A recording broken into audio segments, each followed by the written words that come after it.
You will see it when you create it. The path to your personal transformation. Wayne Dyer. He was an American psychologist and writer of books on spiritual growth.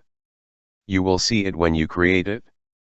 The path to your personal transformation. To my wife, Marcy, my soulmate, who walks this glorious path with me, and to our son, Sans J, who after 5 exquisitely beautiful daughters is living proof of the subject of this book. Believing is seeing. John Quincy Adams is fine, but the house he currently lives in is deteriorating. It staggers on its foundations. Time and seasons have almost destroyed it. Its roof is quite worn. Its walls are badly destroyed and shake with every wind. I think John Quincy Adams will have to quit soon. But he's doing pretty well himself, pretty well. John Quincy Adams. Introduction.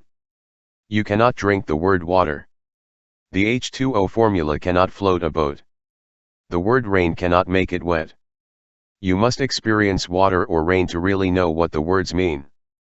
The words themselves keep you several steps away from the experience. And so it is with everything I write in this book. These are words that are meant to lead to direct experience. If the words I write ring true, chances are good that I will take the ideas presented here and create your experience with them. I believe in these principles and see them working all the time, and I want to share my experience of how they have worked for me. You also see, in your own life, essentially what you believe. If, for example, you strongly believe in scarcity, think about it regularly, and make it the center of your conversations, I'm pretty sure you see a lot of it in your life. On the other hand, if you believe in happiness and abundance, think only about them, talk about them with others and act on your faith in them, it is a very good bet that you are seeing what you believe. Oliver Wendell Holmes once said, "The mind of man, stretched out towards a new idea, never returns to its original dimension." The principles I write about in this book may require you to stretch out into new ideas. If you take these words and apply them to your life, you will feel the stretch marks on your mind and you will never return to the self you were before.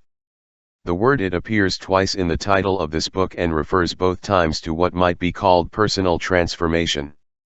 That transformation comes with the deep knowledge of you that each and every human being is much more than a physical body, and that the essence of the human being includes the ability to think and feel, to possess a higher consciousness, and to know that there is an intelligence that permeates all forms of the universe. You can access that invisible part of you, use your mind in any way you choose, and recognize that this is your essential humanity. Your humanity is not a form or a body at all, but something much more divine, guided by forces that are always at work in the universe. The principles of this book begin with the premise that you are a soul with a body, rather than a body with a soul. That you are not a human being who has a spiritual experience, but a spiritual being who has a human experience. I have illustrated these principles with many experiences that are part of my own personal transformation journey to bring the essential messages home to you. I know that these principles are working in the universe even as you sit and read these words. They work regardless of your opinion of them, much like the principles of digestion and pulmonary circulation are working in your body right now without your help. Whether you believe in these universal principles or not, they will work. But if you decide to tune into them, you may find yourself living on a whole new level and enjoying a higher kind of consciousness, an awakening, so to speak. As long as you resist, you won't see the benefits. By this I mean that you will stay with your old ways, you will live the mentality of "I'll believe it when I see it." Put away your toys and work even harder to accumulate more money. Keep making looks more important than quality. Live by rules rather than ethics. If you are only wavering slightly, then stick with what you are familiar with, until you can take no more. Because once you start on the journey of transformational awakening, there is no turning back. You develop knowledge that is so powerful that you wonder how you could have lived otherwise. Waking life begins to take over, and then you just know inside that you are on the right track, and you don't even listen to the protests of those who have chosen something very different for themselves. I never imagined needing to change. I did not have a plan to change my old ways, nor did I have a set of goals to improve something in my life. I was sure I had my life working out the way I wanted it to. I had great professional success and I did not think that anything was missing. However, I have undergone a major transformation that has added a glow to each of my days that I hadn't even contemplated a few years ago. I was born in 1940, the youngest of 3 children, all under the age of 4. My father, whom I have never seen, abandoned this family when I was 2 years old. By all accounts, he was a troubled man who avoided honest work, drank excessively, physically abused my mother, was in trouble with the law, and spent some time in jail. My mother worked as a candy girl in a dime store on Detroit's east side, and her $17 weekly salary barely covered her trolley and babysitting expenses. Then there was no help for dependent children or social assistance. I spent many of my early years in foster care, where my mother visited me whenever possible. All I knew from my father was what I heard from others, particularly from my 2 brothers. I envisioned an abusive and carefree person who wanted nothing to do with me or my siblings. The more he listened, the more he hated. The more I hated, the angrier I got. My anger turned to curiosity and I constantly dreamed of meeting my father and facing him head on. I became obsessed with my hatred and my desire to meet this man and get the answers firsthand. By 1949, my mother had remarried and reunited our family. None of my siblings voluntarily mentioned my father, and my questions were met with a look that implied, "It's not a good thing. Why do you want to know more about him?" But my curiosity and my nightmares persisted. I would often wake up sweating and crying after a particularly intense dream sequence about him. As I became an adult, my determination to meet this man became even fiercer. I became obsessed with finding it. His part of the family protected him, because they felt that my mother would have him arrested for years without support. However, I kept asking questions, phoning relatives I didn't even know, and took trips to meet his ex-wives in distant cities to find out what this man was like. Always, my search ended in frustration. I would run out of funds to search for a lead, or I would have to go back to my own personal responsibilities of being on active duty in the military, going to college, or raising my family. In 1970 I received a call from a cousin I had never met, who had heard a rumor that my father had died in New Orleans. But he was in no condition to investigate it. At the time, I was completing my doctoral studies, moving to New York to become an associate professor at St. John's University, going through a painful and stagnant divorce when it came to writing. In the following years I was the co-author of several texts on counseling and psychotherapy. I knew I didn't want to continue writing for a strictly professional audience, and yet I couldn't think of anything else. He was stagnant, personally, divorce, physically, overweight and out of shape, and spiritually, a pure pragmatist with no thoughts on metaphysics. My dreams about my father intensified. I would wake up in a fit of rage, having been dreaming of hitting my father while he smiled at me. Then came the turning point in my life. In 1974, a colleague of mine from the university invited me to do a job in the South. She was the coordinator of a federally funded program that was investigating the rate of compliance of Southern universities with the civil rights legislation of the 1960s. She wanted me to pay a visit to the Mississippi State College for Women in Columbus, Mississippi. When I decided to go, I telephoned the New Orleans infirmary where my cousin had reported my father had been, and learned that Melvin Lyle Dyer had died there 10 years before from cirrhosis of the liver and other complications, and that his body had been shipped to Biloxi, Mississippi. Columbus, Mississippi, is about 200 miles from Biloxi. I decided that was it. When my visit to the university was over, I was going to complete my journey and do whatever it took to close this chapter of my life. I contemplated bringing this unresolved relationship to some kind of resolution. I was curious if my father had told the hospital officials that he had 3 children and if our names would appear on the death certificate. He wanted to talk to his friends in Biloxi to see if he had ever mentioned us. Did you ever secretly try to find out how your ex-wife and children are? It cared? Did he have a capacity to love that perhaps he had hidden from everyone?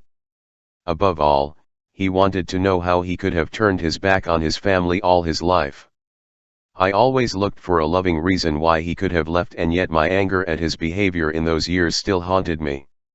At 34 he was controlled by a man who had been dead for almost a decade. I rented a new car in Columbus to make the trip to Biloxi. I mean brand new. The odometer read 0.8 miles. When I got behind the wheel, I reached for the lap belt and discovered that the right-hand belt was missing. I got out of the car, pulled the entire seat off the bench, and there was the belt, taped to the floor of the car, the buckle wrapped in plastic wrap, and a rubber band around the plastic wrap. When I ripped off the tape and plastic, I found a business card tucked inside the buckle. It said, "Candlelight Inn, Biloxi, Mississippi," and had a series of arrows leading to the inn. I thought it was strange, since the car had not been used before renting it, but I put the card in my shirt pocket. I got to the outskirts of Biloxi at 4:50 p.m. on Friday and walked into the first gas station I saw to call the cemeteries in Biloxi. There were 3 on the list, and after a busy signal on the first and no response on the second, I marked the third and least impressive list. In response to my question, a male voice that looked like an old man said that it would check if my father was buried there. He was gone for a full 10 minutes, and just as I was about to give up and wait for Monday morning to investigate further, he came back with the words to end the trip of my life. "Yes," he said, "your father is buried here," and gave me the date of his burial. My heart was pounding with the excitement of this powerful moment. I asked him if it would be all right if he visited the grave right away.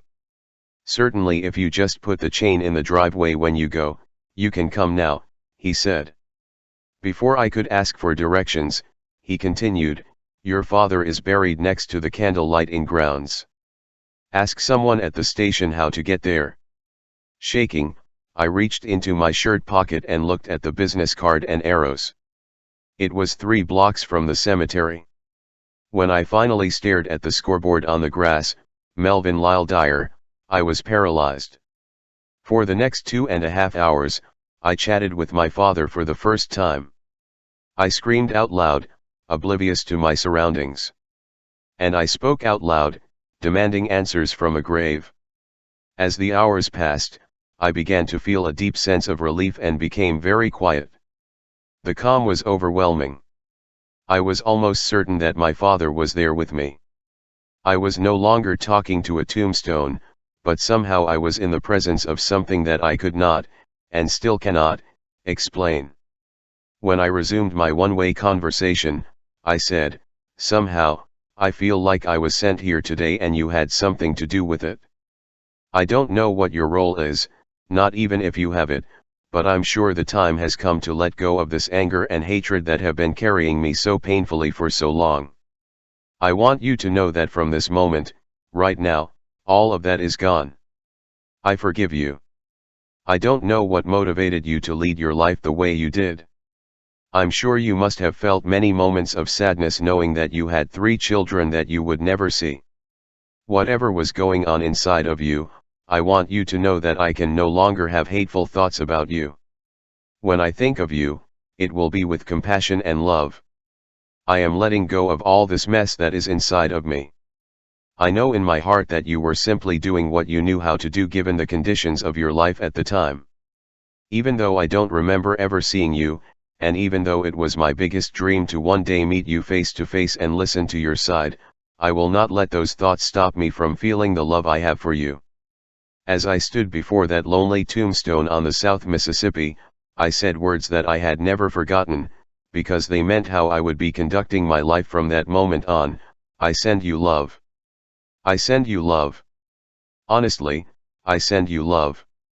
In a pure and honest moment I experienced the feeling of forgiveness for the man that was my father and for the child that he had been who wanted to know and love him.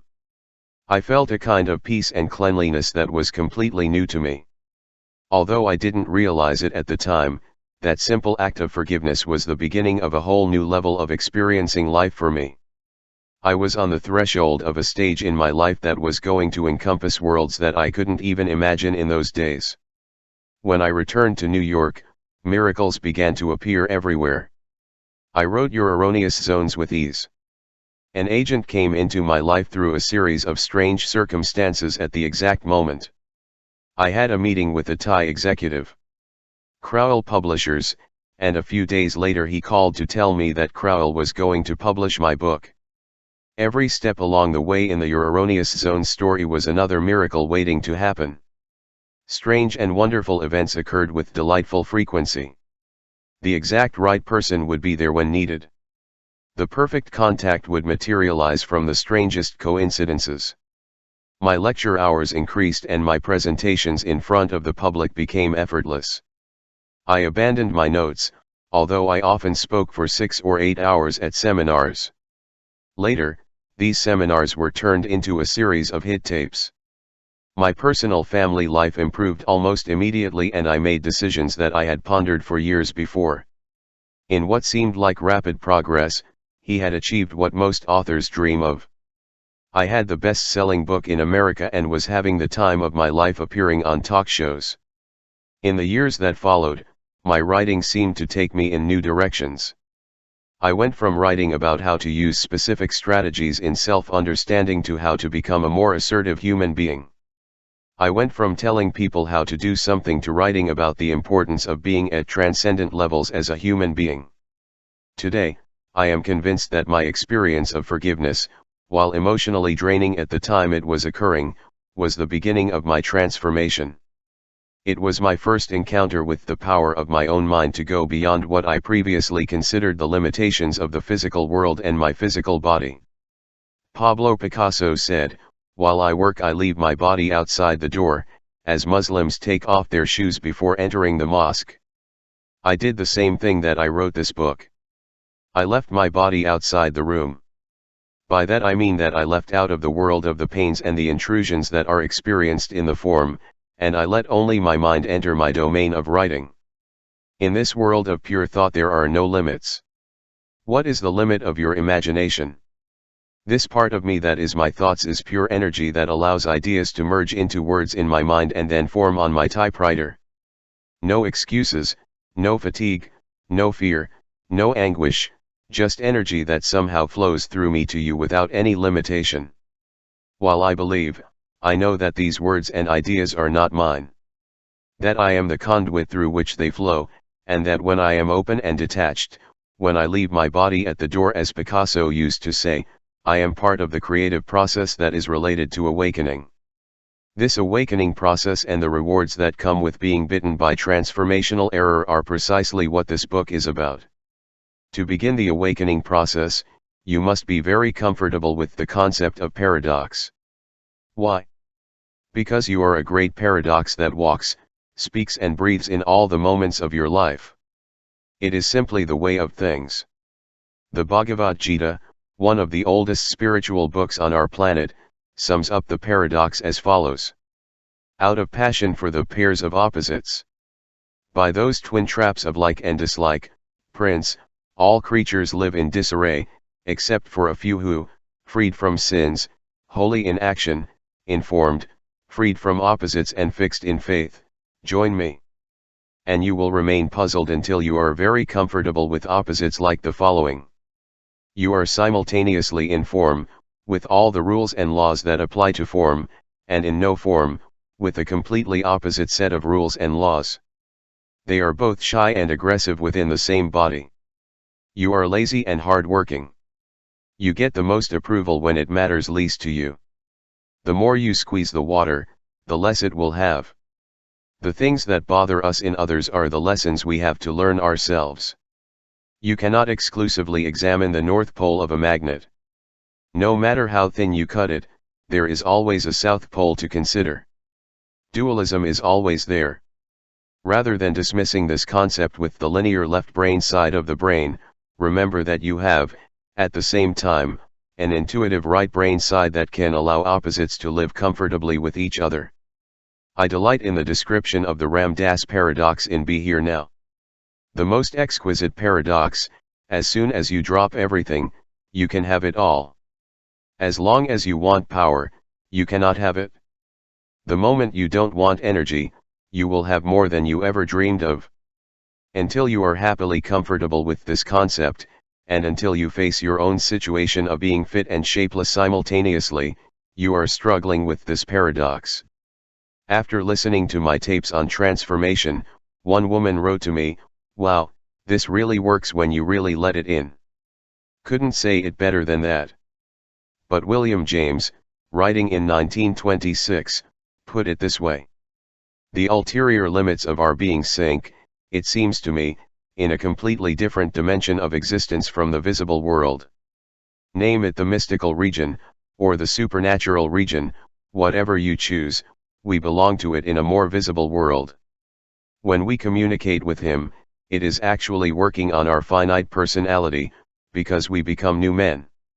One thing I know for sure, by being in communion with all these universal principles, by writing about them, by living them every day, I have become a new man, a happier, more determined and more alive man than I ever had dreamed of possible for me.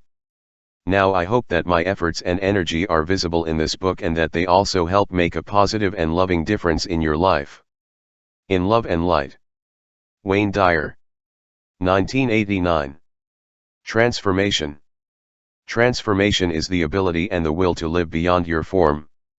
I feel as if I have walked through a door that does not allow me to return to the place where I lived. For me, walking through the door symbolizes transformation. But what do I mean by that? Start with the word shape, the transformation center. It is a term that describes the physical self. It includes all the physiological properties that you have come to associate with the human being that you are. The shape includes the total weight of your bones, arteries, blood vessels, skin, eyeballs, toenails, heart, lungs, kidneys, and whatever else you can name in your physiology. However, you are certainly much more than a bunch of bones, skin, and components. Everything you would see in that lot of shapes you will also find in a pig or a horse. The true self, the only self, is 99% invisible, untouchable, unmistakable, and impervious to the physical senses, which only know form. Most of who you really are is something beyond form. It has been called your mind, your feelings, your thoughts, or your higher consciousness, but whatever it is certainly not form. All your thinking and your spiritual consciousness are in this other shapeless dimension. Now consider the prefix trans, which means beyond, above or, in literal terms, finished. When we put that prefix in front of shape, we get transform. Now we add the suffix ation, which means action or result, and we have the word transformation. For me, this word means the result or the action of going beyond the form itself. And it is literally the challenge of this book, to help you see yourself as someone much more advanced and divine than a mere form. Your form must follow the rules of the form. It will change many times during your life. In fact, every single cell in its full form will change roughly every 7 years, and yet it will continue to exist. You were already in a tiny baby body, a pre-adolescent, a teenage body, and depending on the current age of your form, other bodies as well. The form has completely changed many times and yet the real you has remained constant. Once you understand this concept, you are on your way through the door. All man-made creation begins with a thought, an idea, a vision, a mental image. Then the thought is applied in some way to form a new product. Right now I am taking my thoughts, applying them to a typewriter, and creating a new product called a book. We all go through this process thousands of times a day. The last thing to become a transformed person is to see ourselves as limitless by our form. When you live exclusively in shape, you live in a world of limitations. Think of all the limits that are placed on your form. Limits are limits that dictate things. You can only lift so much weight. You can only run so fast. You can only work so hard. but the limits are all in the dimension of the form. Now consider the part of you without physical limits, the dimension of thought. There are no limits to your ability to think. You can imagine doing anything. You can have a perfect relationship with your partner in pure thought. You can be anything, go anywhere, experience everything you want, in this dimension of thought, exclusive of form. I am suggesting that you can experience a large part of your life in this dimension of transcending your form, that is, in transformation. At the same time, you will be able to maintain your shape and meet your requirements and lovingly understand your signals, while still knowing that the real you is serving you. The emphasis in our culture is on the value of the external, the physical appearance. I am suggesting that the emphasis be shifted to a concern with the formless self, always being aware that the form houses the real self. With enough practice in this dimension, you will remove virtually all limitations from your life. It will pass its form and do what Paul suggests in Romans 12:2. And do not conform to this world, but be transformed by the renewal of your mind, so that you can prove what is the good, pleasant, and perfect will of God. This is the place of transformation. This is the place where you can not only live a miracle, but also create miracles. You can make higher and higher standards of living a regular part of your daily regimen without going to a guru or mastering courses in metaphysics. How? Believing that you are a soul with a body instead of a body with a soul. You will create for yourself a life that is literally without limitations.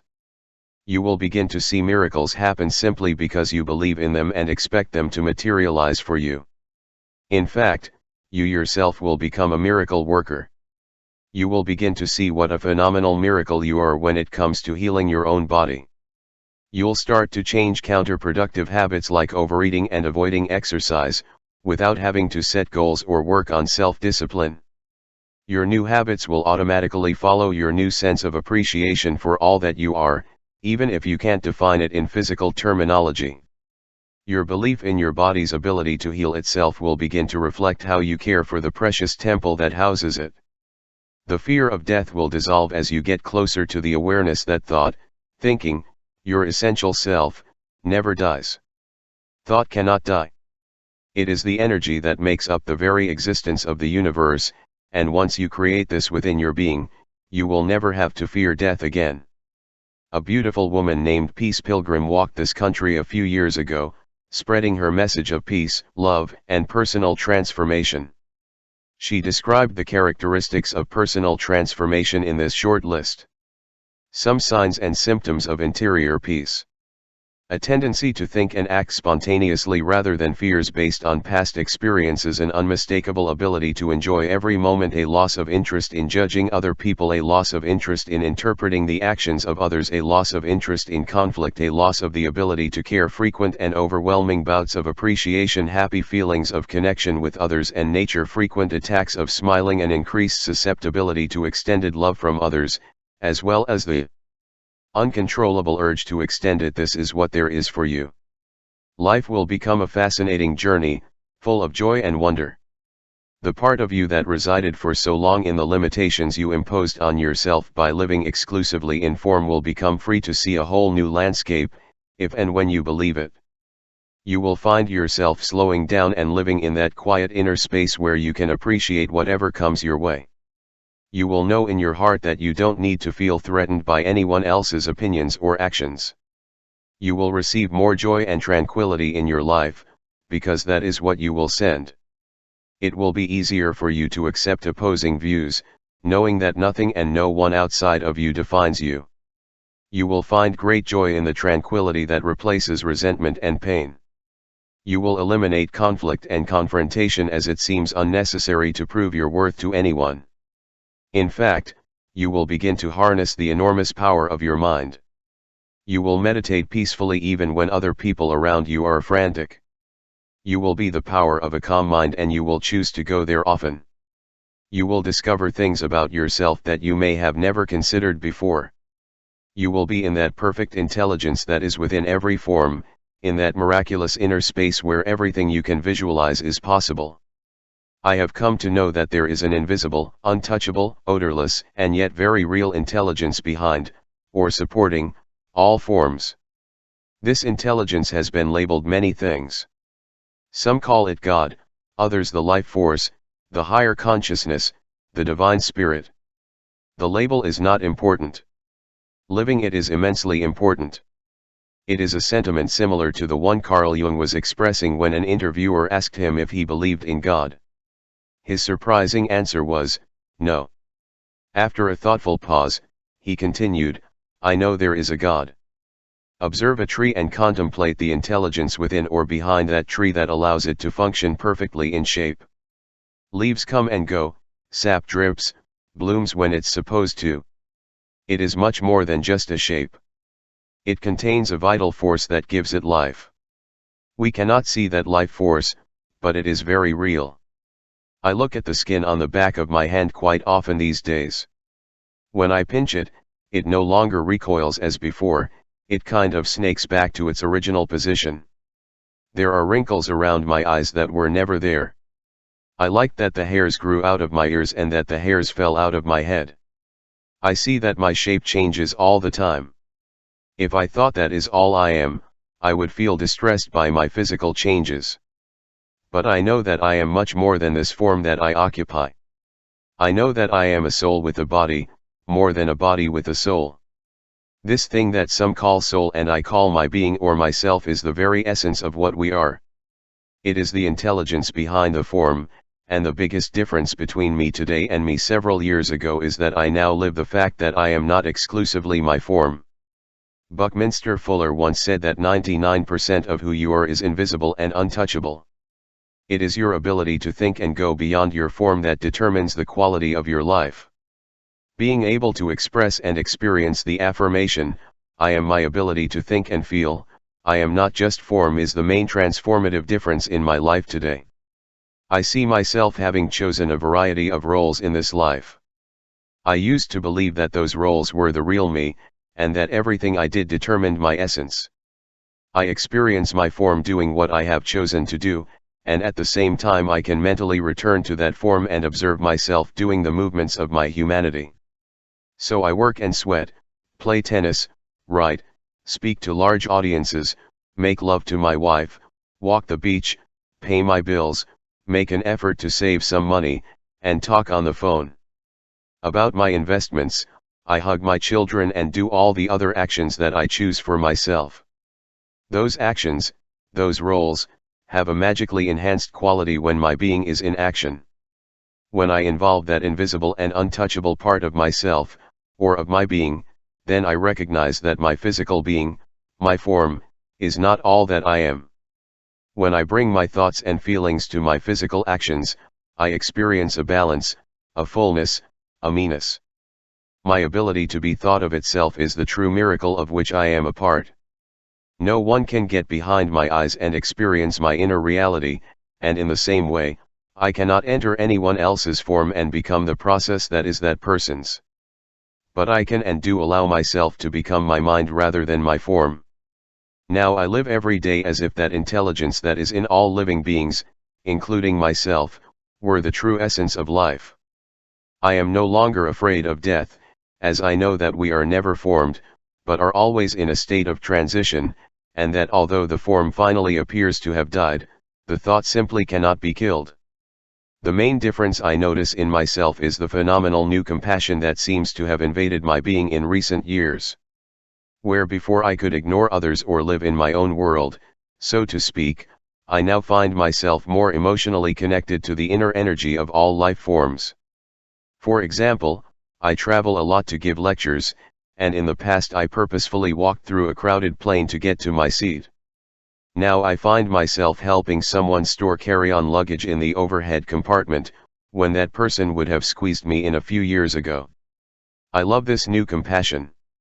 It empowers me for more important things and of course also helps create a more loving experience in others. I have also discovered that I am developing a new style of intelligence for myself, without conscious effort. I find that I have sensitivity and understanding of concepts that at some point seemed confusing or strange to me. I enjoy reading about quantum reality, relativity, metaphysics, and every measure of Oriental thought. I find it fascinating, where before I found it unfathomable and even boring. In bookstores I find myself in the sections of philosophy, New Age, metaphysics, and the like, regretting not having time to read everything that is out there. I have a new fascination for these topics, but more significantly, they seem to fit my level of personal preparation now.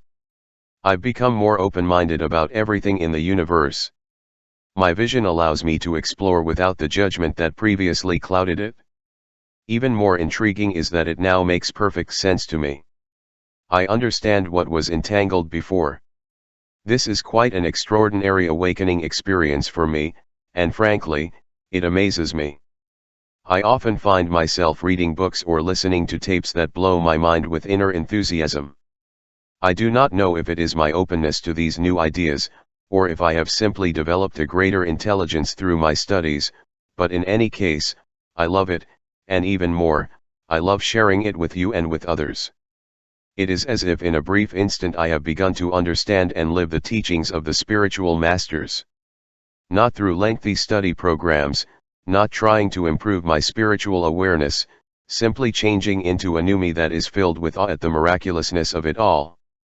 I also have a lesser sense of attachment to acquisitions and possessions. I no longer identify with my achievements and my resume. It is as if now that I am a me without limits, I have less rigidity to define myself.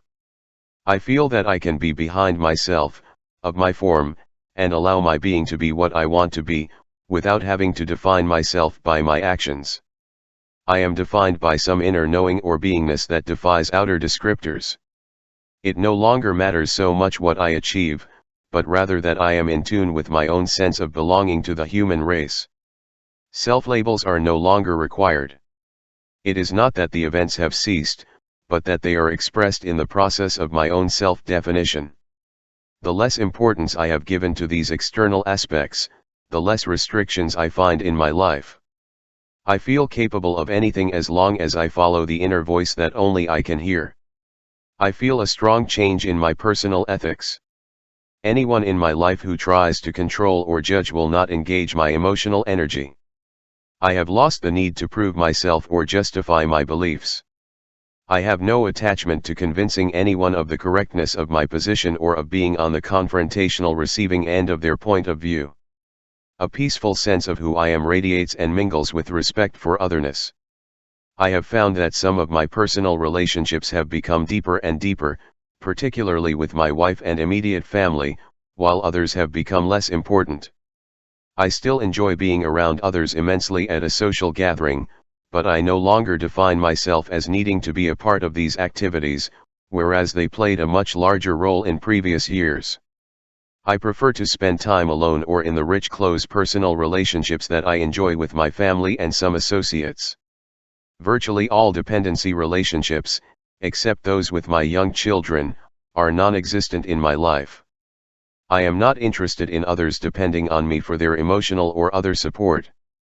Paradoxically, I have become more generous by giving myself to others. I enjoy more than anything else in my life helping others. It is strange and wonderful to work exclusively on what I know to be my truth and, at the same time, to welcome without judgment those who operate on a different frequency. Similarly, I find it easier to radiate at my own frequency and ignore the pleas of others to live my life in their own way. What has happened is that the border between my being and others has been dissolved. I see others in their own ways and now I can love them for being precisely where they are. When others try to impose their selfish values and attitudes on me, as I once did, I know that this can upset my balance and harmony. But now I just become a peaceful observer of what they are expressing about themselves and their truth. The authentic me, the inner thoughts and feelings that I live, are no longer engaged in defense, and I can observe without having to prove them wrong. My path is still crystal clear. This is a new type of vision that allows me to live without form and without form at the same time without being threatened or controlled by anyone. It is a gloriously peaceful place. I have lost the ability to blame others for the circumstances in my life. I no longer see the world in terms of unfortunate accidents or misfortunes. I know in my being that I influence everything, and now I find myself considering why I created a situation, instead of saying, why me? This heightened awareness directs me to look within myself for answers. I take responsibility for everything, and the interesting puzzle becomes a fascinating challenge when I decide to influence areas of my life where I previously believed I was not in control. Now I feel like I control everything. I know that I believe what I have and what I need, and that I am capable of working miracles when I am inwardly balanced and use my thought dimension to create the world I want for myself. Now I know that my circumstances do not make me who I am, but rather reveal who I have chosen to be. The calmer I can make my mind, the more I can perceive the link between my thoughts and how I feel. The calmer my mind, the less critical and negative I tend to be. Having a calm mind gives me a peaceful life and helps those around me choose a peaceful, serene, and effective life for themselves. Consequently, my way of thinking can directly affect those around me. It was said of Jesus and Buddha and other highly spiritual beings that their presence in a village could raise the consciousness of everyone in the village. Now I can value and appreciate that idea. I have found that when I am totally at peace within and radiate that serenity outward, the consciousness of those in the same room with me can become peaceful. I recently gave a speech to a large audience in Chicago, and there were about 500 children in the room, many of them toddlers and babies. The noise level was quite high, but after a while I got used to it and it didn't bother me. At a particularly poignant moment in the speech, when I was about to recite a soft poem that is very meaningful to me, the entire room, including the babies and toddlers, fell silent. A kind of magical communication was transmitted to everyone, through the dimension of thought. The changes in me and my life patterns have occurred without goals or any life plan. However, these internal changes are as much a part of me as are my lungs and my heart. Similarly, there have been many changes in my physical way of being in the world. I run a minimum of 8 miles a day and haven't missed a day since I started at 36. Not even once. I tell people that running is not something I do, it is something I am. It is part of my being. It fits as regularly into my health regimen as being scrupulous about dental care. Simply what I am as a healthy human being. My old me was well aware of the benefits of my form. Those benefits remain and continue as I now experience a new level of benefit that involves my inner self, a loss of myself, a lack of awareness of my taxation while running. I now have higher energy levels than I have ever experienced, and I attribute this and my involvement in being healthy and fit to my higher consciousness approach to life. I find it interesting that I don't eat red meat, which I once prospered, that I eat my food without adding salt, where I used to use the salt shaker before tasting my food, that sugar, caffeine, and other nutritionally empty foods are rarely part of my diet. I find all of that interesting, but what strikes me is that this trend toward healthy eating habits has grown out of a more loving approach to myself and all of life, not out of a desire to improve my physical attractiveness or strength or to achieve physical achievement. Longevity. I seem to rely on a kind of perfect inner consultant rather than relying on cultural norms, old habits, or what I was taught when I grew up. The part of me that wants to be in balance is choosing my food intake. I feel balanced on the inside, and somehow this almost magically translates into a healthy approach to nutrition and exercise. I rarely wear a watch, but a few years ago I wouldn't be caught without one. Time has lost its importance in the linear sense and I don't feel compelled to keep track of when, where, and how fast I live my life. This happened without goals or objectives. I just stopped wearing a watch and referring to time and scheduling my life, and as a result I have found that I am more efficient.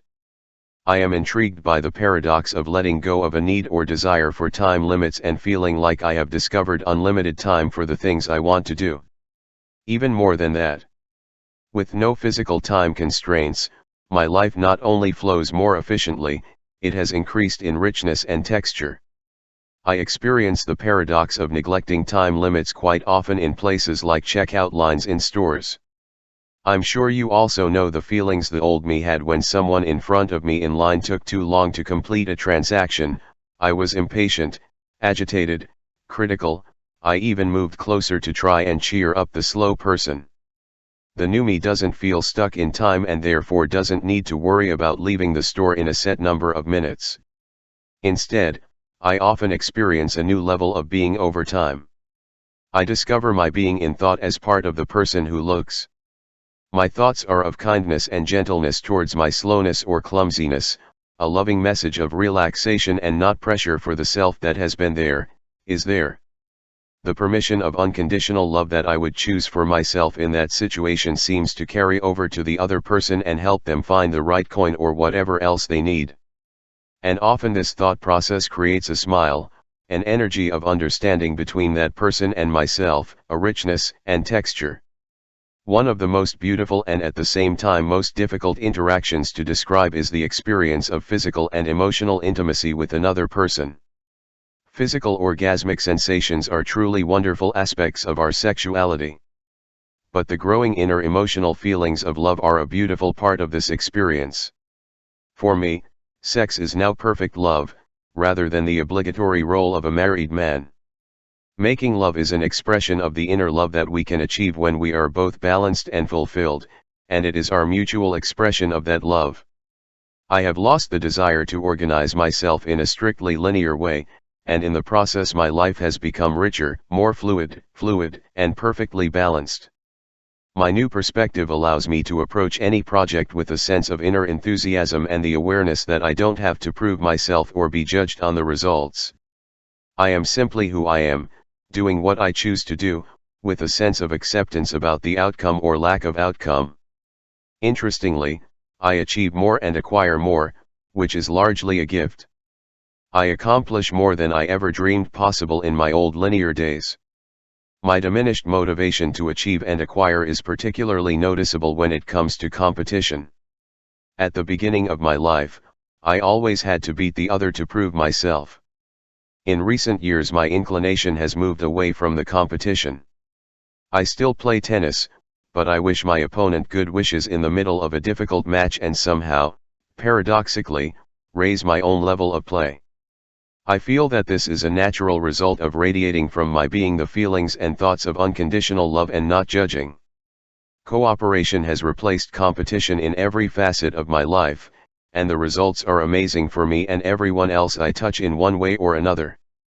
I am strongly drawn to the message of the statement in a world of individuals, comparison does not make any sense.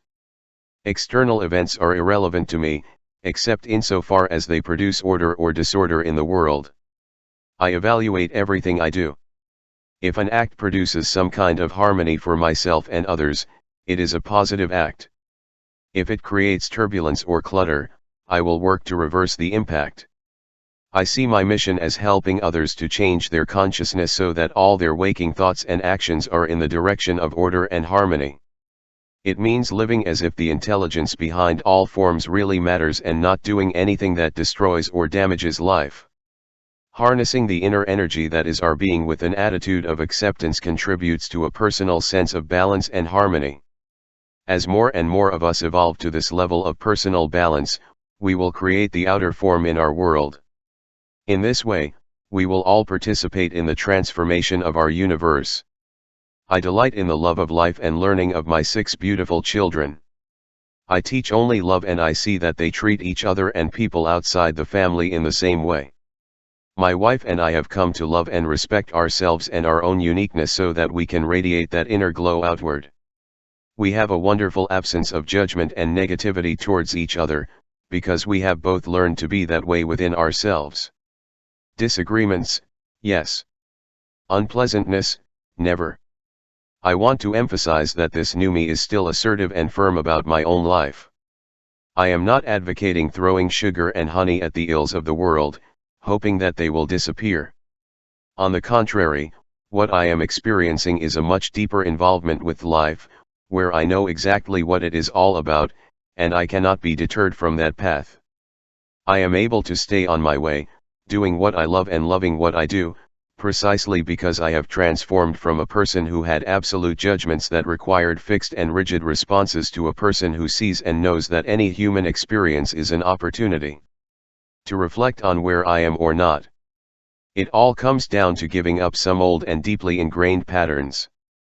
It means getting caught right in the middle of acting in a non-harmonious way, and seeing that this is where I am and also where I am not right now.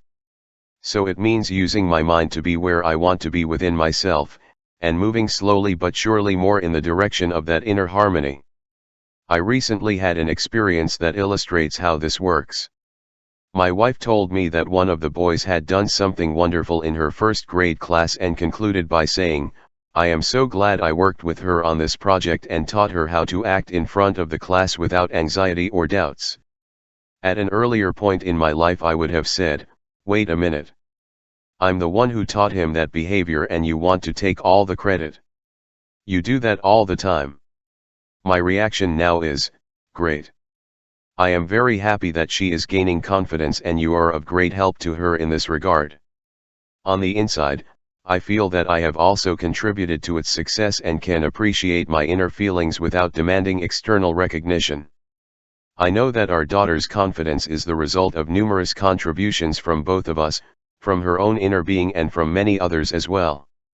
My happiness is for her, it is not based on needing some credit or taking some credit from my wife. The competition and turbulence within me have been replaced by inner peace and harmony.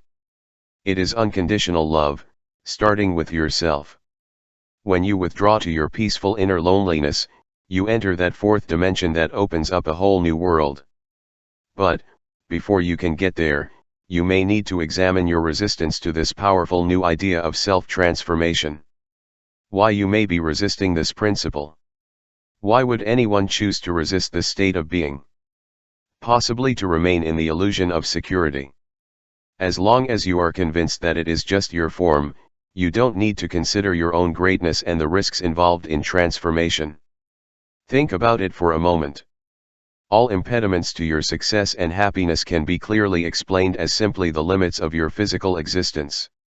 In this frame of mind, you may decide that other people are simply lucky or that they were born with advantages that you did not get, or that they had every opportunity. These are the thoughts of someone who remains stuck in form. Experiencing transformation requires opening up to the possibility of a completely new idea. Most of us reject new ideas for the safety of those to whom we have become so comfortably accustomed. It is also quite comfortable and natural to take the opposite position from the title of this book. That is, I'll believe it when I see it. And not a moment before. Most people do not like to go beyond their comfort zone. You may know in your heart that life resists purely physical explanations and that science cannot conclusively answer questions like what is life? Where does it go when it dies? How do I think? Despite this awareness, you may prefer to stick with what you can see, that is, with the form and form only. Perhaps believing in formlessness is too creepy and weird for you right now. However, you know in your heart that you have to be much more than the body you live in. At first, it is risky to shed all the old comforts and take the step that will allow you to interact with your inner self. That's where you live, in that inner place. That's where you feel everything. That is where all your thoughts reside. And you may not be ready to explore this place where you have complete responsibility for everything you are experiencing. You may also resist transformation because you are afraid of change or of examining something you don't understand. I call this the head in the sand approach to your own spirituality. Let someone in a pulpit preach what I am supposed to do in the spiritual realm. I'll take care of paying my mortgage. All of this mystical material is for deep thinkers or dedicated religious believers.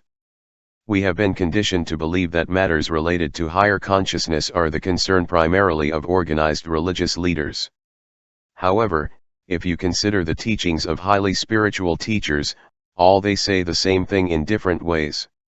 The kingdom of heaven is within. Don't ask God to do it for you, but in fact acknowledge your own great divinity and magnificence. Look inside, not outside. You may feel that an attempt at personal transformation conflicts with your specific religious background. But nothing that I am writing conflicts with the teachings of spiritual teachers.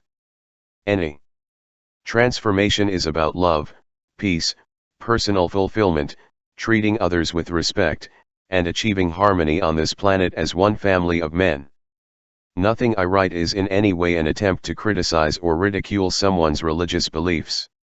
While I consider some of the acts that are committed against human beings in the name of God or organized religion to be anathema, I find no fault with the essential beliefs of religion.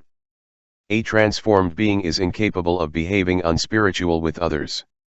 Finally, you can resist this transformation process because you feel that you really do not have the ability to transcend the life that you have created for yourself.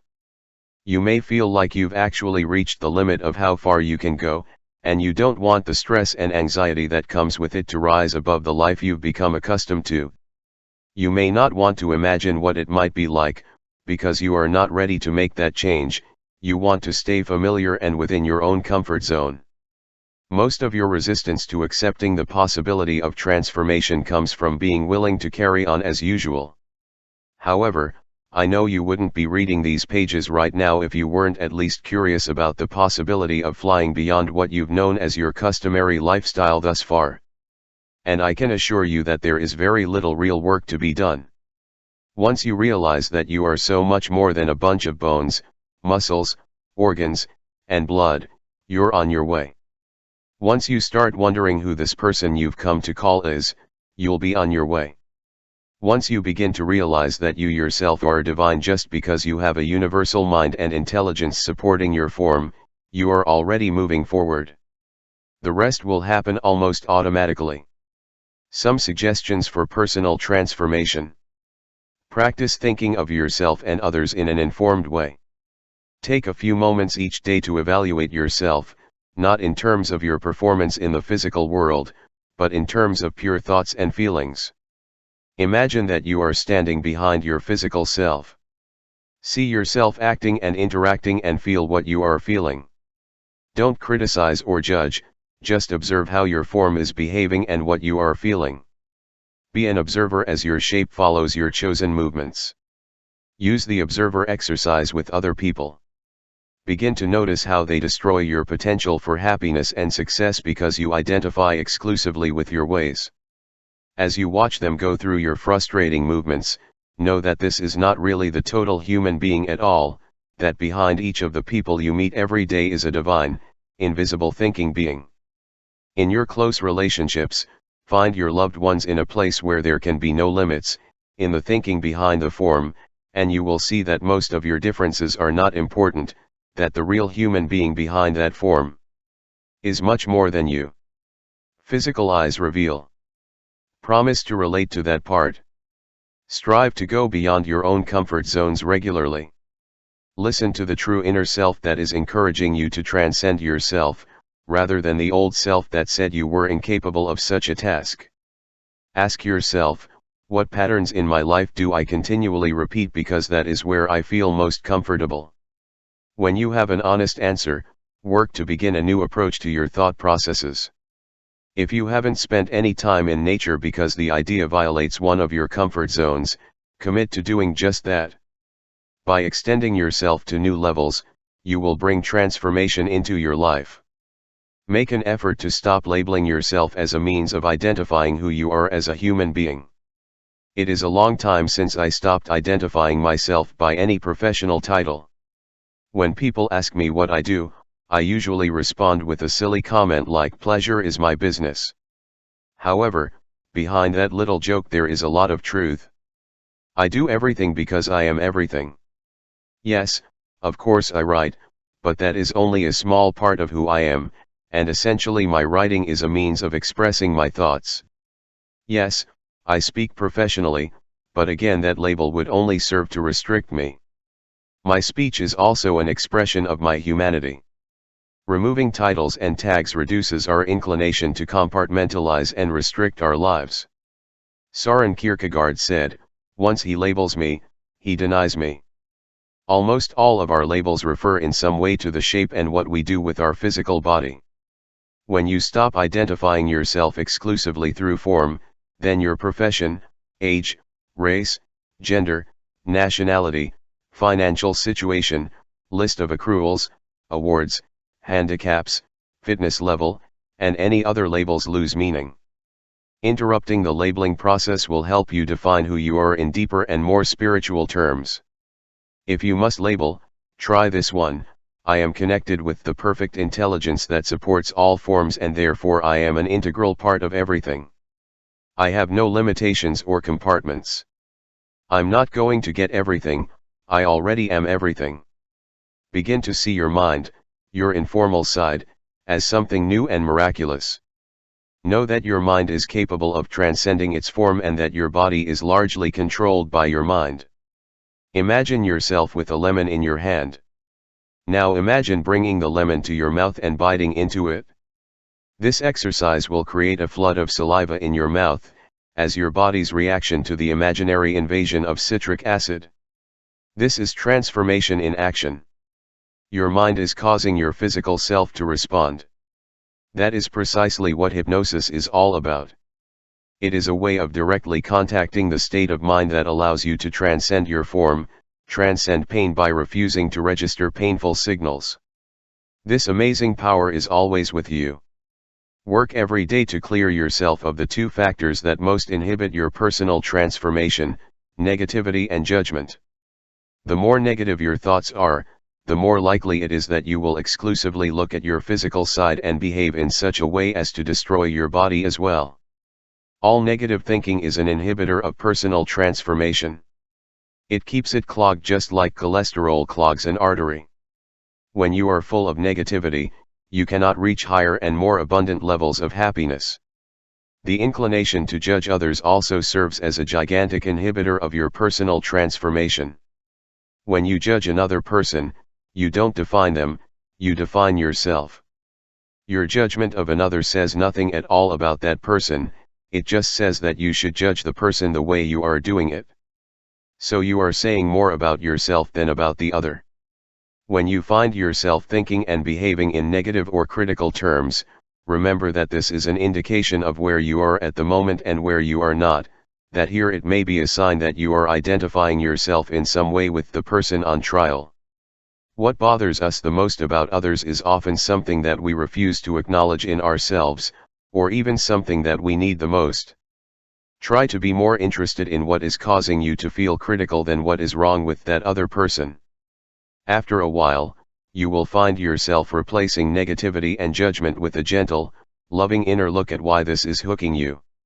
Higher consciousness or personal transformation involves putting the golden rule into practice and, when you slip, applying that same rule to yourself.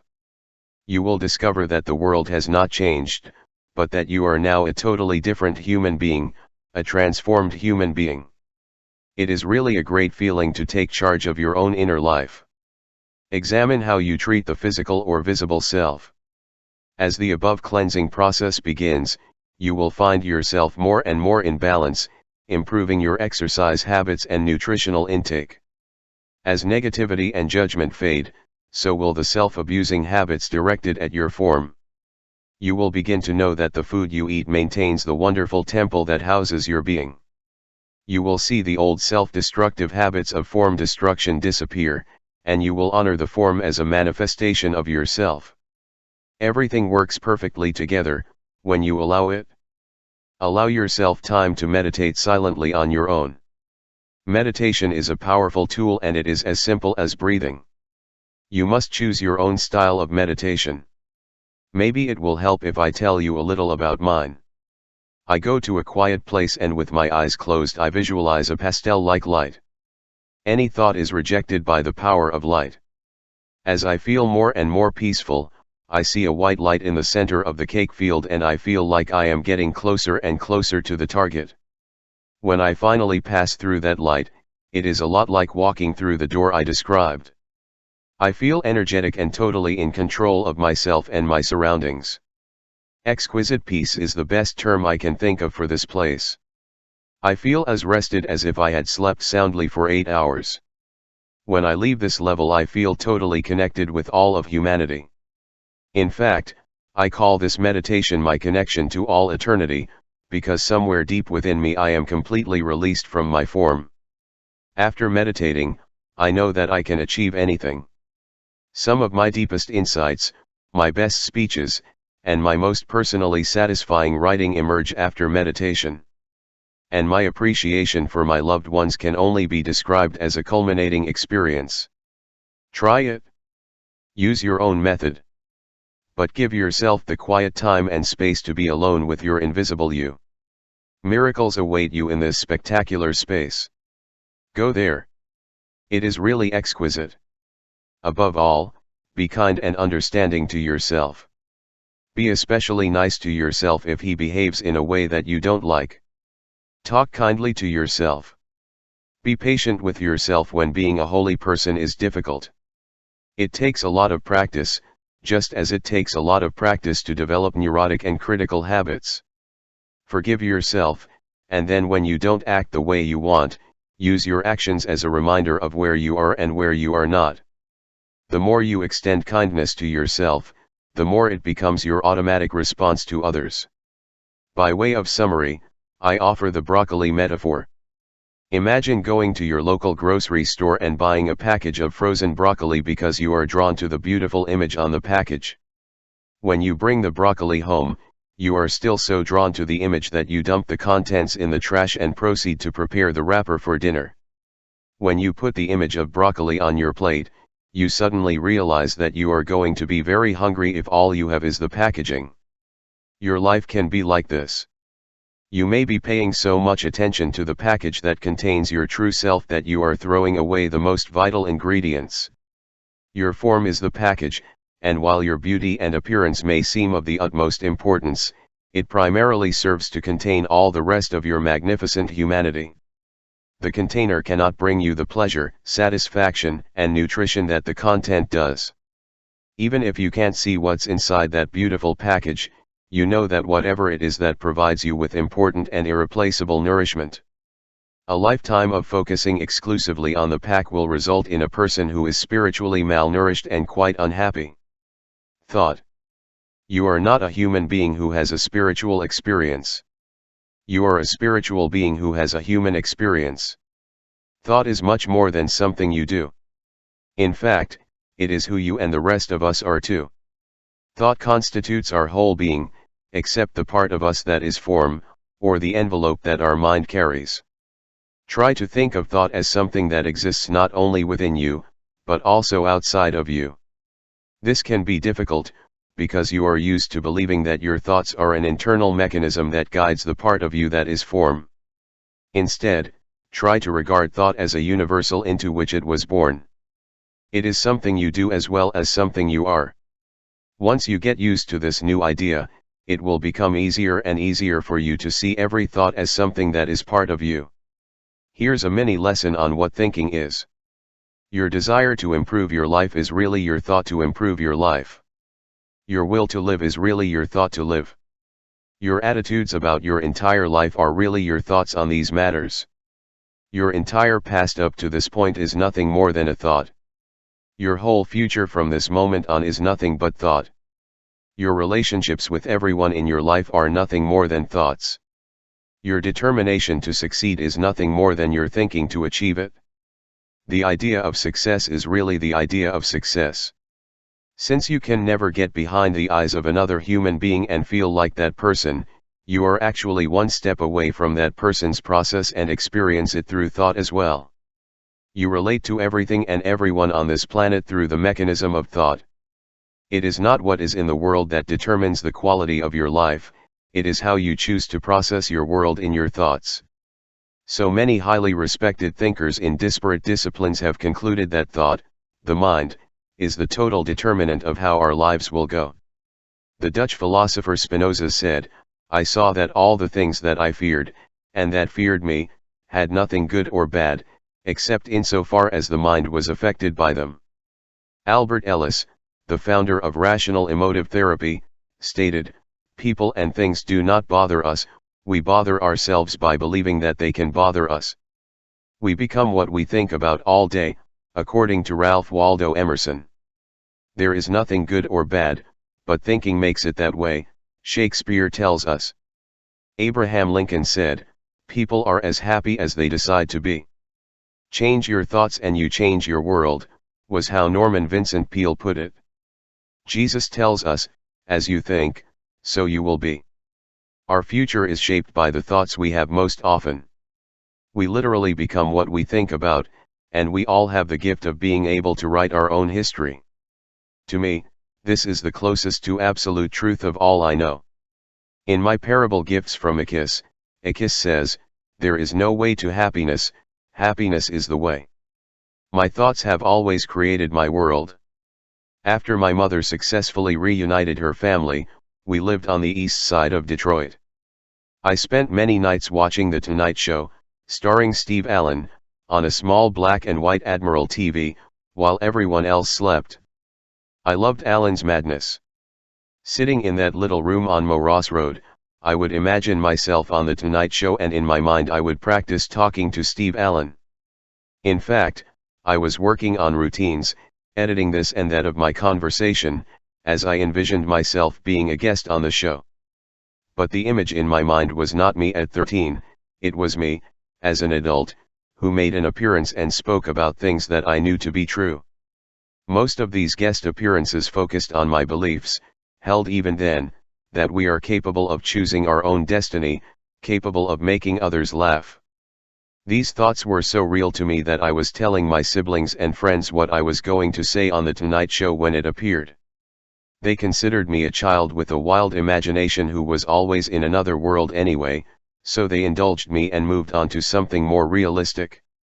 But my internal images were never damaged by the attitudes of others. For as long as I can remember, I have been able to enter this world of pure thought, and it is as real to me as the world of form is to all of us. Many times as a child, I knew what was going to happen to me before it actually happened, because I had experienced it in my mind so often. When I was young, I never did anything with this skill and eventually stopped telling others about it. As I mentioned in the introduction, when I returned to New York City in 1974 after my transformative experience at my father's grave, I knew that I had to make big changes in my life. Even though I loved teaching at the university, something inside me said that I had to go on my own, that I needed to change gears and go in a whole new direction. I struggled for almost a year with the idea that I had to go out on my own and leave the safety of a bi-monthly paycheck. I had wonderful images in my mind's eye. I saw myself talking to everyone in America about the ideas I had just finished writing about in Your Erroneous Zones. I could see in my mind that the book was going to be very successful. And so one day I announced in my advanced doctoral seminar that I would be leaving college very soon and going out on my own. After I made the announcement, I was shocked. Here I was alone in the conversation stages with my family, and yet I was making a public announcement. Apparently, my form followed the invisible force of my inner world. The morning came when the image was very clear in my mind. I saw myself completely alone on my adventure, without any guarantees, and yet as peaceful as I have never been in my life. I knew this was the day, that in a few hours I would be officially out on my own. I could no longer depend on a paycheck. When I got to campus, I immediately went to the dean's office. I had not told my wife or family that this was the day. It was the vision I had that morning that made it clear to me. The entire process of my entry to the dean's office was mental. All thoughts. All the visions that were private to me. All the images of myself that I could no longer erase. I could hardly believe it myself. Here I was waiting to announce to the dean that I was resigning, effective within a few weeks at the end of the current semester. Our conversation was brief. I told him that I wanted to go out and do something that I really believed in. He asked me to reconsider and discuss it with my family and some of my colleagues, but I told him that I had already achieved it in my mind, my thoughts, and that now I was simply going through the formality of making it real in the physical world as well. He pointed out all the risks, how unlikely it was that I could make a living writing and speaking, and that jobs like the one I had were extremely hard to come by in the 1970s due to too many faculty and too few academic vacancies. I told him that I was aware of the risk and that this was one of the main reasons why I was taking this turn in my life. I was heading down the road that Robert Frost called the road less traveled. Two roads diverged in a forest, and I took the one less traveled. And that has made the difference. When I left the dean's office, I walked into mine with an inner glow. I was free to move confidently in the direction of my dreams. I cleared my desk, made some announcements to my PhD students and advisors, and drove home on the freeway knowing I was taking the biggest step of my life. Here I was, completely unknown to the media, leaving my safe position to go out and tell the world about the ideas in my new book. However, I was ecstatic, because I had seen it all in my mind before experiencing it in the world of form. I discussed my new adventure with my wife and daughter, and they gave me their full support and encouragement. As I had always been a responsible person, I had always met my financial obligations, I relied on this story, rather than creating in my mind some kind of impending disaster regarding my family obligations. We would use our accumulated savings, I would borrow money if necessary, and we would reduce some of our expenses if that became a necessity. My family completely agreed with me. Money was not going to be the reason to avoid following my happiness. They seemed to know that this was something I had to pursue and, as is almost always the case when people love you, not only did they cheer me on, but they also seemed to have the same intuitive feeling that everything was going to be okay. Penalty fee. They too were willing to take risks, knowing that we would all be happier for the effort. Every obstacle that came my way became an opportunity. They told me that there was a minimal number of printed copies of my book and that even if I went out and talked to people in the media, it would be of no use because most bookstores would not have my book in stock. So I decided to buy a large number of books and bring them to people myself. I literally became my own distributor initially. I left my books on consignment with store owners across America in 1976. And I was extremely fortunate that some wonderful people came into my life at just the right time. One of those people, Donna Gould, became such a fervent believer after reading my book that she worked in her own time to help me get reservations across the country. Donna knew that I was paying most of my own expenses, and she contributed many hours of her time and tons of her energy to help me. My editor became more of a believer when he saw the results of my enthusiasm for this project. Before long I was out in my own car, traveling from one small town to another, appearing on talk shows and doing interviews in local newspapers. I first went up and down the East Coast, then the Midwest, and finally on a long tour of the country with my wife and daughter, paying my own expenses, staying in cheap motels, and most importantly, enjoying every minute of my life. This new adventure. He rarely thought of making money. He had published 3 successful textbooks and many professional articles for no financial gain. Consequently, he was now not motivated by the desire to make a fortune. I was just doing something that I loved to do and was not responding to anyone on the road. As I was using my own savings to finance this trip and purchase the books, I had full control over all aspects of this promotion. As the months went by, my talk show increased to 15 a day. The bookstores in the cities he had visited began placing new orders with the publisher. At first, I had been able to get bookings only in the smaller cities, but now the media in the larger cities were starting to hire me on their shows. An advertising and publishing expert had told me that the only way to talk to everyone in America in the 1970s was through the television network, but that this option was practically closed to me because I had no national reputation. He suggested that I would be happy if I sold a few thousand books in the local New York area, had a couple of prints, and got a publishing credit for a promotion in college. This was the opinion of many others who knew the publishing industry from the inside out. They seemed to me to ignore the great truth of Victor Hugo: nothing is more powerful than an idea whose time has come. What is an idea but a thought? The experts had their own ideas and put them into practice. I also had my idea. I agreed that the easiest way to talk to everyone in America was through the media, but I believed that it was not the only way. I could reach everyone in America if I were willing to take the time, expend the energy, and absorb the risks that approach entails. He was willing and very eager to. He would use each barrier as an opportunity to see if he could overcome it. And it worked every time.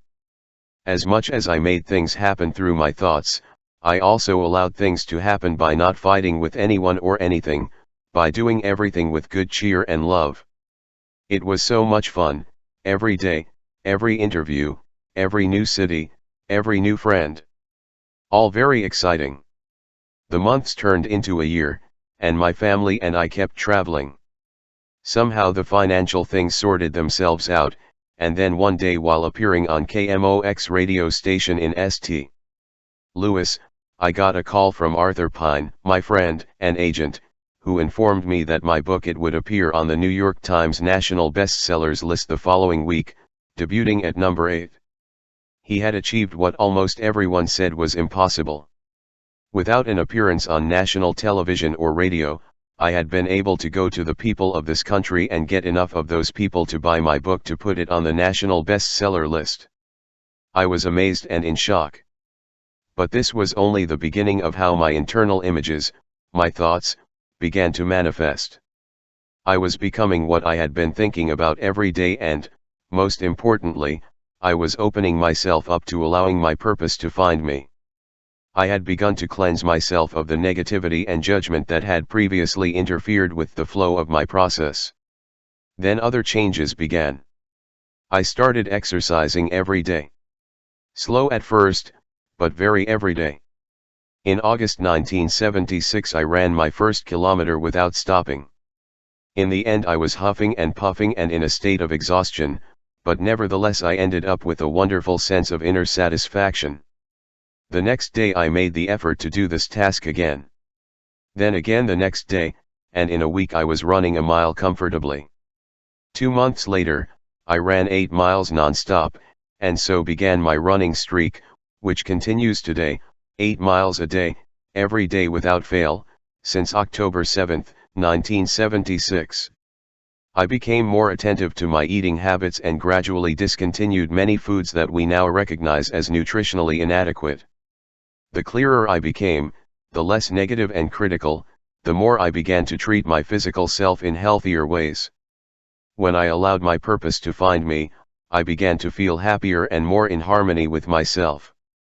In the end, it was as if I forgot myself and automatically tuned into my strong sense of mission and purpose. This is how the lighting process seems to work. You go through a series of phases where you first focus on yourself and consciously work to improve yourself until the inner turmoil subsides. As that inner turmoil fades, you feel much more determined to share with others. When you have a true inner sense of love and harmony, that is precisely what you have to give away. As my book began to appear regularly on bestseller lists across America, the demand for me to make personal and media appearances increased dramatically. Programs that had previously turned Donna down were now calling to check my availability. One by one I began to make stops of the circuit. And within months, the book had catapulted itself to the top of the list, where it was supposed to stay for nearly 2 years. Then one day I got the magic phone call that would lead me to the realization of that image that I had as a kid watching television on the east side of Detroit. Howard Papush of The Tonight Show staff received a copy of my book from someone at a party on Long Island. He took the book with him on his flight back to Los Angeles.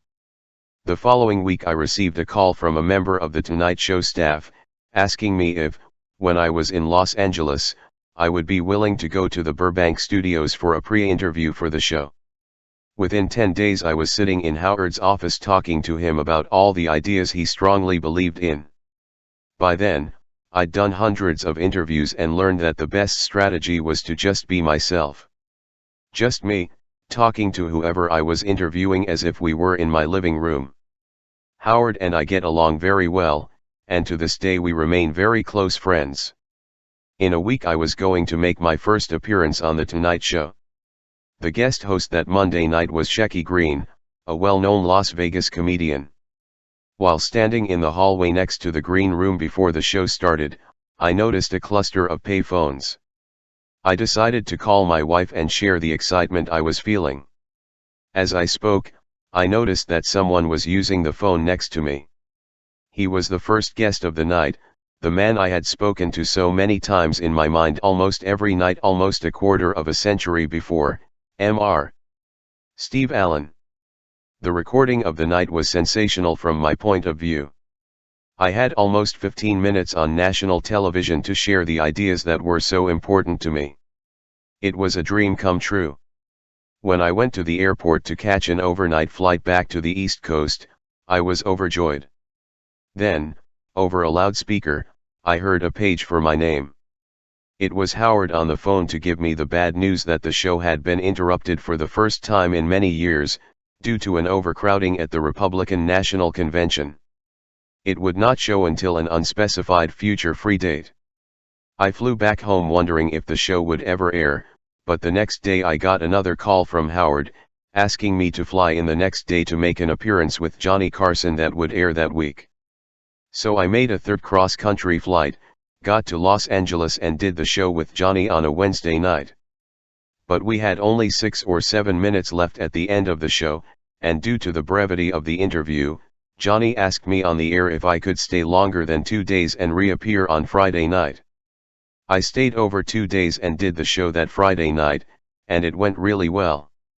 1 week from next Monday, the anticipated program aired. So he had gone from being an unknown person who could land a contract only on local shows to one with 3 appearances on Tonight Show on national television, all broadcast in an 11-day period. It seemed clear to me that Thoreau was absolutely right when he wrote, "If you confidently walk in the direction of your dreams and strive to live the life you have envisioned, you will find unexpected success in ordinary hours." Your Erroneous Zones was finally published in 26 languages around the world. Other books followed, as well as tapes, articles, international travel for professional talks, and an opportunity for me to make a difference in the lives of millions and millions of people. I received more money in the first year that I was alone without the security of a regular paycheck than I had received in the 36 years of my life prior to that date. The how and why of visualization. I am firmly convinced that thoughts are things. Thoughts, when properly nurtured and internalized, will become reality in the world of form. You see, we think in images and these images become our inner reality. When we learn the how and why of this imaging process, we are headed for unexpected success at ordinary times. 4 Principles of Effective Visualization. View the process of producing thoughts as an internal visualization without any of the limitations of the physical realm. You can move forward or backward in thought and you don't need all 5 senses to enter the world of thought, you do it in dreams while you sleep. Cause and effect are not a prerequisite. You can thoughtfully create any image you choose, and these images are the very essence of your life. 4 basic principles will allow you to make this shapeless realm work for you both physically and mentally. 1. Your actions come from your images. All of our behavior is the result of the thoughts that preceded it. If you visualize yourself as incompetent in a certain area, and continually reinforce it with a mental image, you will eventually enact this scenario. Suppose you are about to load your car and discover that you have 6 suitcases to put in a trunk that was designed to hold only 5. The image that forms in your mind will determine the amount of luggage you will take on this trip. If you think, "I'm going to have to cut down to 5 bags, this car can't hold all 6, then that's what you'll do. But if you imagine yourself going on a trip with all 6 suitcases and you keep that image in your mind, then you will act on the basis of the thought, "I know I can fit them all. I'll just change things and work on it until they fit." I mean thoughts as things, because they have as much to do with the way you drive on vacation as other things, like your car, your bags, your maps, your gas supply, your money, and everything. More in the world of form. Understanding that a thought is the first step in this life process helps you see the value of visualization in a positive light. Apply the notion of thoughts as things to the acquisition of wealth. If you imagine yourself acquiring abundance, if you keep this vision in your mind no matter what obstacles you encounter, and if you see it absolutely for yourself, you will act on this image. You will allow this image to be the dominant image in your mental world. You will make 15 calls a day instead of 3 or 4. You will find yourself saving a portion of your income and therefore paying yourself first, a crucial step in acquiring wealth. You will think rich thoughts and surround yourself with people who encourage your visions. You will find yourself attending classes on the important topics that make up your life mission. You will be in a continuous state of self-improvement. You will seek the knowledge and experience of those who have achieved success in their field. You will spend time reading about people who have been successful despite their humble origins. Your entire life experience will revolve around the image of you with abundance in your life, all based on one thing, one thought. It is also important to examine the reverse of this image. If you imagine yourself poor, you will act out your daily life based on this image. You will surround yourself with people who lack abundance, you will read about failures, you will avoid trying new things or believing in self-improvement because the idea in your head is that you are poor. Your behavior will constantly flow from this visualization. You will consider successful people as lucky or born in the right circumstances. You will go into every encounter that can help you gain abundance with the thought that it won't work for you anyway. Virtually everything you do is the result of the image you put in your mind before trying. See yourself as incapable of standing in front of an audience, and you won't. You will just steer clear of that experience and justify it by labeling yourself a shy person. Shy people create shy images over and over in their minds, and until they can see themselves without fear, they will always act on the image they create. Regardless of your life circumstances, you are the writer, director, and producer of your mental images. You will always act out those images. Your circumstances do not determine what your life will be, reveal what kind of images you have chosen so far. From the quality of your physical appearance to your level of nutritional health, the state of your financial possessions, the quality of your relationships, and everything else that requires action on your part, you are acting on images. Your mind stores all the images that you choose and, on a daily basis, you carry out the assignments of those thoughts. You cannot have a feeling without first having a thought. Your behavior is based on your feelings, which are based on your thoughts. So what you need to work on is not changing your behavior, but those things within your consciousness that we call thoughts. Once your thoughts reflect who you really want to be, the appropriate emotions and consequent behavior will flow automatically. Believe it and you will see it. 2. Tell yourself that everything you visualize is already here. Remember what Einstein taught us about time.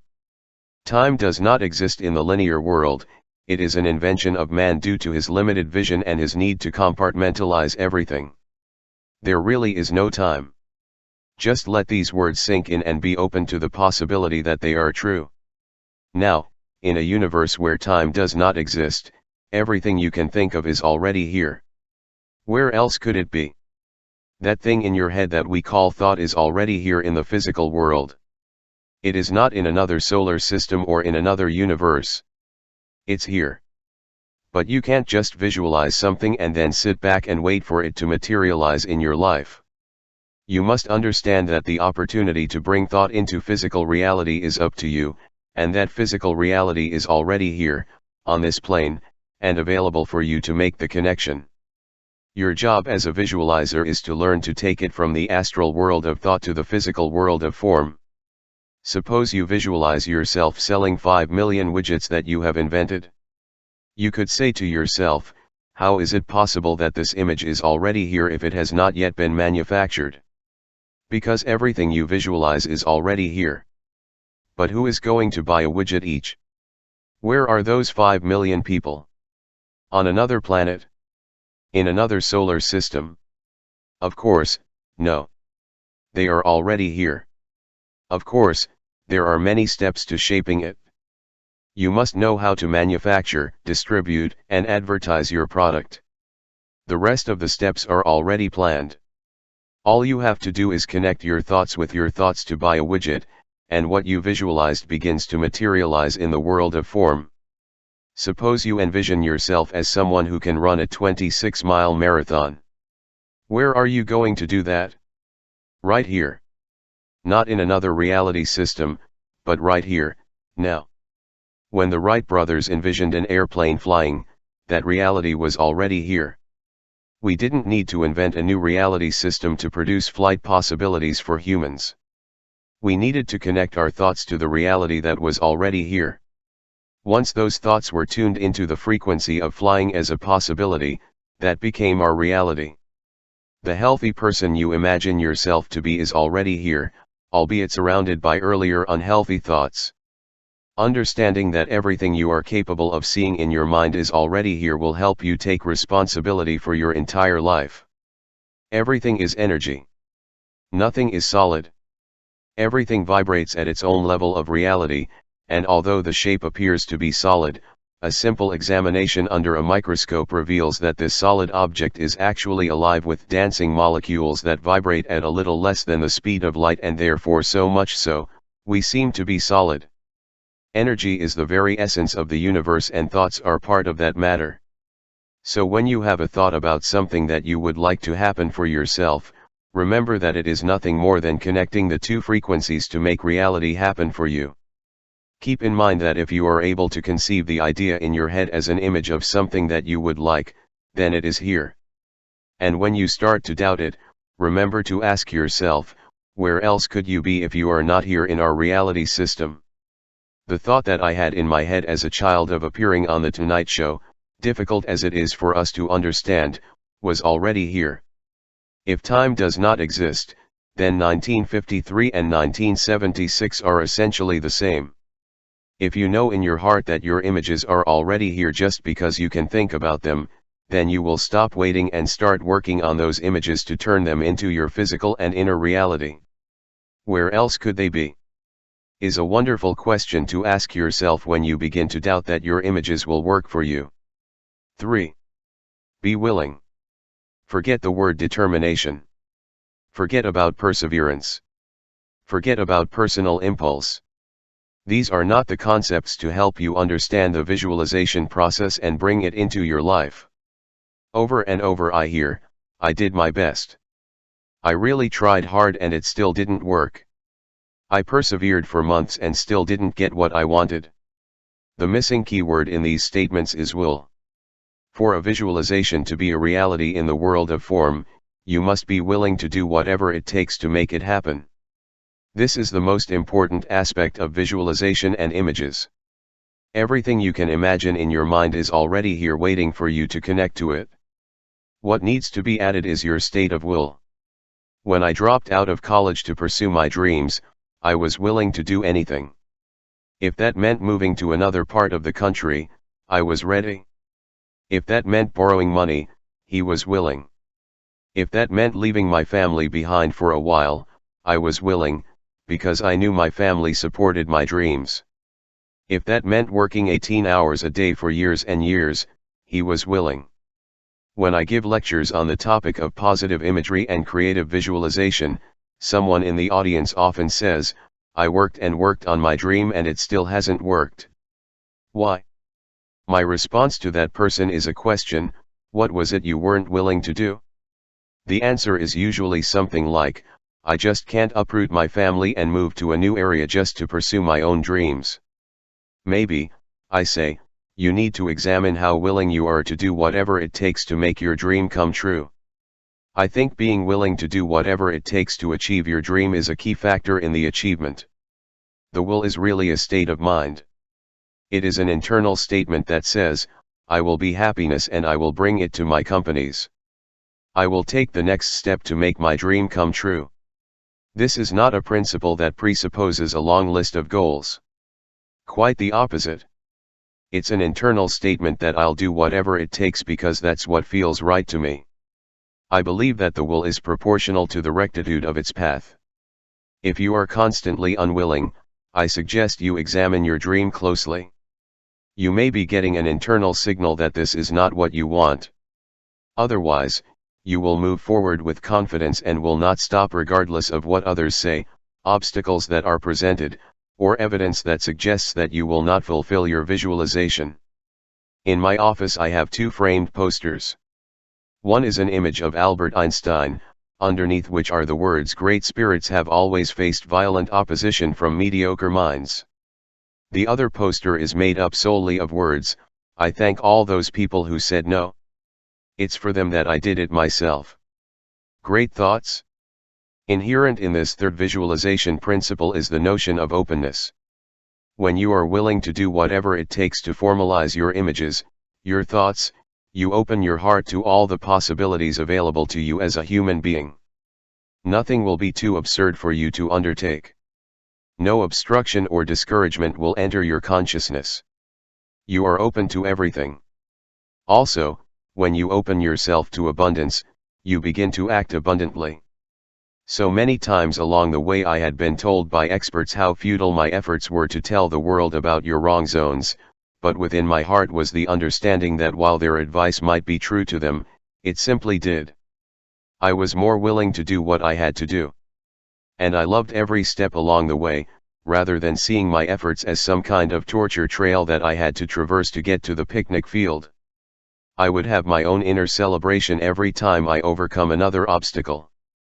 And I came to know that this future picnic area was just an illusion, since the future does not exist at all, only the work unit of our lives, which is now.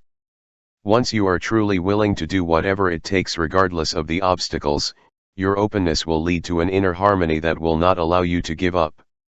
Being willing does not mean having to suffer, or having to do everything. The disposition itself is usually sufficient, and the disposition is a thought. 4. Realize that there is no such thing as failure. Keep this in mind and you will achieve everything you envision in your mind. It never fails, it just produces results. Always results.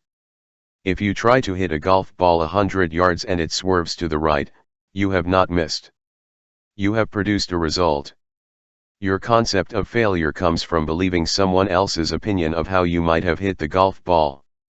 But in our reality, he couldn't have hit the golf ball other than the way he hit it. You have produced a result. You then scold yourself or put the ball back on the tee and proceed from the result you got. If you do this 200 times, you have not failed yet, you have simply produced 200 results. So, following visualization principles, if you want to be able to hit a golf ball on the fairway 100 yards or more in the air, you have to be willing to do whatever it takes to make it happen. Very, very simple. You don't do what it takes for your spouse or Arnold Palmer, you do what it takes for yourself. 100 swings, 200, 6,000.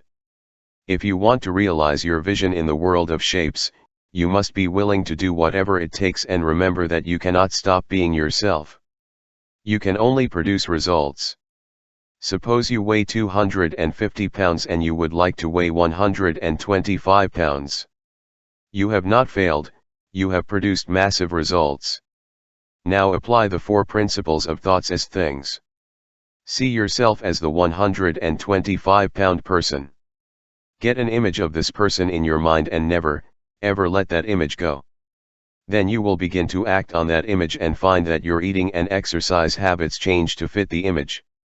Second, remember that the 125-pound person you envision is already here, even though they are surrounded by 125 extra pounds. Third, be willing to do whatever it takes to achieve your visualization, to achieve your goal. It's not what worked for your sister. For your viewing. Finally, remember that you cannot fail in this process, you will only produce results. If the results are continually not losing weight, get to work uncovering the belief system that is keeping you fat, because it is your thoughts that are creating the unwanted results. The most effective methods of doing this, in my opinion, are in programs that emphasize that you have your own answers. Find the approach that works best for you, an approach that involves self-responsibility and an understanding that what you believe is what you see. You can try dream work, in which you seek to get to know yourself better by inviting solutions, answers, and clarifications that come to you from your inner consciousness through your dreams and meditation. You are the dreamer of dreams. The you that is beyond form is eternal and is alive in a formless world. A cheeky statement, perhaps, but would you be convinced of that if you could leave your body, exist in a formless world, and then re-enter your body and exist in the state we call form?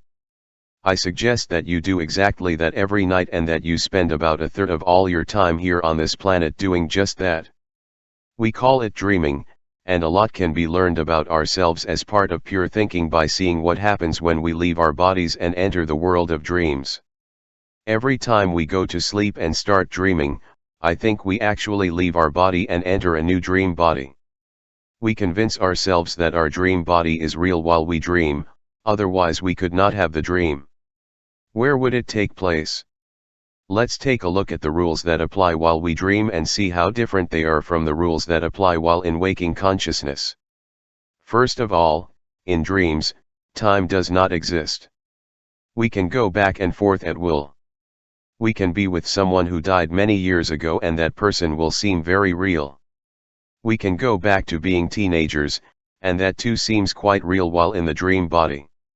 We can live a lifetime in a 14-minute dream sequence and everything is real to our dream body. Second, there is no cause or effect to dreaming. One moment we may be talking to someone we know very well and the next moment we are on a bus talking to a stranger. We can participate in an activity that produces the opposite result of what would occur in waking life. Third, dreams may have no beginning and no end. We can switch in the middle of a sequence to another place, and then go back, years younger than a moment ago. Fourth, in the dream, every obstacle turns into some kind of opportunity. If in the dream we are driving on a road that suddenly ends in a cliff, we can turn that into an opportunity to fly over the ground instead of hitting an abyss. In a chase scene, we somehow develop the amazing ability to catch bullets out of the air. Fifth, we create everything we need for our dream. This is very important to my hypothesis. If we need a person to scream and scream in the dream, we create that person as well as a screaming episode. Everyone and everything we need for sleep, we create it. If we don't, who does it? Sixth, our reactions within the dream manifest in our physical body, but the things that create the reactions are all illusions or thoughts. For example, if you believe someone threatening you with a knife, your heart will start to beat faster, and that is real. But the knife and the person who wields it are illusions. And finally, the only way we know that we are dreaming is by waking up. If we dream 24 hours a day, that would be our reality. We are convinced that the body is real, but everything that we experience in the dream is entirely in the realm of thought. There is no physical reality, it is an illusion, we realize it when we wake up. We spend about a third of our life sleeping, and a large percentage of our sleep time in sleep activity which is pure formless thought that seems very real before waking up. In fact, we are capable of quite fantastic feats while in our dream bodies. We can fly, transcend time, create whatever we choose, and male dreamers can even create the entire dance of life in this state of pure thought. What is a nocturnal emission or a wet dream if not the ejaculation of the protoplasm of life? Pure thought creating the opportunity for the dance of life. No physical contact. Pure thought that creates life. Quite an amazing process in this fabulously mysterious world of sheer absence of form, of thought. I am not referring here to the interpretation of the content of dreams. I write about the dreaming process to encourage you to become a daydreamer. That is, to help you understand that rules that seem to apply only to your dream body can also apply to your waking body. This lesson was advanced by Thoreau, who put it this way: our truest life is when we are awake in our dreams. For comparison purposes, think of 3 levels of consciousness. The level at the bottom we will call our dream consciousness, we will call the next level our awakened consciousness, and we will call the third level a higher level of consciousness. Now let's see what these different levels are like and what they mean in our lives. I will use a personal example. When I was young, I often dreamed of shoveling snow and sometimes I would mutter loudly on my shovel and wake up one of my brothers. He found that if he disguised himself as part of my dream, by speaking softly he could get me to pass him the shovel from my dream, which of course he found hilarious, and would wake me up with his laugh. But as long as he disguised himself as part of my dream, I would cooperate from my dream level with him at his waking level. I think this illustrates our ability to communicate between our waking and sleeping consciousness. What if someone from a dimension higher than waking consciousness wanted to walk and talk to us? That person would also have to disguise himself and pretend to be one of us, although he would know that there is a much greater consciousness beyond the waking level of consciousness. If that being were charismatic and compelling, many could listen and achieve a sense of the potential of higher consciousness beyond waking consciousness. That is, I believe, the process of highly spiritual teachers who have come here to teach us about the dimensions that are there for us in the world beyond our form. What would be a good costume?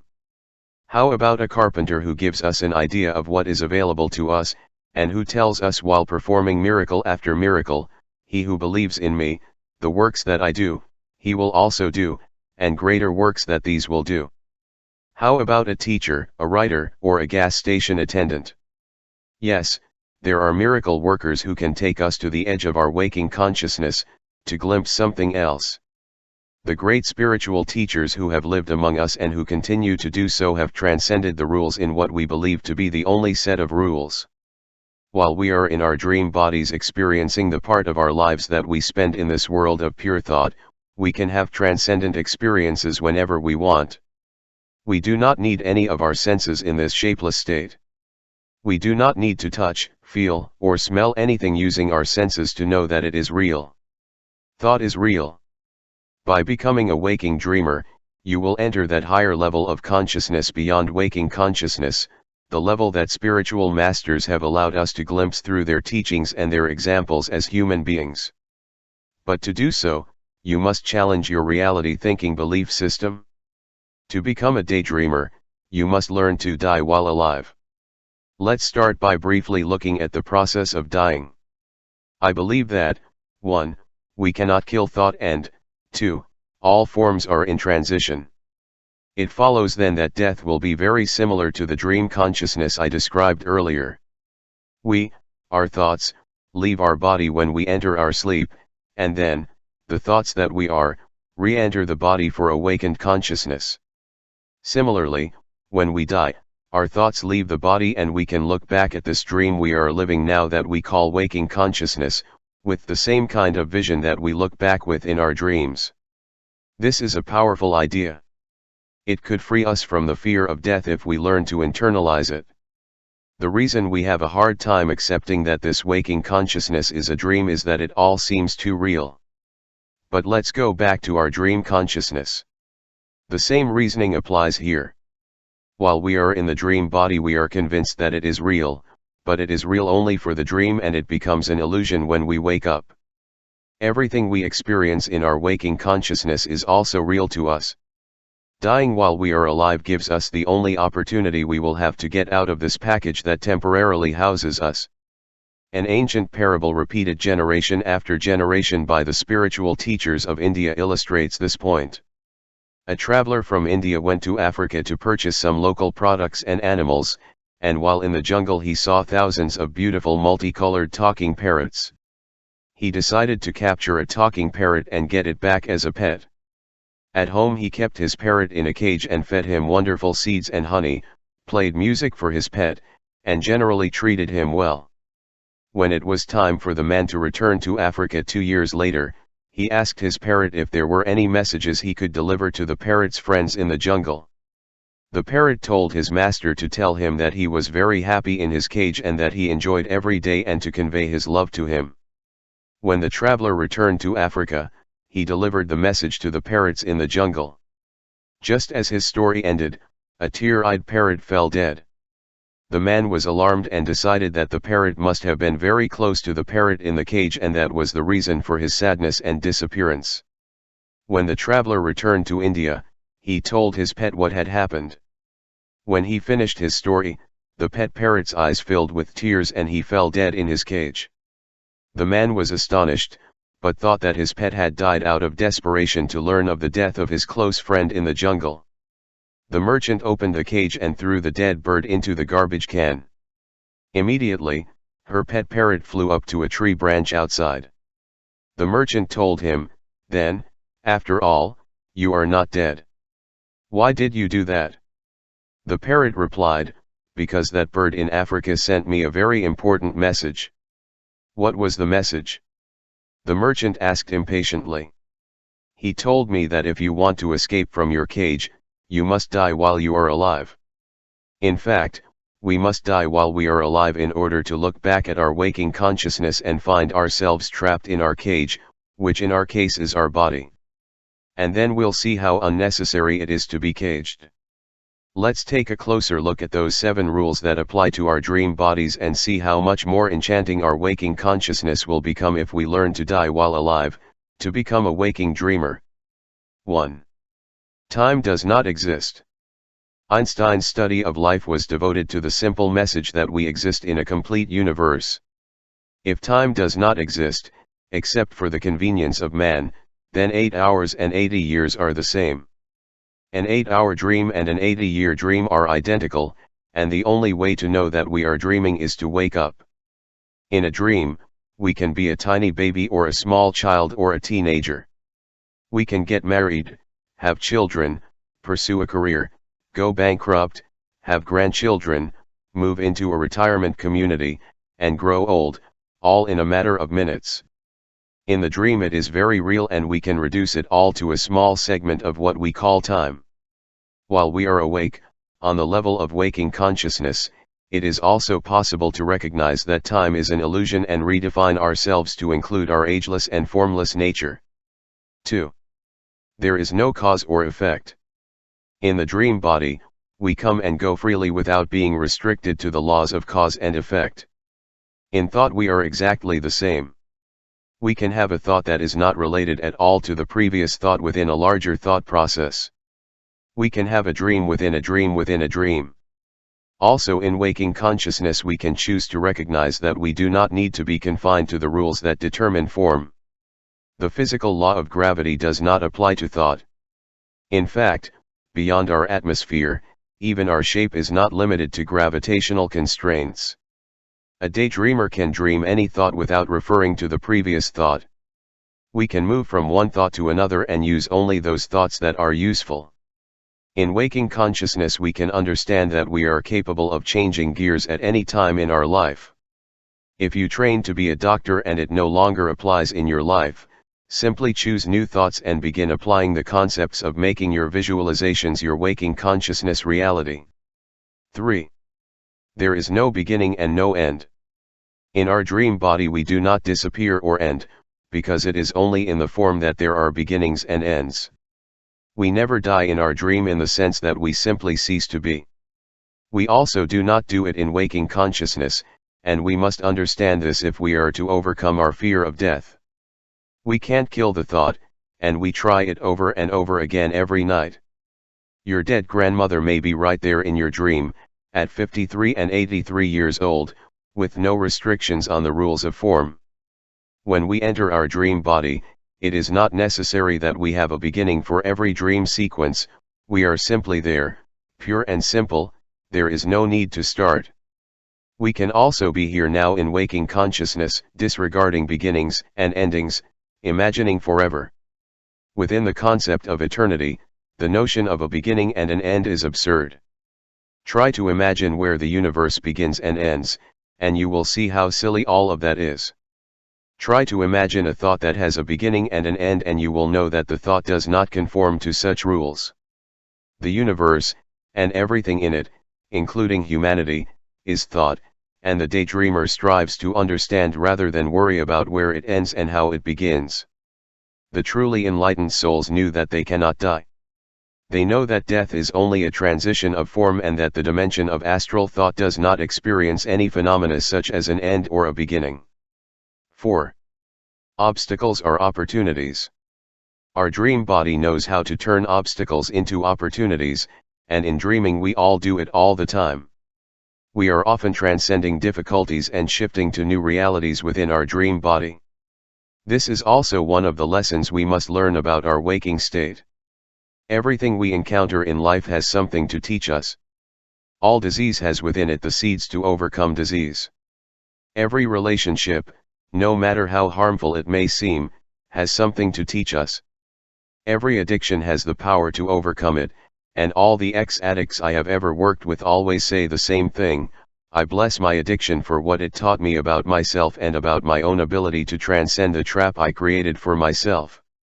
The daydreamer knows as it happens that there is a blessing in disguise in every problem he faces, and he becomes better and better seeing that blessing in the moment. We can develop this daydreamer attitude if we discontinue our need to curse problems and instead stop to see what we are about to gain from them.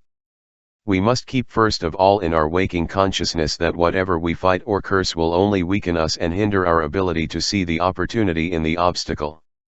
We know all this in our dream body. In fact, while in our dream body, we can rage at someone and wake up still angry and tense. The lesson here is important. Anger is real and we experience it both in our dreams and in our waking bodies, but the people or things we were angry with are all illusions. What a great lesson to have! All of our anger will be experienced by us, but the source of that anger is not real at all, it is in a character that we create for the purpose of our dream. 5. You create everything you need for sleep. In our dream body we create everything that happens. We create all the people, the events, everyone's reactions, the time frame, everything. We also create everything we need for our waking consciousness. Let it sink in for a moment. That is one of the lessons that spiritual teachers have been trying to teach us since the beginning of recorded history. Take responsibility for everything. Imagine dying and looking back at this level of consciousness from that dimension of lack in a way so similar to dream consciousness. As you transcend your cage, your body, you will see that you created everything you needed for sleep that we measure in years, rather than hours, but that is exactly the same if we understand that time does not exist. Now try to get that notion back while you are here in this body. Keep reminding yourself that you are a multidimensional being. From this perspective of being in the dimension of pure thought, creating all your experiences, it will not seem such an absurd notion. Look at everything in your life from the perspective of knowing that it is impossible to retain form when you transcend it, just as you cannot hold on to the things and people that you create for your dream when you wake up. A little bit weird? Yes. A little creepy? Yes. But imagine what a powerful and transcendent idea it could be in your life. You start to drift out of your way and you see everything you have and don't have, all your possessions and all your relationships, all your business ventures, everything, as something that you have created for this dream. Now you can learn how to make your creations work to make this the best dream anyone has ever had, or you may feel upset, immobilized, depressed, worried, and stressed about the things you have created for this dream. For all the illusions. So why not start taking responsibility for everything and enjoying your 80+ year dream? 6. The reactions are real, the characters are all illusions. While we dream, we have many emotional reactions. We feel ecstatic as a result of some thoughts, and our body reacts with changes in blood pressure, increased heart rate, flushing, erections, smiles, and the like.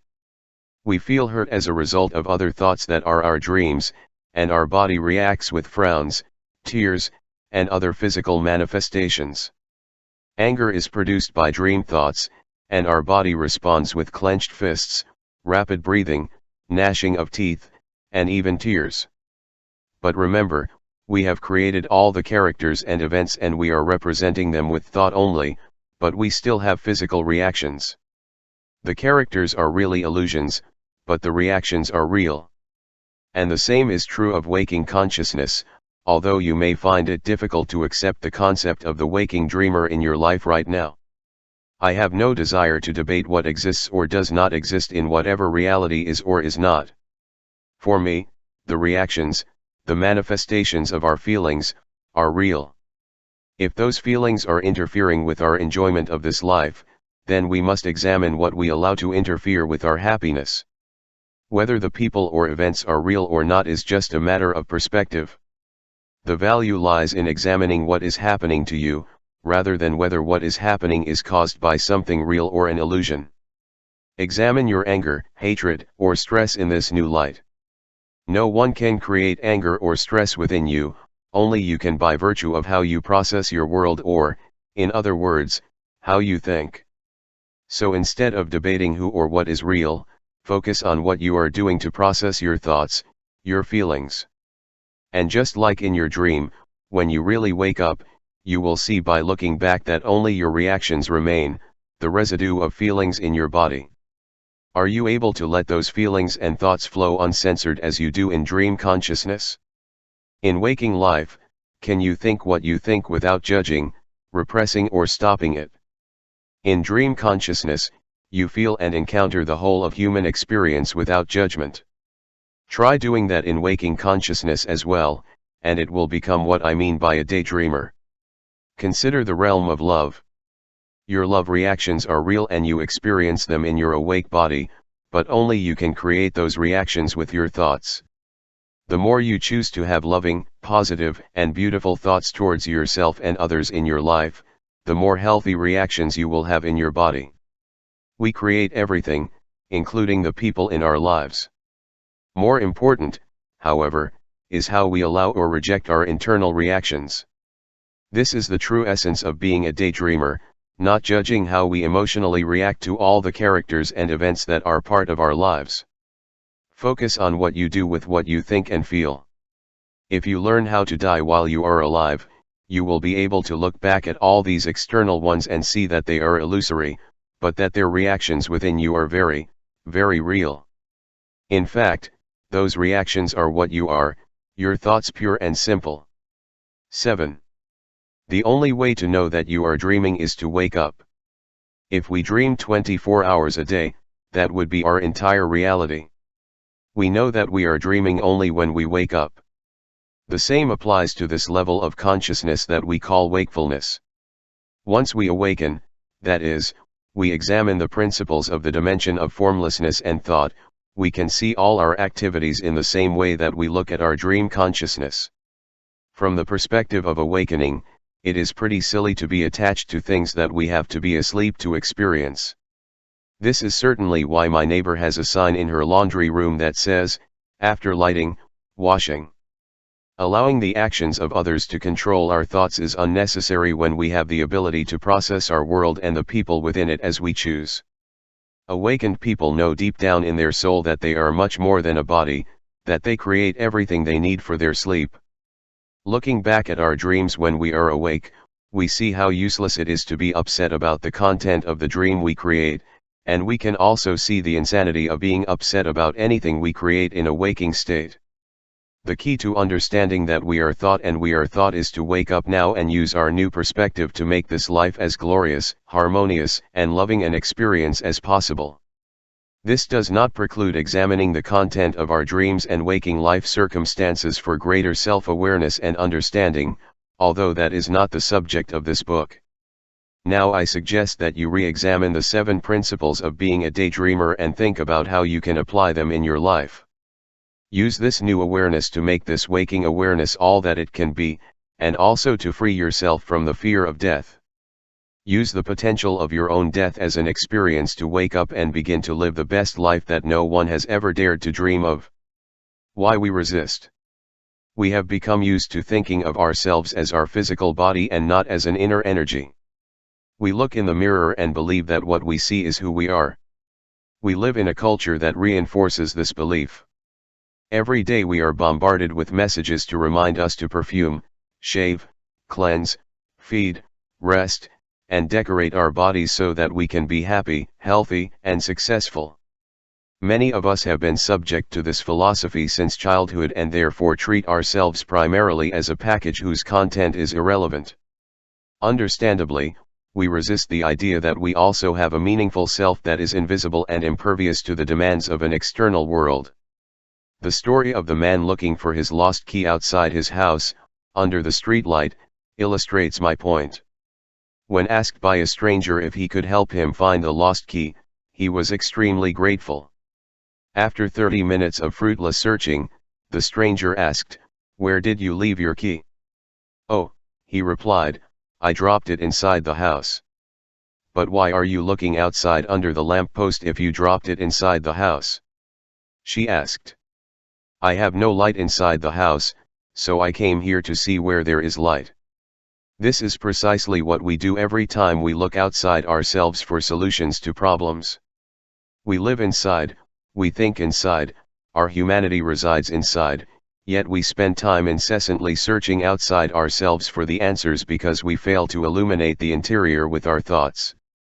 We resist the principle that thought is all we are, because it seems easier to look outside.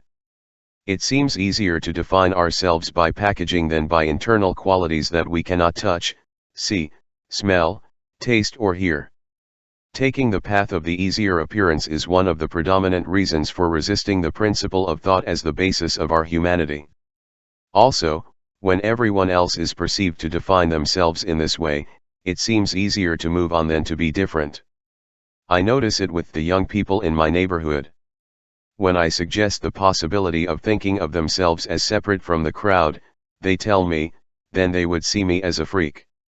They worry about how others perceive them, not realizing that their thoughts are a crucial component of who they are. They don't realize that they can process their world in any way they choose and often go for the seemingly easier option of just fitting in. Many of us choose to act as others do without examining our informal reality. We may not be willing to accept the criticism that comes with thinking independently. We can resist seeing ourselves as something beyond that form, because we have totally identified with this kind of approach to life. To change, we have to redefine ourselves and our priorities, give ourselves permission to observe where we are without becoming defensive or judging our point of view. We facilitate the next step on our way when we notice our current position without criticism. By identifying with form, we can function exclusively in the realm of things, excluding what may seem like annoying thoughts. Acquisitions become a way of demonstrating our competence in life, while our nonconformist nature is relegated to a closed closet. We behave as if we have no responsibility for the feelings and thoughts of others by insisting that they find happiness in the material things that we provide them. We justify ourselves by saying, "I work hard, I pay the bills, I give them everything they want, what else can I do?" What else we can do is be receptive to what they are thinking, talk to them about their aspirations, touch them in that divine space behind their form, and encourage them to experience their life in their own way. We work to accumulate, achieve, set goals, and acquire wealth and possessions. We identify success by measuring things, without ever knowing inner happiness. We continually strive, we never arrive. I believe that we are more, that we are intelligence within our form, just as the rose is an intelligence that delivers the fragrance and appearance of the flower. We can never create a rose by ourselves. We need the life force in the form we call rose. Similarly, we need to touch the intelligence or divine force behind the way we are, as well as those with whom we come in contact. We can resist simply because we are unfamiliar with this aspect of humanity and because the unknown is scary. Ask yourself if that's a worthwhile reason to stay exclusively in shape. In the world of forms, guilt is a convenient excuse for why our life is not exactly what we would like it to be. We blame the world for illness, the stock market for financial conditions, the bakery for causing us to be overweight, and parents for our personality. In the world of thought, however, we are responsible for everything. We think as we choose and we are what we think. Not what we eat, what we think. If we do not want responsibility for how we have created ourselves, we ignore this aspect of self-creation and live exclusively in the form that we inherit. If we know that thought is capable of healing, of creating a happy life, and of making a difference in the lives of others, then we respond to life with our ability. So we live responsibly. Once our focus includes the inner world of thoughts, we shift to a more responsible way of being in the world. Look within yourself to discover how it feels to be more responsible to the world.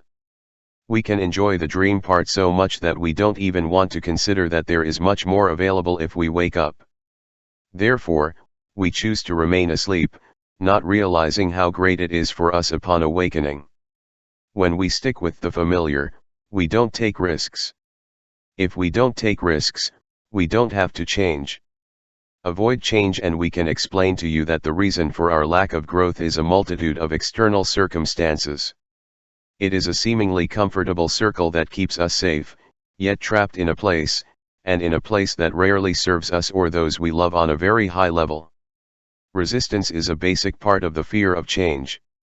When we approach metaphysical or spiritual questions, we come across a long history of trusting in seeing is believing, and that becomes an obstacle to looking anywhere but where our senses seem to point. I suggest that you turn the stumbling block into a stepping stone by reviewing our thoughts like, "I'll see it when I create it." It's out of the cage. Remember how to get better at whatever you want to achieve in the world of shapes. For example, practicing the piano for 2 hours a day will improve your piano performance. Hitting a bucket of golf balls every day on a practice tee will improve your golf game. Imaging is the equivalent of practice in the reporting world. Before going to sleep at night, practice having a picture in your mind of exactly what you want for yourself. If you want to be in better physical shape, practice seeing yourself exactly how you would like to see yourself. Let the image settle in your mind. Remember to also do this several times during the day. The job here is to use your thoughts to focus on positive imagery, to grow from the perfect person you have chosen to be thus far to even higher levels of perfection in the present moment. Don't consider yourself imperfect. Get the image in your mind of exactly what you would love to be, and you will find that you will automatically begin to act on that new image. In other words, start acting like you're already where you'd like to be, and the actions will follow automatically. Work on your thoughts every day instead of concentrating on your behavior. It is your thinking that creates the feelings you have and ultimately your actions as well. So give this dimension of your being all the attention it deserves. Be surprised when you verbalize self-defeating thoughts.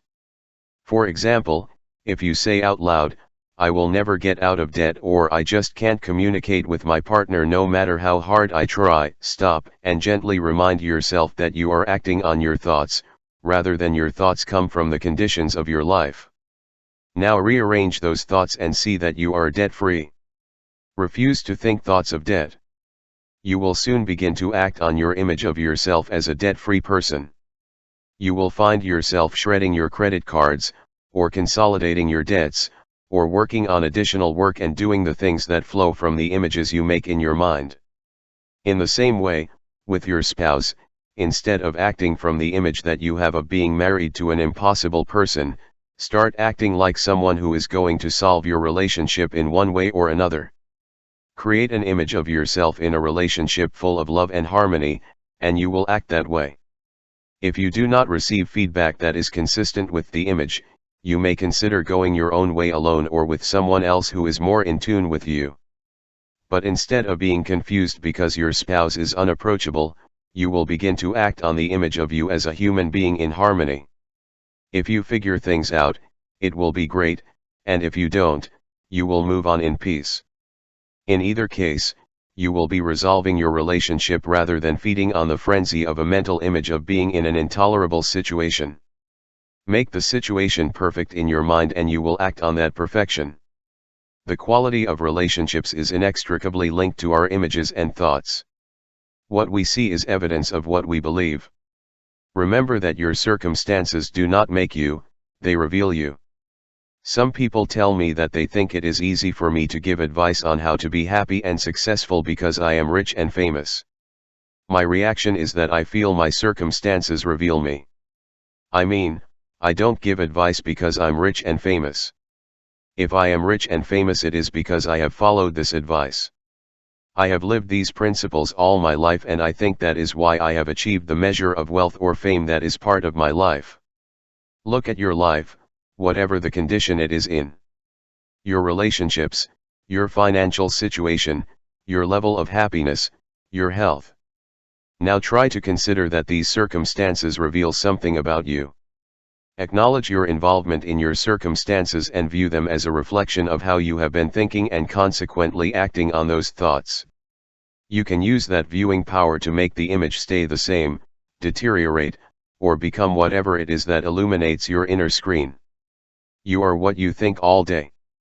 And even if you are thinking of people who barely exist in miserable conditions, remember that these people, more than any other people on our planet, need to hear and believe what I am writing about. If they could somehow change their internal images of despair and hopelessness to an image of something greater for themselves, and if they steadfastly refuse to imagine anything else, they would somehow begin to make that image a reality in the physical realm.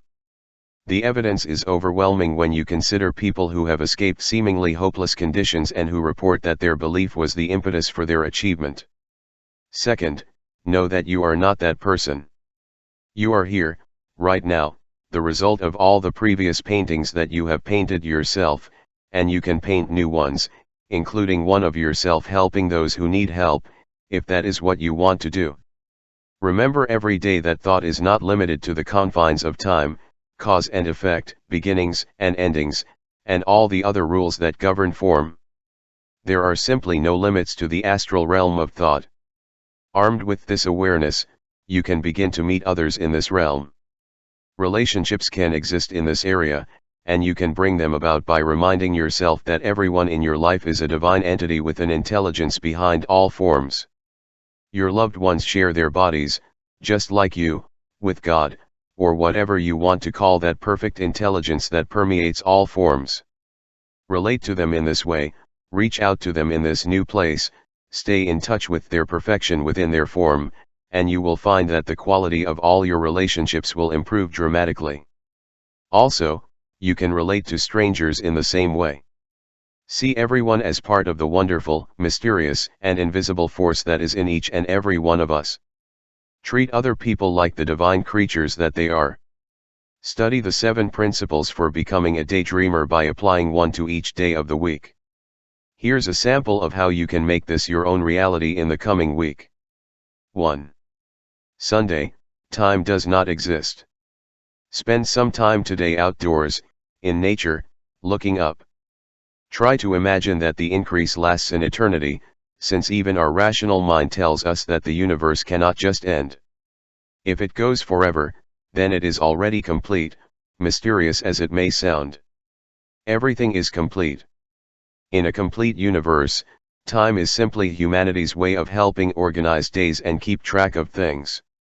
Eternity is forever, there is no time, only always. Now what can you do with this? It can eliminate worry about time, aging, type A behavior, your life scheduling, and rushing. Everything is so perfect, this universe we are in. Slow down and enjoy it all. Your life of approximately 90 years is exactly the same as your sleep of approximately 8 hours. I did not invent this notion of no time. Einstein gave it to us in a mathematical sense, and philosophers from the beginning of recorded history have reminded us of it. The Bible is full of references to eternity. Your life in shape should be honored and celebrated, not calculated and compartmentalized. Go beyond your bondage to time and live fully in this, the only time you have.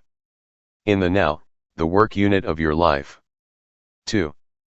Monday, there is no cause or effect. Today, take some time to understand what it means to just be. You are not a human being, but a human being. While form follows all the rules of cause and effect, lack of form is causal, just like the time you spend dreaming. Now here, now there, your thoughts are independent of each other. You can overcome sheer cause and effect by tuning into your invisible humanity. You don't need to continue doing the job you trained for, simply because as a teenager 30 years ago, you made some decisions about what you were going to become an apprentice or specialization in. You don't need to remain governed by the belief that past decisions make you what you are today. You can be a creator without the old rules that govern your life. You can be anything you choose, no matter what others say or do, and no matter what you have or have not done before. If you can imagine it, you can be, and your imagination, your thinking, is not restricted to the rules of cause and effect. Today, Monday, work on not being the effect of anything, but the creator of what you imagine yourself to be. You do not need a consultant on this matter, you simply need to bring your form into harmony with your thoughts and then allow yourself to be. 3. Tuesday, there is no beginning and no end. Practice living this day as if we are forever bound on this day. This is forever here and now. Without time as a factor in this metaphysical experiment, today and a million years are the same. You are eternal and your invisible essence can never die. Knowing this, all the small and worrying areas will become insignificant. Attachment to things that you will never be able to possess will also decrease significantly. Look in the mirror this Tuesday morning and say out loud, I am not my shape. I am something much more divine than mere form. The fact that you can come and go in your dream body regardless of time constraints gives you evidence that the dimension of thought is not something to fear, but something to savor. Today Tuesday, live each moment as if it were the eternity that it is, savoring all that there is to appreciate in each moment. Make it a habit starting today. One moment at a time. One eternity at a time. And be patient and loving with any scary thoughts. Reassure your fears that you understand their need to warn you of what they believe to be a danger and invite them to experiment with you today, to test this new way of thinking, safely and lovingly. 4. Wednesday, every obstacle is an opportunity. Today, welcome any disorderly or unpleasant behavior towards you by other people, as an opportunity to remind yourself that they are only speaking to your form. Know that they cannot have your divinity unless you choose to share it with them, and then, perhaps for the first time, you will be able to see the divinity in them, in a way that is distasteful to you. Use the obstacle, the annoyance, as an opportunity to connect with your inner self. Today, see how many times you can take what would have been an uncomfortable reaction within yourself and transform it into a blessing for yourself and for other divine beings as well. Use incidents as opportunities to practice and experience non-judgmental observation of what is happening in the world of form. Put aside your judgment of yourself and others, and instead watch what you are feeling and let those feelings release you. Over time, in this way, you will discover the blessing or opportunity in what you previously allowed to be an obstacle to harmony in your life. Today, Wednesday, you are becoming the daydreamer, turning obstacles into opportunities while in your awake body, just as you do when you are in your dream body. 5. Thursday, you create everything you need for sleep. As waking dreamers, we know deep down that when we die our consciousness will live in a new dimension, and that everything experienced at our current waking level will appear as an illusion. Thus, as in the dream body, everything we need for waking sleep is created by us. Even the people we experience as difficult, they are in our life because we put them there. They have important lessons to teach us. Today, focus on asking yourself, why did I create this in my life? Take responsibility for everything in your life, believing that you created everything. Dedicate this Thursday to experimenting with this self-realization. Respond today as if everything that comes your way is put there, just as everything that you experienced last night in your dream was created by you. Everything that happens to us is in some way a reflection of our internal beliefs. When you really and truly know that you create every aspect of your daily life, you will learn to discontinue disharmony or discover its message. When you no longer need to learn to deal with disharmony in your life, you will stop creating it and create love and harmony practically everywhere. Today is your day to keep this foremost in your consciousness throughout the day. 6. Friday, the reactions are real, the characters are all illusions. Today is the day to fly in a transformative sense. See how you interpret the reactions to all the characters and events that you create for your life. Remember that all the feelings you experience within yourself, anger, joy, fear, stress, happiness, are all very real to you, like in your dream when you find yourself gasping and breathing hard because someone has been chasing you. The gasps and shortness of breath are real, but the characters are your creation. Your reactions are the very essence of which the quality of your life is made up. Today, study how you are reacting to all the external things that you have created for your life. Focus on how you are processing your thoughts. Reactions to life are determined by our thinking. Start today to study the counterproductive reactions instead of the event or the person. Imagine waking up from your dream and being upset all day because one of the characters in your dream did not behave the way you thought they should. You know enough to simply say, "That was a dream," and then move on with your life or examine this reflection of yourself. Today, you can use that same strategy and refuse to be pinned down by anyone else's actions. 7. Saturday, the only way to know that you are dreaming is by waking up. Today you can practice awakening, that is, dying while you are alive, and look back at what you judged you should do for your life. Begin to realize that all you experience is a thought. The cookie that you feel like eating but won't do you any good is just a thought. Anger towards your spouse or children because they refuse to act in a certain way is just a thought. You are waking up, and in doing so you can see exactly how all your self-deprecating actions are actually responses to what you are creating for yourself. From this perspective, you are detached from your body and you are observing how you behave in a variety of situations. As an actor on stage, you see your body go through the hoops and roles that you have created for it, and you know that you are not exclusively that physical form. You are invisible and impervious to the senses for a day, and you can almost laugh at yourself for acting foolishly enough to immobilize yourself through the avenue of thought. As being awake, you know that you can only give away what you have inside, and that everything that is inside is there because of thoughts. If you give away something, hate or anger today, it is not because of anything outside of you, but because of what you have inside to give away. Harmonious and loving thoughts produce gift-giving love and harmony, no matter what comes your way. Discordant hateful thoughts produce the hate and anger that you have to give away. They both reflect your beliefs about your world. In this life, in this waking dimension, you just can't give away what you don't have. Observe what you give away throughout the day and realize that the only way you will achieve firm and harmonious control over how to live this illusion is to wake up to another dimension and see all your actions from a new perspective. Thus ends a week of work each day to be a daydreamer.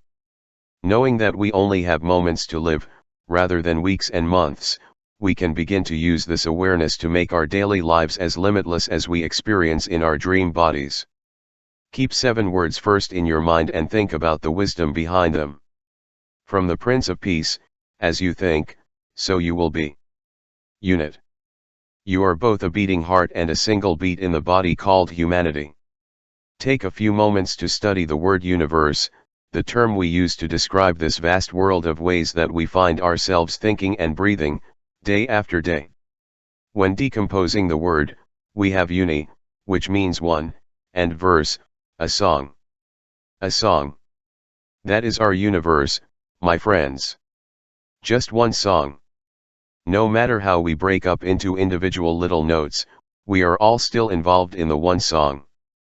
This is one of the most difficult concepts to grasp and apply to our daily lives, because we strongly believe in our separation. We recognize ourselves as a separate unit among billions of others. We exclusively identify with our own mind as unique and separate from everyone else on our planet. We look from our separation and we believe that through it is the only way to interact with the world and our reality. It takes a great shift in our consciousness to include the universal principle of unity. Once we make that change and begin to recognize all of humanity as a beautifully harmonious song, magnificent changes occur in our individual lives. But to make the change, you will need to suspend beliefs resulting from the narrow perspective of a personal life story and instead begin to think of yourself in relation to everyone else who shares this planet now, who has been here before. And even more surprising, who will appear in the future. A new perspective on our place in this one. Albert Einstein, a man I consider perhaps the greatest mind of our century, wrote these words regarding the perspective that I ask you to examine. A human being is a part of the whole that we call universe, a part limited in time and space. He experiences himself, his thoughts and feelings, as something separate from the rest, a kind of optical illusion of his consciousness. This illusion is for us a kind of prison, restricting us to our personal desires and affection for some people closest to us. Our task must be to free ourselves from this prison by expanding our circle of compassion to encompass all living creatures and all nature in its beauty. Einstein was much more than a scientist, he was a deep-thinking metaphysician, with little or no regard for established ways of thinking and doing. In the words that I have quoted, Einstein offers us a challenge to break free from our cages and see how we are all connected, not only in a spiritual or astral sense, but also in a linear physical sense of the real world. I have my own way of making that concept take shape for me. First, for perspective to deal with metaphysical issues, I ask myself, can I go back far enough to see the big picture? I envision being able to be in one place and see literally the entire scope of creation. Since this is impossible to do in shape, I try to look in the other direction, that is, towards the smallest speck, and magnify what is inside that speck, and so on to infinity. Victor Hugo put it this way, where the telescope ends, the microscope begins. Which of the two has the greatest view? So I suggest that you temporarily put the telescope away throughout the song and take a look inward, at what you know best, your own body. Here we will see that we are all a me, that is us. To borrow a phrase from the wonderful Richard Moss's book of that title, let's take a look through this metaphorical microscope. We are replete with life forms, most of which are necessary to maintain us in a state of life. Our eyelids have many tiny organisms that work in harmony with the whole. The lining of our large intestines has hundreds of different types of microbes, all living, all with their own unique characteristics, but still part of the whole person. Our scalp is home to tiny organisms, each of which has a separate identity that can be examined under a powerful microscope. So too, our liver, pancreas, toenails, skin, heart and so on are full of life, all working in harmony with the whole that we call I. Yes indeed, you and I are a me that we are, and although those microscopic life forms that reside within our toenails will most likely never come into contact with those other very different life forms that live on our globes. Eyepieces, both are separate and unique and crucial to the survival of the whole we call ourselves. This became very clear to me when I saw a documentary about the life forms that live inside a raindrop. Using a very powerful microscope, the scientists documented that there were hundreds of life forms in each raindrop, many of which had no physical contact with the other life forms in the same raindrop. They were of different colors, shapes and origins, each with unique physical characteristics, and they were as far apart from each other as we are from the tribes of Afghanistan. However, they all made up the whole called raindrop. In an endless universe, it is conceivable that our physical size is proportionally the same as that of the smallest microbe within the smallest microbe, within the even smallest microbe, all within that raindrop. The infinitely tiny life form residing within the toenail will never make physical contact with the tiny microbes on the inner lining of my retina, in my eye, in the eye socket, on the head of my torso, ad infinitum. At the same time, he is a separate and unique part of the whole known as a person. From this perspective we can view ourselves as a person in relation to the totality known as the universe. With our narrow vision we can see that we are connected on a physical level, and we can validate this with physical measurement methods. But we tend to use those measuring sticks, which we have invented, as instruments to enslave ourselves to a restricted and narrow interpretation of our place in this song.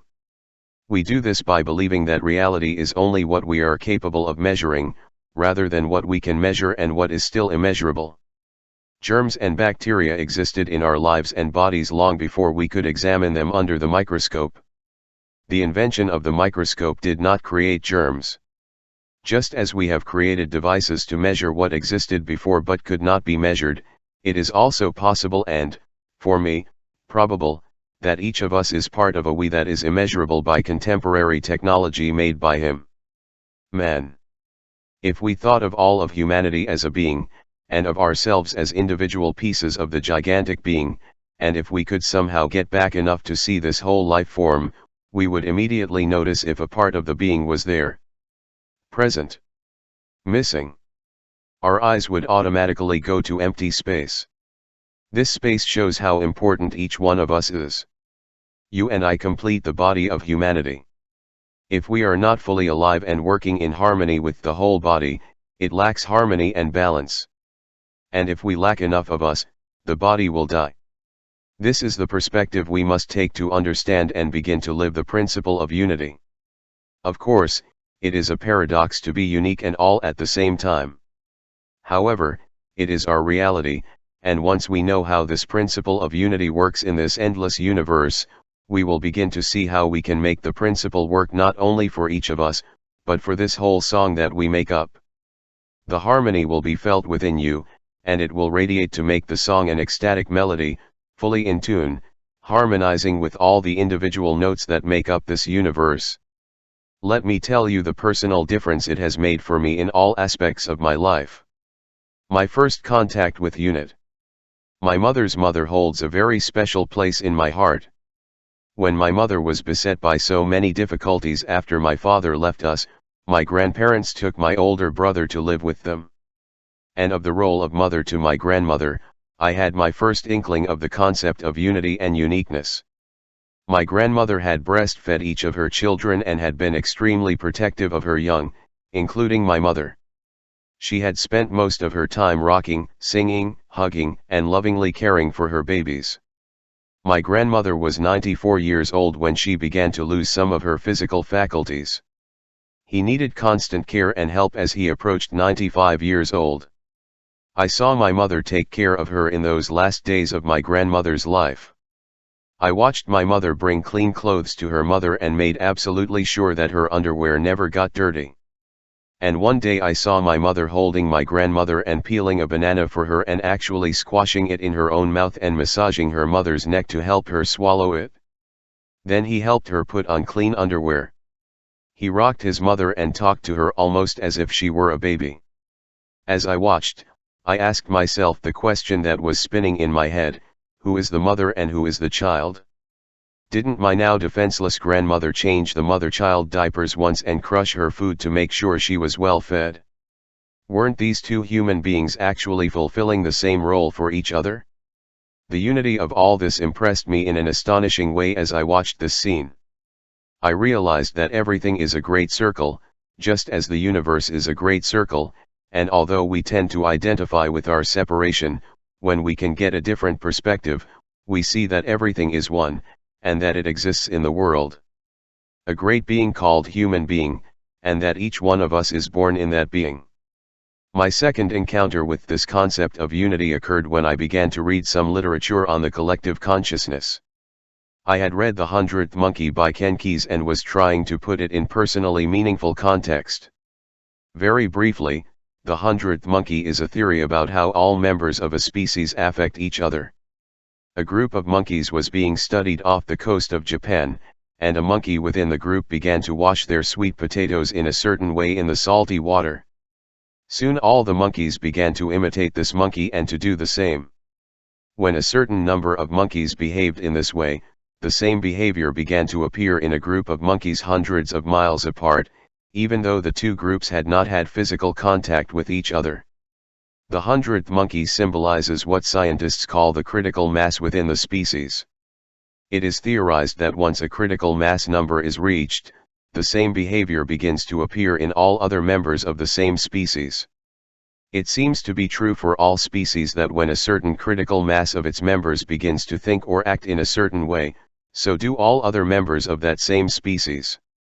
In Ken Keyes' book, he uses the example of nuclear warfare and suggests that if enough of us as members of the human species believe and act as if there is finally a nuclear war, then when we reach that critical mass, of course create our own reality as a species. On the other hand, if many of us believe and act as if such an occurrence is impossible, then we can create that reality for our entire species as well. The invisible connection between all members of a species is more verifiable now than it was a few years ago. Physicists describe it as a phase transition. Scientists report that when the atoms within a molecule line up in a certain way and a critical mass number is reached, the rest of the atoms spontaneously line up in the same way.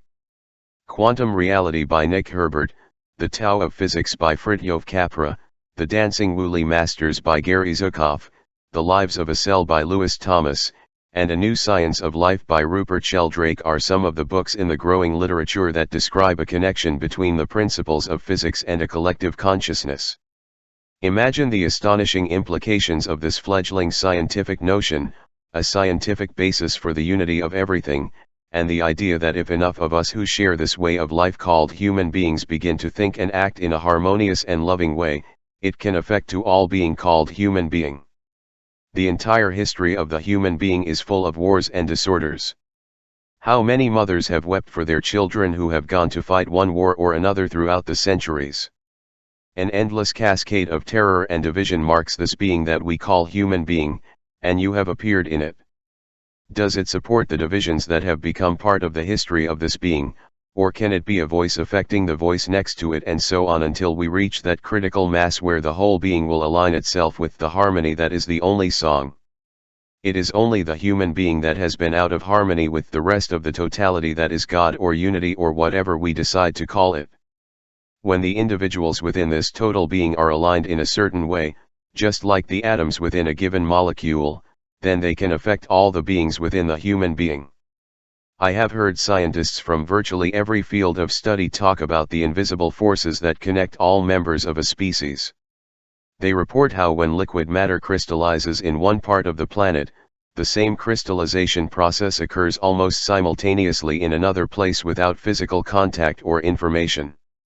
I've heard researchers talk about microbes in Europe suddenly behaving differently, while microbes in other parts of the world demonstrate this new behavior almost simultaneously without an exchange of information.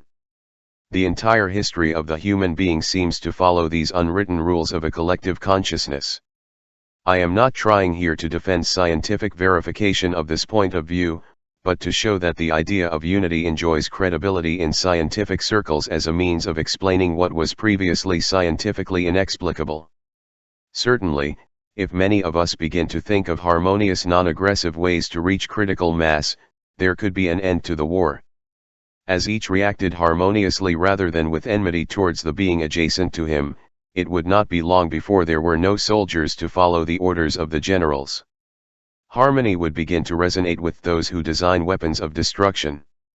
When designers stopped creating weapons, government officials would stop contracting for weapons of destruction, and the side effects would begin to be felt in all fields of human endeavor. People carrying weapons would find this behavior incompatible with their own internal harmony and would simply refuse to participate. Advertisers would begin to feel the pressure to line up on the side of harmony rather than tumult. The transition would work within the human being, much as it does within a molecule. As more and more align in harmony, the pressure becomes overwhelming and the unity of humanity is the winner. And how does it all start? Symbolically, with that monkey picking up that sweet potato and having the courage to behave differently, and then the next one, until it reaches critical mass. A person with a conscience actually becomes a majority through this process of collective consciousness. One day I was running and thinking about this matter of myself being a me, that is us, when I noticed another runner about 30 yards ahead of me, and I asked myself a question that it was going to be a life-changing event. How can I be connected to that being, whom I have never seen before and do not know from Adam, and yet he seems to be doing the same thing as me? Then I remembered the question of perspective. I thought of my feet moving in front of each other, and all the life forms that are alive in and on me, that will never see each other and yet are inextricably connected and essential to form this being that I call Wayne. I decided to project myself back far enough, and realized for the first time that 30 meters of physical distance was absolutely nothing in an endless song that we measure in the distances that light travels in years. The other runner was no further away from me than the microbe in my eye than the one in my pancreas. For the first time in my life, I found myself connected to a being that previously seemed separate from me. It became very clear to me that regardless of where any of us are on this globe, given a world that is round, it is impossible to choose sides. I saw that we are all literally part of this being in which we present ourselves, with a mode of behavior and a personality of our own, and that each of us within that being can make a difference in how the whole proceeds and exists. A small voice within that song can influence the whole being towards destruction or harmony. It just hit me that day, and then when I got home and started talking to my wife about this amazing discovery, I opened a letter from a woman in Iran, a letter that would crystallize everything for me. An English-speaking person in Iran had read several of my books and had decided to translate them into Farsi and make them available to the peoples of Iran. She had translated the books and, in fact, had distributed 5,000 copies of each book, and then had opted for a second edition. At that time, the government decided to place a disclaimer in the book stating that my subversive ideas were inconsistent with the philosophy of the revolution that was taking place in Iran. The translator's niece obtained my address from the American publisher and wrote to tell me that my books had had a notable impact on her. His letter came the day when I realized astonishingly that he was not only connected to that corridor about 30 meters from me, but to all of humanity as well. Maryam Abdullahi's letter in Iran helped me to see that we are all connected as human beings, regardless of the borders and divisions that we have drawn to make us believe otherwise. Maryam wrote in detail how important my words were to her and said that there was a growing awareness within Iran of the need for people to stop hating each other and join the rest of the world. He began to write regularly and organized the sending of gifts to our children, tapestries that now hang in our house, books about peace and love. She showed us that there was another aspect of people who were caught in that vicious cycle of war. One Friday afternoon I received a long-distance phone call from Tehran, and there was Maryam, crying with joy over some of the audio and video tapes I had sent her, along with other gifts from this part of the song. Since then we have become friends, we talk on the phone periodically, and she tells me that the words I wrote and the tapes I made several years ago are now having an effect on people who speak Farsi. The unity of all this struck me dramatically again. Then a beautiful letter arrived demonstrating again the universality of us as human beings. Listen to Maryam as she writes from the other side of our circle and understand how impossible it is to choose the sides of a circle. Wayne. It was November 20th, 2 weeks ago. I was a little tired from working for a week and wanted to rest. My mom, get ready, the guests are coming. Oh, I'm tired. Tell them I'm not home. No, this time it is different. Get ready as soon as possible. I did not know what was happening. The doorbell rang. Open the door. My niece came. In his hand, he couldn't believe it. My package.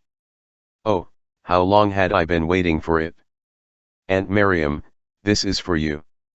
My brother had received the package and he did not tell me about it. I kissed the box many times. After a while my sisters, our friends, relatives came. What's up tonight? I asked. They wanted to participate in this celebration. My mom had invited them. There were about 30 people at this party. I said to my sister, "Oh Layla, what did I tell you on Tuesday?" On Tuesday night, my sister and I went to buy meat and milk. You can hardly get meat and milk at 7 p.m., but we had to. On the way I thought to myself, oh, if we get meat, it means that I will receive my package. But if not, oh no. We call this intention. I was scared to try, but what about the risks Wayne Dyer talks about in his books? You are very lucky. All our meat is finished, this is the last one. 8 kilograms and 400 grams, you are very lucky, said the man. We wanted 8 kilograms. Oh Layla, I'll get my package, I'm sure. When I told people that Dyer had sent me a video, everyone was saying, that time you were lucky to get your package. But this time you will not receive it because they will open it and they will not give it to you. Oh, Akis must come here to make a list of concerns like if they arrest my son in the street and take him to the front, if today is our turn to be killed by Iraq bombs, or if I don't get my package. Layla, I finally got it, I said to my sister and kissed the box. Open it, people said. No, after eating cake, I said. Maryam describes her emotions after examining all the contents. He closes his letter with the following: listen, everyone, let's listen to his voice. Okay. Suppose he is here. We hear you on the tape. Either go out and take charge of your life and be a responsible person and make things happen, or be one of the children of the orphanage. I have discovered that now everything is possible for me, just because I believe I can do it. My work really reflects the notion that you become your expectations. Whatever you hope to be. What a good night it was. I never forget. It was 2 o'clock. Okay guys, go home. I have to wake up at 5:30 a.m. No, they say, we have not seen such a happy face, such a real and genuine laugh, such bright eyes in many years. My brother-in-law, I bet you don't sleep tonight and read the letter over and over and listen to the cassettes. Thank you for making some of the moments in my life moments to remember. I attach some photographs. Submit as many photos as you can. The more the better.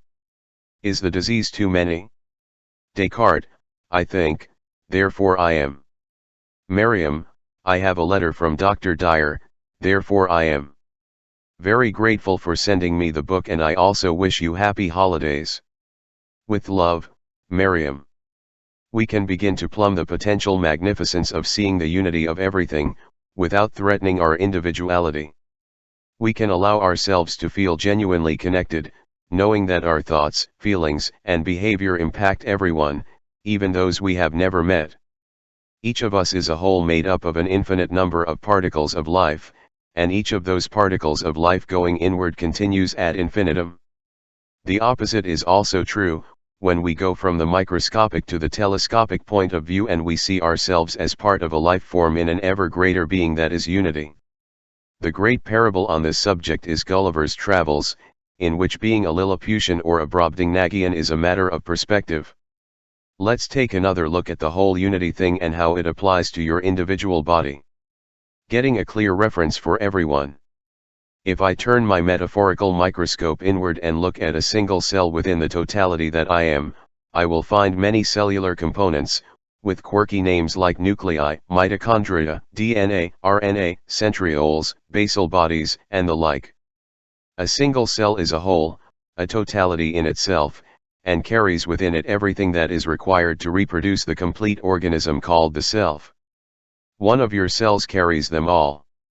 Assuming we have 6 billion cells, theoretically any one of those cells has in itself the ability to clone another whole person.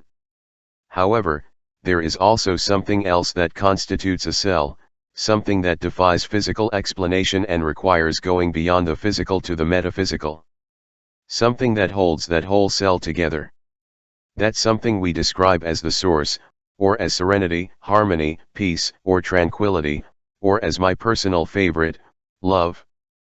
Pierre Teilhard de Chardin put it this way: love is the affinity that unites the elements of the world. Love, in fact, is the agent of universal synthesis. Love or harmony is that immeasurable and invisible ingredient that synthesizes and creates the form we call our body and our physical world. When a cell does not have internal harmony or ease, even though all the internal parts are there in the proper proportions, that particular cell will behave in a non-harmonious way and affect the whole that contains it. Thus, a cell with absence of facility, a diseased cell, lacks a reference to the whole, including itself. A sick cell lacks tranquility, harmony, or inner love, or whatever we decide to call it. That cell has absolutely no reference to the whole, to the individual person. Consequently, it destroys everything in its path by refusing to cooperate with the adjacent cell, until it destroys everything and, as a result, self-destructs. What I have just described is the functioning of a cancer within a body. It is an organism without reference to the whole, which does not cooperate with the other cells and ultimately kills the whole and itself in the process. Because it lacks that reference to the whole, it is heading towards its own destruction. Now switch your consciousness with me to the telescope and start looking out from that cell, and imagine the self as a single cell, among 6 billion cells in a larger body that we call humanity. The totality that you are is very similar to the functioning of a cell. You have many components and something mysterious and invisible that holds you together, the same thing that Teilhard described. Love is your universal synthesizer, if you are the universe. When you, as a cell, are composed of something other than that inner ease or harmony, you are sick and will react to cells adjacent to you in the same way that a cancer cell acts to its neighbors. You will not cooperate, instead, you will try to aggressively devour, destroy, or insidiously judge your neighboring cells. Therefore, a cancer in society is almost identical to a cancer in your body. When an individual acts destructively towards another person, it is because he has no reference to the whole. Without that feeling or belonging to the whole, he will act aggressively towards others and in the process end up destroying himself as well. We begin to see how a lack of affinity for total unity or a lack of thinking in terms of unity can lead to cancer in a cell and also in society. Now let's increase the focus of the telescope. Think of the entire planet we live on as a single cell. I have never read a better description than Lewis Thomas in The Lives of a Cell. I have been trying to think of the Earth as some kind of organism, but it is not possible. I can't think of it this way. It's too big, too complex, with too many work pieces lacking visible connections. The other night, driving through a wooded and mountainous part of southern New England, I wondered about this.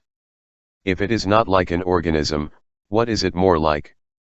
Then, satisfactorily for that moment, it occurred to me, it's more like a single cell. Seen from the distance of the moon, the amazing thing about Earth, to catch your breath, is that it is alive.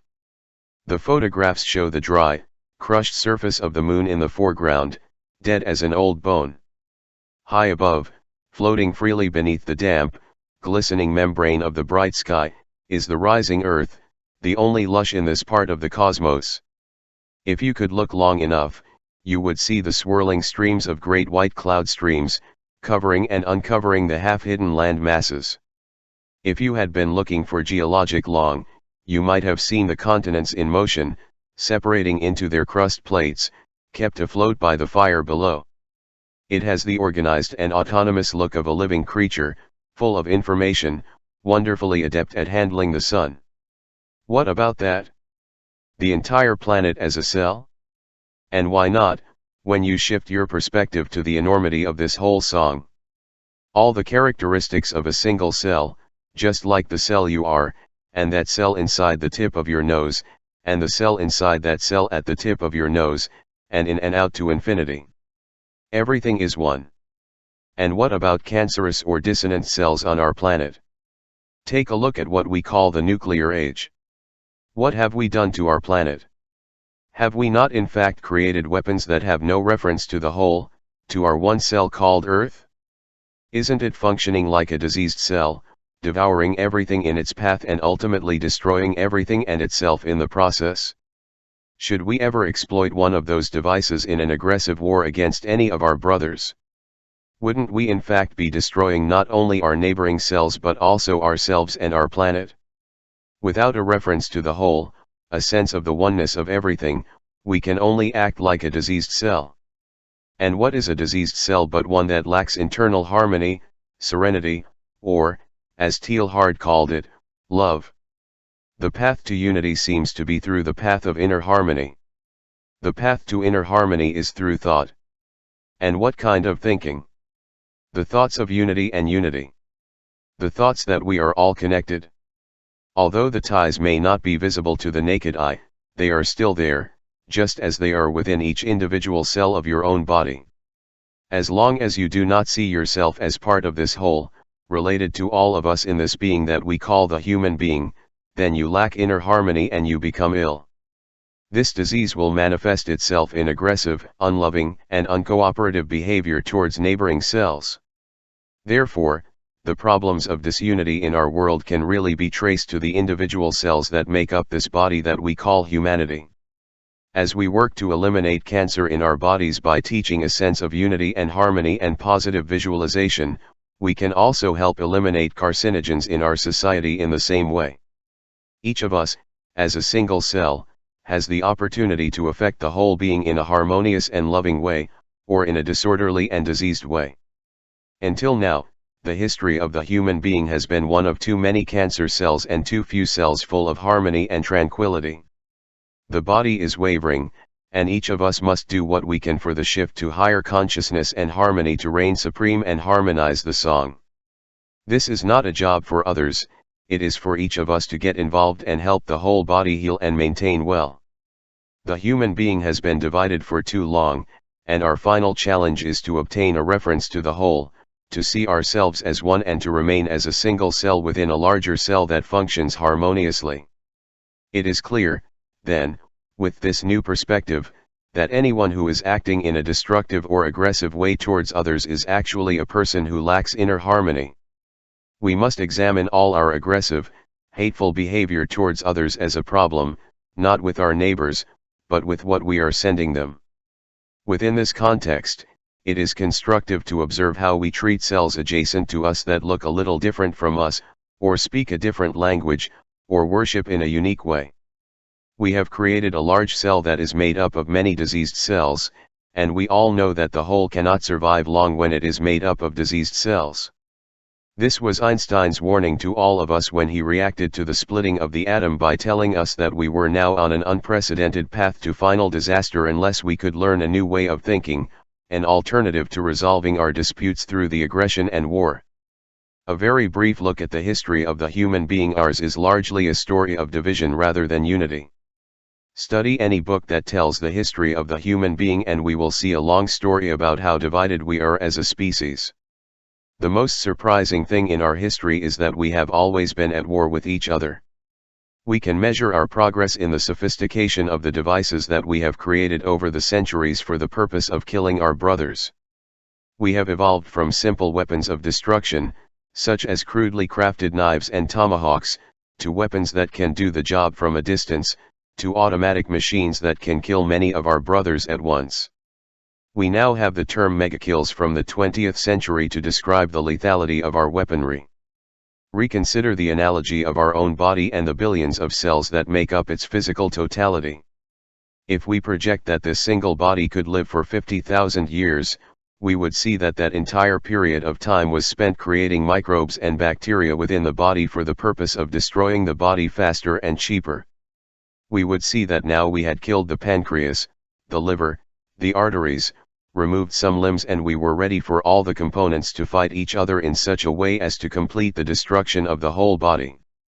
And now we have created the ultimate cancer, a means of destruction that, if ever used, will destroy everything once and for all. The history of this being also emphasizes our differences and divisions. Look at our history books and see how we have behaved as a total. East against West. The darkness against the light. The old against the young. The Germans against the French. The civilized against the savage. Endless chronicles of dichotomies, of peoples discovering ways to conquer each other, to surpass each other, to defeat each other. It is analogous to all life forms in your body that choose sides based on physical appearances. Liver cells against the whites of the eyes. The larger cells in your skin against the tiny cells in your blood. The liquid cells against those of the heel of the foot. Longer cells in the intestines versus shorter cells in the eardrums. Division, division, division, until at last one group wins and destroys the whole body. You know how absurd it would be for you to try to live with this disharmony within you. You know, without even thinking about it, that all the components that constitute you must work in cooperation and with a reference to the whole that you are if you want to survive for about 90 years. Well, the being that is our human being simply has a longer life because it is much larger, a matter of perspective, and consequently you have to observe how the individual beings have been behaving within this human being, and then ask yourself how is it possible for the being to survive with all this division? The answer is that either we help to change the behavior and attitude of the beings that make up the human being, or it will destroy itself. Here Paramahansa Yogananda writing in the Divine Romance. I believe that there will always be wars, until perhaps we all become so spiritual that by the evolution of our individual nature we will wage war unnecessary. No matter what their differences are, if great minds like Jesus, Krishna, Buddha, Muhammad sat together, they would never use the engines of science to try to destroy each other. Why should people feel the need to fight? The power of arms does not evoke wisdom, nor has it ever achieved lasting peace. Our history is replete with references to how we have divided ourselves and brought the entire human race to the brink of destruction as a result of our emphasis on enemies rather than allies in this miracle of life. Some of the greatest minds that have ever been among us know that unity is more than idle thoughts of philosophers and metaphysicians, that it is the very essence of our reality. In the unity that is humanity we have practiced division to the detriment of the whole. Yes, we have had some bright lights that have tried to help us see the madness of our ways, but essentially we have not been able to transcend our physical forms and see that our humanity is in our thinking, and that the totality of our thinking. It has always been that of division and separateness. There is much for you, as a single cell in this body called humanity and as a functional whole made up of a multitude of individual cells, in applying this principle of unity to your own personal world. One of the best places for you to start putting this principle into practice is how you function in relation to all the other humans within the song. It can be an instrument of cohesion and leadership, or one of the beings that unconsciously brings down your unit. Cultivate a reference for everything. Not long ago, while running around the neighborhood, I noticed a tree trimming service on a neighbor's lawn. Since I had a large tree in front of my house, I stopped to ask the worker if he could give me some information so I could use the pruning service. His response gave me a lot of insight into how he sees himself, both within his company and within his world. Look, sir, I can't just stand here and talk, my job is to prune trees. I don't know anything about the front office part of this business. He proceeded to turn up the volume on his chainsaw and fired me entirely. He was so preoccupied with his own little compartmentalized responsibilities that he couldn't see how his actions affected the entire business, and that if he showed that attitude on a regular basis, he would be completely alienated and contributing to his ruin, and therefore, his own ruin as well. It is similar to a waiter in a restaurant responding to the request of an hourly diner, saying, "Sorry, that's not my table." In the business world, two attributes stand out clearly when it comes to distinguishing leaders from followers. 1. All effective leaders have a reference to the whole. On any given day, I could count hundreds of examples of people I come across who don't have a concept at all, who actually act like a single cancer cell in the whole of their business enterprise. It is not my department, you will have to speak to accounting.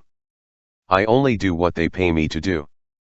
Sorry, it's someone else's responsibility. I can't take responsibility for how others do their job, I can only do one thing at a time. You hear it from a teller in a bank, a teller, a telephone operator in a large department store, an employee at the driver's license office, and so on. Without reference to the whole.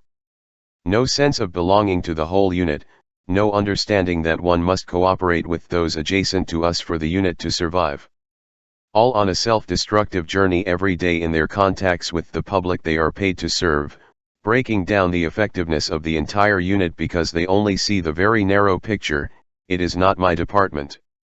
A leader always sees the whole and knows that each individual impacts everyone. 2. All effective leaders have a reference to the larger set. Yes, I said the bigger whole. Bearing in mind that time is not a construction for those who are truly transformed, then we have to look at our business enterprise as a totality outside of time, measured by the instruments we have devised to keep track of the whole. Thus, we see that true leaders understand in their hearts that a customer alienated today by an employee is also someone who is impacting business days, weeks, and years into the future. The leader is in this long-term effort and knows that one abused customer will affect the whole not just today, but forever. Also, that dissatisfied customer will tell 10 other people about their experience and they too will have an impact on the whole in the future. Therefore, the effective leader knows that every contact between an employee and a customer is a total moment of truth. The big picture is now and forever, the complete now and the greatest whole of all time. The typical follower employee doesn't care if he ever comes back.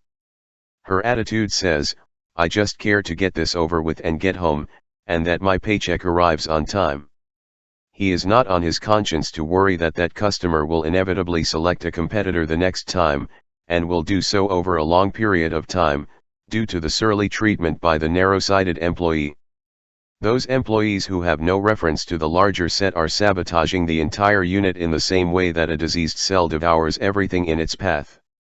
If your job involves hiring companies, I suggest you look for these variables in your future employees. If they see themselves as belonging to the whole and are aware of how their individual behaviors powerfully impact the whole, you have a potential leader. A leader is attentive to how each part of human behavior affects the whole, and knows that the whole cannot survive with cancer cells doing the job. The effective leader knows that future business is determined by how each customer is treated at that specific moment of truth when first contact is made. When I meet a person who has no reference to the whole, I feel that that particular business or unit is in grave danger. The employee who lets me know that I am important and is willing to do whatever it takes to produce results is the employee who makes me want to go back to that business. That employee is one of the harmonious cells that will make the whole body work effectively today and also in the future.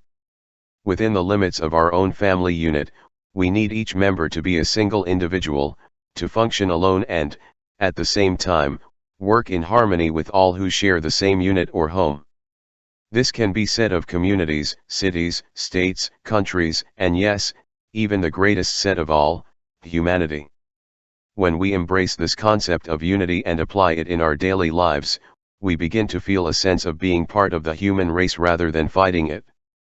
We begin to feel that we are all really in this together and that each and every individual behavior impacts in some way on this body or being called human being. In the panoramic image, the unit becomes very clear. True world leaders know that we cannot remain divided and survive. They know that all divisions of humanity, whatever their focus, contribute in some way to the destruction of all humanity. Unfortunately, it is quite difficult for people who think this way to get elected. Voters are predisposed to vote for those who favor their particular divisions, and not for leaders who are working toward a harmonious goal for all of humanity.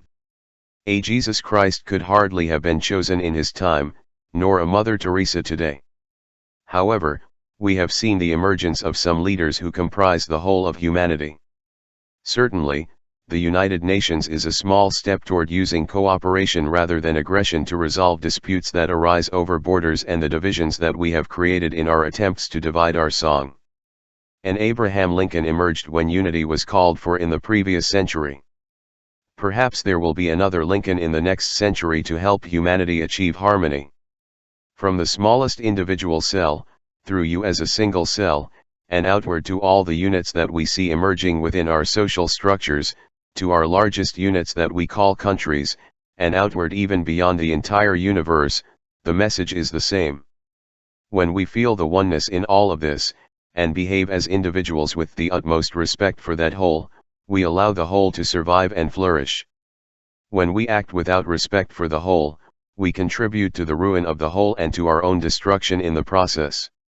Seeing unity is not simply a metaphysical exercise, it is a way of being that transforms life. When we have inner harmony, it becomes automatic to see it in the larger context of how we relate externally. We will give away only what we have. When we see it within us and promise to have it there, then we will be one more cell seeking unity and maintaining the flourishing self as well. Unity and dream. I would like you to go back to the perspective of your dream body to remind you that while you are dreaming you are in a world of pure thought in which you create everything you need for your dream. You don't need your senses to see, hear, smell, touch, or taste. Everything you experience while dreaming is reacted by your body. The characters that are part of the dream are simply illusions, they are your creations to represent your dream. All of which leads to the biggest lesson of all and the hardest to understand while in shape. There is only one dream. Read it again. There is only one dream. Of course, there can be 1,000 characters in a dream. The dreamer creates many different life situations that have nothing to do with time. There may be cars, planes, boats, knives, bombs, beds, or whatever the dreamer wants, but there is only one dreamer and one dream, and that is you. In the state we call dreaming consciousness, there is only one dreamer and one dream. Now the hard part. In Chapter 2, I described 3 dimensions of consciousness, which I called dream consciousness, waking consciousness, and higher level consciousness. The teachers of the higher level state of consciousness have disguised themselves as ordinary people and have walked among us, letting us know that what we experience in dream consciousness is also possible for us in waking consciousness. Jesus told us that even the smallest of us could do everything that he had done, and even greater things. Imagine a truly higher level of consciousness in which all form is an illusion, as it is in your dream. In this scenario there may also be only one dream. Yes, waking consciousness can be seen as a great dream, taken from the perspective of a higher level of consciousness than this, if you perceive yourself as one of the characters in this larger-than-life dream. Who is the ultimate dreamer? Call it what you want, God, higher consciousness, Krishna, Spirit, whatever pleases you. But try to let this possibility in. From the perspective of the next dimension, one level of consciousness is all there is, and we are all characters in that dream. Our form is as real to us as it is to the characters we create in our dreams, but from an expanded consciousness we can see that they are all illusions in our only dream. A dream, a dreamer, billions of embodied characters that represent that one dream, and the disembodied spirit leaves the level of awakened consciousness and the illusions of suffering to which that form is subjected. Your true essence is that you are an integral part of the great dream. Now, from this perspective, try to see your own death. On the level of existence of waking consciousness, we see death as terrifying and the ultimate in suffering. In fact, it's the opposite. You cannot suffer on the astral or thought plane. Suffering unfolds in form. The pain we experience, the aging process, various illnesses, cuts and bruises, and difficulties in relationships are all sufferings that we experience within form. With the death of form, suffering is no longer possible. With this understanding, I cannot make death the great melodrama that most people do. I really see it as a reward rather than a punishment. I know that transcending my form means the end of suffering, and also that I am able to do just that while in form if I live in the dimension of consciousness where there are no limits. Seeing the entire next dimension of higher consciousness as a dream and a dreamer, with many characters on the lower level, helps us to recognize death as a transformation rather than a punishment and to see the great unity that is our only song. This is the quintessential message that is available to all spiritual teachers. The way to glimpse it is through the mystical world that you can create for yourself and live it in your dream body. You the dreamer. God the dreamer. You create all the characters and situations you require. God does the same. Your characters are real to you while you are in your dream. So too are God's characters real. In fact, you are one of them. Every shape is nothing more than an illusion in your dream, although the reactions are very real. In God's dream, the characters are also illusions, although his dream lasts for 90 years and ours for 90 minutes, and the reactions of the thought are real. When you wake up from your dream, you look back at the insanity of being bothered by illusions and move on to the next level of life. When you wake up in the dream of God and look back, you see the insanity of holding on to illusions and you go to the next level. You see a bigger view from a new perspective with wider, all-encompassing lenses. There is only one dream and one dreamer. How you live the role of your dream character is entirely up to you, as a character in the dream and as a dreamer. It is a monumental paradox, one that once accepted allows us to see with new eyes. However, it is no more a paradox than the fact that we contain billions of cells and that we are also encompassed in any of those cells at the same time. I assure you that when you really know that there is only one dream and that you are connected to everyone in that dream, you begin to think and act as if you are connected to everything, rather than attached to your separation. This can provide eternal access to happiness and success. You will not feel threatened by anything or anyone forever. Ask yourself the question: what happens to the characters in my dream when I wake up? Now try to see that it is not a place at all, but a new dimension. They are not waiting in a room, they have demonstrated their multidimensionality. You too can enter this dimension, always report at will. Why you can resist the principle of unity. This is an easy principle to resist throughout life. Why? Because we have been taught that separation is the essence of our humanity. We believe in borders, limits, labels and traditions. We have learned to look at others as different from us and, in many cases, to consider literally half of humanity as our enemies. We have been brought up to treasure our ethnicity and consider anyone different as not from our clan. Our labels have become our self-definition. What happens over a lifetime of this conditioning is that we identify as French, male, female, Protestant, tall, dark, conservative, athletic, middle class, etc. All of these are labels that separate and classify us, making it difficult to think of the one song and enlighten ourselves. Unity is a certainly abstract concept and therefore difficult to understand and then live. To truly believe and see this principle in action requires a view of the physical world from a broader perspective than we can conceive of, even with our imaginations running at full speed. We must be able to suspend our narrow vision, and this is not an easy thing in a world that requires living within the confines of narrow physical limits. To get the big picture, it is necessary to suspend our conditioned thinking. It would be similar to asking a cell within the liver, which has only seen the environment of the liver, to abandon the belief that the liver is all there is and see itself as part of a whole human body that does not know what exists. All it knows is liver. All you have seen or experienced is liver.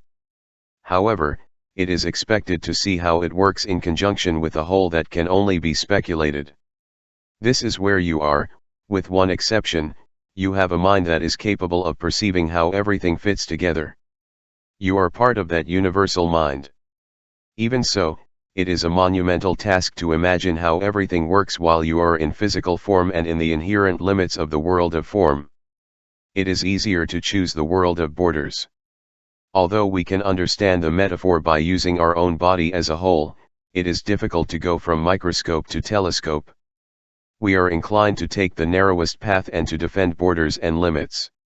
It's easier, though much less rewarding, to live in a world where all boundaries are drawn, often by people who lived thousands of years ago. Where and how to worship is a birth mandate, and it seems easier to follow that path. It is easier to continue to believe that our enemies are who they have taught us that they are, rather than resist the vision that creates enemies in the first place. It may seem easier to continue a business or family tradition that contributed to the mess than to provoke the ire of others who have accompanied you. It's just easier to be a cell that lives its life that way, ignoring the long term and the big picture. Defending our separation provides us with a great opportunity to practice guilt as a way of life.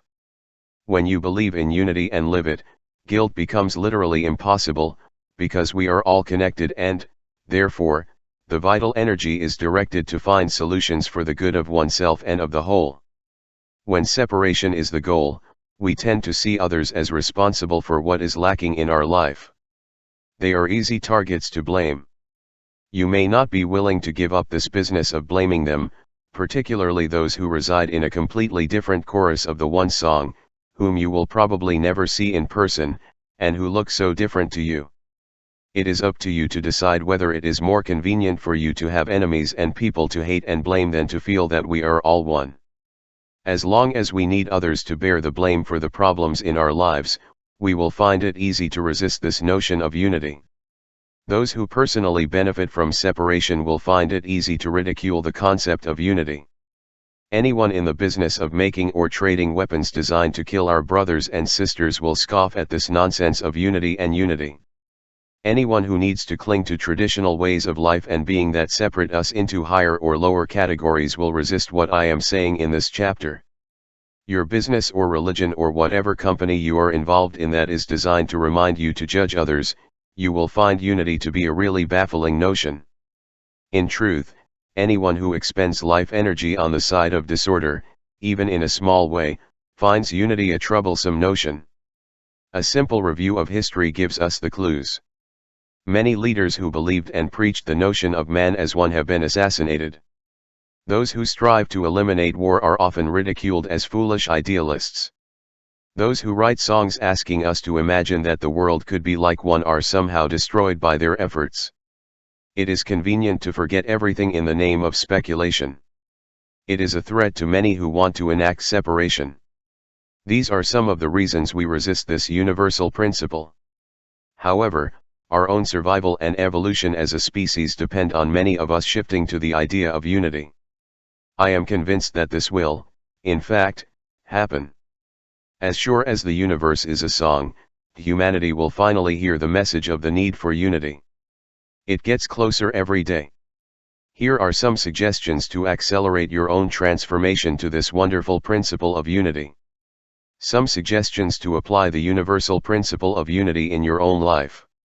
Suspend your thoughts of separation for an hour today. During that hour, consider everyone you meet as invisible to you. You will find that once you start to think together, it becomes much more difficult to be angry or spiteful towards others, because it is how to behave that way with yourself. Consider yourself connected, sharing something with everyone you know or even those you listen to. What you share with everyone else is your humanity, and the less you are inclined to separate from others, the less you are inclined to experience the sickness that arises from separation. Examine the labels that you apply to yourself. Each label is a limit of one kind or another. If you are of English or African descent and apply this label to yourself, you have set a limit that does not allow you to experience anything other than English or African. See yourself as a human. Labels are not required. Thoughts cannot be divided into neat little compartments. You are neither old nor young in thought, only in how you label yourself in form. The same is true of political ideology and physical attributes. In thought you can be anything and everything. Keep reminding yourself that only the smallest aspect of you is the shape, that shape is just the packaging that embodies your true self. Try to think globally and act locally. See yourself as one cell among billions of cells in the one large cell called humanity. When you see yourself connected rather than separate, you automatically begin to cooperate. This is what the healing process is all about. When I was a young teenager and a girl told me she loved me, I asked her what she really meant by that. I said, supposing I suddenly become a frail, wrinkled, 99-year-old man, would you love me then? She was puzzled, but replied, no, that wouldn't be you. I remember saying, I am not this body, and if that is what you love, you don't really love me. I am also that 99-year-old man. Especially when we love something or someone, we refer only to the form, neglecting what is inside. Recognize the labels as part of the external life of the form. Decide to pursue your inner life too. Realize that the journey and the goal are the same. You will never train. You will never reach an end goal. Life is transition and growth. Paradoxically, you can realize all your goals in this perspective of unity. Every step of the way, every day of your life, is both a unique experience and a part of the whole called life. There are no ordinary moments. This one moment that you are alive in this moment is a totality and not something separate from your entire life. Keep in mind the old saying, life is what happens to you while you make other plans. This helps to focus the unity of everything and to keep you focused there, rather than in the artificial ways that we have divided the one. Members of your immediate family are a daily reminder of the humanity you share with them. You are all part of this great body known as humanity. Whenever you find yourself verbally attacking your loved ones, take advantage of that moment to visualize them sharing the same vital energy as you. Our uncontrollable anger towards others is driven by denial or fear that we are how we judge another. We can only give away what we carry inside. If you respect yourself, that is what you will give to those you love. If you have self-loathing, it will be reflected in how you treat the people closest to you. When I find myself having difficulty with something my children say or do, I try to imagine the invisible force that connects me to them within humanity. I see that their behavior is mine and vice versa, and I can be more understanding and loving with them. Consider those whom you consider enemies. The same logic and reasoning applies to them. This is the lesson of spirituality. The fact that human beings look different or live in a different part of the world, or think in different ways, does not mean that they are not part of the whole, part of the humanity that is you. Don't let anyone else, or the trivial factor of geographic location, determine for you that you are going to have enemies. You don't have to accept any reasoning that requires you to think in terms of enemies. This does not make you unpatriotic. You can love your country enough to want it to survive so that our children live in peace. This means doing everything in your power to make sure we all see the drive. Know that one cannot choose sides on a round planet. It is a matter of perspective, and you have the tools available to capture the infinite vision, the vision of unity. If you are in a leadership position within an organization, create options so that the people who work with you feel a sense of reference or belonging to the whole. Celebrate the contribution and participation of each individual in the well-being of the entire organization with incentives such as profit sharing, leadership recognition, and pay incentives. Don't compartmentalize or specialize so much within your organization that individual members are excluded from contributing to the bigger picture. Keep an eye on how each person can contribute to the whole, and orient your training programs toward an understanding of the overall impact of behaviors. At the same time, support individualism and individual decision-making. Each cell within any unit must have a degree of autonomy in order to feel important as an individual. One cell that goes wrong contributes to the ruin of all. A cell that has inner harmony contributes to the health of the whole unit. Individualism and the feeling of wholeness only seem to be mutually exclusive. Living with this paradox and understanding that two seeming opposites always function within a harmonious whole is an integral part of enlightenment. Do your best to send love in response to hate. This was the message of Christ. If you have love inside, it is what you will have to give away.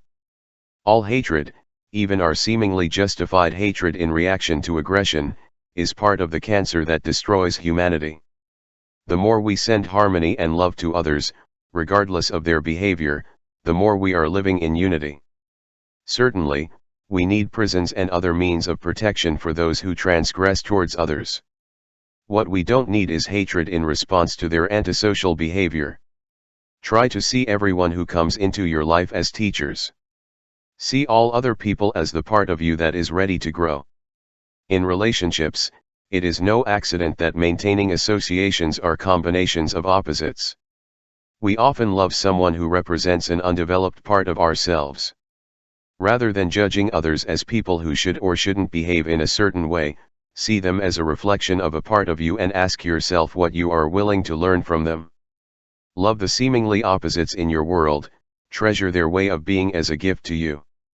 And remember, those that seem to cause you the most distress are those that remind you of what you feel is missing or lacking in yourself.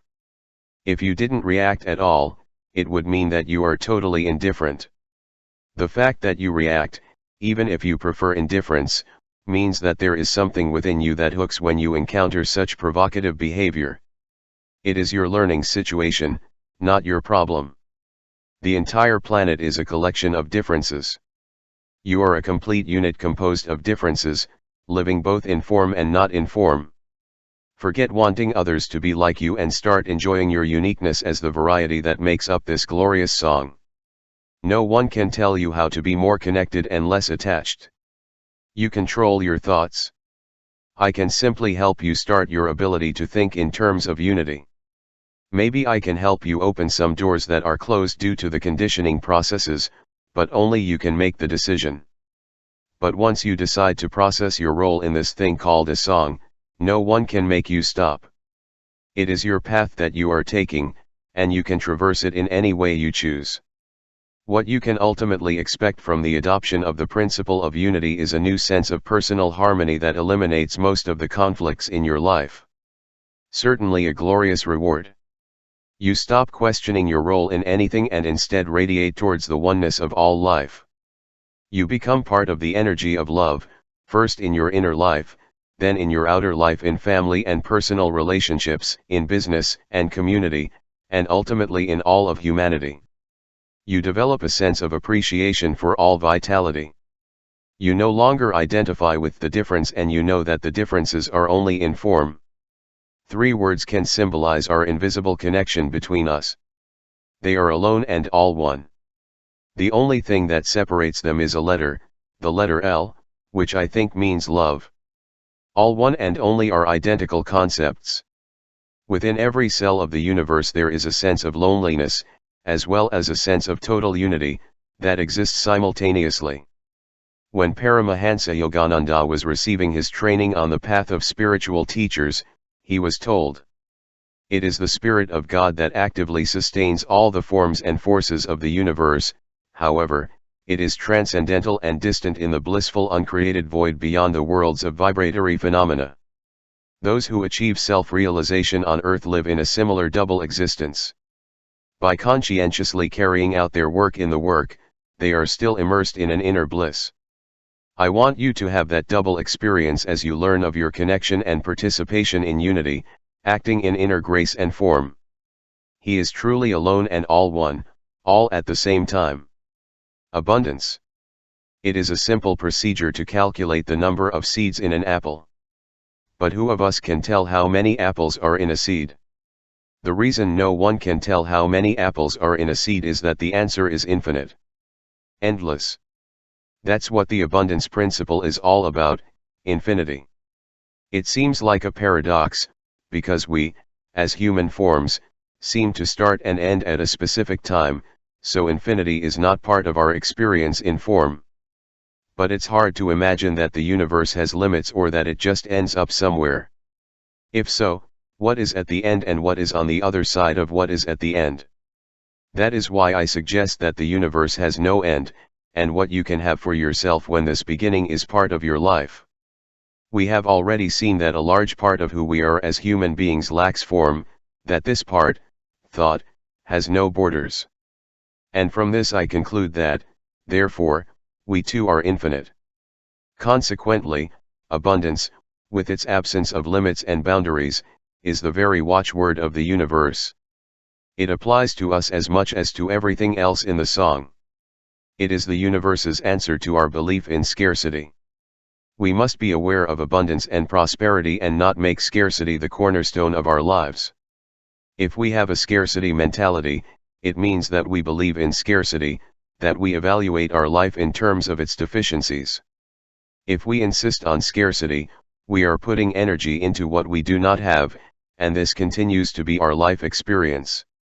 The theme of so many people's life stories is "I just don't have enough," or "How can I believe in abundance when my children don't have all the clothes they need?" Or "I would be much happier if I had."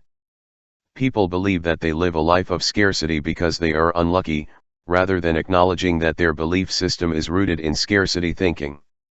However, as long as they live with a scarcity mentality, that is what they will attract into their lives. Everything that would be needed to eliminate this living situation is already here in the world that we live and breathe every day. Where else could it be? The truth is that there is enough for everyone. There is an infinite universe to work in, and we are a part of that infinite universe. Once we really know this, we will see that it works for us in 1,000 ways. Everyone I have met who went from a life of scarcity to a life of abundance has discovered how to believe and live this principle. I mean every person, including me. But how do we get rid of the scarcity mentality? Transcend a consciousness of scarcity.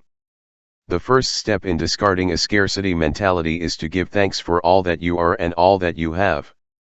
That's right, give thanks, but not in a meaningless charade.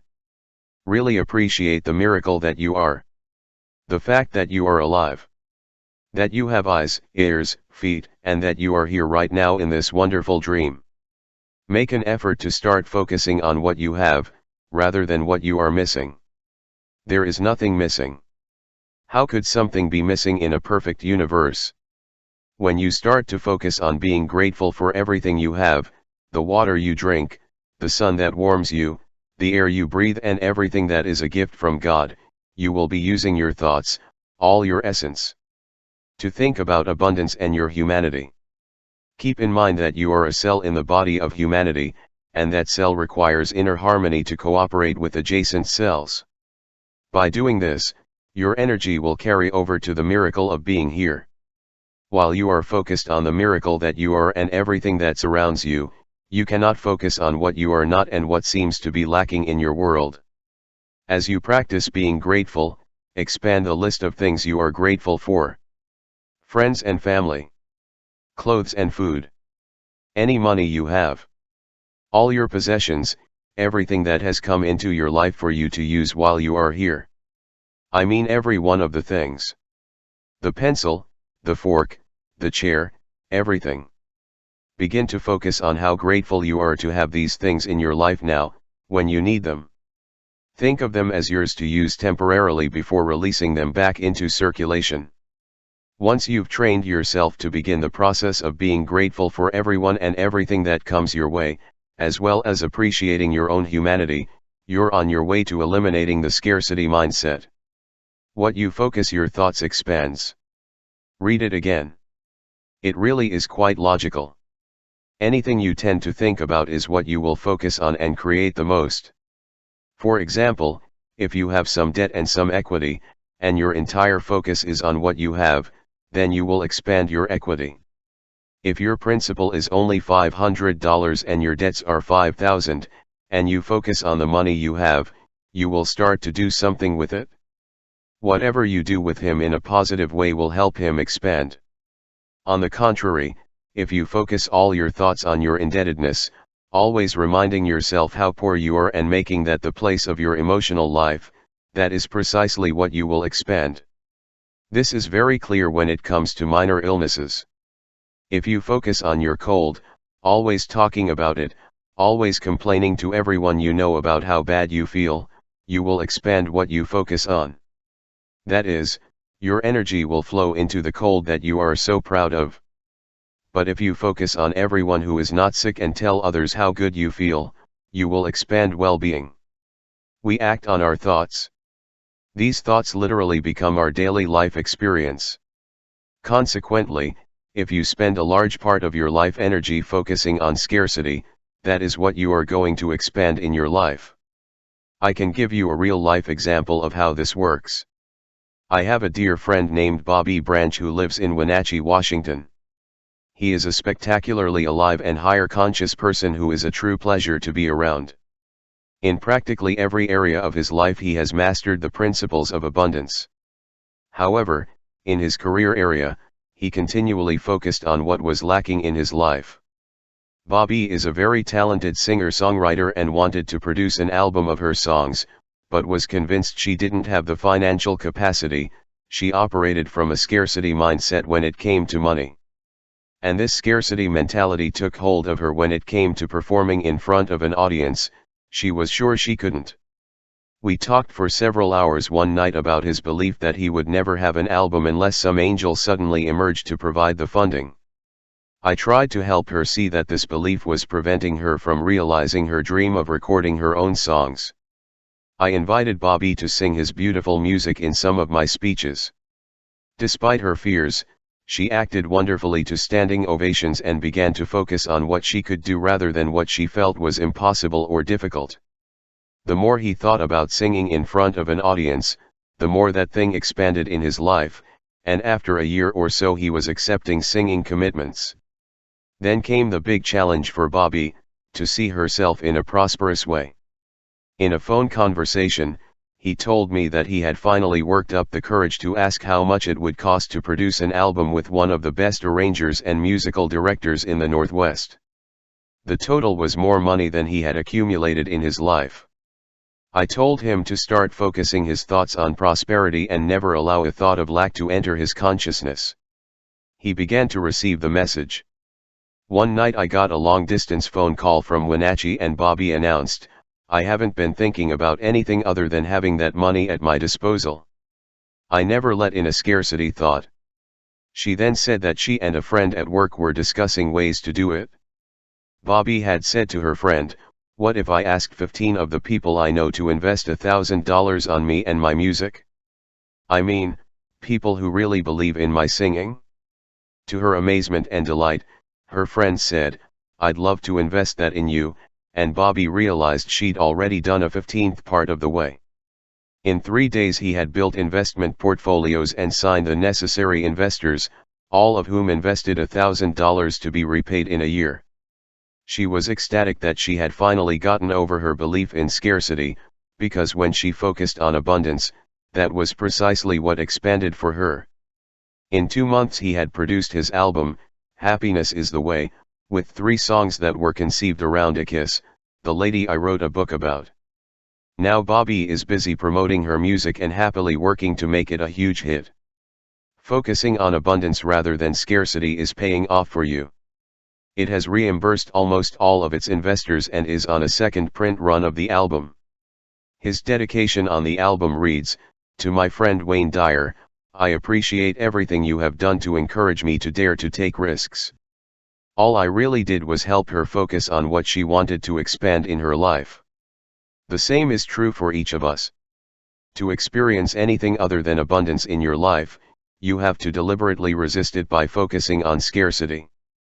When you live and breathe prosperity with the belief that everything is huge and that we are all entitled to all that we can, you begin to actively treat yourself and others in this way. This principle applies to the acquisition of wealth, personal happiness, health, intellectual pursuits, and everything else. It is related to the ancient biblical promise, "To the one who has, more will be given." It really works. This universe is an incomprehensibly large undertaking, too large for any of us to begin to understand from the perspective of our limited bodies.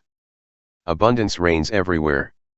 The only limits we have are the ones we foster with our belief in those limits. You are all now. You are already complete, you are already complete. You will not get everything, you already are everything. Give this some serious personal consideration. If you are not enjoying your life right now, with what you have accumulated, with your current health, and in your current job and relationships, you will not appreciate or enjoy new or different living conditions. Our ability to enjoy life comes from how we choose to process life, rather than the external. Nothing outside of us has the power to bring us happiness or satisfaction. What determines the quality of our life is our choice to be fulfilled or not, based on how we think, how we see ourselves and our place in the universe. Consequently, if you are a person who needs more to feel complete, you will still feel incomplete when you have acquired more. Thinking in terms of the abundance principle means believing in an inner dialogue, "I love who I am and what I have been attracted to so far. I don't need anything else or a little change to be happy or complete. I know in my heart that I am not going to get everything, but that I really am everything already.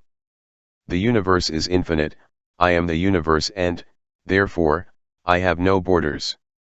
Creating and believing your own affirmations shows your willingness to tune into abundance. There is the story of a man who went to see a guru asking for the essentials he needed to have perfect happiness and success for the rest of his life. The guru left him with nothing, implying that he already had everything he needed. Happiness and success are internal processes that we bring to life in companies, rather than something we get from out there. When we operate from the beginning of scarcity, we generally believe, "If only I had something else, then I would have a lock on happiness and success." A close look at this logic shows that what we are really saying is, "I am not complete at the moment. Somehow I lack what I need. When I get it, I will be whole." If that is our belief, then we trust an incomplete disabled person. This kind of scarcity thinking assumes that we are not yet whole, happy, loving, total human beings, that we do not have the missing pieces. Abundance within ourselves. Therefore, we operate from a deficiency thought process and end up trapped in the belief that I have to have more before I can be happy. This is precisely what keeps us from tuning into abundance that is everywhere. You already are everything. You already have exactly what you need for happiness, success, fulfillment, and all the lofty overall goals that many of us aspire to. If our basic needs are met and we have food, water, and air, then we have within us the ability to be happy. As Gandhi said, "God comes to the hungry in the form of food." We can appreciate and celebrate the magnificent miracle that we are. We can process everything that comes our way without judging ourselves. Our world is abundant and endless, and how we think about it is totally our choice. Even in a prison, our corner of freedom is still the way we choose to think. No one can remove that. Ever. Once we know this, we can relate to abundance as the watchword of our entire existence. Yes, in fact, you are everything. Everything that is needed to have abundance in your life, you already are. Tune your antennas so everything works for you. You can't have anything. Abundance is not something we acquire. It's something we tune into. This thinking is essential for the abundance principle to work in our lives. Keep in mind that there is an infinite supply of energy in the universe and that everything, including its own form and all its accumulations, is essentially energy. Everything vibrates. We call that vibrational energy, and our universe is infinite in its energy supply. This energy is what constitutes vitality. The energy that each of us emits is determined by our thoughts and how we choose to process our world. Process it through eyes that see only scarcity, and that is what will expand. Process it through eyes that see unlimited abundance, and that is what expands. If we need to own things, whether we like it or not, we are filtering our universe through the eyes of scarcity. Our need to own and possess things is a reflection of our belief that we don't have enough. Our need to hoard and possess literally keeps us from tuning into the abundance that is right in front of our eyes, full of lack. All the things that we believe we absolutely must have in order to be happier are indications that we are controlled from outside, rather than from within. This assumption leads us to believe that we are incomplete and lacking in some way, and that we can complete that incomplete state if we have more things. An endless trap. One that we can never escape as long as we think that ownership of something is going to fill the void. How can you own something? Think for a moment about all the possessions you have in your dream, the cars, boats, money, toys, or whatever else you own while in your dream body. When you wake up, you immediately realize that all those possessions were illusions and that you only needed them temporarily for sleep. Now try to put all of this in perspective in relation to the dream you are in now, which lasts for 80 or 90 years. Imagine waking up and being able to look back at all of your possessions. How could you have had anything at all? The best we can do is have temporary possession of our toys for a little while, and then, like it or not, we wake up and find that they are useless. Since most of our life is in the astral dimension of thought, things are of no use in this formless state. If we have a void, it is because we are thinking thoughts of nothing, and that kind of thinking always widens the void. We can expand in a more satisfying way, focusing on wholeness and realizing that we can't own anything, ever. This does not exclude enjoying much of whatever we accumulate or temporarily possess. But remember, just as nothing ever forms in our universe, neither do we. Everything is always in a state of transformation, including the title we have to our property, all our toys, our family, our money, everything. Everything in transition. Everything circulating, landing in our lap so that we enjoy it momentarily and then we make it recirculate. Once we internalize this notion of not being able to possess anything, it ironically frees us to have whatever we choose, without being attached to owning or possessing it. We soon discovered the joy of transmitting and sharing it. The paradox is, of course, that when we stop chasing and hoarding, we find that everything we ever wanted or need is available. The fear of not having enough prevents many from seeing that they are already enough. We cannot own anything, and spending a lifetime believing in scarcity and scarcity is a violation of the universal principle of abundance. A life of abundance does not mean a life of accumulation, but rather developing a spiritual sense of wonder at the limitlessness of everything. Take, for example, your own body. It is a portrait of limitless abundance, capable of extraordinary achievement, and restricted only by thoughts that focus on your limits. Your brain with its trillions of cells can direct your body to sleep or dance, meditate or create, build airplanes and submarines. You, yes, you and the body you inhabit, are an example of exquisite abundance and perfection. In fact, your possibilities are endless. Its existence as a self-sustaining entity is so much a miracle that it leaves us stunned to even think about how it got here, and how everything stays alive, thinks, dreams and so on through an endless catalog of miracles. You yourself are abundance in action. But the body you call cannot possess anything or take anything with you when you leave it. That body works through forces and energy that transcend accumulations. All the things in your life have come to serve you, instead of making you a servant of those things. Try to keep this principle in mind as you read on. Everything that was owned by someone just a few years ago is now serving someone else. Land that was once owned is now in the service of others. Jewels now adorn others. And so it is across the spectrum of life. Nothing is owned, and the sooner we realize this and stop trying to own things and people, the more we can tune into this wonderful principle of abundance. The secret is to stop focusing on what we do not have and shift our consciousness towards an appreciation for all that we are and all that we have. With this shift in consciousness, service becomes a natural part of the abundant life. Gandhi said it beautifully. Consciously or unconsciously, each of us provides some service or another. If we cultivate the habit of deliberately doing this service, our desire for service will grow stronger and contribute not only to our own happiness, but to that of the world at large. Or read Albert Schweitzer on the same topic. I don't know what your destiny will be, but one thing I do know, the only ones among you who will be truly happy will be those who have sought and found how to serve. These two men were holy among us in many ways, and we cannot hope to emulate their utter dedication to serving others. But there is much to learn from studying their lives and even reading these two short quotes. The meaning is in finding our true sense of accomplishment beyond success and accumulations. Tuning the abundance. Abundance is not something we make, but something we accept and tune into. If our mind believes in scarcity, expecting only a small portion of life's abundance, then that will be our life experience. We receive what we are willing to let in, and what we block is not because of unavailability but because of beliefs of scarcity. When we conceptualize abundance and prosperity as something we deserve, we notice that significant change is taking place. First, thoughts about what we deserve change, and then slowly our behavior changes.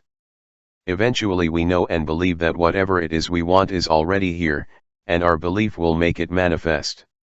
Over and over, I say, we expand what we focus on. But how do we tune into this abundance that constitutes the entire universe? Changing your perception of what is available to you and how you choose to recirculate what flows into your life. Start by examining 3 questions. 1. How much do you think you are worth? You are a divine creation in this infinitely perfect universe. You are everything. As Walt Whitman stated, the entire theory of the universe is infallibly directed at a single individual, that is, you.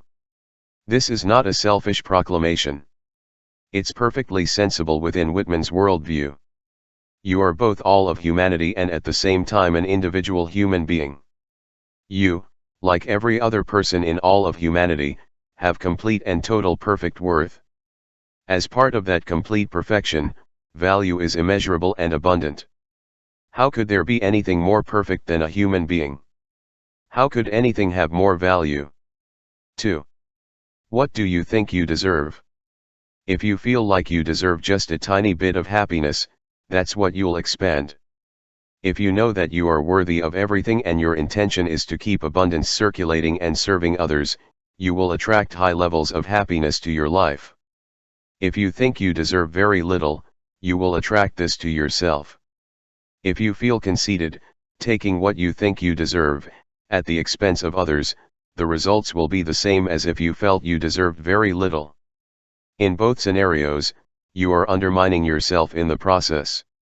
Believing that you do not deserve anything, or that you deserve everything at the expense of others, is a self-destructive path that not only takes you away from abundance but leads to scarcity in your life.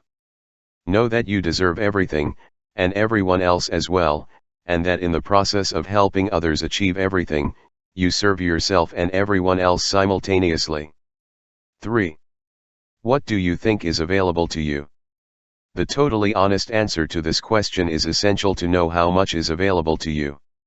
If you focus on what you do not have or simply can never get, that is precisely what will expand in your life. One night, at the end of a talk, a woman asked, "Dr. Dyer, what do you think are the limits so that I can achieve all the success and happiness that I would like in my life?" My response was instantaneous: your belief that there must be limits.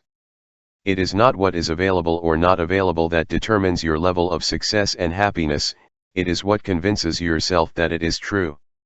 A report on the participants in a study of visualization techniques related to job search demonstrates the impact of personal expectations. 3 participants were instructed to visualize the following: the availability of the job they wanted, their right to that situation, and the job at the new job.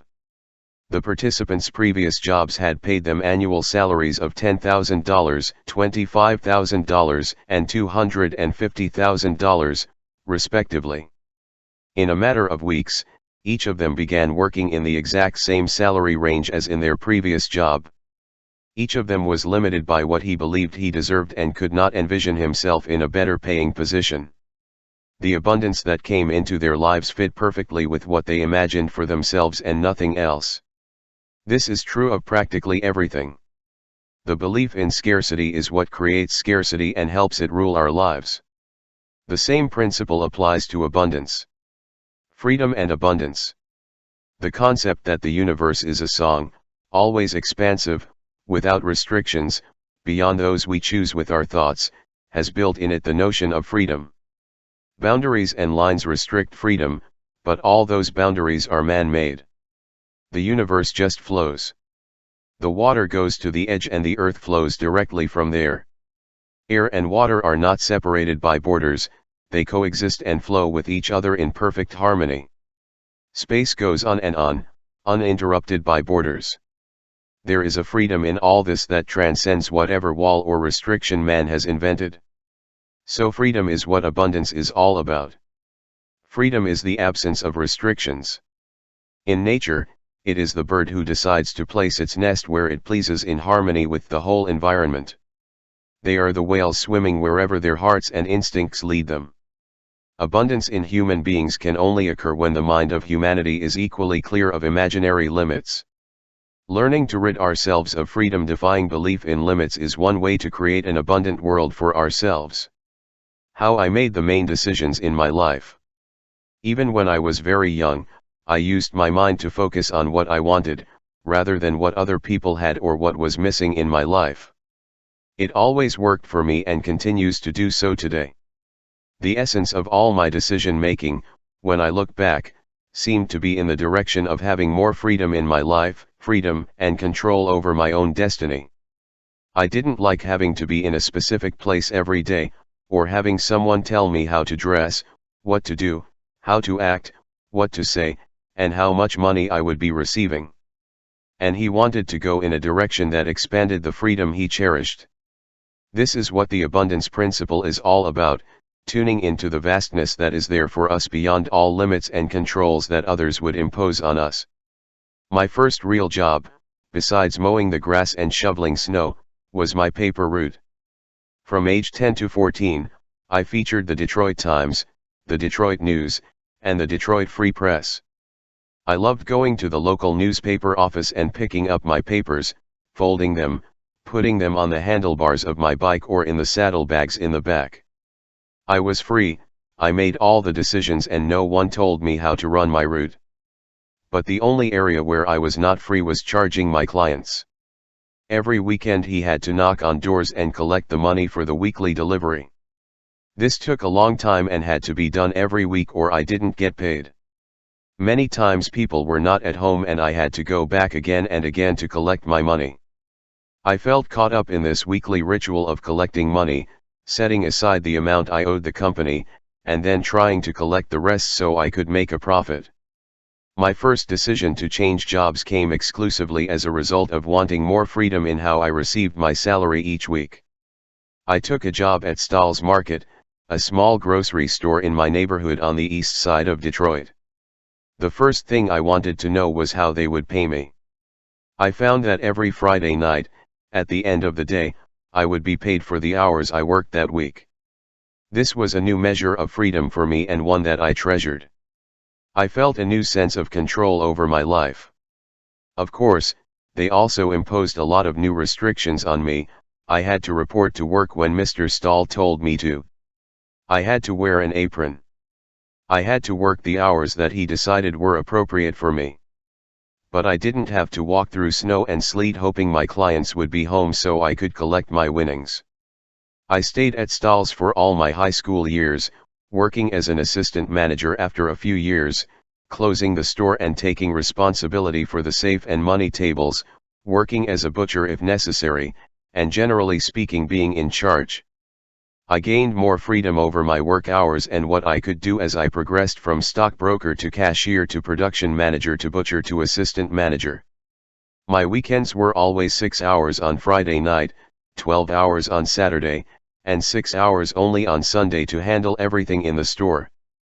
I was making a lot of money and enjoying the job, but I knew this would not be a professional position for me. After graduating from high school, I enlisted in the Navy. I knew I had a military obligation and I also knew that I didn't want to march in a column and carry a weapon in preparation for learning how to become a potential assassin. He couldn't have done it then and he couldn't do it today. I tried well and was assigned to communications schools and eventually to the island of Guam in the South Pacific. Every job I managed to get while serving 4 years was in the direction of greater freedom. But the first time I had to participate in a personal inspection, I experienced an internal revulsion impossible to describe. Having a young officer look at me, inspecting my shave, critically examining my uniform and telling me that my shoes weren't shiny enough made me sick to my stomach. I knew that I could not bear to be in that situation for the next 4 years, so I discovered in my own mind how I would avoid future inspections. For 4 years, I was never inspected again. Ever. No one knew about this internal decision that I made, not even my best friends. I simply moved toward greater freedom by being assigned to the types of positions that were exempt from inspections. I became a cryptographer, a message center supervisor. Even within a system that is fully regulated, I was able to extend a great measure of freedom throughout my life. After 4 years as an enlisted warrant officer, I knew I had to make some dramatic changes in my life. Reclosing was out of the question. I had seen every payday how many of my contemporaries drank foolishly, spending their entire salary as soon as it arrived, and spent the rest of their time reading comics and generally penniless, both financially and in character. I had pledged while on Guam for the last 18 months of my enlistment that I would go to college. I knew I did not have the necessary funds, so for 18 months I managed to live on 10% of my salary and save the remaining 90%. That's how it is. I saved 90% of my salary for a year and a half, and put it into a bank account in order to pay the tuition for the full 4 years of study. No one in my family had ever attended college, but I concentrated on attending Wayne State University in Detroit. No one in my family had accumulated the necessary money for school, but I focused all my thoughts on what I had, which was a bank account that was constantly growing every 2 weeks. I expanded on what I was thinking, and what I was thinking was what I had, rather than what I didn't have, or what my family's history had been. I made the decision to become a teacher because I loved being in front of an audience, I loved young people, and most of all, I loved being free every day at 3 o'clock and having the whole summer free. The freedom of teaching aspect was an important consideration. He knew he could do just about anything he wanted once the classroom door was closed. He knew that he would have a lot of free time to attend classes at night. I also loved getting a college degree, even though I was 22 years old and just a freshman, when most people my age were college graduates or well on their way to a career. Once I started teaching, I loved what I was doing. But it wasn't long before I began to notice how much freedom had been taken from me. He had to be in the same classroom every day, for the same period of time, for an entire school year. I had administrators imposing a lot of curriculum rules on me, telling me which committees I had to serve on and when I had to go to faculty meetings. My life became excessively programmed. I didn't like the fact that I had to be in room 223 every Wednesday for the next 40 weeks at 2 p.m. More and more I found that I had less and less control over how I spent my days. In the name of a job, I was giving up much of the freedom and abundance that I treasure so much. I noticed at this point that the school counselors had much more freedom than the teachers. They had their own offices, were free to schedule appointments at their convenience, and were able to leave school for lunch, as they had no class schedule or hours to adhere to. They were also able to work individually with the students and could practically come and go as they pleased. There was a lot of important work to be done, but it could all be accomplished on the counselor's own schedule. So I did my master's degree to become a school counselor. And I loved counseling. I loved my studies. I loved being in a school environment with young people from all over. I loved the freedom I had in contrast to teaching. My day was what I wanted it to be, and I didn't have to live and breathe according to school hours. However, I noticed that the college professors who were teaching me to be a counselor had to enter college only 2 or 3 days a week, and that their schedules were much lighter than mine. They had a lot of free time to write and investigate. I still had to be in the school office 5 days a week, 40 weeks a year, and my days were filled with homework. I wanted even more freedom and immediately enrolled in my doctoral studies to prepare to be a university professor. Teaching at the college level is a wonderful experience and I thoroughly enjoyed it for 6 years. I was able to work it out so that my office hours and class teaching assignments were completed on a 3-day-a-week basis. Fantastic! 3 days to college and 4 full days to write, give advice, take control of my own life and my own destiny. Relative freedom compared to working for a school system was like night and day. But I still depended on the university for my salary. They still set my school calendar and assigned me teaching assignments. And they started giving me more and more committee assignments. I was assigned to doctoral study groups and research papers. I knew in my heart that it was going to be necessary for me to take full control of my days if I was ever to experience the abundance that I can write about today. But of course he had all the worries everyone has about money, bills, and family. When the day came that I left university teaching, it was not because I was dissatisfied. In fact, I was excited and proud to call myself Professor Dyer. I was very proud to have gone from my humble beginnings in Detroit to the academic world of a university professor in New York City. I loved what I was doing, but I wanted to do it all on my terms. I didn't want to be told how to dress anymore. I didn't want to be told when to be in which building or on which committee at a specific time. I wanted freedom, complete freedom. I made the decision to leave a wonderful teaching assignment at a wonderful university to have that control over my life. Once again, I point out that not once did I have the idea that I would abandon my responsibilities and obligations. As I have said, I attach great importance to being responsible for the decisions I have made in my life. My family comes first and I have always fulfilled all my obligations as a father and husband. And I have been blessed with supportive family members who always encourage me to pursue my own dreams, no matter how crazy they may seem at the time. They have always known that Wayne was the type of person who could not survive if he had to abide by other people's rules. In turn, I respect the need for my wife and all my children to take risks and trust the universe to provide them as long as they act out of love for themselves and others. This kind of mutual respect for the rights of all of us to follow our dreams is of the utmost importance in creating an abundant life. If your loved ones are fighting you, then they are all weakened. When they cheer you on, everyone becomes empowered. I keep making decisions where I have more control over my own destiny. Being a writer requires tremendous physical and mental discipline. But I am the one who decides when I write and how I write, and if I want to write naked in the middle of the day on Wednesday, which is right now, and which am I right now, then that is precisely what I am going to do. I probably spend more hours talking, writing, taping, consulting, researching, and reading than ever before, but I am free to do so as I please.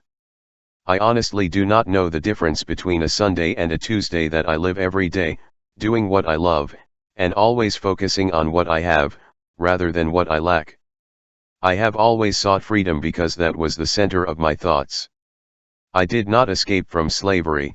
I lived with joy the years when my schedule was governed by other people and events, but I always focused on what I wanted. Liberty. The small amounts of freedom that I had were so completely happy for me that I kept focused on them, instead of feeling sorry for my shortcomings. And despite it all, every step of the way, money was never an issue. I never looked for a better paying job. Ever. And the irony of ironies, the paradox of paradoxes, each successive position brought me more money. Abundance and do what you love. I don't want to be equivocal in the least. To experience abundance in your life, you must transform yourself in such a way that you can do what you love and love what you do. Now. Yes, today. It's that crucial. Doing what you love is the cornerstone to having abundance in your life. Robert Louis Stevenson put it this way in 1882, "If a man loves the work of his trade beyond any question of success or fame, the gods have called him." I would like to help you receive that call to follow your bliss. Remember, our days are the precious currency of our life. Indeed, how we spend our days is a measure of the quality of our life. When we spend our days on unsatisfying tasks where we feel unrewarding, simply spinning our wheels to pay the bills, we are working to satisfy something outside of ourselves, like our financial obligations. If you choose to pay off financial debt by doing a job you don't like, you will constantly be thinking and focusing on what you don't like. In fact, a third of your entire life is focused on negative thoughts. As what you focus on expands, you will find that this negativity expands in your life. His life is literally focused on what he doesn't like. When you experience your daily life doing work you don't love, you are operating from a scarcity consciousness. Why do people spend their lives doing things they don't love? Because they believe in scarcity more than abundance. They will tell you, "I don't have enough to do what I want, so I have to do the things I do." Or "I can't afford to do what I love." Or "I have no choice, I have to pay my bills." Or "I don't know anything else." Look at these reasons very carefully. They all imply that there is a shortage of what is needed to survive. The person feels obliged, by virtue of this shortage, to continue in whatever work he is doing to satisfy his external needs.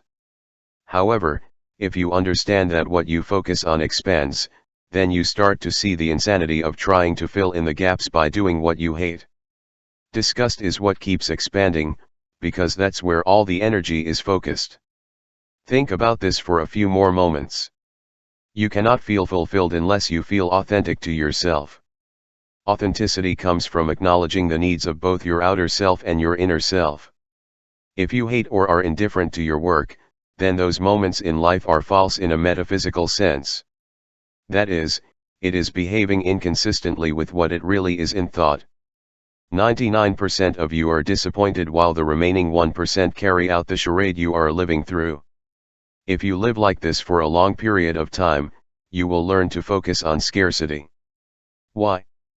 Because you feel incomplete, and the incomplete part of your life is what we label as scarcity, and that is what will continue to expand. It becomes a vicious cycle that you cannot escape from unless you are willing to do whatever it takes to start doing what you love and love what you do. You're probably thinking how impractical this is when it comes to living your life every day, paying bills, and meeting all of your obligations. Let me tell you that your skepticism is duly recorded, but I consider it part of the scarcity awareness that can be overcome. A recent incident in my life illustrates this. One of my dearest friends is named Joanna.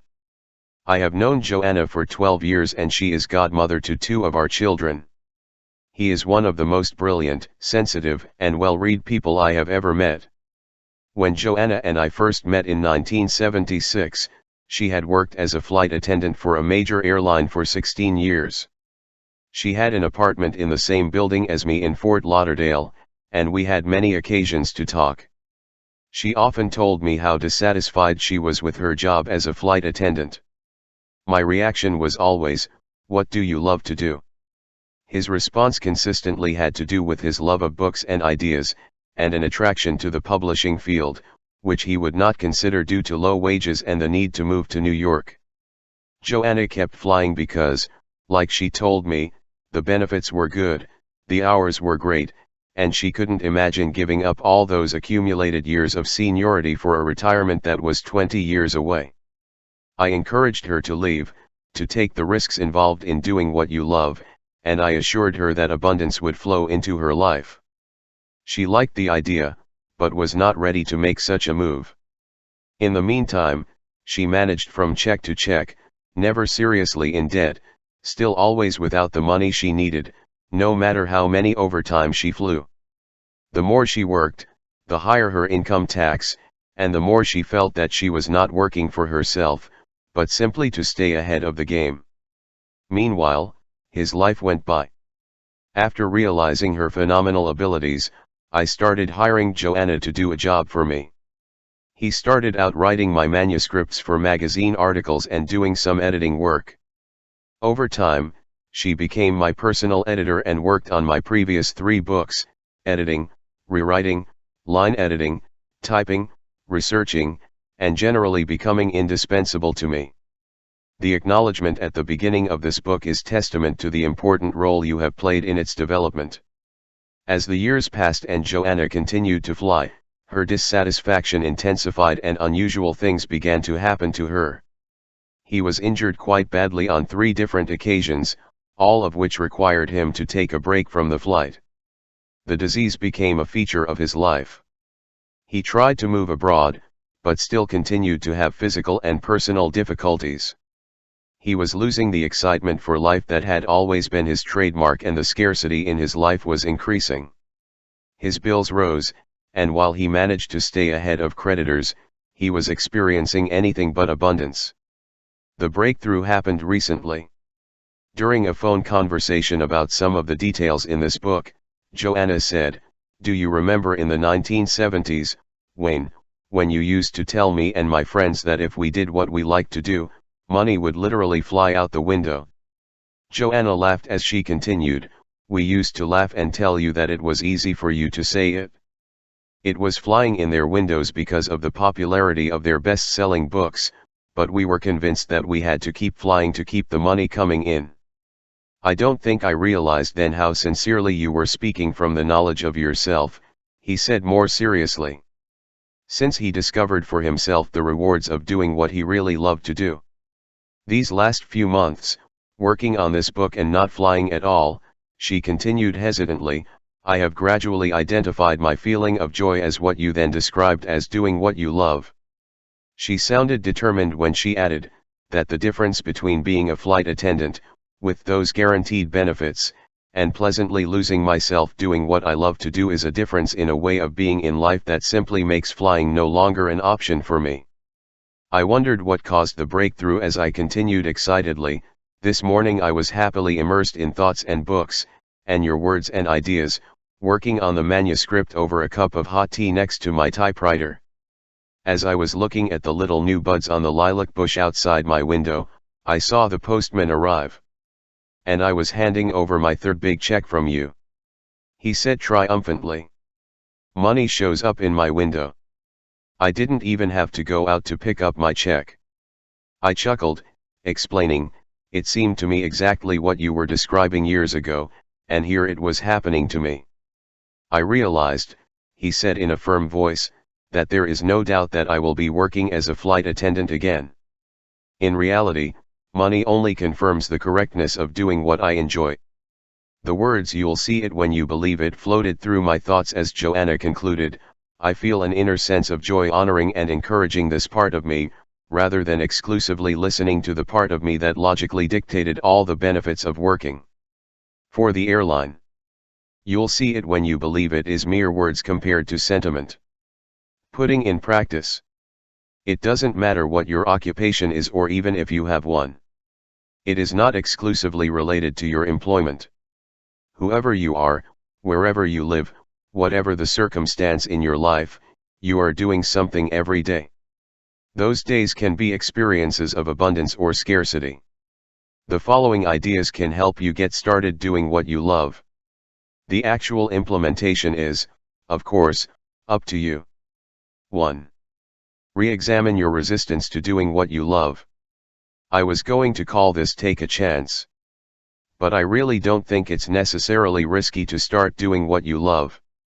If you label it as a risk, it means that you must somehow muster the courage to make a change.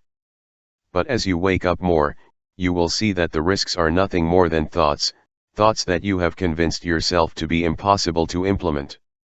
Instead of thinking about risk, which has scarcity built into it, think, it will be absolutely great to be doing what I love, and I know that everything I need to manage the affairs of my life will come into my life. I know. Stop concentrating on all that will be missing, unless that is what you want to expand in your life.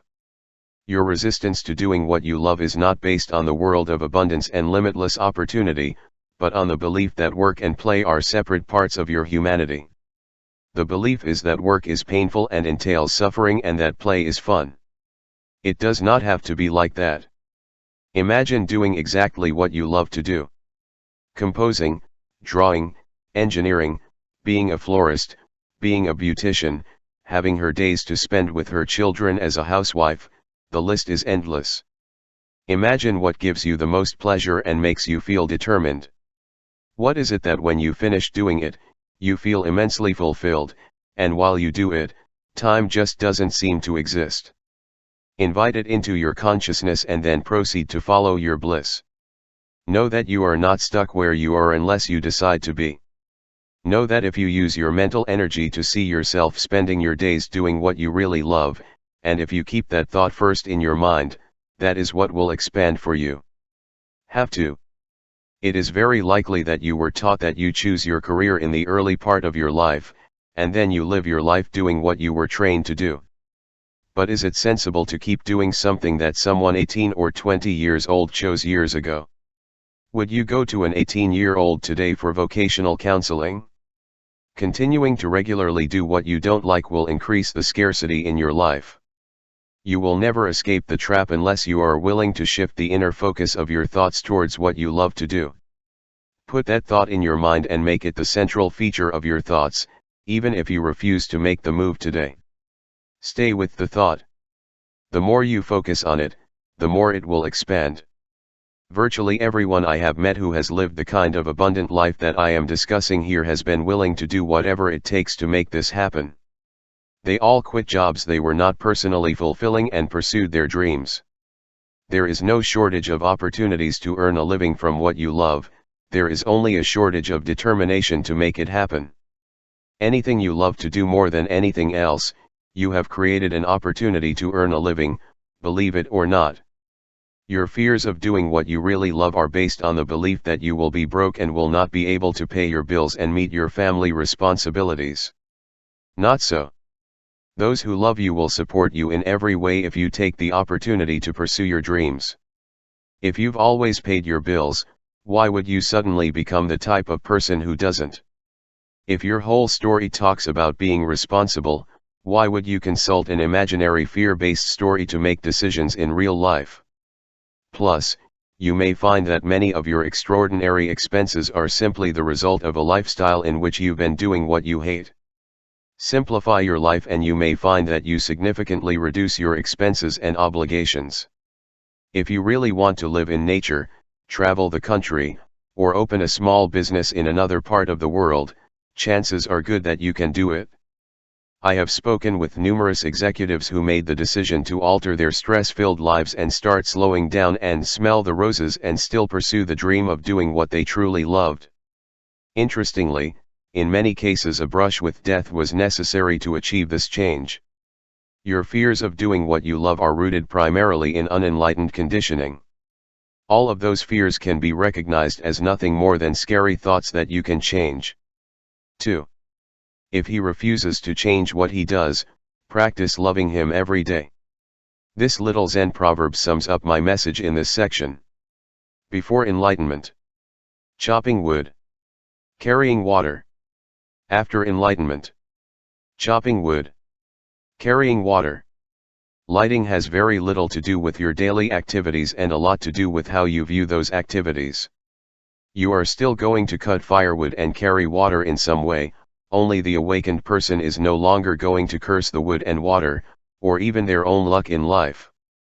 Anything you are doing now can become a labor of love if you are willing to do it that way. You don't have to hate your job or anything you are doing. Hate is a choice that comes from having hateful thoughts. Hate is not caused by having to change a dirty diaper 20 times a day, or cleaning bathrooms, or living in a prison cell, or collecting trash, or ordering accounting forms, or attending committee meetings all day in those that do not achieve anything. The circumstances are irrelevant. Hate exists within you, not in the external world. If you decide to continue your current activity, change your attitude towards that activity and allow abundance to enter your life. You can perform any task that is required of you with a completely different perspective. Joanna, my editor and literature specialist extraordinary, formerly a flight attendant, did just that while still flying. He worked on his attitude while wearing that uniform and brought a kind of love to a job that many others find routine and unpleasant. He practiced loving the passengers and doing his best to serve them. It was her dissatisfaction at not feeling personally authentic that ultimately won out.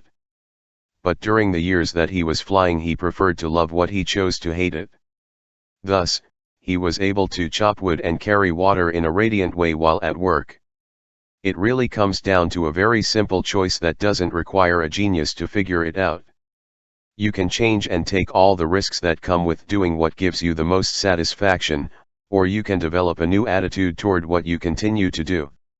This new attitude can turn a stressful work situation into one of joy. It is entirely your doing. It can be achieved by providing more service to others, which will almost always contribute to personal satisfaction. It can make you cut out and carry on a joyous or spiteful undertaking. It really depends on you. No matter how much you convince yourself that your job or life situation is boring, routine, or hateful, the fact is, those are thoughts that reside in you. Somewhere there is an individual who will do what you are doing and bring you joy and satisfaction. The truth of this maxim is evident to me every week when a beautiful woman from China comes to our home to help with the cleaning. He laughs and smiles through tasks that others find burdensome.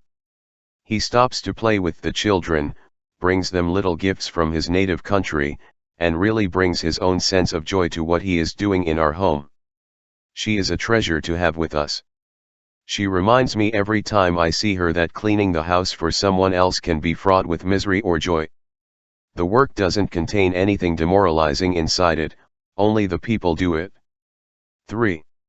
Anything you currently oppose can be rethought and rethought to promote abundance in your life. Everything you are against blocks you from abundance. Everything. Decide to make your life work positively rather than negatively. If you are against terrorism and war, you become part of the problem. You are one more soldier who fights for what you think. And fighting always weakens you and brings more scarcity into your life. Instead of being against terrorism and war, try being for peace. Once you are in favor of peace, you will begin to direct your thoughts and consequently your actions in that direction. You will become a peacemaker simply by not being against anything. This may seem like a semantic juggling act, but it is much more than that. Once you are focused on something that you favor, you will expand it in your life. That which he tends to oppose places him directly into a fighting mold and, consequently, expands dissent in his conscience. This same principle applies to the work you are doing. If you are against your boss instead of for improvement, you will focus your energy on the things about your boss that you do not like, and those things will expand. If you focus on what you don't like about your job, that will become your center of thought and those things will grow. This is a very powerful philosophy that I ask you to embrace. Everything that is against works against you. Anything you are against can be rephrased in a way that supports you in something. When you are able to state what you are for rather than what you are against, you are focusing on the potential for positive change. Once it's in place, you will find whatever you are focusing on expanding. Instead of hating illiteracy, bet on literacy and you will be working to help improve literacy. Instead of being against drugs by joining another war on drugs, help children discover life-enhancing ways to have positive effects. With enough of us working to help kids make positive choices, there will ultimately be fewer customers for artificial color suppliers. Instead of being against your company policy, go for an improved policy. Rather than object to your spouse's outbursts or alcoholism, stand up for your spouse's gentleness and sobriety. You will help expand everything that you are for or against, making it easy to know where you want to be aligned. Doing what you love involves reaffirming how you choose to align yourself each day. On the side of personal order or disorder. On the side of world order or disorder. Tell me what you are for and I will show you what is going to expand in a positive way. Tell me what you oppose and I can show you what is going to expand in a destructive way. When you find that you love what you do, you will begin to notice how easily you do your job. Once you are in a place where you use love as your guiding principle for your daily activities, you will see that abundance is really there just to tune into. Why you may be resisting the principle of abundance. We were raised in a culture that emphasizes scarcity over abundance, and this background is hard to overcome. We have heard statements like "I get mine while getting is good," or "if I don't take it, someone else will," or "there is a lot out there and you have to fight to get your share of the crops." We have learned to believe in limits and scarcity. The haves and the have-nots seem to be a reality in our culture. In fact, there is a large group of poor and less rich. We are not taught that abundance is really available to everyone, that there is plenty of everything for everyone. Through our conditioning, we believe the opposite. We will never activate this principle of abundance as long as we believe that what is lacking is of primary importance and we focus our vital energy there. The "I can never get enough" mentality is a reason for life for many people. They spend their lives fighting, afraid of ever getting there. Focus on what you have, no matter how insignificant it may seem. People don't want to take responsibility for the scarcity in their lives. It is much easier to blame circumstances, others, events, or even God for things that you have not been able to acquire or achieve. They justify their place in life and reject responsibility for those limited life circumstances by believing that they have been assigned a life of scarcity. Continuing to believe this guarantees that they will remain in this experience. Releasing the binding constraints of scarcity as a belief system can create an opening to a new level of abundance consciousness. Resistance may be easier for some. On one level, it is less challenging to stay in a mode of scarcity than it is to experience a life of abundance. This is because those who actually live the abundant life I have been describing know that they have enough and that they themselves are all there is. They no longer strive and accumulate to feel positive about themselves and their life mission. Without that effort, many feel lost and aimless. People may prefer to get compassion and sympathy from others. Many people constantly explain how they were duped or how hard they worked without getting ahead of the game. Since there are so many other people willing to tell the same story, they can take advantage of this melodrama for all it is worth. They will not have an iota of opportunity to transcend the scarcity mentality while seeking the sympathy of others who feel victimized and disappointed. Still, it gives them a powerful reason to avoid abundance. The "I don't deserve it" pattern keeps many people trapped in their lifestyle of scarcity. Usually this is a strong indication of low self-esteem. They convince themselves that they are unworthy of the abundance the universe provides. A poor me belief system gives you a convenient rationalization to focus your life energy on what is missing. They convince themselves that they don't deserve more. Some have become so comfortable with scarcity and fear that they really don't know what to do with a life of abundant abundance. Those who feel comfortable in a real or metaphorical prison cell find it very difficult to go beyond its four walls. With basic needs covered, they don't have to worry. They walk away from the complications that they imagine would accompany the abundance in their lives. The longer an awareness of scarcity is maintained, the more reasons are found to avoid change. Some ideas to bring abundance into your life. Remember that I don't think abundance is about accumulating many things. I think it's about looking at life and knowing that we have everything we need for total happiness, and then being able to celebrate each and every moment in life. It's about knowing that we don't need anything else and that whatever we need will be there when we focus on what we want to increase in our lives. It's about knowing that scarcity is a set of beliefs and actions that emphasize what is missing more than what we have. Here are some ideas to help you challenge any scarcity awareness in your life. They have worked for me in my life and in the lives of almost every happy and successful person I have ever met. Don't be against anything. Strive to express everything you stand for in positive rather than negative terms. For example, instead of trying to lose weight, try to be the image of yourself that you have in mind. Instead of trying to quit, try to be tobacco-free. I saw a sign outside a gift shop in Maui that illustrates this point perfectly. It states, "Please enjoy your cigarettes and soda outside the store. Emphasize what you want, rather than what you don't like or what is missing. Strive to be grateful for what you have and who you are every day. Do this even if you want more and don't like who it is." Being grateful overshadows greed and focuses your thoughts on abundance. The universe seems to provide abundantly when we are in a state of gratitude. The less we need to have, the more we seem to get. Take time each day to observe the ways you are using your mind. Evaluate how much mental energy is focused on what is missing. How much of your time do you spend wishing you had more or feeling sorry for your sorry state of affairs? Be scrupulously honest with yourself. You may find that a large portion of your waking hours is spent thinking this way. If so, make a concerted effort to shift that awareness during a specific time each day. Shift your thought processes to what you really want to expand. This can eventually become a lifelong habit. To make this shift in consciousness, you must first realize how much of your thinking, your life, is spent on feeding what you really don't want to grow. Practice this in your personal relationships as well. Most of the time, problems in a relationship occur because each person focuses on what the other person is missing. If you are angry at someone you love, change your focus to something about that person you really love. Then allow that person to be what you love and also, sometimes, something that is difficult for you to accept. When you focus on what you love about someone, that focus will grow in your relationship. This is also a great way to be with children. Surprise them by doing things right. Make a personal commitment to do what you love and to love what you do. Today. I cannot stress enough how important this is as a strategy for experiencing abundance.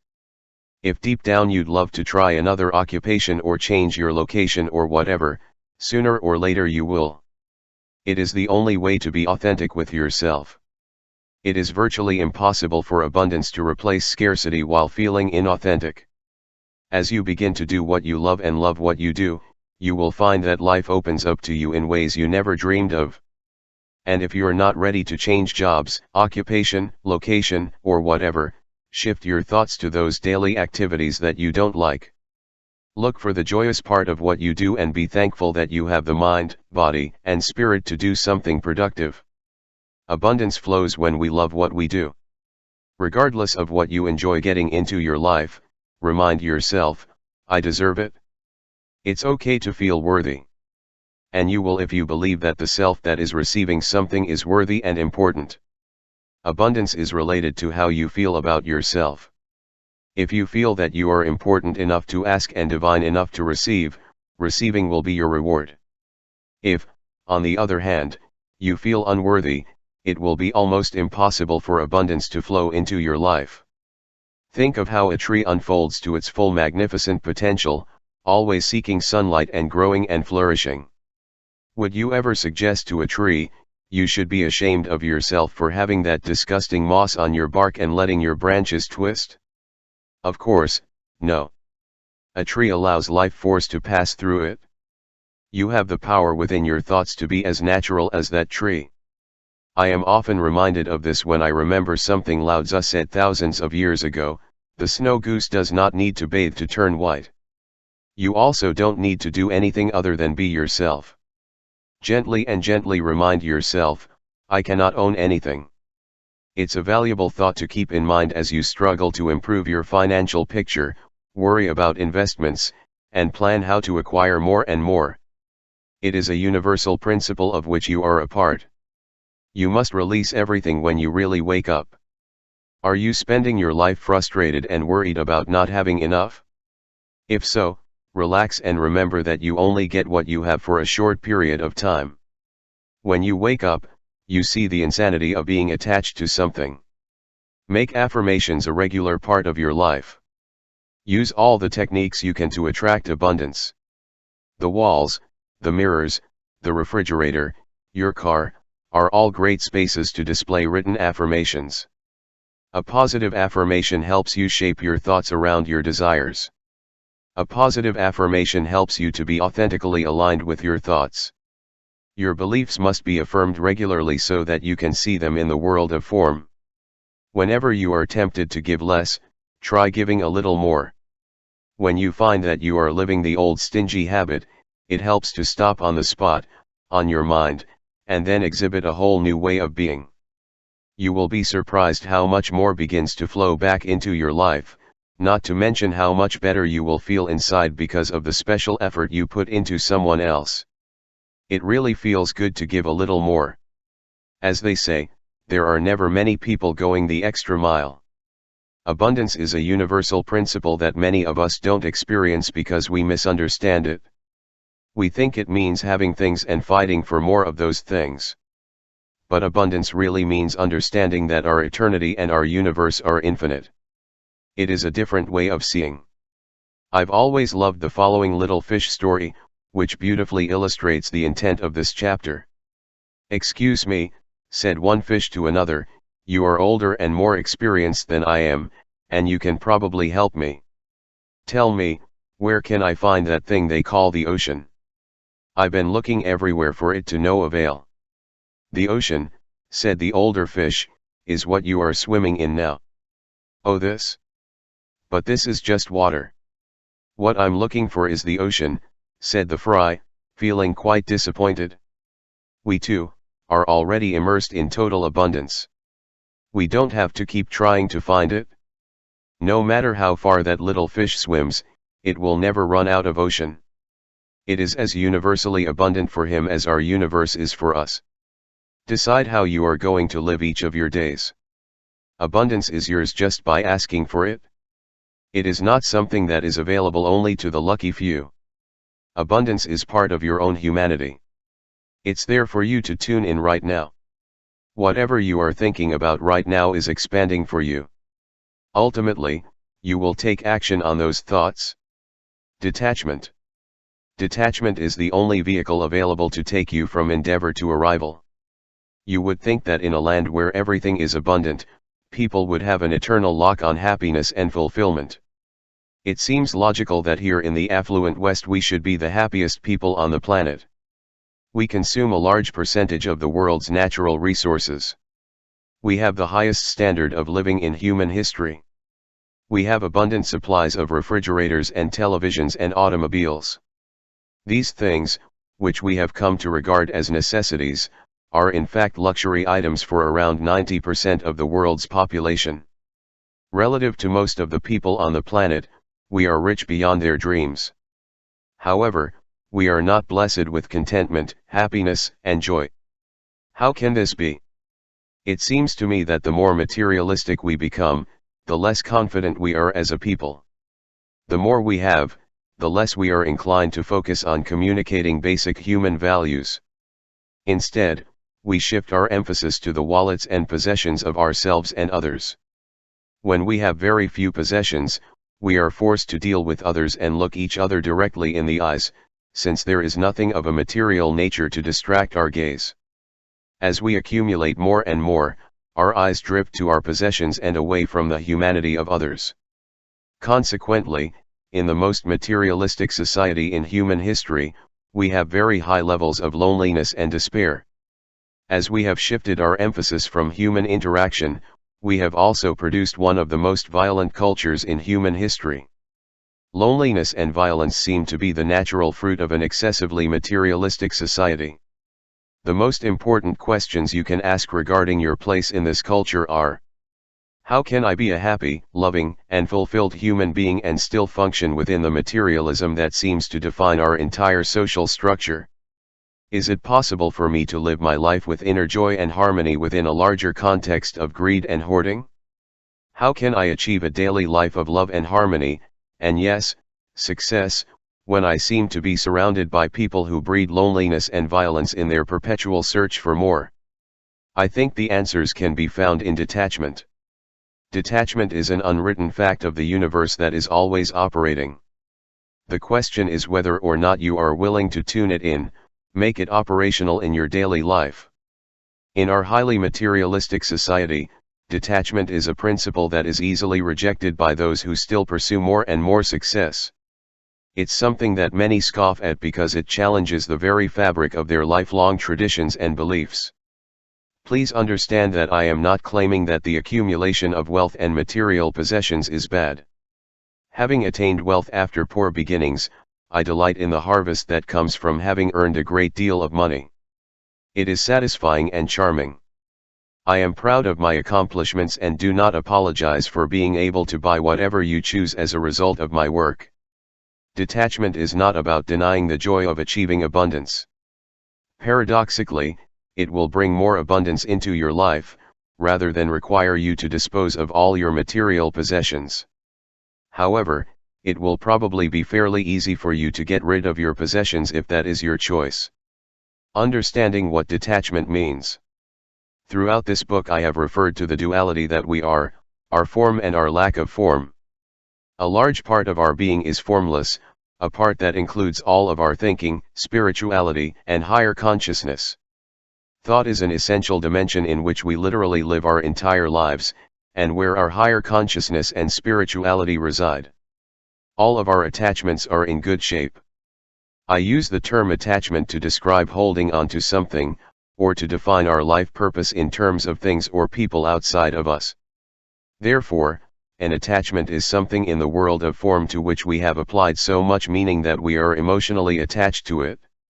We believe we must have it or some of our essential humanity will be lost. But keep in mind that our essence is in thought, where it is literally impossible to have attachments. In the dream body it is possible to have attachments in thought, but the moment you wake up you realize that the things and people you were attached to are illusions created for the dream. When you really wake up, you will see the insignificance of any attachment to any of your things. Imagine after leaving this plane, dying, looking back at all your attachments. You can see how unimportant they will be then. Think of this principle of detachment in a similar way. Free yourself from the need to cling to things and people. In essence, you will never be able to possess anyone or anything.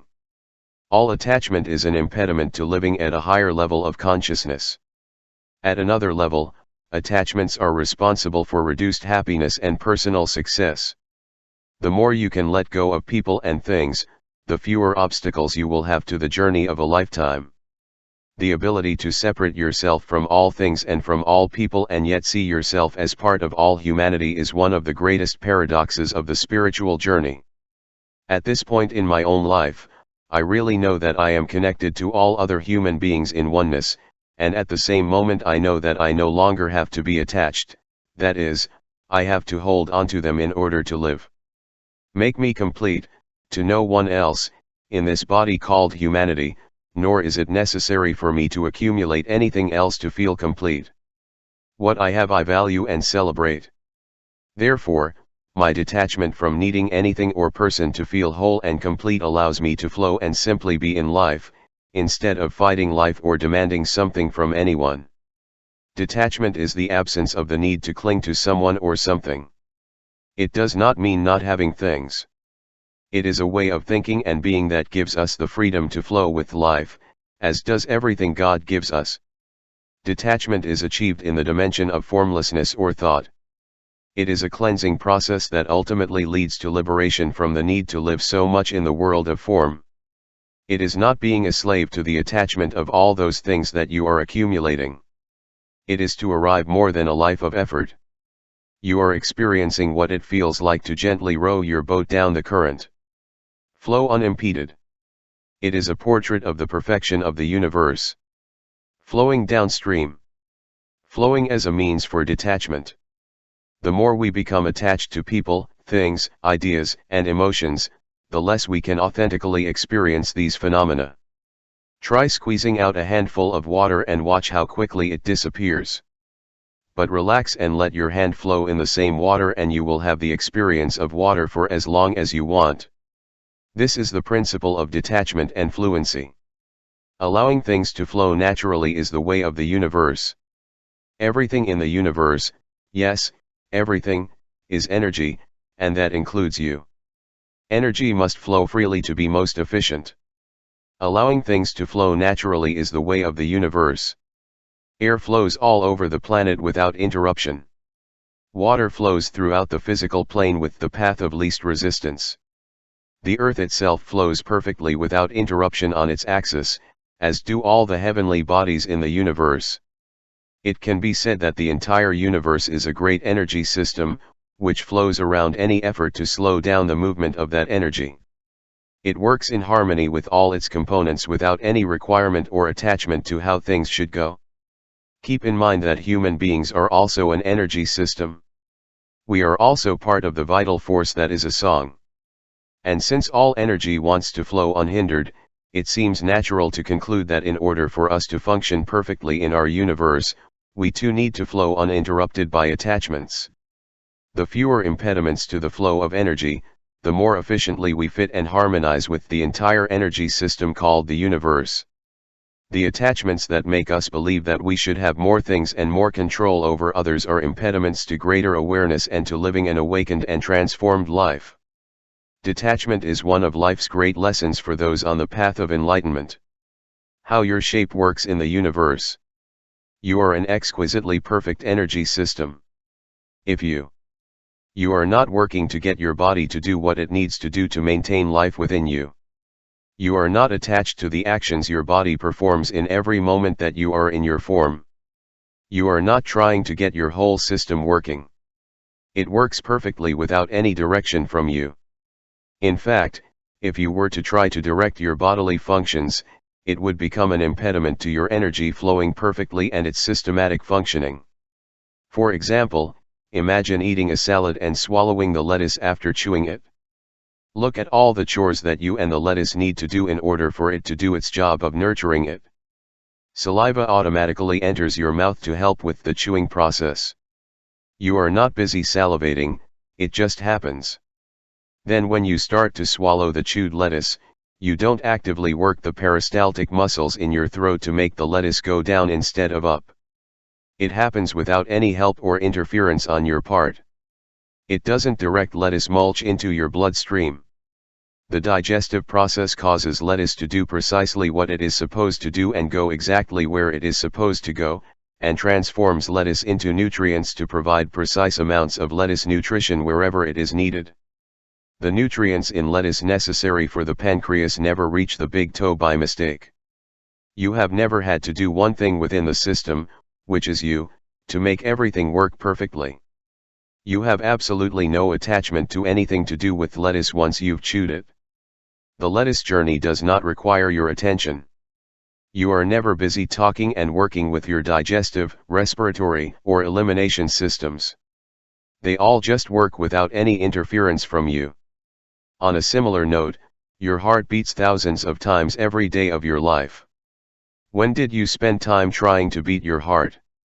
It works automatically and perfectly, and the less you are attached to how it works, the less likely you are to have problems with it. You see, there are many functions that are performed at all times in your life that you have nothing to say about. They all work perfectly because they are in harmony with higher universal principles. You don't need to interfere. Most likely, any interference on your part will inhibit the natural flow of these functions. So this is how you, as a system of systems, function within the greatest system of all, our universe. Energy flows like it's supposed to. Food comes in, your perfection takes over, and everything works as designed to. Your interference will only slow down that natural flow and consequently damage the perfection that you are. Now I want you to change your perspective from the microscope that has been examining you and look through the telescope to see the larger image. The universe is a system of systems similar to the perfect systems that function in a human being. It also works on many principles that are beyond our control, that work regardless of our opinion about them, they work even if we don't understand them. And, most importantly, they work best when we don't interfere and simply allow the energy to flow unhindered. I like to compare this process to lettuce, which is nothing but energy, making its way through your system, dropping the precise amount of nutrients where it is supposed to. You, like lettuce, perform your functions perfectly. This is the intelligence behind all forms. This is the force, or the God, or the spirit, or whatever you want to call it, which is part of all form. Working in harmony without interference or attachments. Now for the big leap. A moment ago you were the system that used the lettuce. Now imagine yourself as a giant piece of lettuce. Shift outward and become the metaphorical lettuce that is part of the bigger picture of all, your place in the universe. You are also a great amount of energy that flows perfectly within a larger system and within a larger system to infinity. You too can do exactly what you are designed to do, as long as it does not interfere with your function within this perfect system. You don't have to try to do what you think is your role, you have to be like lettuce and let everything work perfectly. You must understand that every attachment you have to how things are supposed to be interferes in some way with your perfect functioning within the larger system. You need to understand that every possession you become attached to has the same effect on this perfectly functioning energy system, as if the lettuce in your intestines had picked up some luggage that you had to take with you on your journey. You know what would happen to you if that lettuce somehow decided that it had to have more to function properly. It would not only affect the lettuce, stomach, and respiration, but eventually their existence as well. Obviously I realize that we are much more complex than a piece of lettuce. But the analogy serves to remind us that the universal principles work perfectly without any interference or assistance. When you apply the principle of detachment to your daily life, you will discover that you are functioning freely and flowing with the energy system that is the universe. Even more significant, you will discover that you are allowing the energy of the entire universe to flow uninterruptedly through you. The more you can flow without attachments, the happier and more content you will feel. Plus, the things that you previously pursued endlessly, and always wanting more anyway, will now come into your life in the precise amounts needed to care for yourself and your loved ones. Combine this with practicing the abundance principle, and you will find that it flows more and more into your life in an almost effortless way. Eventually it will keep the energy flowing, circulating and giving away everything it doesn't need. So, miracle of miracles, the more you give away, the more you have. It is a gloriously perfect system when it allows it to function without interference. Our interference is due to some kind of attachment that we have come to believe we cannot live comfortably without. How I learned to apply this principle. In 4th through 8th grade I would sit in my seat at school silently sighing for Erlene Rentz, the love of my life. I thought she was beautiful, but I could never muster the courage to tell her. We lived in the same neighborhood and I was friends with her older brother, so I saw her quite regularly. She always held a special place in my heart. I recently received a letter from her telling me that she had read some of my books and that she had seen a story about me in the Wayne State University Alumni magazine. For fun I decided to call her. Erlene and I talked for about 40 minutes. I told her about my youthful love for her and she replied, "I knew it." He couldn't believe she knew all those years. During our conversation, she said, "Wayne, the thing that stands out the most about you in my mind is that you never cared much about possessions and you were the most generous person in our class." I was a bit surprised that this was Erlene's most prominent memory, and yet when I look back, I think her assessment was correct. Somehow he knew that being attached to something was the surest way to be sure that one never seemed to have enough. While many of the other kids my age talked about wanting something, overall I was pretty happy with what I had. In fact, I would help my friends find ways to get the things they seemed to want so desperately. When I was a teenager and a young man, my friends had invented speed racers and talked endlessly about wanting this or that fancy car, but I was in love with my 1950 Plymouth with its profusion of rust spots and its shortcomings. It never seemed to matter. When I look back, I see that I was comfortable with detachment even then. I have very few of the items that seem to decorate the lives of wealthy people.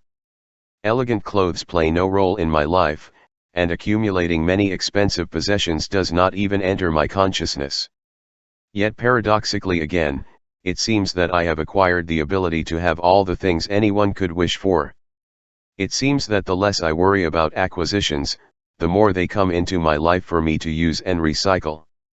There is something very deep in the apparent paradox: more is less.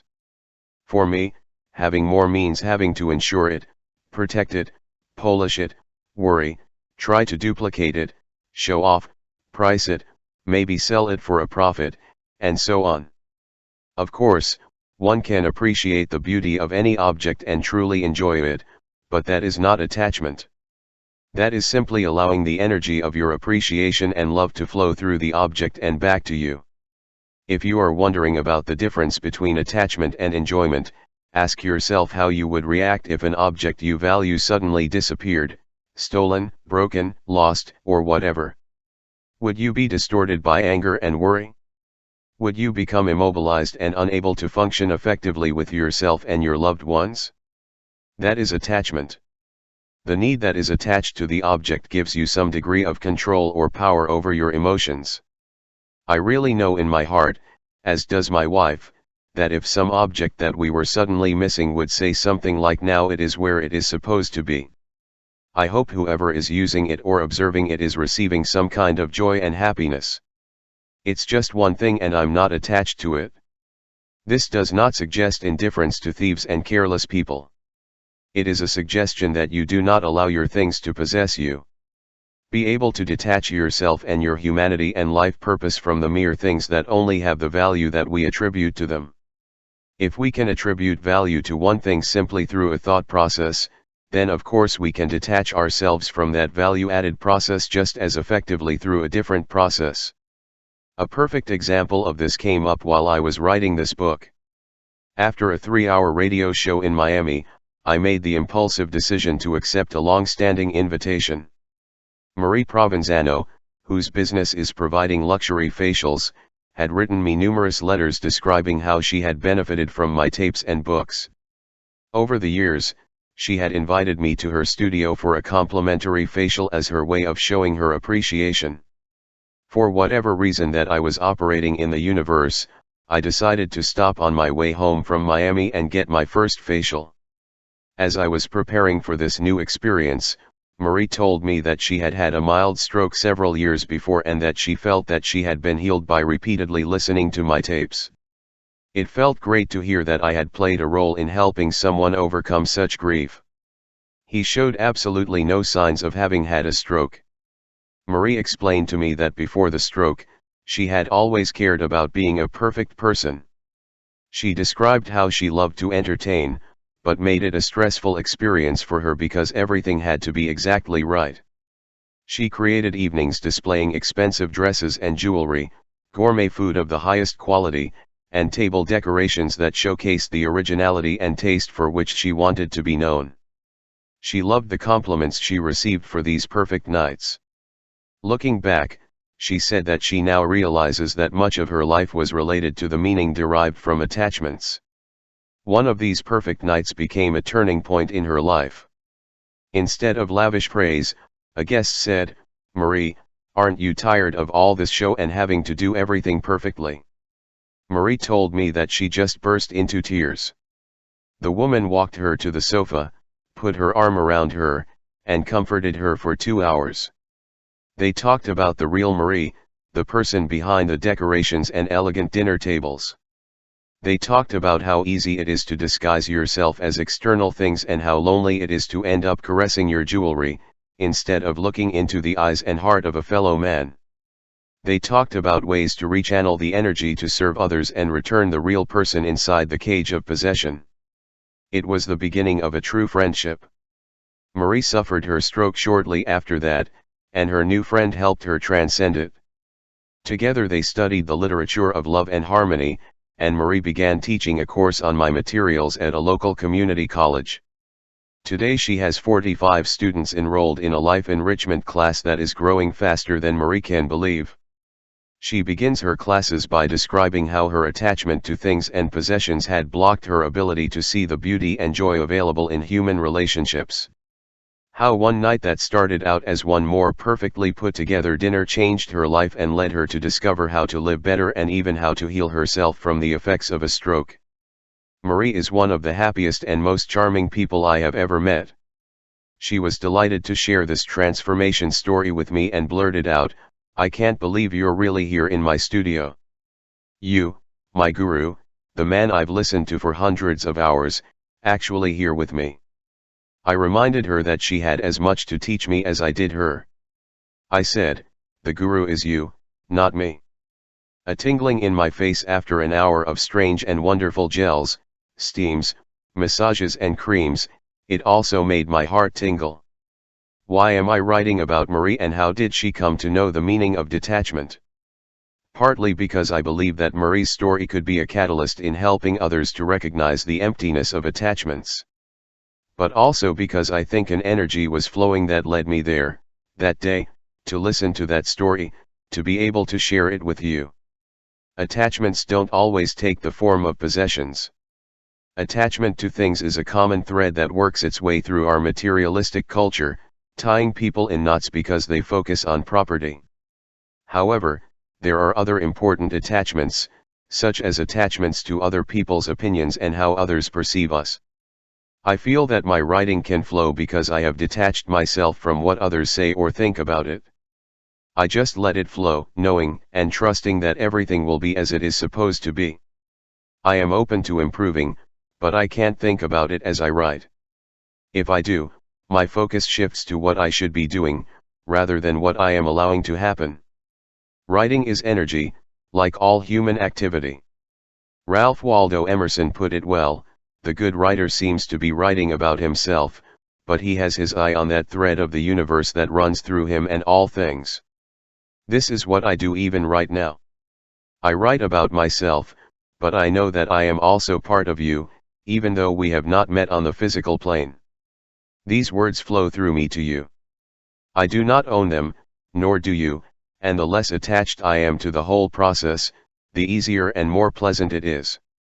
Do what you do for yourself, detached from the result in the sense of being emotionally attached.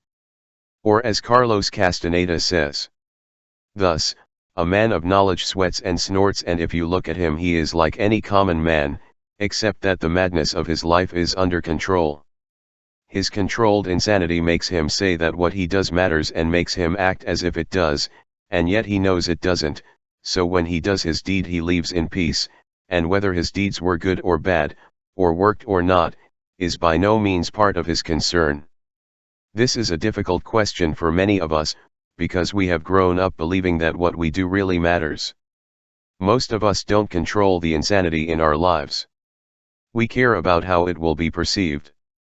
We focus on external opinions and consequently we cannot just be. Castaneda and others encourage us to cultivate an attitude of allowing energy to flow through us without any judgment about it, and at the same time participating in it as if it really matters, and then being able to separate and walk away in peace when it feels finished. If it sounds paradoxical and inconsistent, that's because it is. However, detachment will help you appreciate and enjoy what you have, rather than worrying about gathering more. I experience the same feelings when speaking. I don't use notes when I present myself to an audience, and haven't for years. When I put down my notes and spoke entirely from my heart, my speech improved significantly. I'm not attached to having to please an audience, to put it right, to nothing at all. I usually meditate for a 30-minute period before speaking, visualizing that everything is going well and that my audience and I enjoy and appreciate the whole experience. The absence of attachment allows me to flow for hours on stage, often in front of several thousand people. While in this state of mind on stage, I find myself in a whole new sphere of life, a different dimension. Time ceases to exist.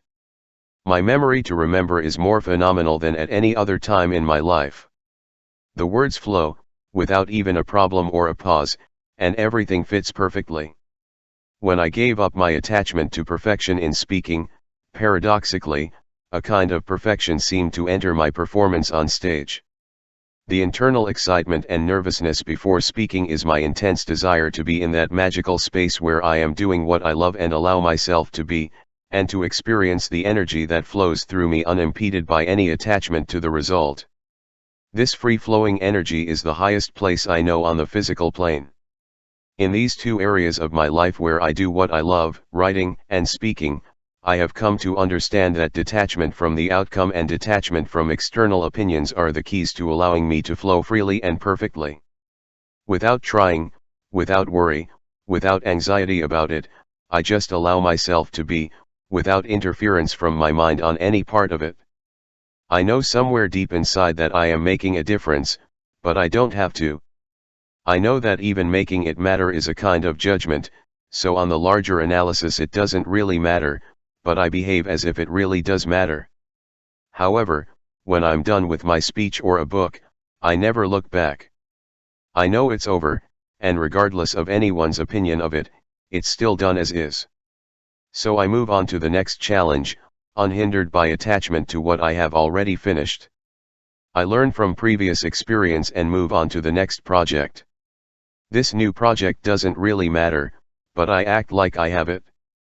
The process implies, as Castaneda said, having the madness of our lives under control. The way to do it is to simply be, rather than having to be like everyone else thinks we should be. Be detached and enjoy every moment of energy that flows through you. My wife and children are the dearest people in the world to me, and I have really transformed the way I think towards them, and I have altered many of the ties that I previously had in my life. This is a great transformation for me, and it has brought us a new sense of love and serenity.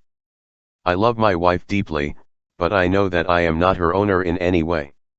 My inner knowing recognizes that she is on her own path and that being married to me is part of that journey she is on. I am very grateful that we share a large part of each other's lives.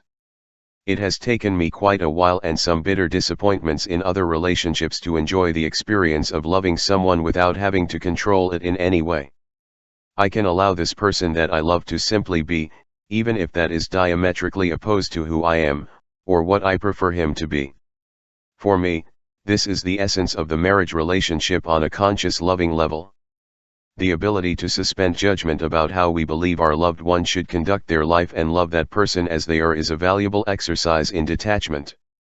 Suspending the trial means honoring your need and your right to be on your way in accordance with your own internal directives without my unwanted input. Suspending judgment also means honoring my need and my right to feel what I feel without judging my feelings as right or wrong. This is unconditional love for me and my loved one. Unconditional love does not require that one of us be right and another be wrong. When you are strongly attached to judging someone, you are not defining him, you are defining yourself. My wife and I are very different. In many respects, I would describe us as opposites. Love often seems to work in this way, allowing us to have in our loved one some of the qualities that we have not chosen for ourselves. We don't seem to fall in love with those who have identical qualities. Perhaps it is because we already live with those ways of being in all our waking moments, and choosing them in another would be a redundant relationship. I stop judging and fighting differences and instead remind myself that I should be grateful for the new flavor that she brings so deliciously into my life every day. With love and joy we acknowledge that we don't have to please each other all the time, we don't even have to understand each other. This is the quality that detachment from ownership brings to a relationship. It allows us to truly appreciate the opposing strange qualities between us. When the need to convert her arises, I remind myself that I fell in love with this woman for who she was. As I fell in love, I wasn't saying, if I just had a different point of view, I could love her more. It was our unconditional love that made our love flourish and grow. If the need to change it in any way bothers me, I look inward for what it says about me, finding relief from the need to change it when I discover what it is that I am denying that trait. At other times I admit to being inwardly perplexed by her views and actions, but I can also instantly switch to loving her for it, rather than having an internal dialogue that tries to make her wrong. I have found that by being this way in my marriage, more and more automatically I behave the same way with everyone else. I know from my own personal experience that any attachment to being right automatically defines me and says absolutely nothing about other people. I finally realized that other people are going to be exactly the way they are, regardless of my opinion of them. This allows me to just be in my relationship with everyone else. No judgment, no anger, no hostility, just be. Since I have become less attached to making others wrong and consequently to doing myself good, it is much easier to be around people who see life differently than I do. When I fall into judgment, I realize that I am much kinder and kinder to myself. I allow myself to have that outburst of inner anger for a fleeting moment, and again, paradoxically, when I allow the feeling of anger to exist, it usually goes away. If it persists, I consider the problem here without judgment. Ironically, I find that I have a much greater impact on people who mistreat others or behave in a judgmental way, as I am more distant. My detachment from the need to be right almost catches them off guard, and they instantly realize that I'm not going to get nervous just because they decide to act or think their way. The peaceful person, detached from converting others or doing them wrong, is far more powerful in helping to achieve constructive loving behavior than the person who judges and demands changes from others with anger and judgment. Recently, at the club where I play tennis, several people got into an angry argument. They were divided on a racial issue, with one side criticizing one ethnic group and the other side criticizing the first side for their lack of compassion and love. One person stopped and said, "Wayne, what do you think? I never see you upset about these things. You must have an opinion." I replied, "I am sitting here to send love to all of you. If they could do that to each other right now, it wouldn't even be necessary to discuss who should love whom." They stopped and looked at me like I was a little weird, but they also stopped judging each other for those brief moments. This approach of loving everyone, even those who seem so different, started in my marriage and has spread outward. It becomes easier and easier to be detached when you are at peace with yourself. That kind of inner peace contributes more to the world than being just another fighter in the endless disputes that arise out of disrespect for the differences of others. I found it much easier to be an effective parent as I have truly understood and embraced Khalil Gibran's words in The Prophet. Your children are not your children. They are the sons and daughters of life's longing for itself. They come through you but not you. And although they are with you, they do not belong to you. That is a powerful message of detachment for all of us. Nothing further alienates our children from us than the attitude that we somehow own them simply because we are grown up and they are not. Being able to teach them to be responsible and yet not be personally attached to that result is a great lesson. I love my children as much as it is possible to love anyone. I would instantly give my life for any of them. I'm sure of it. However, I am not attached to his success or lack of it in life.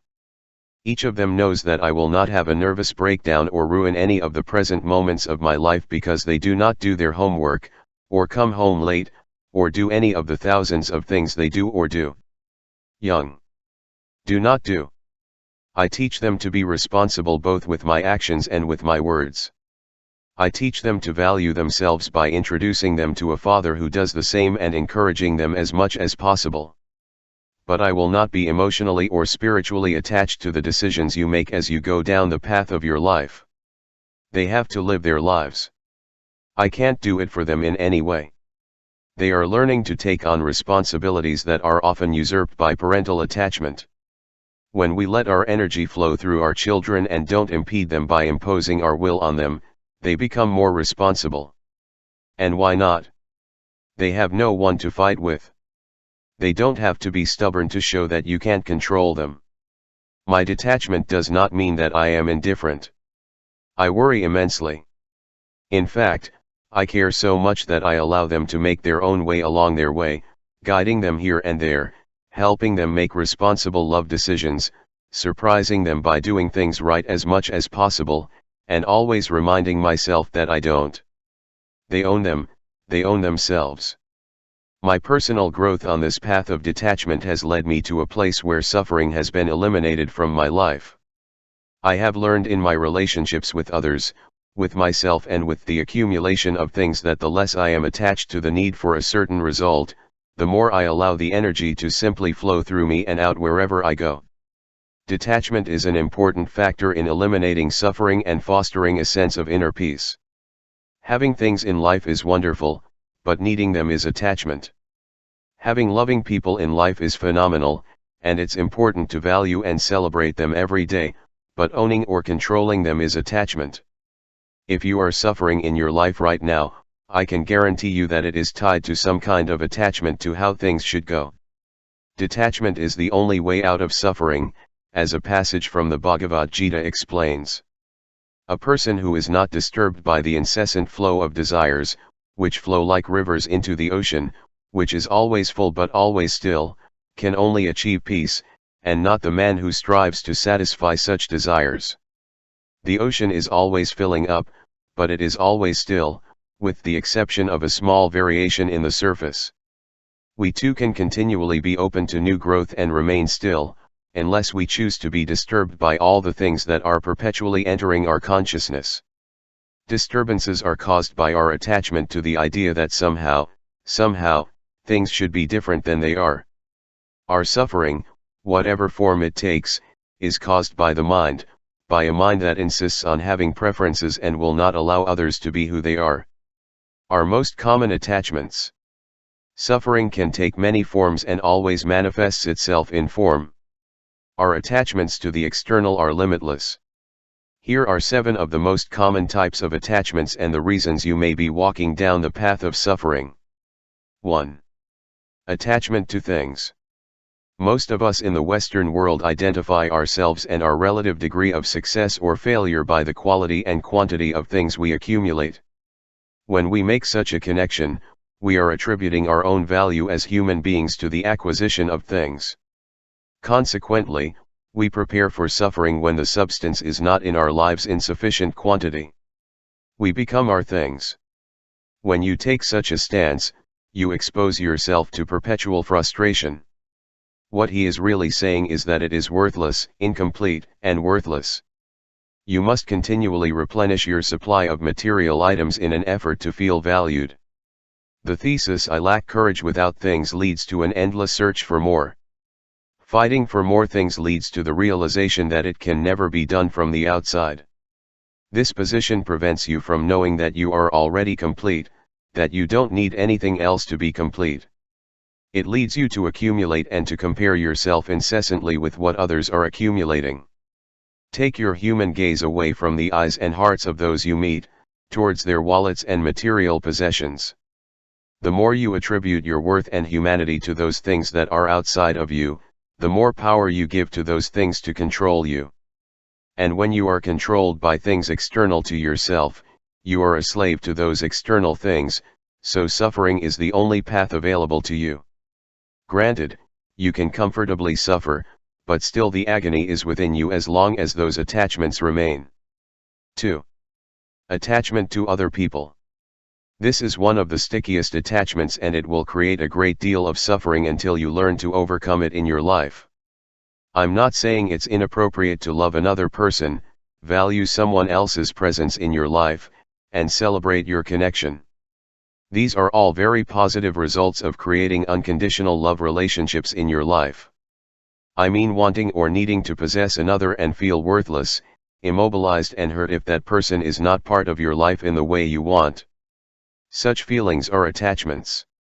These are the relationships where you give power and control over your own being to another, and they will always lead to suffering. All human relationships can be happier from a position of detachment. This means loving people enough to allow them to make their own decisions without you criticizing them, even though those decisions may not be consistent with what you think they should be doing. It means having enough confidence in yourself not to be threatened when others don't meet your expectations. In lover/spouse relationships, it means loving the other so much that you forget about your own needs and simply accept and love the other for who they are, which is, after all, what you fell in love with in the first place. In family relationships, it means being detached enough to allow your family members to be who they choose to be and feeling secure enough within yourself not to judge yourself based on what others choose to do in their own lives. It means forgetting about any evaluations you might make and instead listening to and loving other family members for who they are, offering advice when asked, and otherwise sending them unconditional love.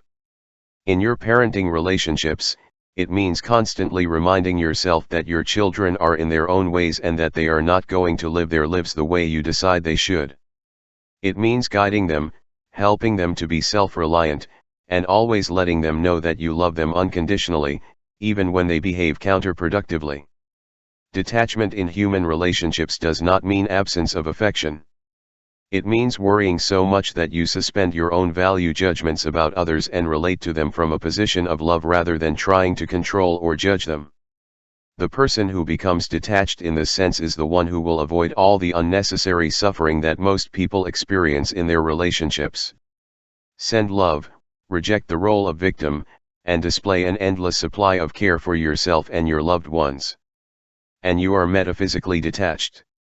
Your detachment allows you to have the dis in unconditional love. Attachment carries a subtle implication that you must somehow please me in order to be loved by me.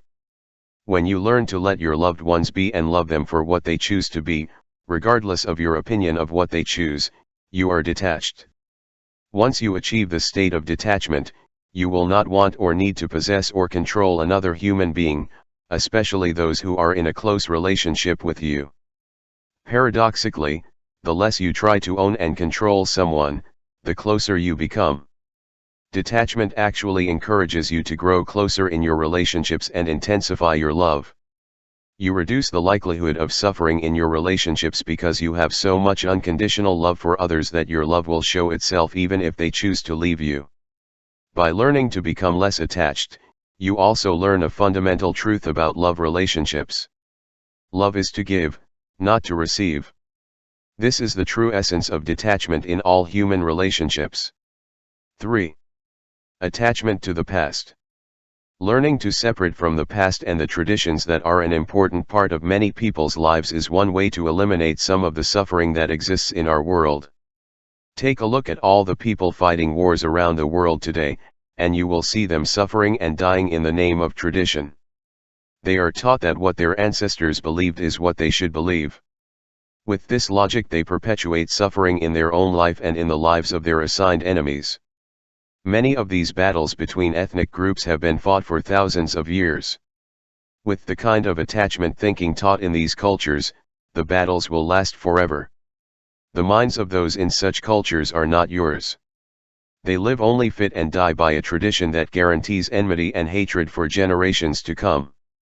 We engage in attachment to the past when we try to determine for others what their spiritual choices should be, based on what they have taught us to believe.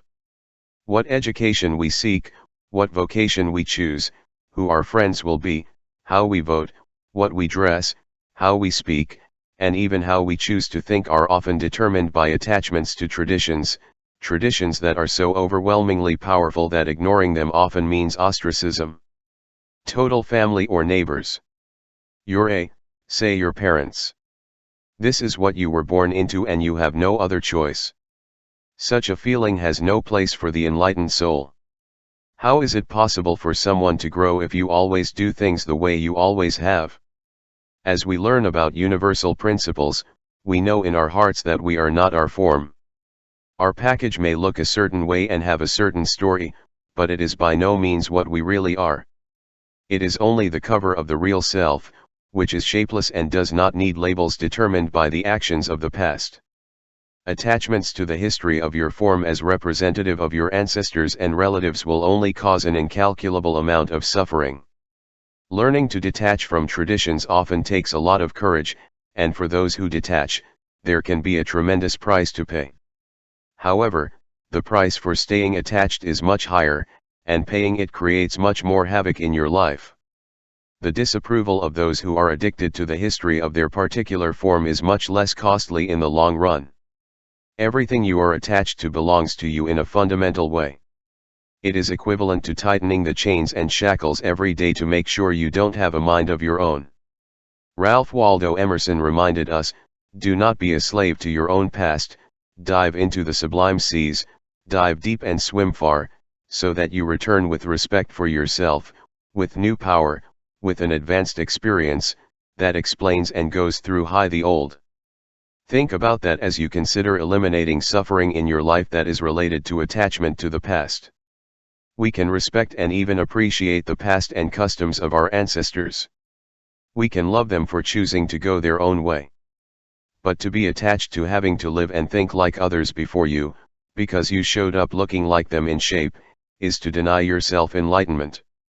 This is how people and their institutions have controlled others for thousands of years. Demanding and instructing children to live only by set rules can make them thoughtless servants of anyone in authority. Attachment to a past is responsible for giving young children weapons, turning them into murderers, telling them who their enemies are, and conditioning them into unmistakable conformity. They grow up believing that being detached from the past is dishonorable in God's eyes. It is easy for us to see this extreme example in other lands, and it is a lesson for us to be alert to how we cultivate attachment to the past. 4. Attachment to your form. If you think you are just your body and as it goes you go, then you are inviting a lifetime of suffering. Wrinkles, hair loss, weakening of vision, and all the signs of physical change will create a sense of suffering in direct proportion to your attachment to staying the same. This attachment to your body can create a lifestyle of artificiality and fear that will keep you from being on your way and getting involved in your destiny. Attachment to your body as a means of fulfillment in this life results in endless preoccupation with appearance. It is an attachment to the packaging that contains it, and it disguises the knowledge that your body is a temporary form that you are occupying. Being exclusively involved with external appearance makes it difficult to see that your true essence is a lack of form that resides within the body. The more attached you are to the body and its appearance, the lower your chances of standing behind your form and seeing the divinity that really is you. The addiction to form prevents many from considering the lack of form that constitutes the majority of humanity. Paramahansa Yogananda, writing in the Divine Romance, put it this way. The saints say that this is how the body should be treated, as a temporary residence. Don't get attached to it or be limited by it. Realize the infinite power of light, the immortal consciousness of the soul, that is behind this corpse of sensation. I like that phrase, this feeling corpse. That is your body, a slave to the rules of form, always hampered by the baggage of aches, pains, crumbling bones and exploding pimples. But inside, where you are that formless astral thought, you are pure and devoid of the obstacles that rule in form. Attachment to your body is like having an attachment to suffering and not being willing to let it go. Detachment from your body does not mean a disregard for the perfection of your form. In fact, paradoxically, it almost always results in you taking better care of the sleeves that house your soul. I have found that I take much better care of my body, maintain a healthy weight, exercise, get enough rest, eat less nutritionally empty food, as I am less attached to my appearance. Now I can take a step back and see my body go through its aging mechanisms without feeling that my being, is deteriorating. As I am less attached to this body, I am not alarmed by any of its weaknesses. Consequently, there seems to be very little need for them to surface. As a result of this detachment, I have less and less difficulty with my body. This is how I celebrate my shape and its perfection, and I know that I am more than this body. I have love and respect for my physical self, but I don't identify with it. To be in the world, but not to be of it, as Jesus said. I am in my body, but I am not his, and ironically it helps me to be in my body much more effectively than when it was exclusively his, just a few years ago. 5. Attachment to ideas and success. This is one of the most difficult attachments to dispose of. Being right could be considered a terminal Western disease. I listen to radio talk for several hours every day in cities throughout North America. My observation is that practically everyone who calls a radio station to discuss a current topic is attached to their idea and the notion of making someone wrong. It seems unheard of for someone to listen to another point of view with an open mind. Callers are almost always quiet and friendly for a few moments while the other party is speaking, and then they ignore everything that was said and express their own position. I rarely hear someone say, "You have a good point. I will rethink what I believed before making this call." This attachment to being right generates suffering, because it is almost always a useless device for communicating with other people. If you can't communicate effectively, you're going to suffer in your relationships. People don't want to be told how to think and that they are wrong if they disagree with you. When people come across such a posture, they automatically knock you out of their consciousness and a barrier has been erected. If you are the one being excluded because of your inability to listen, it is because you are so attached to what you already believe that you insist on making everyone who disagrees with you wrong. Attachments like these make love relationships almost impossible to maintain, because limits are continually being erected. For every idea that you absolutely know is correct, there are millions of people who believe you are wrong. This dichotomy between good and evil gets people into a metaphysical mess of trouble. When you meet someone who believes in something very different from you and you try to explain how wrong they are, all you have done is define yourself. Your position is likely to make you more adamant about your beliefs. So encounters of this nature almost always end with each person more firmly convinced than ever of the correctness of their position. To stay detached, you must know that all dichotomies between good and evil are an invention of people. The law does not exist independently of man. The universe is just the way it is based on the principles we have defined, but it continues to function regardless of our opinion about it. Certainly it is okay to have strong opinions on whatever you choose, but the moment you stick to these ideas and therefore define yourself by them, you exclude the possibility of hearing another point of view. This attachment to ideas and making others wrong is the story of the being called human being, and it explains the wars and incalculable misery since the beginning of recorded history. Rarely do people stop and really listen to what the other person has to say. Rarely, if ever, do we change our minds based on sound ideas put forward by others. And we can practically never have two opposing opinions and beliefs in our minds simultaneously. Yet this is precisely what is required of you to awaken to a new level of human consciousness, an inner awareness that an opposite point of view can be held simultaneously with yours, and there is no need to mislead others. This is something highly enlightened beings talk about. One of America's great novelists, F. Scott Fitzgerald, said, "The first-level intelligence test is the ability to have two opposing ideas in mind at the same time and still retain the ability to function. One should, for example, be able to see that things are hopeless and yet be determined to improve them.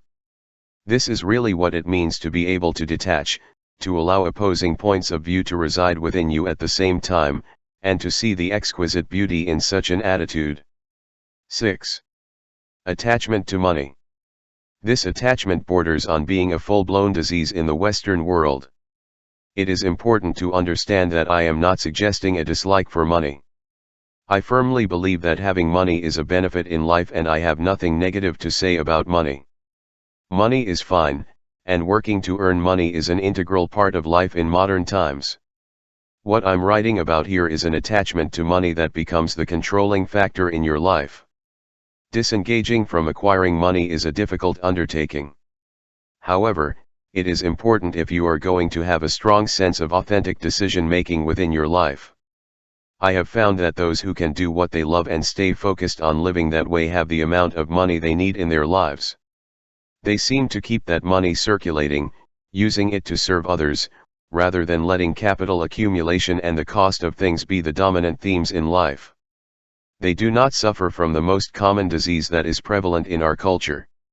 Separating yourself from money means shifting your focus to doing what you love and what makes you feel determined, and letting money come into your life without being consumed by it. Detachment means the awareness that you are not your bank account. If you feel that you must have money to feel happy and successful, then you are attached to it. Your need for more means that you don't feel whole now, that something is missing. That is something you are calling more money. That missing part will keep your mind focused on getting what you are missing, instead of being here now and doing what you love. And, of course, what you think will expand. Since what you are seeing at this point in your life is precisely the result of what you believe in, you may want to change those beliefs if they don't serve you when it comes to money. Ask yourself, has money brought me the satisfaction I thought it would be? If the answer is no, and you can't seem to change those beliefs, examine what the beliefs are linked to. One way to do this is to focus and/or meditate. Ask and trust your inner self to reveal what that belief is. It may not be an attachment to money at all, and it certainly isn't when you feel dissatisfied despite your money. An analogy would be to believe that you are hungry and that, after eating, you still feel hungry. Believing that food is the solution creates an attachment to food that can never satisfy hunger. Attachment to food or money in this type of situation intensifies a predestined attempt to satisfy a craving. When we are obsessively attached and we would rather not be, because it is not satisfactory, it is a signal to examine what that attachment represents. 7. Attachment to winning. Winning is almost an addiction in our culture, and as long as we are attached to the urge to win, we will experience some suffering as a result. Once again, it is important to emphasize that I am not against winning. I love winning as much as anyone, especially when I participate in athletic competitions. But the test of awakening in this area is the ability to detach from the need to win. When we are attached to winning, it becomes an obsession, and we suffer when we don't come out as winners. A great test of character is how we react when we lose. If we play competitively and our opponent scores more points or wins, what have we really lost? Absolutely nothing. We just go out and play a game. If we really know this, it will be easy for us to congratulate our opponents and feel as good for them as we would have felt if we were victorious. The attachment to winning makes many human beings feel like losers. Maintaining that attachment means feeling like a loser for much of our life, since no one can always win. Winning is a judgment. When we accept it, we agree to the guidelines that other people have decided to determine to win and lose. Seeing it as just the result of the rules set by others can be a way of playing without being attached to winning. We can still enjoy our successful actions and learn from those that are not so good, and just be in the process of participating. Winning or losing can be seen as one more rule that we can choose to agree with or not. The attachment to winning means that we are the score or the performance. Suffering results when we feel like losers. Paradoxically, the more distant we are while playing the game, whatever it is, the greater our probability of winning. In other words, the less focused we are on winning, the greater our chances of achieving it. Read some of the great research on the inner game, archery, Zen, and the like. Top performers don't try to win. Those people are allowing the action to flow, totally in the moment. Your competition is more like a meditation than a competition. They are in harmony with your body and mind. Great dancers simply let it happen, relying on instincts and intuition to allow their forms to flow with the music, and when they are able to be fully in that inner place of perfect harmony, winning is not even on their minds. By the time great gymnasts or platform divers think about scoring, they cannot function to the perfection of which their trained bodies are capable. Winning becomes almost impossible. This is another paradox. If we think about winning and stick with it, we diminish our ability to function to the level that winning demands. The attachment to winning almost always goes hand in hand with the need to fight our opponents. The language of competition is similar to that of war. Fight as a team. Hit them back. Trample them, crush them, annihilate them, bomb them, kill them. When our mind is focused on winning at all costs, our performance level deteriorates. We get tense and nervous, eventually defeating ourselves. Why? Because fighting weakens, while harmony strengthens and empowers. When we are in inner harmony, our bodies function at the highest level. When we are tense inside, we act at a lower level. This is the essence of detachment in the game of winning. Stop making it important. Just allow yourself to be, fully enjoying what you are doing in harmony with body and spirit, and your detachment will take you to the highest levels you have ever reached. Examine each of the above attachments carefully and see if they apply to you. Remember, it is possible to love the things within each of these categories and still be detached from them. Practice letting go and letting everything circulate in a web of harmony and inner peace. As we transcend attachments, we learn to shift our consciousness toward networking and empowerment, and we discover the metaphysical luxury of living peacefully and productively. Networking, a useful means for detachment. Most of us are familiar with organization charts. That chart starts at the top with the CEO, then spreads lower to a number of vice presidents, then to middle management, then to lower-level managers, and finally to employees, secretaries, and other support. Personal. People who enter an organization with such a flowchart generally plan to scale gradually. At each level they acquire a little more power and prestige, until they reach the top where they will have the supreme authority and all the traps of success that accompany such a position. This is the way educational, religious, governmental, and charitable groups and even many families are organized.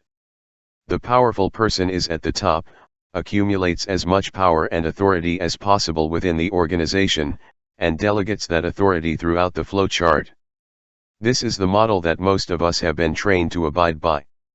Such an organization of people is called a bureaucracy. It is the least efficient way of doing things. A lesser known but much more effective system is called networking. I defend this system because I believe that it contributes to a more awake and enlightened society. A network is the exact opposite of a bureaucracy. In a bureaucracy, the purpose is to collect power and distribute it through a subordinate flow chart. In a network, the purpose is to give up power. It works like this: think of a large telephone network without a central power source, but with each terminal connected to the next terminal and on endlessly.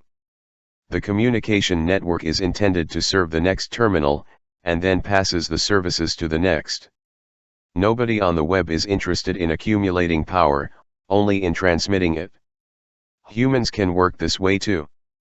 Rather than being obsessed with accumulating influence and seeing how many people we can control, we shift our goal to gifting our knowledge and acquisitions to the next person, then the next, and so on. If networks had a flow chart, it would be horizontal instead of vertical. It means sending what we have and what we know to the system, and having it continuously recirculate through the network. It means giving things away without expectations. Again, the paradox arises. Giving and not being attached to that act will increase the flow in your life. I find networking to be the most effective way to get the word out about anything you want to share. I have sent a copy of one of my books, Gifts from a Kiss, to everyone who has written to me over the years, simply as a gift, with no expectations. Also, I have sent it to thousands of people in all walks of life simply as my way of circulating ideas that I strongly believe in. A Kiss gift sales have increased since I started giving it away. The more I give, the more people buy, and the more my mail overflows with the return of those thoughts and ideas from a Kiss, elaborated and commented on by readers who keep the book circulating in an affirmative response network. Also, I have received over 1,000 books and tapes from people around the world in response to my sending them a book. A movie will be made based on a Kiss, and the book continues to grow in popularity. That old saying, "what goes around comes around," is my working principle. It is easy for a networker to give much more than expected and understands that the way to feel successful and enlightened is to surprise others by giving them more than they bargained for. Those who work in networks never try to accumulate power, They circulate everything they have and encourage others to do the same. Many companies are beginning to network. The essence of the recent trend, described in the best-selling business books, is to develop a win-slash-win approach. Forget about your own fees, focus exclusively on the best way to serve customers.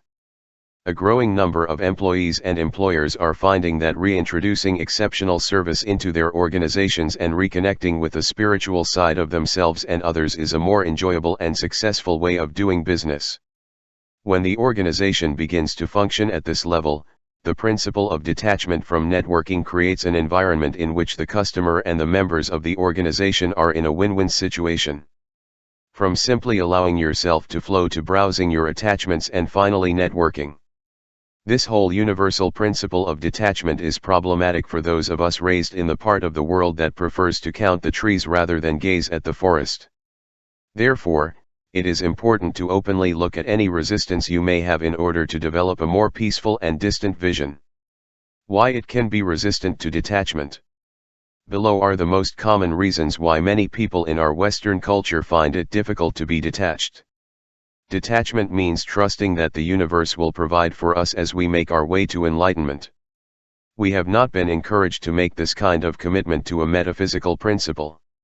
They taught us to get as much as possible, to hold on to it before the other takes it away, and always to strive for more. Examine whether you want your inner life controls to be based on people, things, and events outside of you. Consider what it would feel like to have self-determination for your inner life. We work hard in a certain profession, climb the ladder of success, deny ourselves for most of our years, and look forward to future reward. We believe that suffering in some capacity is what we should do. We have never had a course in applied metaphysics in all of our formal education. Our educational experiences focus on what we know rather than how we feel. I suggest you diligently examine what you believe about success.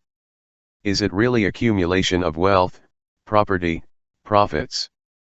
You may want to drop some long-held beliefs to make detachment a viable philosophy of life. Many people conclude that detachment means having nothing and, consequently, having to sacrifice everything for which they have worked up to now. In short, give up the good life. But detachment means freeing yourself from the need for attachments. It does not mean sacrifice. Success as an internal process cannot be measured by accumulations. When you use external acquisitions to measure your inner worth, it is impossible to feel detached from them. You can incorporate the principle of detachment into your life and continue to enjoy whatever abundance you choose. The thought of being away from loved ones may worry you. You may feel like you are promoting a nonchalant and carefree attitude. But detachment applied to love relationships means the opposite. It means loving people deeply and unconditionally for who they are, without judging them when they choose to be what they want to be. With children, detachment does not mean allowing them to follow their instincts and neglect their responsibilities. Children are happier human beings when they have learned to include respect and responsibility in their lives.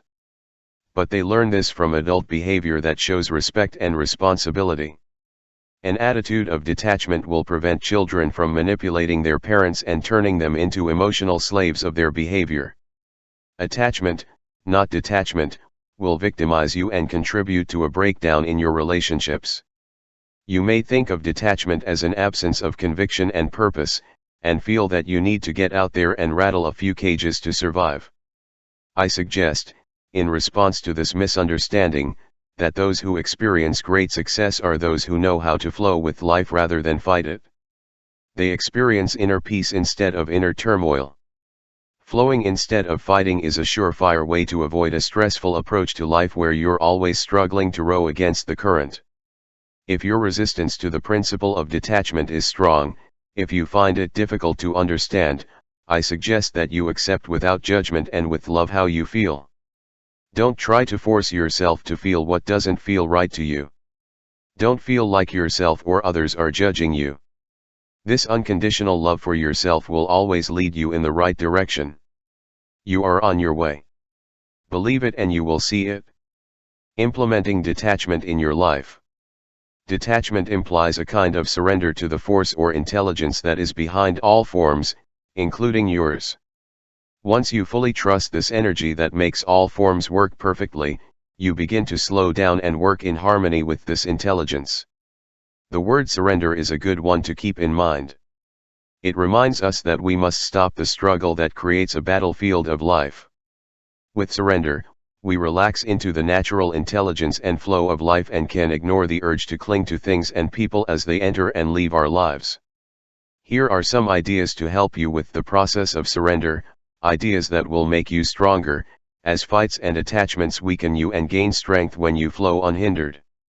Flow with what you find instead of being critical inwardly. Learn a new way to process or think about everything you find.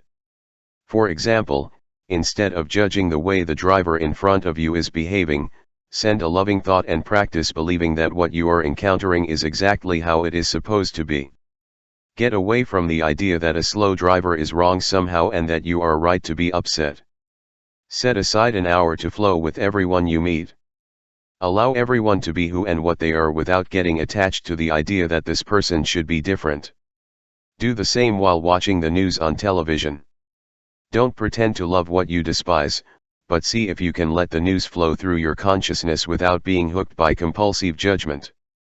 Detachment will give you a sense of peace about what you hear and see. You'll discover the simple but elusive truth that the world works exactly the way it's supposed to. Your attachment to how you think it's supposed to work only makes you a victim.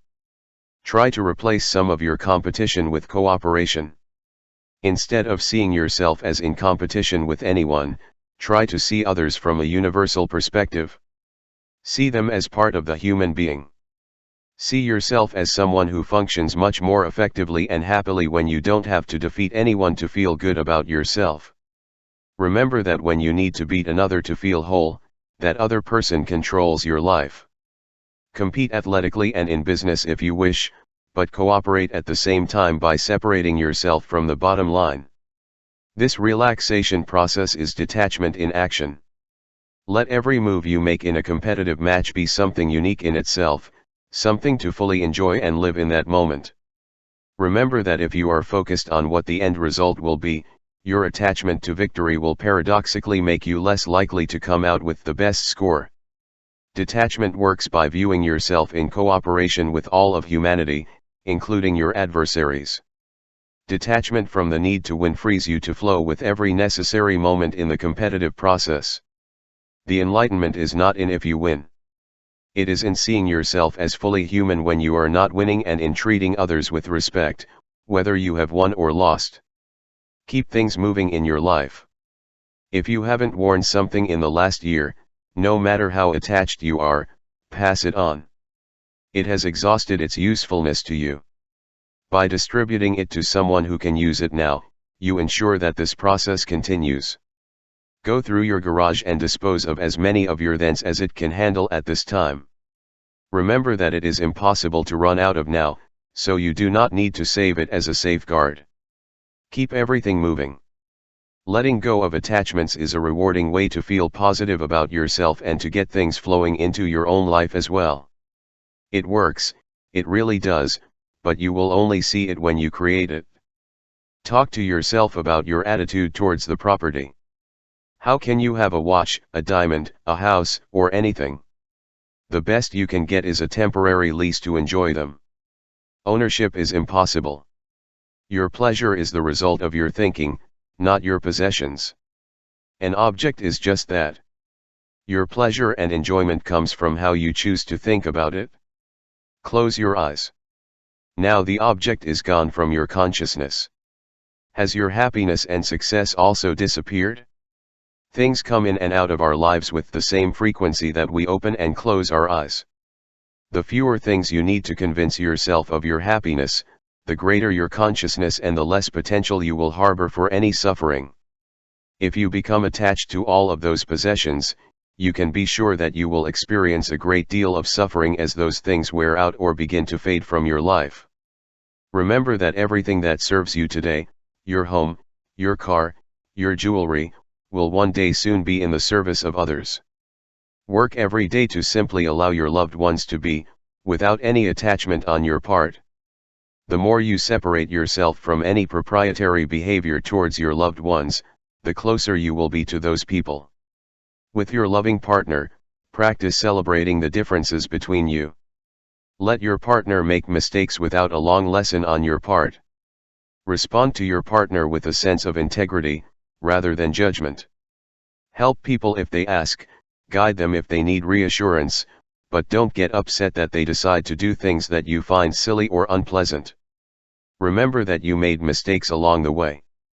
Run your own life at your own pace on the path you've chosen, but don't expect anyone else to be where you are. This is the essence of detachment. Examine the traditions that you practice and live in your daily life. If they serve you and you enjoy them, honor them by all means. But remember that an attachment to a tradition often involves creating barriers between peoples and excluding those who are not part of the tradition. Control your behavior rather than letting the past behavior of others dictate who you are. If you feel that you must behave the way your ancestors dictated, then you are attached to that tradition and you are not living an enlightened life. Be free enough inside, where you really live, to conduct the affairs of your life without attachment to how it was done before you. Certainly celebrate the traditions that serve you and all of humanity. But if they don't serve you, or if they help create barriers rather than bridges to others, then have the courage to trust your own inner demands. Remember that all traditions began when some human beings decided on them at some point. You are as valuable a human being as those who lived here before you. You also have the right to initiate traditions that are loving and respectful of everyone. Practice looking in the mirror and lovingly acknowledge the signs that your shape is aging. Say out loud, "Go ahead, do whatever you have to do, you are the package that sustains me. I am not just this body." It is important to understand that you are not only your body. You cannot age thoughts. You cannot age spirit. You cannot kill thoughts. You cannot kill higher consciousness. This will help you detach yourself from yourself. Body and continue to fulfill the mission you put yourself here to do in the first place. To be attached to your physical appearance is to ensure a lifetime of suffering as you watch your form perform the movements that began at the moment of your conception. How can you prevent a hair from turning gray, a wrinkle from appearing, a limb from growing to its exact perfect length? The death of your form is also established at that moment of conception. But the higher consciousness part of you, the thinking part, the place where you spend your life, is impervious to these rules of form. Knowing this, you can forget about having an eternally young body. Instead, put your own thought energy on the divinity that is you. You can stop worrying and posturing and get over that form. You can take good care of your shape and still be detached in the sense of not identifying exclusively with your packaging. The irony will reappear. Your body will be better cared for when you focus less on it and more on being an awake person. Spend some time each day specifically to practice not making other people wrong. Instead of lashing out when you find yourself in disagreement, try saying something like, "Tell me more, that's a point of view I've never considered before." Your detachment from the need to be right will calm suffering and antagonisms and help you create a more peaceful inner life. You already know that most people are not going to have the same opinion. By detaching yourself from the need to disagree, you open the lines of communication, end your frustration with people who disagree with you, and find yourself more in balance. It can be done without much struggle. Just open yourself up by offering others your comments and thoughts, rather than diving down their throats with your opinions and your attachment to proving them wrong. Read the following without any attachment to making me wrong. Ready? The money will come to you in sufficient quantity to meet your needs only when you stop needing more. The more you give away without any expectations, the more you will get back. I know this is a radical notion, but it has worked for me. When I gave up my attachment to money, I stopped putting a price on everything I could find and continued doing what I loved to do. I found that money came into my life in incredibly large amounts. Avoid thinking about money a few moments at a time. Think instead of the exquisitely beautiful things in life that no amount of money could buy. Get rid of the need to acquire and accumulate money.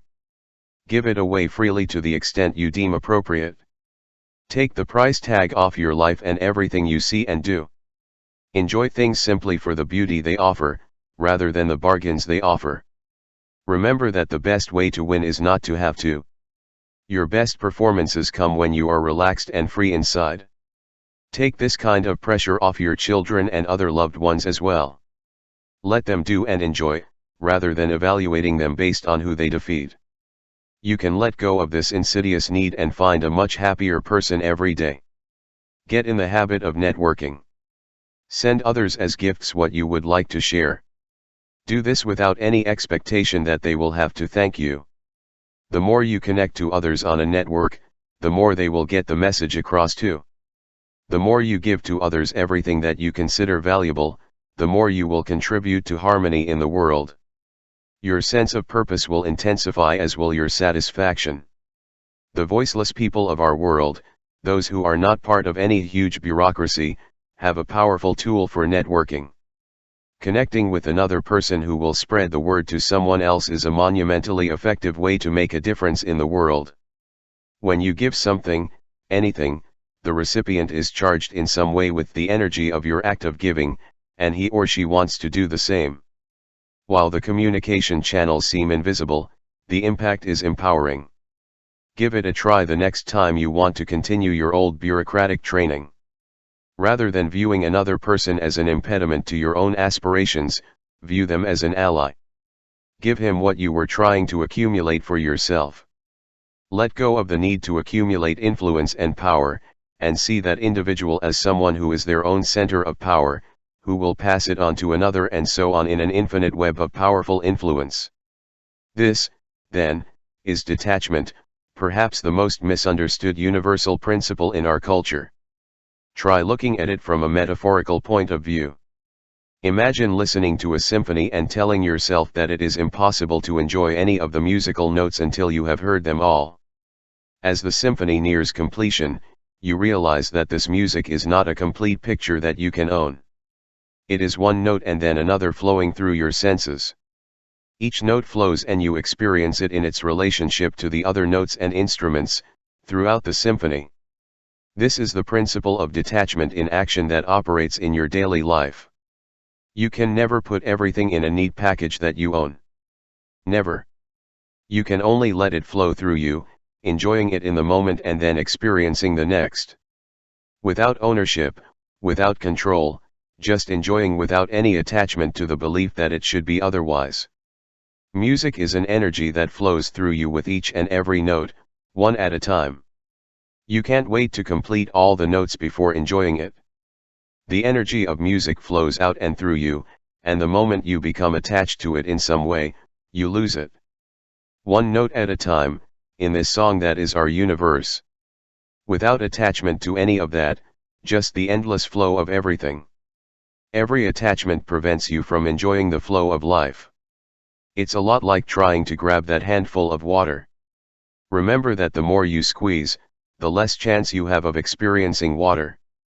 But when you relax, allowing your hand to simply go into the water is there for you to enjoy for as long as you want. Free attachments, in favor of allowing everything to flow, just as music flows one note at a time from instruments through you, and as water flows always available for you to enjoy, as long as you remain detached.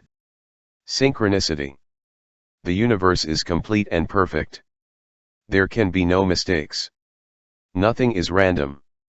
The whole song is exquisitely timed. To understand synchronicity and put it into practice, we must suspend some of our old ideas, abandon our notion of coincidence, of mistakes, our belief that people are imperfect.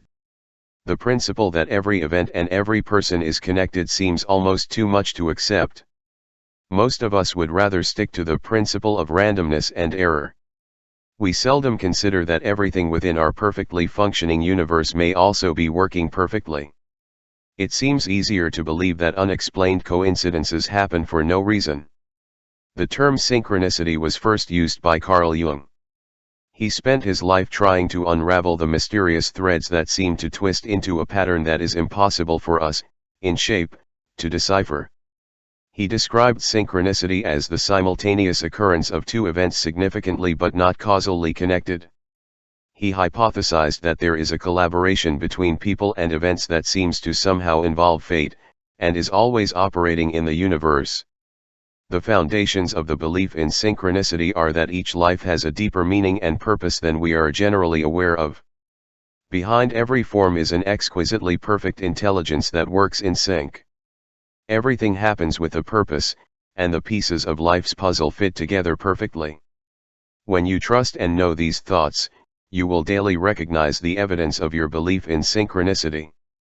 I am convinced that this phenomenon is omnipresent in my life and that there are no accidents of any kind. Carl Jung went on to say, at the same time that we are struggling to maintain a sense of personal autonomy, we are also trapped in vital forces that are much larger than ourselves, so that while we can be the protagonists of our own lives, we are the extras or carriers of Spear in some bigger drama. Or, as we have explored, there is only one dream, God's dream, and we are all characters in it, similar to the characters we create for our individual dreams. Synchronicity in all our lives. For the past several years, I have asked my lecture audience, how many of you have had the experience of thinking of someone and then receiving a letter or phone call from that person the same day it appeared in your thoughts? And have any of you run into someone you haven't thought of in years, right after their name came up in the conversation? Each hand in the audience usually goes up. Attunement, or the connection between seemingly random events and thoughts, appears to be a universal human experience. It happens to all of us quite regularly and tends to recur in a series of inexplicable and attractive events. The fact is that the more we relax and allow ourselves to flow in the energy system of the universe, the more we experience this phenomenon. In the end, we stop being surprised by these coincidences and we recognize them as part of the mysterious perfection of our existence. I bet you've had the experience of knowing absolutely who was on the phone before answering. I am sure you have had what has been labeled as a déjà vu experience, in which you knew that you had been in that same moment and lived that same situation before.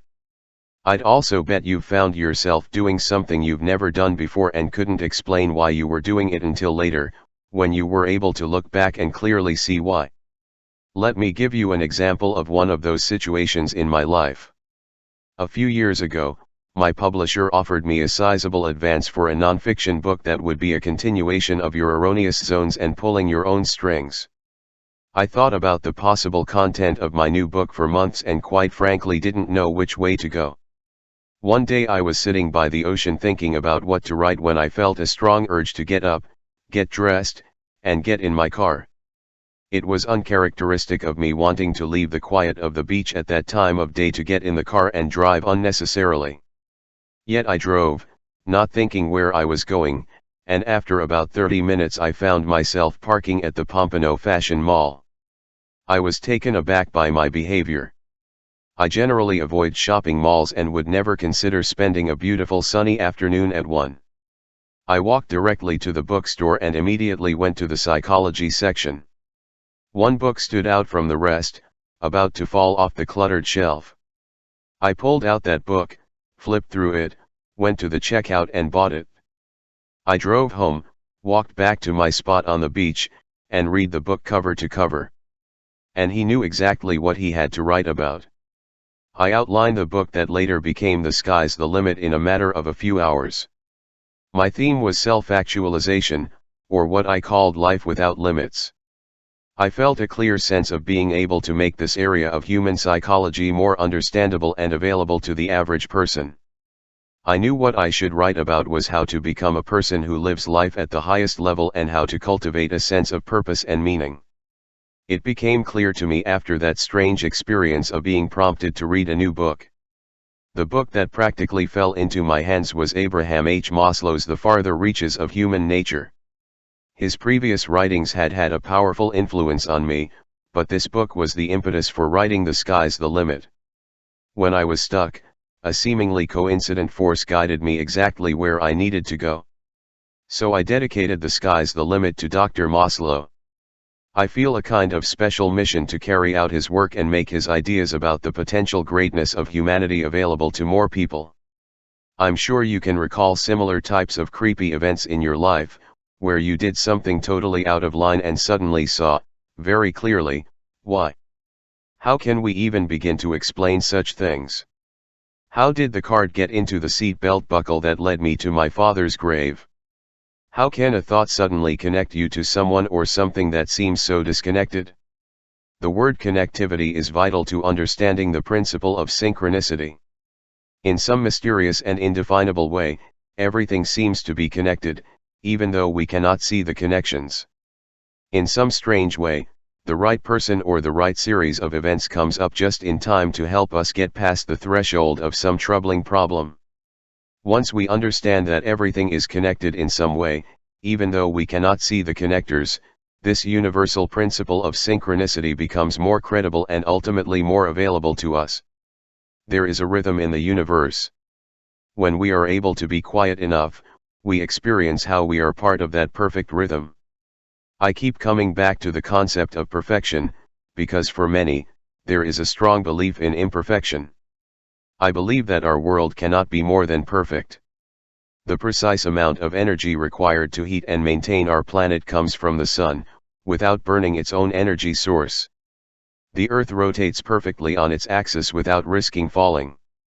The entire universe has a supporting intelligence, which I call God, and you can call it whatever you want. Salmon that swim upstream back to their spawning ground is mysteriously perfect. Swallows appear on the same day century after century. The spider knows how to build its web without going to web school. The instincts to make the whole song work perfectly are built by an intelligence that permeates all forms. And we know very little about how it works. However, everything is connected in some way, from generation to generation, in all species and to infinity. If we can begin to grasp this process of connection even in a minute way, we will also begin to understand very slightly the principle of synchronicity, to begin to believe in this phenomenal intelligence that sustains all of life so perfectly. To see that there are connectors in the universe that we cannot always see with our eyes and hold in our hands, let me take you on a short excursion into connectivity. The easiest connectors to believe. Obviously, the things we find easiest to believe are the things we can see. Hence the notion "I'll believe it when I see it" permeates our linear culture, in just one way. If you see a child pulling a toy with a long string, you have very little difficulty seeing and believing the connection between that moving toy and the child's actions. There is the rope, I see the connection. When something is connected and we can see, hear, touch, taste or smell that connection, we have no difficulty in believing in its connection. So when we put gasoline in a car, start the engine, and begin to burn the fuel, we see the connection between our actions and our ability to move in a car. We are not in a state of confusion or disbelief about how cars move from one point to another. So the easiest connectors that make things come together are the ones you see with your own eyes, the ones that allow you to say to yourself, "I see how that works, and I believe it." More difficult connections, way too hidden. Way when you turn on the light from a wall switch, you can't see the connection between that switch and the room that suddenly fills with light, but you know there is a connection. No, the connectors are hidden within the walls. We don't have to see the connectors, we just have to believe that they are present, even though they are hidden, and then we know how this process works. This category of hidden connectors is a bit more difficult to understand, but not too much, as we have tremendous faith in the fact that the connectors are still in shape. Even if they are out of sight, we can find them if we really want to. Even more difficult connections, shaped to invisible. You are sitting in your living room watching a television show. Instead of getting up to change channels, he reaches for the remote control, which is by no means connected to the television. Press one of its buttons and the channel changes. The TV responds to some kind of invisible signal. How does this work? You cannot see any connectors. You can't smell or hear anything. You can even place a sheet of paper in front of the remote and the connection will still exist. What's going on here? This category of connectors is something we have all become accustomed to. We buy remote-controlled toy cars for our children. A left turn for the toy car 6 meters away is accomplished by pressing a left turn button. Something travels through the air and signals the car to turn left. No cables, no chains, no visible connections, and yet we believe in these connectors, although most of us know next to nothing about how they work. We believe that invisible signals fly through the air because that is what they tell us, but we have never seen those signals. So now we are becoming more aware that a connection between any two objects does not require that the form, as we perceive it with our senses, be present. We believe and live with connections that challenge our senses. We believe in them and they work. After a few years of living with these types of connectors, we even began to take them for granted, even though they are a complete mystery to us. Invisible connections, human form to human form. The next time someone is talking to you across the room and you are listening, stop and ask yourself, how is this happening? That person is 10 feet away, his mouth moving, there is nothing but air between us and yet I instantly hear and process everything he is saying. How can this be? When you stop to consider this ordinary, everyday fact, it becomes mind-boggling. Invisible things called sound waves travel between your mouth and your ear, and you can process them all with your brain. Where are the connectors? I see your mouth move. Are you sending them out of your mouth? I'm not trying to get my ears to pick up these invisible signals, yet they seem to do just that. We unconditionally believe in a whole classification of connections between people that our rational minds simply cannot understand. We know that these invisible waves connect us from one person to another, or even from an object like a radio or a slamming door on a person. We don't bother trying to figure it all out. We simply accept a principle called sound as something that exists, something that is an integral part of our humanity. We never say, it just can't be. If I can't see and touch it, then it must not exist. Our belief in this principle allows us to function as human beings. There are invisible connectors between people and you participate in them every day. Our own connections, our thought to our form.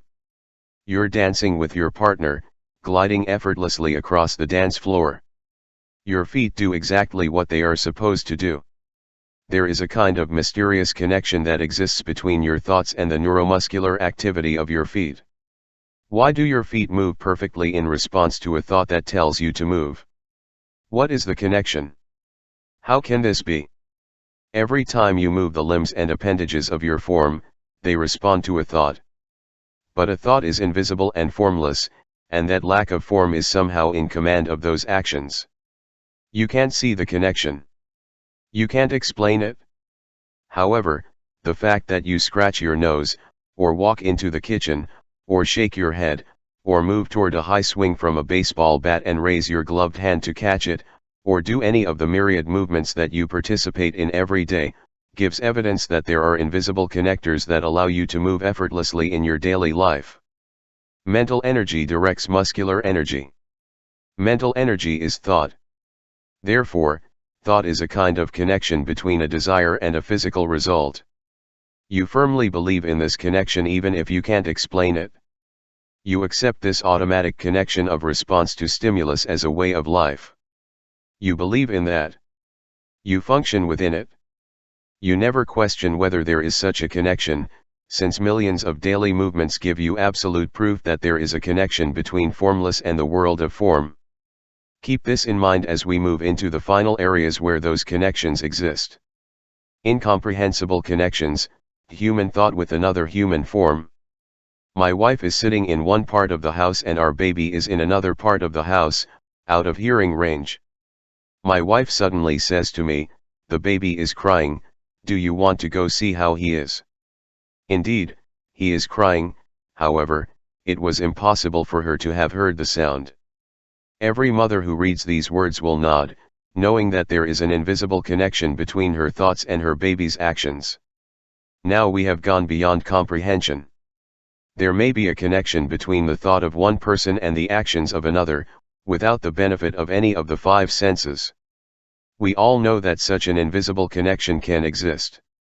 My wife will be 10 miles from the baby and she will tell me, "We have to go home now, the baby is ready to eat.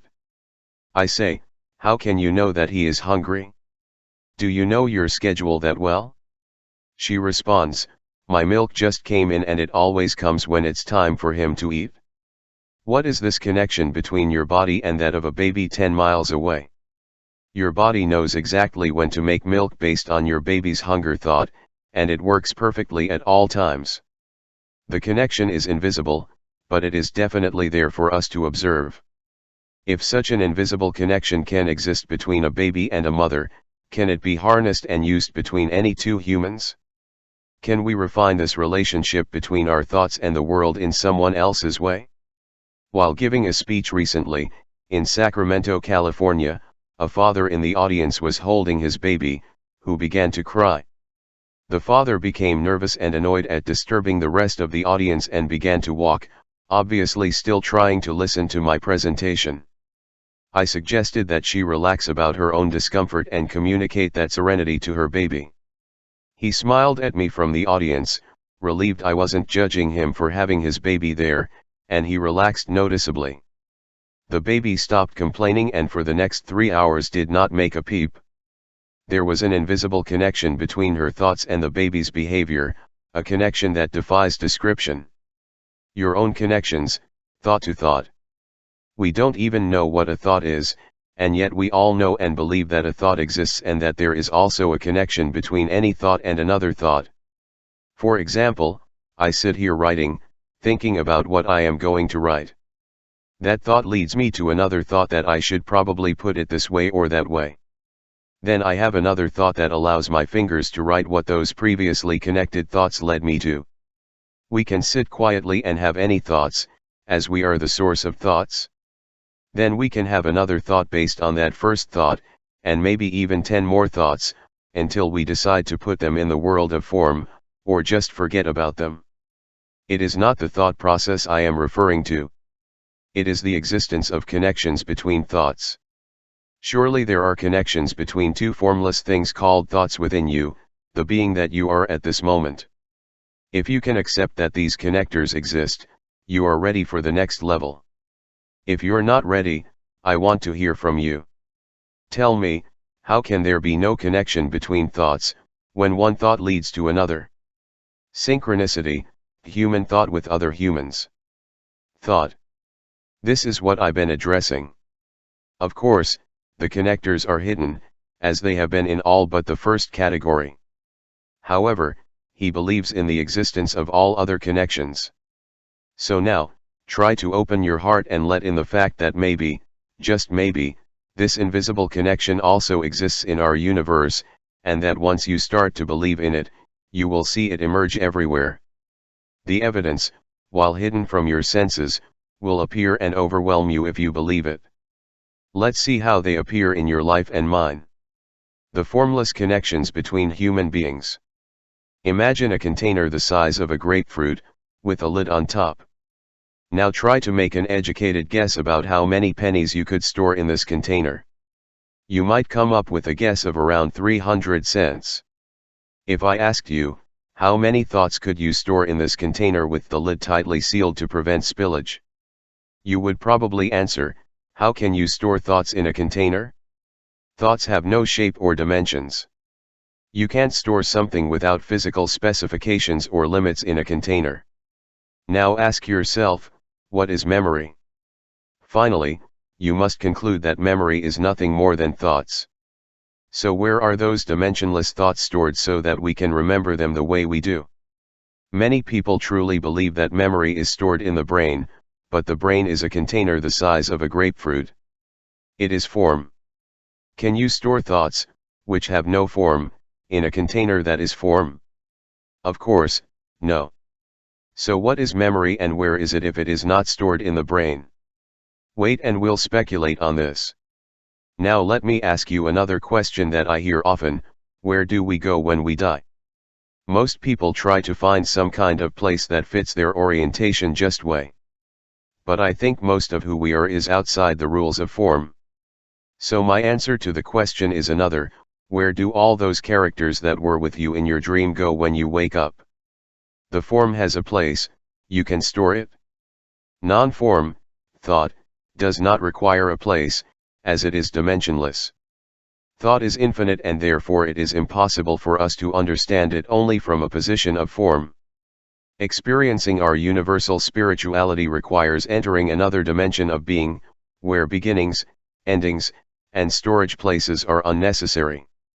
Many religions speak of God creating heaven and earth in the beginning. When asked, when did God begin? They respond, God always was. That answer is acceptable to most of us, and we stop speculating about beginnings and endings.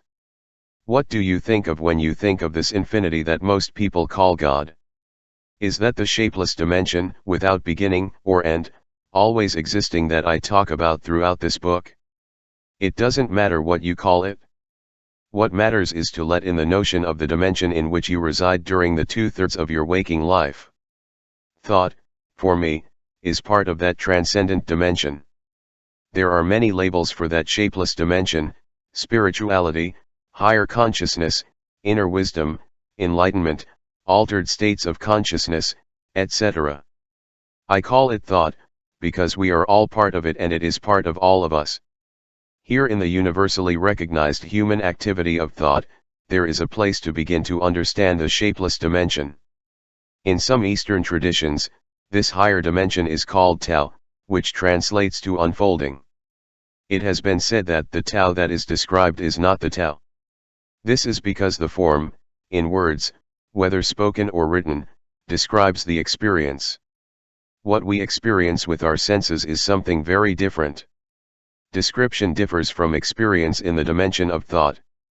But to write about it, words are used to make it as available as possible.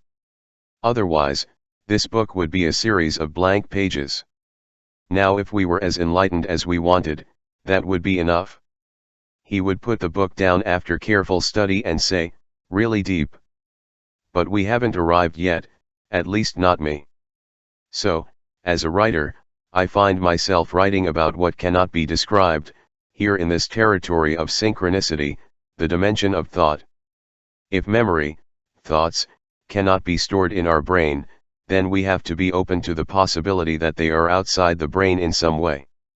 Mysterious events that seem so inexplicable can somehow fall under the heading of thoughts meeting thoughts.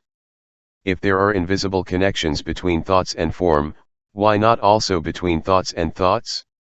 And if thoughts really meet other thoughts, and we are the source of thoughts, then it seems possible that we create synchronous situations. See thought as something we create all the time. We are the source of this creative process through our connection to the divine and the infinite. With this awareness we can discard the coincidence and believe in the divine intelligence that operates in our universe. Of course, once you create it, you will really see it working every day. Synchronicity is not a passive speculative principle. It is here, it works and you are part of it. Strangely enough. See it or not. What are these connectors made of? When we examine the connectors between form and form, we can clearly delineate precisely what constitutes these links. But once we move into the area of formlessness, we must stop relying on our senses and use intuition to tell us how connections link thoughts to form and thoughts to thoughts. 3 possibilities of what constitutes thought are: 1. Energy that resonates in the universe; 2. Invisible waves, which vibrate so fast that we cannot perceive or measure them; 3. Part of magnetic-type morphogenetic fields that surround members of a species. But despite a great deal of speculation and research and many books devoted to analyzing these issues, there is still no agreement on what constitutes thought and how thoughts are transmitted. That is why I suggest that we move from analysis to synthesis. Analysis is a form of intellectual violence in which we break an object of study, look for patterns, try to put it in a scientific way, and give a formula. Synthesis is a way of putting everything together, starting from the obvious. Thoughts have no form. They exist in our universe. We participate in this process. We don't need a formula that tells us that there is a connection between thought and everything we do. We know that we cannot store thoughts in a container. Thoughts are somehow part of the invisible world that exists, although hidden from us.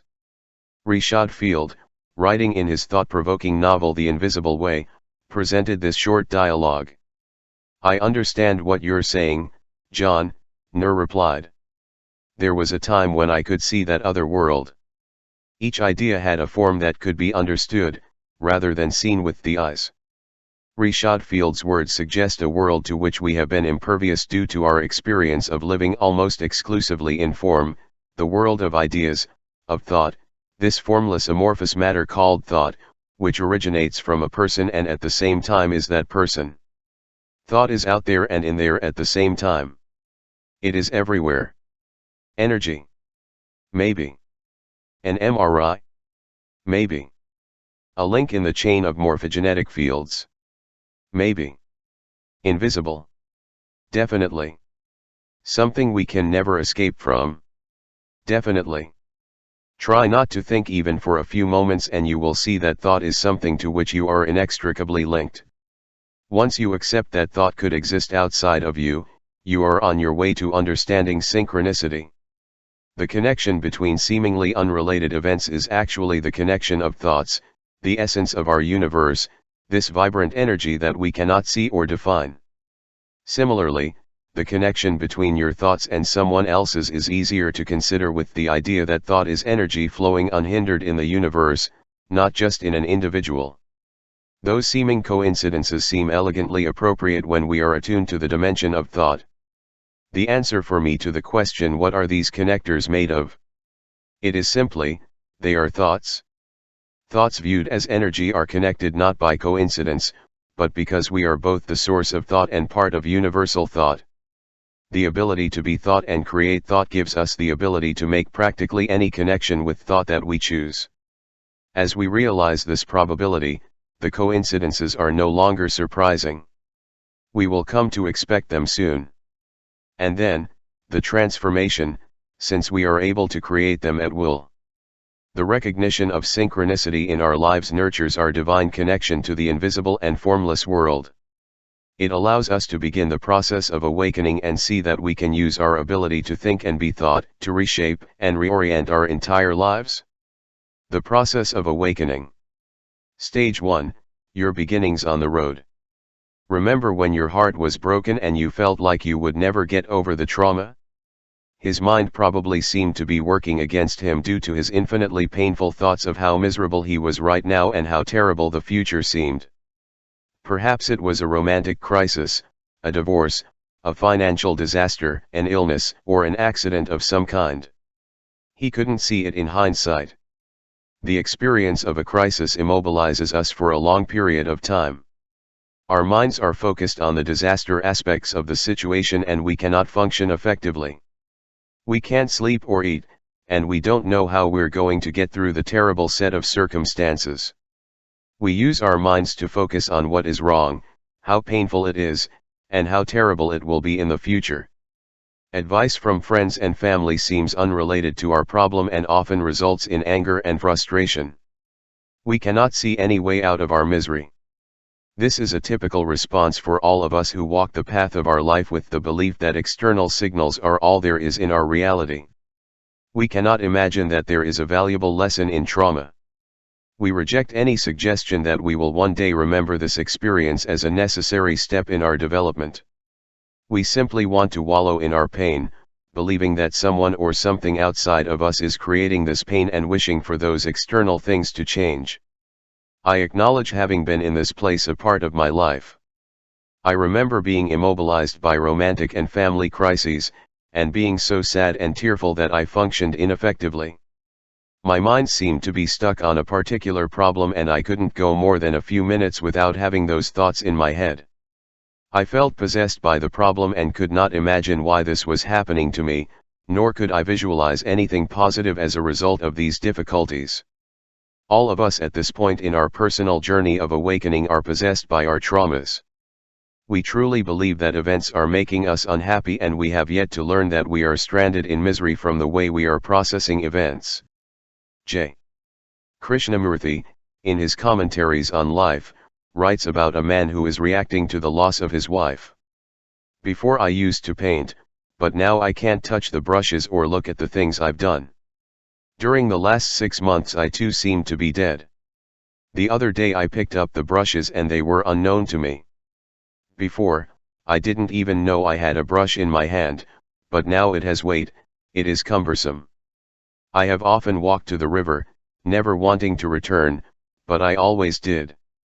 He couldn't see people, since his face was always there. I sleep, dream and eat with her, but I know that it will never be the same again. I've tried to forget, but I do what I want, it will never be the same again. Before I listened to the birds, but now I want to destroy everything. I can't go on like this, I haven't seen any of our friends since, and without her they mean nothing to me. What I am going to do. The widower dramatically describes how his mind is trapped in suffering. We have all experienced or will experience similar painful emotions. We are unable to consider that there may be a gift in the unfolding drama and that it is our life in the moment. Stage 2, the middle ground. As we wake up more, we use our power to create our world through thought in a much more transcendent way. Looking back, we almost always see the benefit to ourselves. The divorce that we thought we would never get over now seems to be the best thing that ever happened to us. Youth crises that felt threatening at the time now seem like a natural part of our development. The bout with the alcohol addiction that was ruining a life is now considered the most important thing ever experienced. It taught how much force was really at the bottom, even though the days of intoxication seemed to destroy everything that was important at the time. Bankruptcy is seen as the necessary catalyst that caused the change to a more rewarding way of life.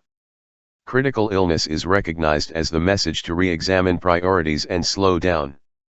Hindsight provides new eyes to see the opportunity of what was happening in the early stages of life. The second stage is the middle ground of enlightenment because it is the place where we no longer need to look back to see the opportunity. As we approach this stage, we realize the benefit right now as it is happening. We stop focusing on thoughts of what is missing and stop catastrophizing about the future. Instead, we switch to what's in this for me right now. How can I turn this into an opportunity without having to go through years of suffering before seeing how necessary all of this is? This is an important step in the lighting process and helps us see how in sync the song really is. Certainly we still experience pain and suffering, but at the same time we know that there is something magnificent about this as well. We can be kind and accepting of ourselves, and honor and love even the part that is creating this crisis. We probably won't cognitively understand why this pain is occurring right now, but we will have underlying knowledge and a belief in the value of it. I heard Ram Dass describe his feelings during the death of his beloved stepmother. He wondered why he had to suffer so much in the advanced stages of melanoma. He knew in his heart that suffering was part of the journey and that it always led to something greater, but this horrible pain, this beautiful woman that he loved so much, why? As she went through the final stages before her death, he noticed that she was becoming more peaceful, and saw a look of exquisite serenity and joy that washed over her, and she seemed to enter a new realm, a state of bliss, while leaving her form. Suffering is over, as pain is experienced by the fit senses. She was free, and Ram Dass, watching the scene unfold, said to himself, yes, and even this also leads to a higher state. She saw that suffering was leading to something greater for her, and she didn't have to wait several years to realize it. When she left, he was at peace with her departure, because he knew that death is a reward, not a punishment. He also had that peace within himself, knowing that suffering contained a blessing. The second stage, then, involves being in the present moment with everything we are experiencing, rather than having to spend long periods of time in suffering before realizing the inherent blessing of the struggle. I realized that I had passed stage 1 on October 15, 1982, in the city of Athens, Greece. I decided to run the original Greek marathon, and after a training program I made the trip to Greece. The distance of more than 26 miles did not threaten me, since I had already completed 4 marathons. But I had no idea what I was going to find when 1,500 of us lined up at the starting line in Marathon, a small fishing village 16 miles and a fraction of the finish line at the Olympic Stadium in Athens. The race was delayed for about an hour due to some technical problems. It was 10:20 a.m. when we finally started, and the temperature was 28 degrees, rising towards the hottest part of the day. The terrain was a gradual uphill run for nearly 17 of the 26 miles. After 15 miles I knew I was in serious trouble. The heat and uphill racing were beginning to take their toll. The runners were leaving. Some were on the side of the road, vomiting, and many, victims of heat exhaustion, were placed in Red Cross ambulances. I felt like I was getting dizzy, and for the first time in my running career I stopped in the middle of a race and had to lie down and give in to nausea and vomiting. I would stay on the ground, drink about a liter of water and then get up and run a few more miles, and then come back to the ground. At the 21-mile mark I was at a point of physical exhaustion that I had never experienced before. He was shaking and vomiting green bile, but he couldn't imagine that he had flown all the way to Greece to achieve something he had dreamed of for years and couldn't finish the race. I just couldn't let that thought enter my consciousness. I contemplated what it would be like to fly back to the States and then look back at this moment and see what benefit there was for me. I couldn't get that picture while I was lying on the street 5 miles from the city of Athens, with people coming to my aid and telling me to get into the ambulance to go back to the Olympic Stadium. So I stayed in the moment and wondered what blessing or opportunity there was in this. I put my suffering aside and honestly wondered if I really wanted to go home without completing what I had set out to do. Could I somehow search within myself and find the will, through thought, to run 5 more miles? Something came over me in that moment that I can only describe as a miracle. I felt like I was laying there in the heat and throwing up to see if I had the inner courage to do what seemed impossible at the time. 5 more miles at the time seemed like 500. However, I saw with my thoughts that I could use that situation as a blessing and truly grow as a human being by transcending my physical condition. My physical insides literally changed. I went from weak to strength in a moment, the moment when I gave myself permission to see the opportunity to discover how much strength I could harness. I straightened up, told the ambulance attendants to help someone else, and headed for the finish line 5 miles ahead. When I entered Athens, I realized that my problems were not over. The streets had not been blocked, so we were asked to race down the road at the lane markings with cars driving alongside us and police officers trying to keep cars out of the corridors. The fumes were the worst I had ever experienced in my life. Cars were changing lanes right in front of the corridors, drivers ignoring pleas from police trying to direct traffic. It was getting hotter and hotter. However, with each new obstacle, my resolve seemed to intensify and my legs stopped cramping and shaking. I was getting stronger, not weaker. I finished that race. I finished despite having been on the floor for almost 30 minutes. I finished in the top third of the general classification, which was my best result, even though it was my slowest time. But the time was insignificant. So were the cheers and the medals we received. I had learned something very valuable about myself, and I did not have to wait several years to find out what the blessing of suffering was. This short verse from Raymond Ng's Soul Reflections sums up my thoughts nicely. From the mud the beautiful lotus flowers. Outside of testing, something superior competes. When we can tap into that something higher in the moment, we are moving down the path to that third and final stage where pure synchronicity resides and where we take a much more active role in the co-creation of our world. Stage 3, Pure Synchronicity. If stage 1 of enlightenment is noticing, with the benefit of hindsight, that every obstacle is an opportunity, and stage 2 is taking ourselves when the obstacle appears, noticing the blessing as it is happening, you are probably wondering, what else is there? The answer is difficult to understand for those who cannot see anything beyond its form. Because the third and highest stage of enlightenment gives us the option of thought in its purest state. It offers the possibility of experienced thinking without the so-called intermediate, material causes. It is synchronicity in context with the notion that we are thought and that thoughts reside both within and outside of us. At this stage of enlightenment we are able to see obstacles on the horizon as simply events over which we have a choice. At this stage, we don't need to create or get caught in obstacles to have the learning experience. The negative sounding obstacle is replaced by the more neutral term event. I believe that today, at this point in my development, I don't need to be as ill running a marathon to experience myself in thought as I did in the Greek marathon. I can be with that force or essence or being in thought if I choose. I can get to know that aspect of myself without having to go through an obstacle or event. And yes, in this third stage, the lotus flower can flourish in thought without the need for clay to create it. The divine part of ourselves that I have labeled as thought and God is a force in the universe that we are able to tune into if we believe in it and are willing. In the purest stage of synchronicity, we have the option of experiencing thought in form or in pure thought. We have the intuitive feeling that to act or continue to act in a certain way is to create an impending event. Internal intuition tells us that we are heading towards this situation and we feel that we have a choice as to whether or not we should walk this path again. In pure synchronicity we are able to bypass the experience in the form by having the thought without the need to represent it in the form. It is literally standing in front of him rather than learning from him through hindsight or in the present moment. When we allow thought its synchronized flow, its passage as part of perfection, without resistance or denial, it flows naturally without the need to manifest itself externally. Recently my wife and I were considering buying a new home that was under construction.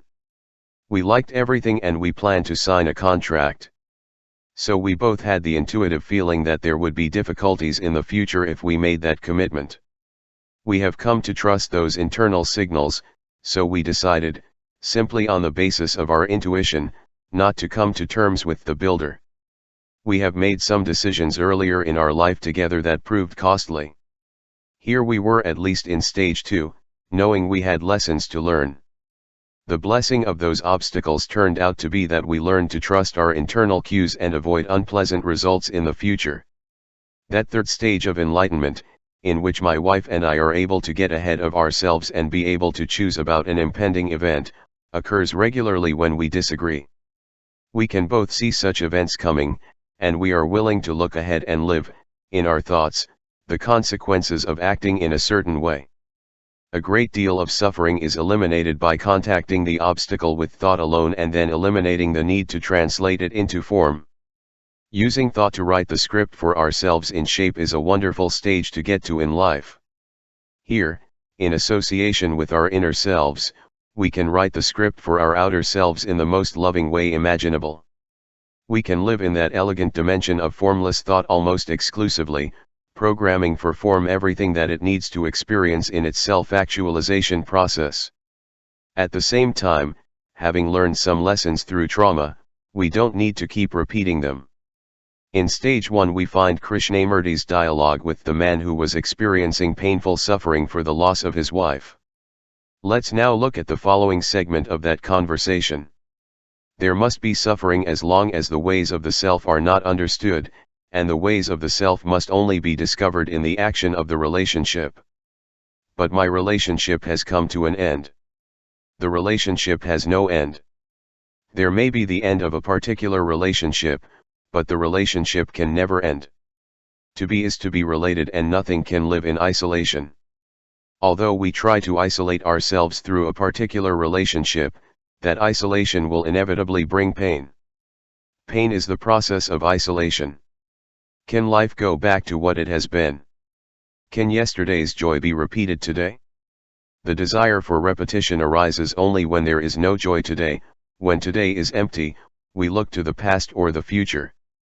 We have the power to use our mind to make the present joyful, with our ability to use thought. Losing a particular relationship is excruciating when there is no relationship with yourself. This is the magic of synchronicity. Traumas and obstacles are truly the events that allow us to understand, to know the self. Thoughts meet thoughts and you decide whether to transfer them to form or not. As you become more and more attuned to the exquisite force that is your mind, relying on yourself as the source of thoughts, the mystery slowly but surely begins to fade and makes more and more sense to you. Events that seemed so impossible to understand now become nothing more than thoughts meeting thoughts in a universe that is all vibrant thought. Where you once said, Wow, I just can't believe the remarkable series of coincidences that led to this. You start to say, I trust everything. Let me share with you more about how this has worked for me. Miracles. I have experienced many synchronous events that seem like miracles to those who cannot understand how it all fits together. For me, they are simply the result of believing in the universal intelligence that supports all forms and that allows it to work in perfect harmony. So when someone says to me, "Come on Wayne, be more realistic," my instant response is, I'm a realist, I expect miracles. I really do. When I began to see thought and form as one, and see that I am somehow divinely connected to all thought, I saw that thought was something I could use. This became increasingly clear as I began to meditate and apparently left my body for long periods of time. I experienced the world of free-form thinking. At this point, I began to experience the tremendous power inherent in our thinking ability. I soon learned that thoughts were more than mysterious amorphous elements in our heads. I realized that thought is the very substance of the universe. It is energy, like everything else in our universe. It has unique vibrational characteristics, just like other energies, but it is not available to me through my five senses. That sixth sense became a new consciousness for me. Let me give you an example. Several months ago I received a letter from a church in Monterey, California, asking me to speak with their congregation. I photocopied the letter and gave it to my secretary, telling her to call for details. The next day he told me, I called them and they got no answer. In fact, I called several times. I was surprised that one church did not respond, so, unusually, I decided to call. A pleasant-sounding female voice said, "Hi, Wayne. Why are you calling me personally? I spoke to her secretary just yesterday." Now I was beyond confused. In the course of our conversation, she related that she worked in the church bookstore. She said that they would love for me to speak at a future seminar. I told her that coincidentally I was going to be in Monterey on Monday, 2 days later, and that I would be speaking at the Hyatt Regency, and then I would spend 5 days in isolation, writing an article that was out of date.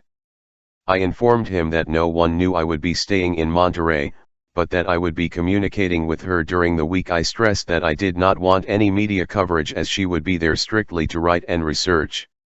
I immediately called my secretary and asked her why she had told me that no one had answered at this church, when in fact she had spoken to someone there yesterday.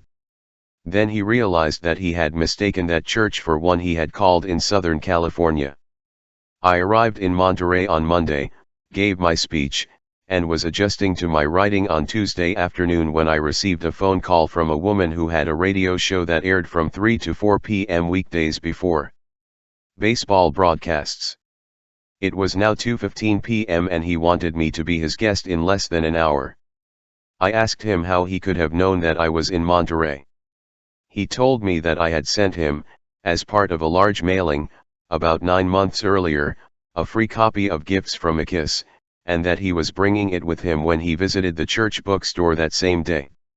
She said, "While I was recording my purchases, the cashier noticed my book and mentioned that you were here in town at the Hyatt Regency during the week to complete a little writing and research. My heart started racing at the thought of having you as a surprise guest on my radio show. Would you consider letting me pick you up for the show at 3 o'clock?"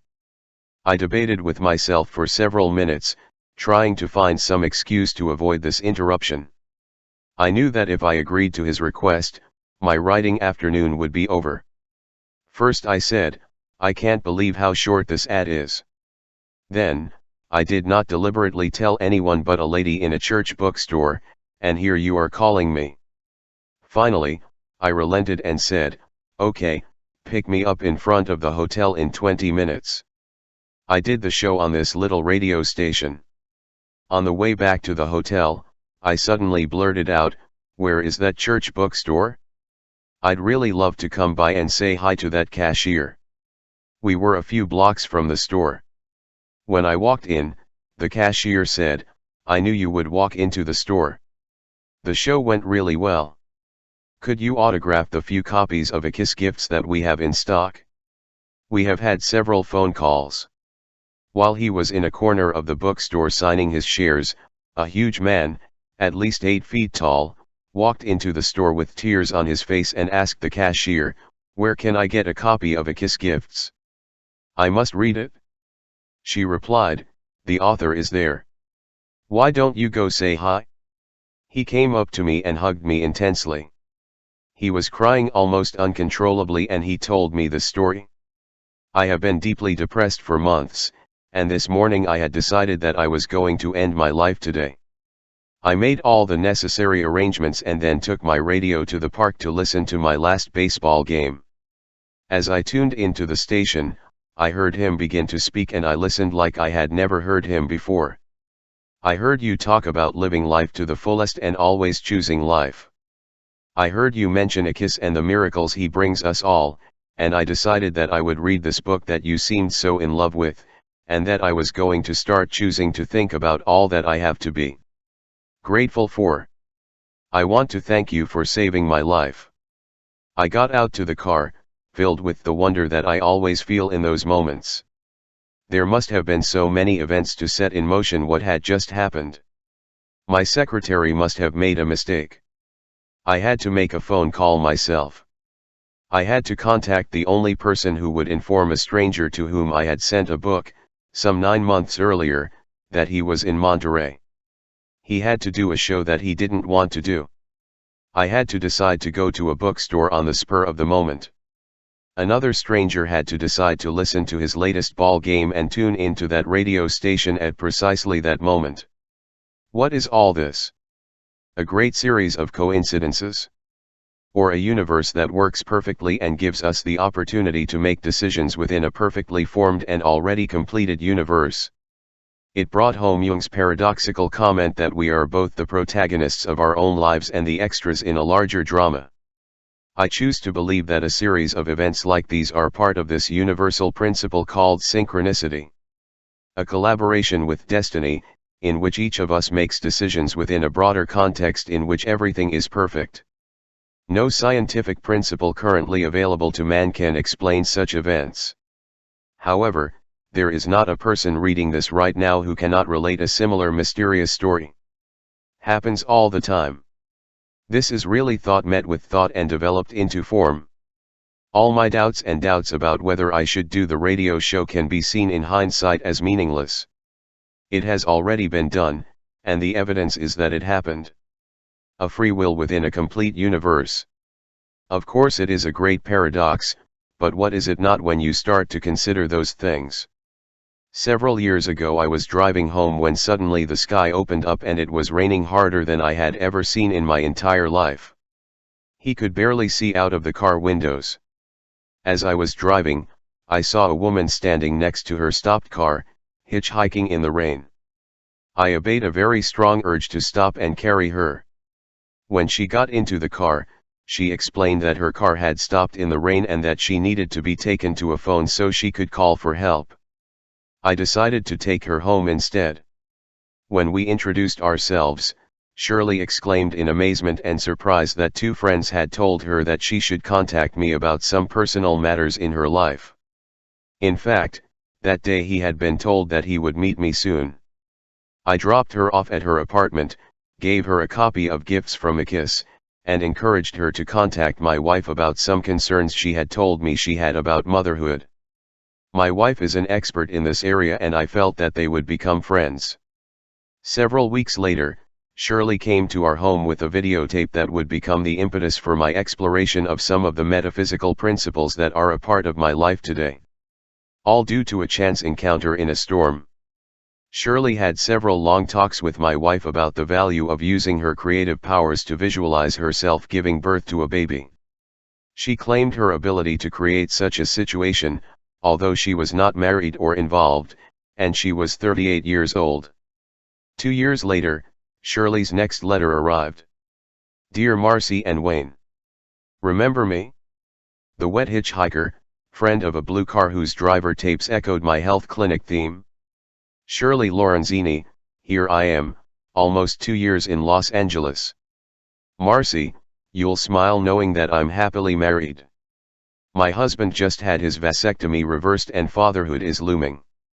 Life is wonderful. I am enclosing a small snapshot of us an hour after the wedding festivities. Hence the laid-back look. Joe is everything I had on my list. Thank you for believing and encouraging me to come forward. Wayne, I love seeing you in my Nightingale Conant literature and I quote you often in my health discussions. Last week I told you the story of his stop on the federal highway to rescue me from 3 miles of torrential hiking. That incident was providential. I think about it so often to remind myself of the miraculous nature of life. Did I create that incident simply because I listened to your tapes and had a need to meet you? Did God know that he needed moral reinforcement?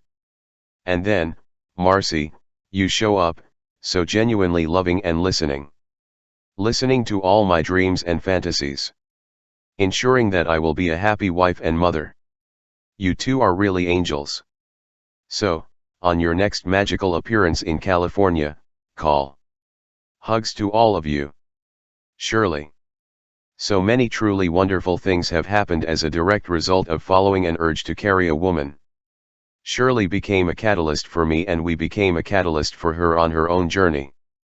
My life took a sharp turn and some of the material she felt compelled to bring me altered my own spiritual journey in ways I couldn't have predicted. Also, Shirley became a great friend to us, and we helped her believe in her own power of co-creation and visualization. We really helped her beat all odds, including reversing a vasectomy and becoming a mother to a beautiful woman. Little soul who was absolutely destined to be with Shirley and Joe. How can we know what seemingly insignificant event is waiting to change the course of our lives? And what role do we play in all this? Synchronicity is the foundation for allowing these forces to meet and work for us in our life, but we must say yes to life. A no answer anywhere along the way stops the flow of energy. This is why I believe so strongly in the notion of positivity. Each positive response in life allows the next to flow, not as a cause and effect, but as a continuation of the energy that is in each of us and everything else in the universe. You, with your own mind as the source of thought, which is the source of energy, which is really the source of life, you can make all the difference in the world. A no answer to that intuitive knowing within you stops everything and you get stuck. But a positive yes, an internal recognition that you choose to follow that flow of energy, and it continues in its perfectly miraculous way. As human beings, we are the very source of thought, that eternal connection with the divine intelligence that is before and behind all forms. Our willingness to say yes, to be positive, without fear to take the next step, to go with our internal intuition, thoughts, gives us the power to co-create with that divine intelligence that is our universal essence. We can make decisions in a complete universe, and our willingness to say yes to life allows it to flow. The stories from my Monterey experience and our chance encounter with Shirley are just 2 on a list that could go on for 100 more pages. They are simply part of the tapestry of my life today. I see them because I believe, and the more I know this inside me, the more proof I have of it every day. A few months ago I was reading a fascinating novel called Winter's Tale by Mark Halperin. Towards the end of the book, the author included a short chapter that was completely separate from the story he was telling. I must have read this chapter, Nothing is Random, 50 times, and I still had great difficulty accepting it as I read it. Today, I know it's true for me, and that's how I see this whole song now. With the permission of the author and publisher, I reproduce it here. Nothing is random, nor will it ever be it a long series of perfectly blue days beginning and ending in a golden gloom, the seemingly most chaotic political acts, the rise of a great city, the crystalline structure of a never-ending jewel. Has seen the light, the distributions of fortune, the time the milkman gets up, the position of the electron, or the occurrence of one astonishingly frigid winter after another. Even electrons, supposedly the paragons of unpredictability, are docile and obliging little creatures that rush at the speed of light, going precisely where they are supposed to go. They make soft whistles that, when squeezed in various combinations, are as pleasant as the wind that flies through a forest, and they do exactly what they are told. Of this one can be sure. And yet there is a wonderful anarchy, in which the milkman chooses when to get up, the rat chooses the tunnel he will plunge into when the subway comes rushing down the track from Borough Hall, and the snowflake will fall as he wishes. How can this be? If nothing is random and everything is predetermined, how can there be free will? The answer to that is simple. Nothing is predetermined, is determined, or was determined, or will be determined. It does not matter, it all happened at once, in less than an instant, and time was invented because we cannot understand at a single glance the huge and detailed canvas that has been given to us, so we follow it, in a linear way, piece by part. However, time can easily be overcome, not chasing the light, but stepping back enough to see it all at once. The universe is still and complete. All that ever was, is, all that will ever be, is, and so on, in all possible combinations. Although upon perceiving it we imagine it to be in motion and unfinished, it is quite finished and strikingly beautiful. In the end, or rather, as things are, any event, no matter how small, is intimately and sensibly linked to all the others. All the rivers are filled to the sea, those who are separated come together, the lost are redeemed, the dead come to life, the perfectly blue days that began and ended in golden gloom continue, motionless and accessible, and, when everything is perceived in such a way that time is obviated, justice becomes apparent not as something that will be, but as something that is. How radically different this point of view can be from the one you have probably assumed throughout your life. How could everything be in sync when at first glance it seems that everything is happening randomly? If you want to start to see how all of this could be possible, I suggest you start a fascinating study of quantum reality by reading Gary Zukav's The Dancing Woolly Masters and Fritjof Capper's The Tao of Physics. Both books give an overview of the new physics and how the solid scientific evidence fits in with the metaphysics I have been postulating. Here's a short sample from The Dancing Woolly Masters. The amazing discovery that awaits newcomers to physics is that the evidence gathered in the development of quantum mechanics indicates that subatomic particles constantly seem to be making decisions. More than that, the decisions they seem to make are based on decisions made elsewhere. Subatomic particles seem to instantly know what decisions are made elsewhere, and other places may be as far away as another galaxy. The philosophical implications of quantum mechanics is that all things in our universe, including us, that appear to exist independently are actually parts of an all-encompassing organic pattern, and that no part of that pattern is actually separate from it or of each other. For me, this is simply the scientific world starting to catch up with everything that spiritual masters have been counting on for centuries. Subatomic particles are so small that they defy our rational understanding. They, you included, are the very essence of the universe, and they do not behave in the way that Newton and other early scientists formulated. They do not need time as a variable between one point and another. Instantly they are both particles at the same time. As the Dancing Woolly Masters notes, a particle from here can communicate with a particle from there, yelling at it, sending it a television picture, waving, etc., but that takes time even if it is only milliseconds. If the two particles are in different galaxies, it could take centuries. For a particle here to know what is happening there while it is happening, it must be there. But if it is there, it cannot be here. If it is in both places at the same time, then it is no longer a particle. This means that the particles are related to other particles in a systematic and intimate way that matches our definition of organic. Subatomic particles that are two places at the same time, defying everything we have come to believe about the nature of our existence and that of the universe. After reading about the new discoveries in physics and the new questions that are being raised, it is clear that our old opinions are no longer valid. Just because we can't see how everything is connected doesn't mean it isn't. Everything we think we know about how life works together is actually some kind of illusion that we have perpetrated on ourselves due to our limited vision. What appear to be inanimate objects, such as stones, turn out not only to be alive in the same way that we are, but also in many infinitesimal ways are affected by stimuli just like humans. The distinction between animate and inanimate simply cannot be made when you enter the world of quantum mechanics and try to determine how those apparent subatomic particles, of which you and everything else in our universe are composed, are all put together.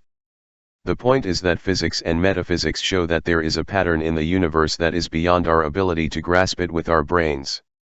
The mere fact that we observe something with our thoughts affects what we are examining, even though we may think that we are at a distance. That is how inextricably everything fits. On this little excursion into the world of new physics, we found that those apparent subatomic particles are so small that one of them in a 14-story empty building representing an atom would be the size of a grain of salt. And don't forget that a glance at our most powerful microscope reveals millions and millions of 14-story buildings, the smallest object we can observe. Armed with this, can you start to believe in the concept of synchronicity? How can you not? The essence of our universe, from the perspective of the smallest particles at the subatomic level outward to the infinity of the void, appears to be composed of a systematic and synchronized pattern of which we too are a part. Each of us is a subatomic particle, both here and elsewhere at the same time, all connected in the inspiring pattern of everything, behaving as unique beings and yet at the same moment connected to all other beings, just as then those subatomic particles. Within an atom, within a molecule, within a cell, within a being, within a universe. It's in sync and it's perfect, and so are we. There are no accidents. The study of quantum physics reveals that the smallest particles all function to some mysterious perfection individually and in concert with all other particles anywhere in the universe at the exact same time. No time lapse is needed. It does not seem difficult then to see that we are subject to the same system, that we are part of the apparently impossible synchronized dance, and that although it seems that we are making many decisions in the development of our daily life, at the same time, and I mean exactly the same time, we are also part of the bigger picture of all, which is already complete and perfect. Accidents and random events are simply out of the question. Everything that has happened had to happen. Everything that must happen cannot be stopped. Think about the examples I gave you about Shirley Lorenzini and the man from the Monterey bookstore. Each and every one of the events in my life before then was necessary to be able to drive on the federal highway at that time or to enter the bookstore when I did. If something had been different, I would have been different, and something else would have had to happen. But you know that nothing else could have happened except what happened. So whether I think it could have altered it or not, the fact is, it came out exactly the way it did, and nothing can change that. The belief that we have a choice as things happen is reason enough for this to be true for me. I see both contexts very clearly now, and one does not exclude the other. As paradoxical as it may sound, we are all condemned to make decisions. Just as those subatomic particles can literally be in two places at the same time, instantly connected in different places, so can I. It is simply an obstacle.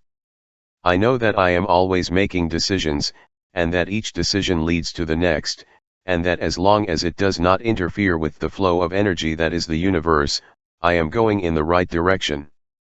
I know that when I say yes to life, I trust my intuition, which I cannot define, and keep moving in a direction of harmony and love for myself and for others, everything is balanced and perfect. I also know that I have the power to interfere with harmony by acting jarring and aggressive. My ability to think aligns me in the universe as much as subatomic particles are aligned, although everything we observe with our senses tells us that everything is random. I know that a closer and more thoughtful view reveals that nothing is random, including me and all my choices. You can use this alarming discovery to benefit your life every day. Once you know that everything you encounter, everything you think and feel, everything you do, is part of the synchronicity of this universe, and in the same precise moment that you are directing it as well, you will have removed the shackles of your life. You will begin to see that all the steps in your life are in sync. You can stand behind yourself, in your mind, and see where your form is headed. You can detach yourself from any need to aggressively interfere with anyone, and be more receptive to everything around you, as well as everything around you. You can stop the endless analysis of everything and instead flow more peacefully, knowing that the divine intelligence that sustains your form is working perfectly, and always will. How could I not? How is it possible that something so immense, so balanced, so perfect, cannot be trusted to continue like this ad infinitum? Trust this. Know that everything hangs in perfect harmony. Know that you too are part of that perfection, and that every act, thought, intuition, and location in any place is also part of that perfection. Once you accept the synchronization of the universe, seemingly impossible coincidences are met with a nod and inner knowing, rather than a shockwave of disbelief over a series of events. But before you can begin to make this principle work at all times, you must put aside some old beliefs. These are some of the reasons why it may be difficult for you to begin applying the principle of synchronicity in your life. Examine them carefully to test your willingness to allow these miracles to enter your life. Why you may find him hard to hug. Synchronicity. We have been taught not to believe in something until we see it with our own eyes. Since we cannot see synchronicity or experience it directly with our own senses, we become skeptical about it. Our Western culture teaches that all mysterious connections are really just a fluke, and it is easier to believe in these coincidences than in something that escapes our senses. We strongly believe in our separation from the rest of humanity, as well as our individuality. We view synchronicity as a conflict with our need to be our own unique individual, separate from the rest of humanity. If everything is in sync and perfect, then somehow fate is playing a huge role in our lives. If everything is in the hands of destiny, then we do not have the ability to make individual decisions and exercise free will. Many people find it extremely difficult to embrace both the concept of free will and that of a greater intelligence in the universe that is total and complete. If we believe that one principle excludes the other, we will find it difficult to embrace the universal principle of synchronicity. Form, more than thought, is the guiding principle of our lives. If we uniquely identify with our form and are unable to imagine a dimension of being beyond our form, we will have tremendous difficulties with the whole synchronicity business. The formless world can make us uncomfortable, as everything seems to center on our faith and very little else. For those who work in the business world, where facts and profits are the true bottom line, skepticism about universal synchronicity is not only understandable but expected. Although the evidence for synchronicity is clearer by the day, even to the most hardened linear scientists in our academic and business communities, we can find this universal principle of synchronicity in conflict with our traditional religious upbringing. If we have been trained to believe that God watches over everything, keeping track of our sins and is ready to punish those who have disobeyed the rules of our particular church, then the belief in a universal intelligence that is part of us will be necessary. Angry. Furthermore, the idea that everything is perfectly in sync may not fit with beliefs that man is imperfect and that he must spend a lifetime suffering to repair his imperfection. When we know that we are in a perfect universe, and that God is not only outside, but is also a very divine part of us, and that everything fits together perfectly, there is very little need for someone with an interest to dictate it. In keeping ourselves and our lives in check. If our traditional religious practices teach anything else, then we are destined to find ourselves in conflict over timing.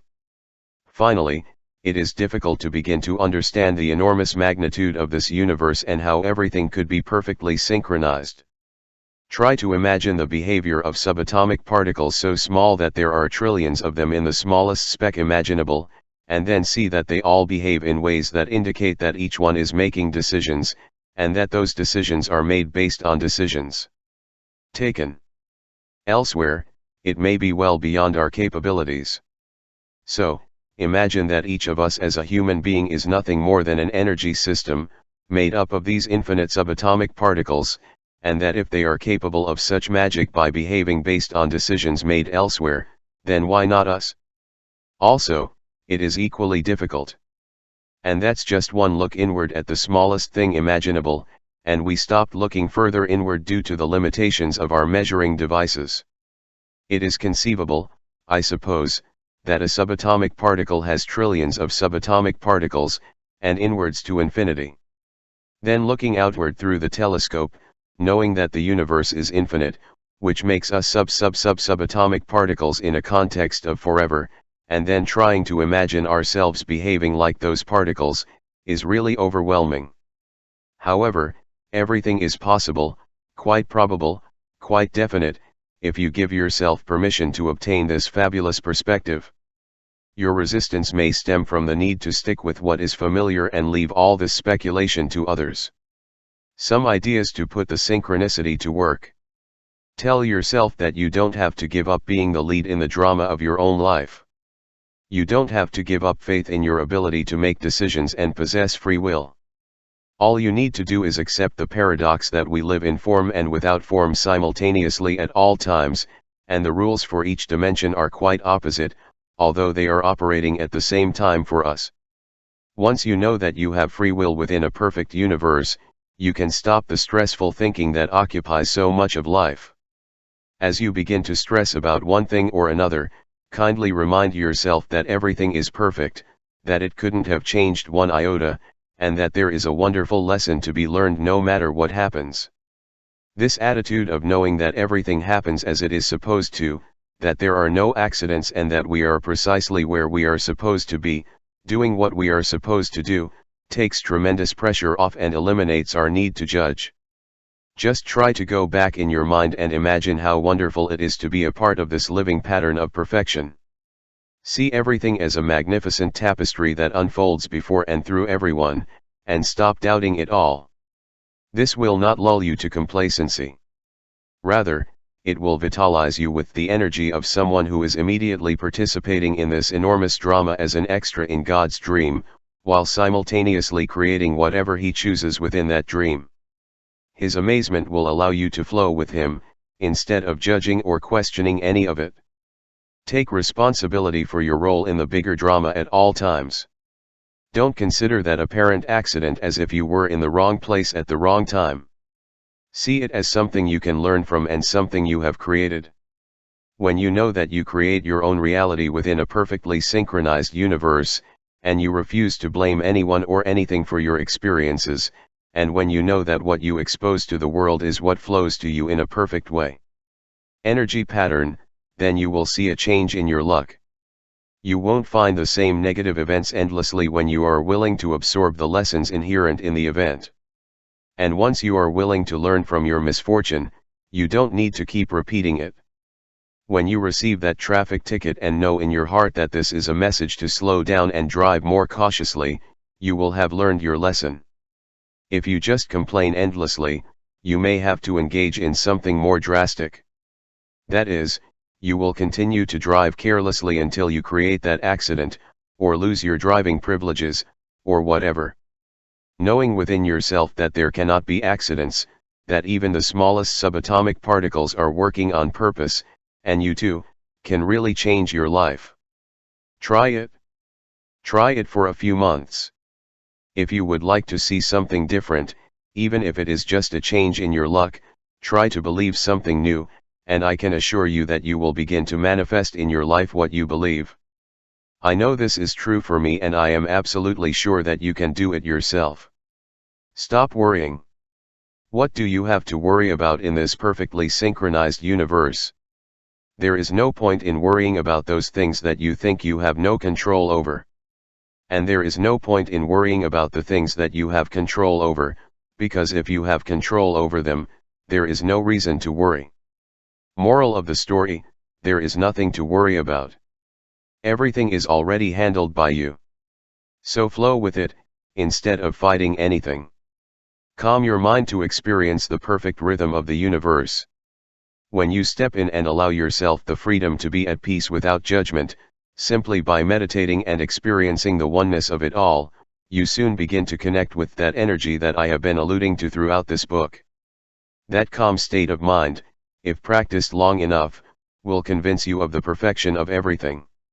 I have created what others would call miracles in moments of quiet meditation. I stepped into the incredible light that is part of my meditation and felt myself become pure thought, yet still aware of having a body. When I return to this form, it is as if it recharges me with incredible energy.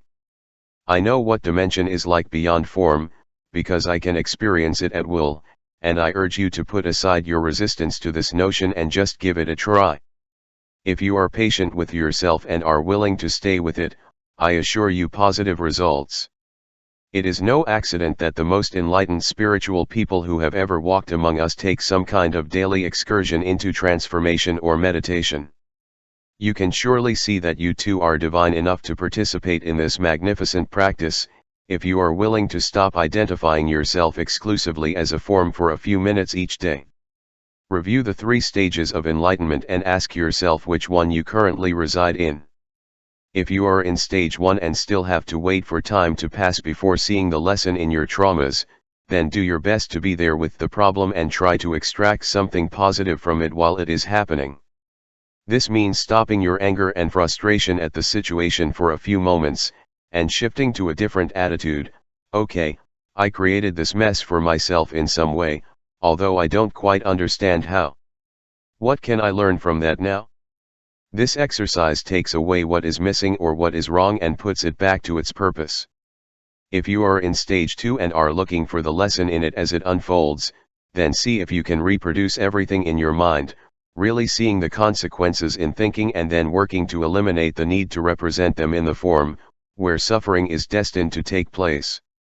Just stop the trauma in its tracks with your powerful mind, and then follow your instincts on how to let it go, as you've already seen what the results will be if you continue, and you know deep down in your heart that you do. It is no longer necessary to go there. If you are in stage 3 and are able to sidestep those traumas, or at least minimize them by putting yourself in front of them in your mind, then by all means help those around you to do the same. Share your gift with others and let them see the beauty of someone who transforms. Work to get rid of the idea that invisible connectors are not real. I have shown you many of these connectors that you use every day of your life. Once you know that thoughts can connect both form and thoughts, and that everything without exception in our universe is vibrant energy, then you can understand how everything is in sync and perfect. With this insight, you can begin to work on creating synchronous events and events for yourself. You can use the great power of your mind to focus on your healing, strengthen your relationships with others, and bring a sense of balance and harmony within yourself. It is all accomplished by concentrating on what you want to create and the belief that you can co-create, along with the intelligence behind your form, whatever you want for yourself without restriction. But first you must know that your ability to think is the vehicle to achieve this transformative process in your life. With thought and thought you only achieve the miracles that until now may be eluding you. Practice trusting your intuition or that feeling within you. That very intuitive process is your higher consciousness at work, and if you ignore it, you are responding again out of habit and to what you have been told your entire life. If you feel it inside and know that this is the way to go, remember, this is the same process as if you wait for it, parse it to death and then choose the most logical option. An intuitive inner feeling is a thought. It is divine. You are and you are. Trust him, it's your basic human/divine early warning system at work. If you are afraid of it, or want to know about someone else first, then you are actually inhibiting that system and teaching yourself to ignore it. In a short time, due to disuse and mistrust, that early warning system of thought or intuition will stop working and you will be responding to life according to the wishes and demands of others. While playing a game of tennis, you don't stop to think and analyze each answer. You allow your form to respond simultaneously with your thoughts. The more you allow it, the more effectively it will work for you. Respond automatically with your intuition, trusting that the synchronicity of this perfect universe will flow through you.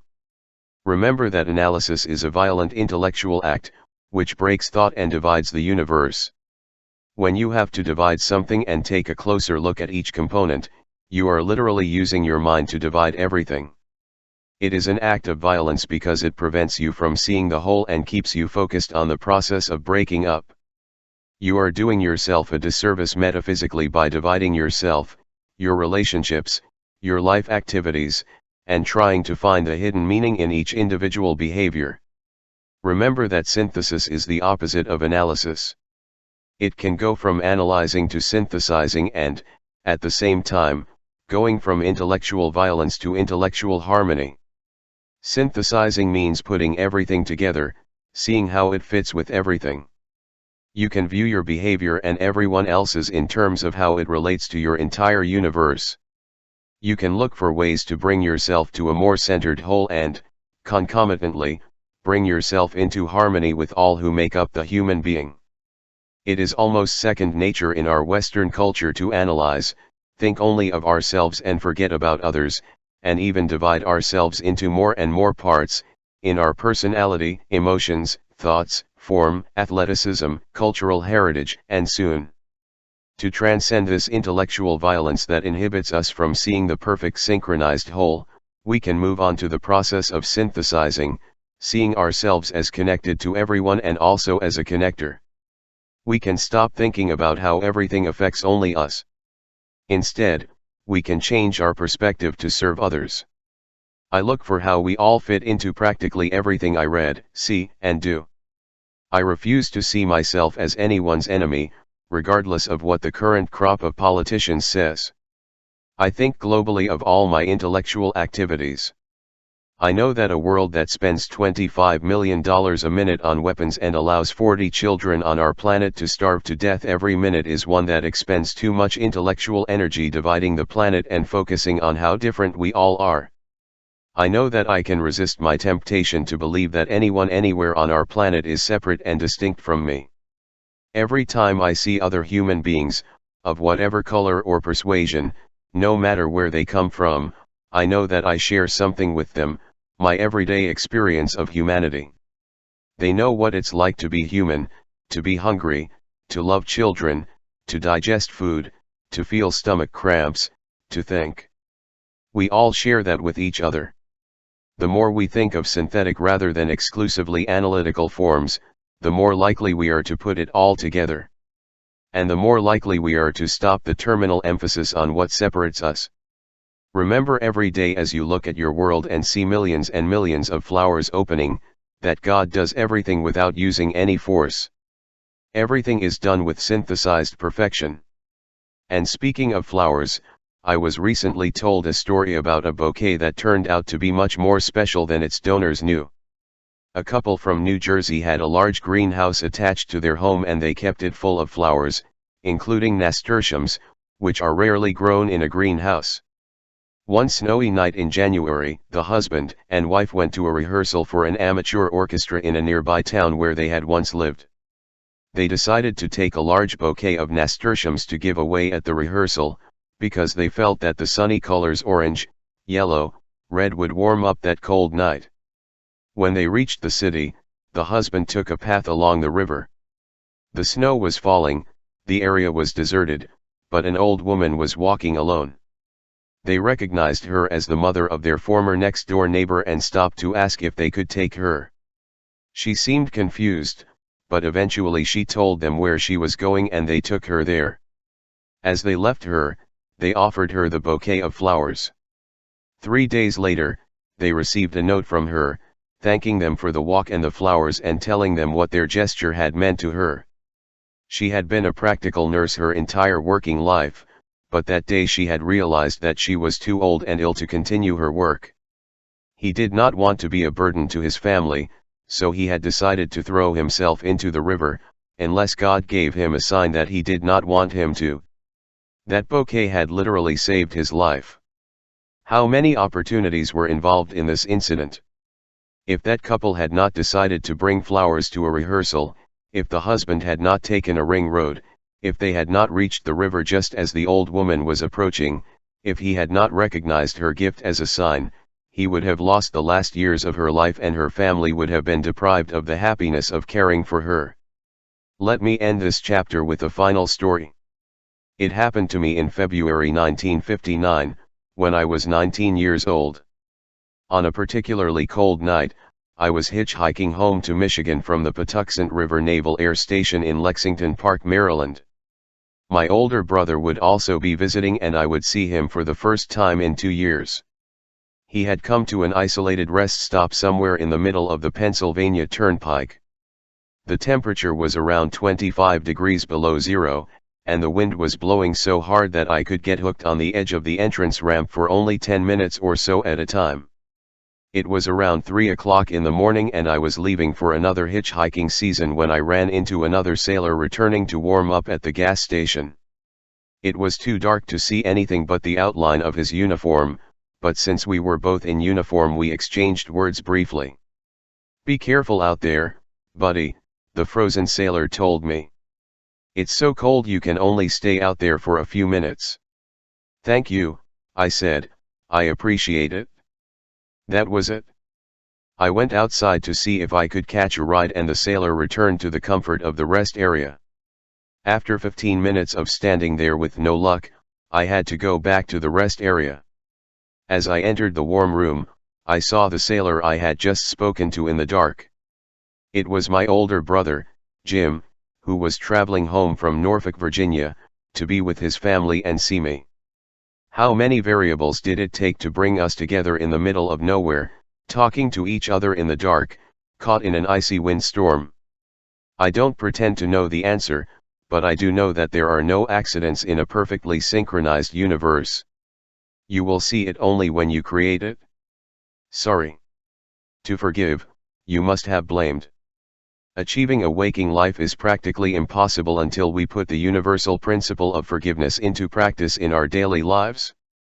I include a chapter on forgiveness because I know that the inability to truly forgive is the cause of many people's suffering. Working with thousands of people over the years, I have come to the conclusion that unforgiveness equates to being imprisoned in an unawakened life. It is just as important to learn and practice as all the other principles. We cannot wake up and truly live an enlightened life while believing that we are restricted to form. As we have seen, enlightenment and abundance go hand in hand. For an awakened life, we must transcend our bodies, we must learn to detach and tune ourselves more finely to the synchronicity of the universe. But if we have not learned to forgive, we can master all the other principles and remain prisoners. To genuinely feel forgiveness is to understand and apply everything you have read in this book. Forgiveness is the ultimate test for the person who is willing and able to live an enlightened life. In the introduction to this book I included a story about visiting my father's grave in 1974.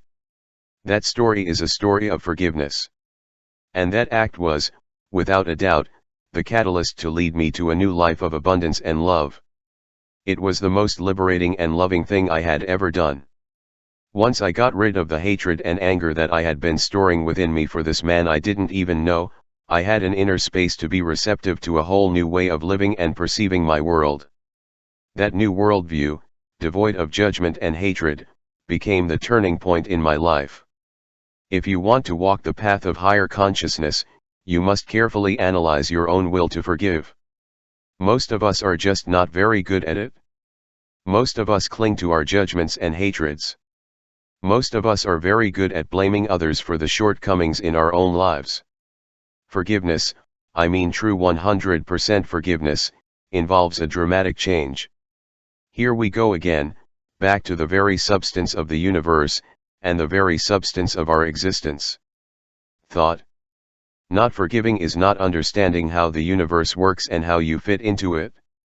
The universe does not forgive because it does not blame. Life is a series of events that we have created and drawn to ourselves. The universe is also a series of events, all of which occur regardless of our opinions about them. Everything just is, and is perfect. The stars are all in their proper place. Each falling snowflake falls exactly where it is supposed to. The temperature of each day is exactly what it is supposed to be.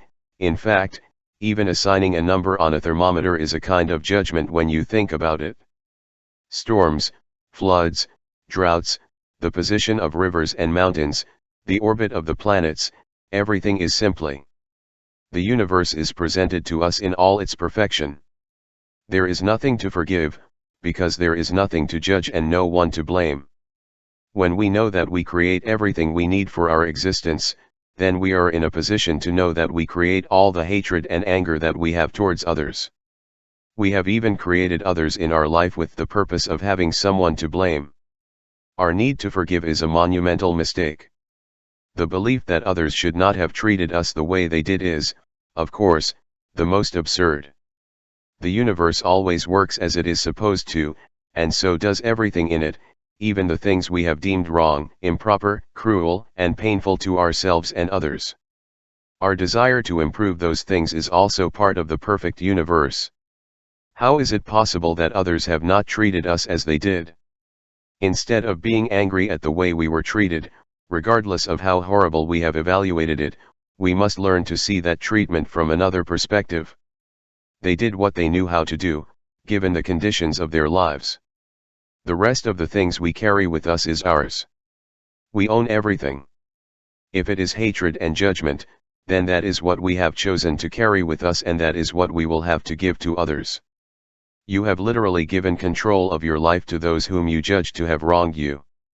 Learning to forgive involves learning to correct the misperceptions that you have created with your own thoughts. Once you have your thoughts clear, you will take full responsibility for yourself, including how you are treated, and it will get to the point where forgiveness is no longer something you should practice. You will have corrected all your misperceptions and eliminated the three sources of your discontent that create the need to forgive in the first place. Understanding these thought distortions will lead to practicing forgiveness and ultimately the freedom to forgive. Free yourself from guilt, revenge, judgment.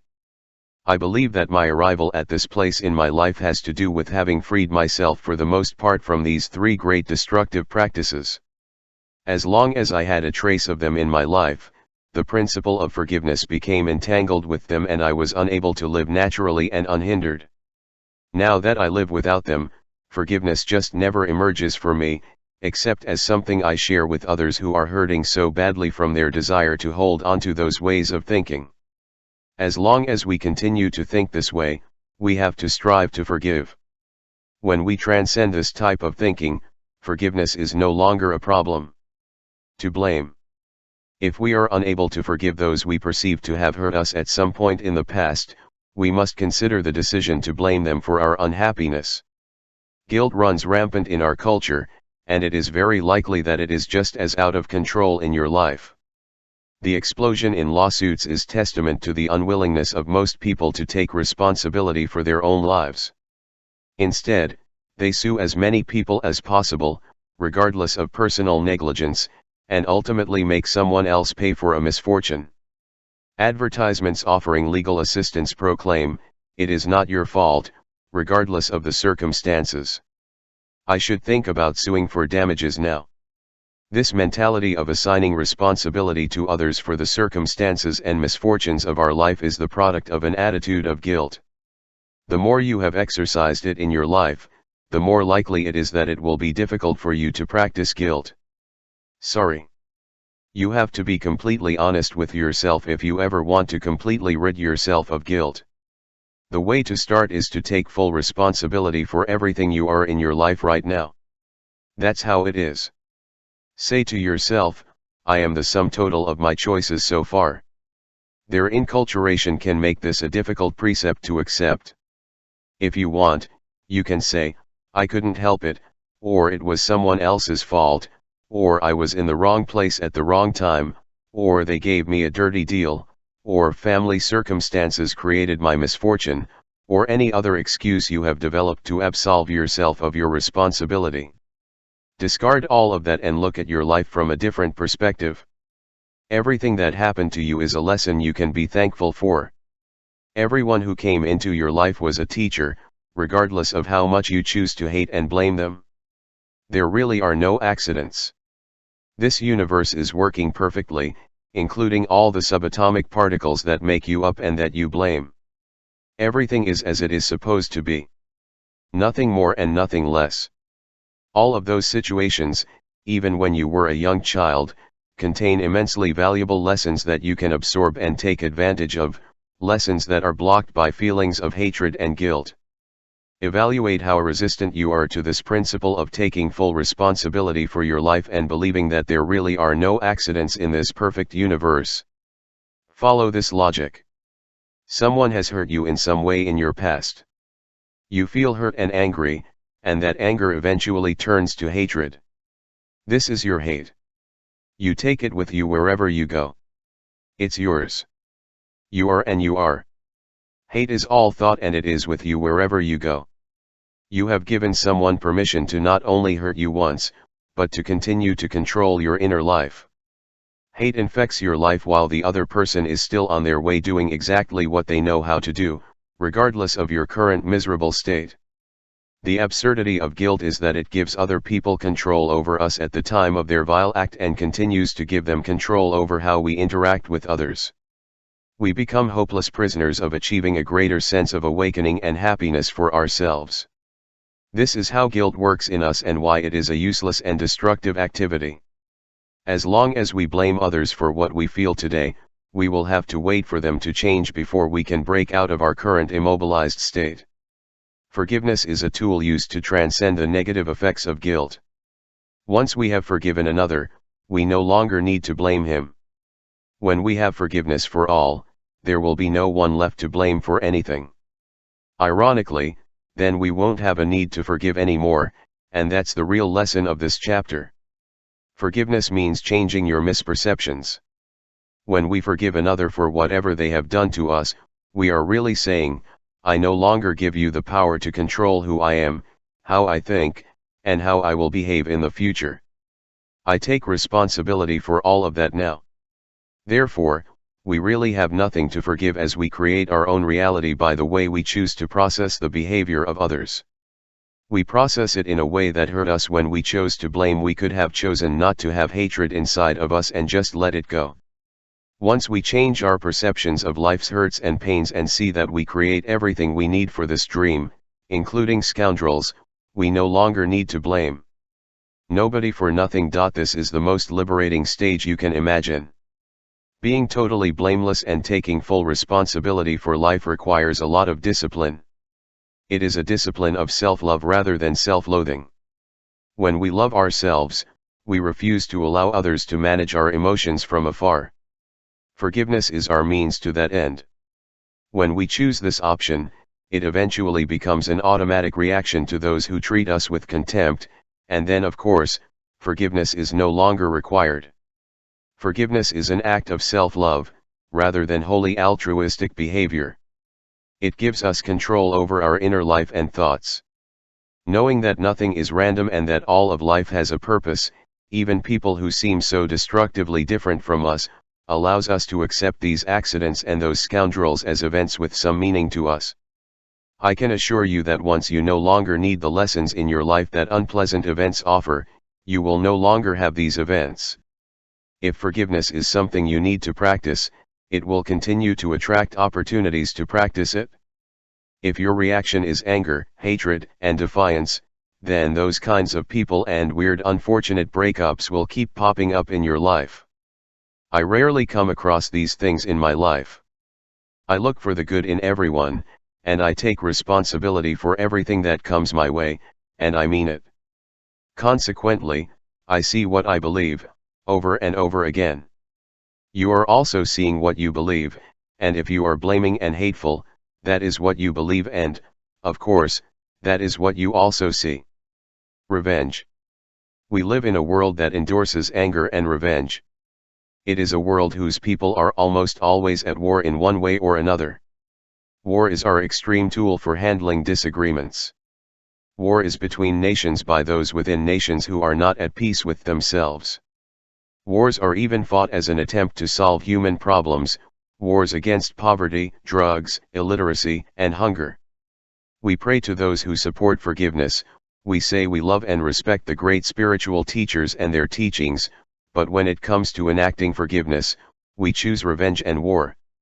The shootings in Bethlehem on Christmas Day and in Jerusalem on Easter Sunday are sad reminders that forgiveness is often something we pay attention to as we crucify designated enemies. Revenge is acting out guilty thoughts. Guilt is in the mind and revenge manifests itself in form. The performance immobilizes those who choose revenge as a way of life and violates the most sacred sacrament that we have at our disposal: you shall not kill. Yet we kill, in quantities too great to comprehend, and we are building weapons so massive in their destructive capacity that entire cities can turn to ashes along with all their inhabitants. While all of this is part of the perfect form of things that is so paradoxical, so is the desire to end it that peace-loving people feel in their hearts. So as this violence continues and escalates, we must all ask ourselves, what is the lesson that we, as the whole body of humanity, are struggling to learn in this situation? The existence of ourselves and future generations depends on our finding that answer. Every day we hear about people who have been harmed in some way, injured, killed, mutilated, raped and robbed, and the desire to get revenge on the perpetrators. The families of the victims are filled with anger and motivated by revenge. Hatred flourishes alongside demands for punishment similar to pain inflicted on loved ones. However, even when that sentence is carried out, the victims continue to feel pain, suffering and hatred. They poison their souls with debilitating anger and cannot continue their lives free from this unwanted pain. They are victimized not only by the criminal, but by their need for revenge. I remember a case that Earl Nightingale told me about. I was really impressed with the importance of forgiveness. A woman lost her only daughter in a violent criminal act. For the next 18 years, the woman was consumed by a desire for revenge, which she believed remained unfulfilled only because the death penalty had subsequently been outlawed in the state where the killer had been sentenced to death. For 18 years, the mother could not function satisfactorily, as she once wanted. Over the years, he sought help for his unhappiness from various sources. Ultimately, it was the act of forgiveness that set her free. When she visited and forgave her daughter's killer, still on death row 18 years later, she described it as a spiritual experience of love for herself, her daughter, and the killer. Blaming others for the condition of your life fuels anger. There are many everyday people and professionals who endorse anger as a healthy response to the world. To the extent that anger is one of the many feelings, thoughts, that we as human beings are capable of, I agree. It would seem as improbable for us to never have anger as it would seem that the sky would never have clouds. The problem occurs when we hold on to it deliberately or helplessly, and find that we have the guilt, revenge, and judgment that we are unable or unwilling to let go of. I do not condone hitting children to teach them not to hit others, or I believe that expressing anger is always therapeutic. I also don't believe in blaming others for my emotional state. I recommend being kind to yourself and loving yourself no matter how others in the universe respond. Try not to get attached to any belief that others should not be what they are and instead understand that they are in their own way and that your opinion of them has nothing to do with their behavior. Fill yourself with love even towards those who would harm you, which is what all the spiritual leaders have said, and see if you still have anger and revenge. This is difficult only if you are attached to the world being different than it is. If you can accept even what you don't want it to be and send love where you sent hate before, you will no longer need to have angry thoughts. You will not have to get even. Instead, you will find yourself unable to hold on to anger or to freeze with those thoughts. When you teach yourself to be the thoughts that are harmonious, rather than the ones that are discordant and divisive, you will find that anger is an option that you no longer choose. Once you stop blaming and take responsibility for your entire inner world, anger dissipates as well. When you finally reject anger completely, you will no longer have your life distorted by the need for revenge. You will not choose to relinquish control of your life to those you perceive to have hurt you. You will find a sense of peace through your act of forgiveness and you will stay on the path of enlightenment. If enough people integrate the awareness of forgiveness into their lives, perhaps one day we will make this our policy towards other nations as well. Young people today die to avenge their ancestors. They are fighting in the Holy Land, where Jesus walked preaching forgiveness. They wage war endlessly. What proof? Where does it lead? To peace? Never. The vanquished respond with vengeance and increase the number of human casualties in battles over ancient enmities. Everything can begin to change with you, if you learn the universal principle of forgiveness. You learn to transcend hatred in response to hatred and to give peace in its place. It is not weak to forgive, it is a gallant and courageous act. The fight weakens everyone who participates. Everything you are against weakens you in some way. As Paul pleaded with us in Romans 12:21, do not be overcome by evil, but overcome evil with good. You simply need to forgive and never allow yourself to behave in a way that you despise yourself. An ancient Chinese proverb tells us, he who seeks revenge must dig 2 graves. Judgment. Guilt can be removed.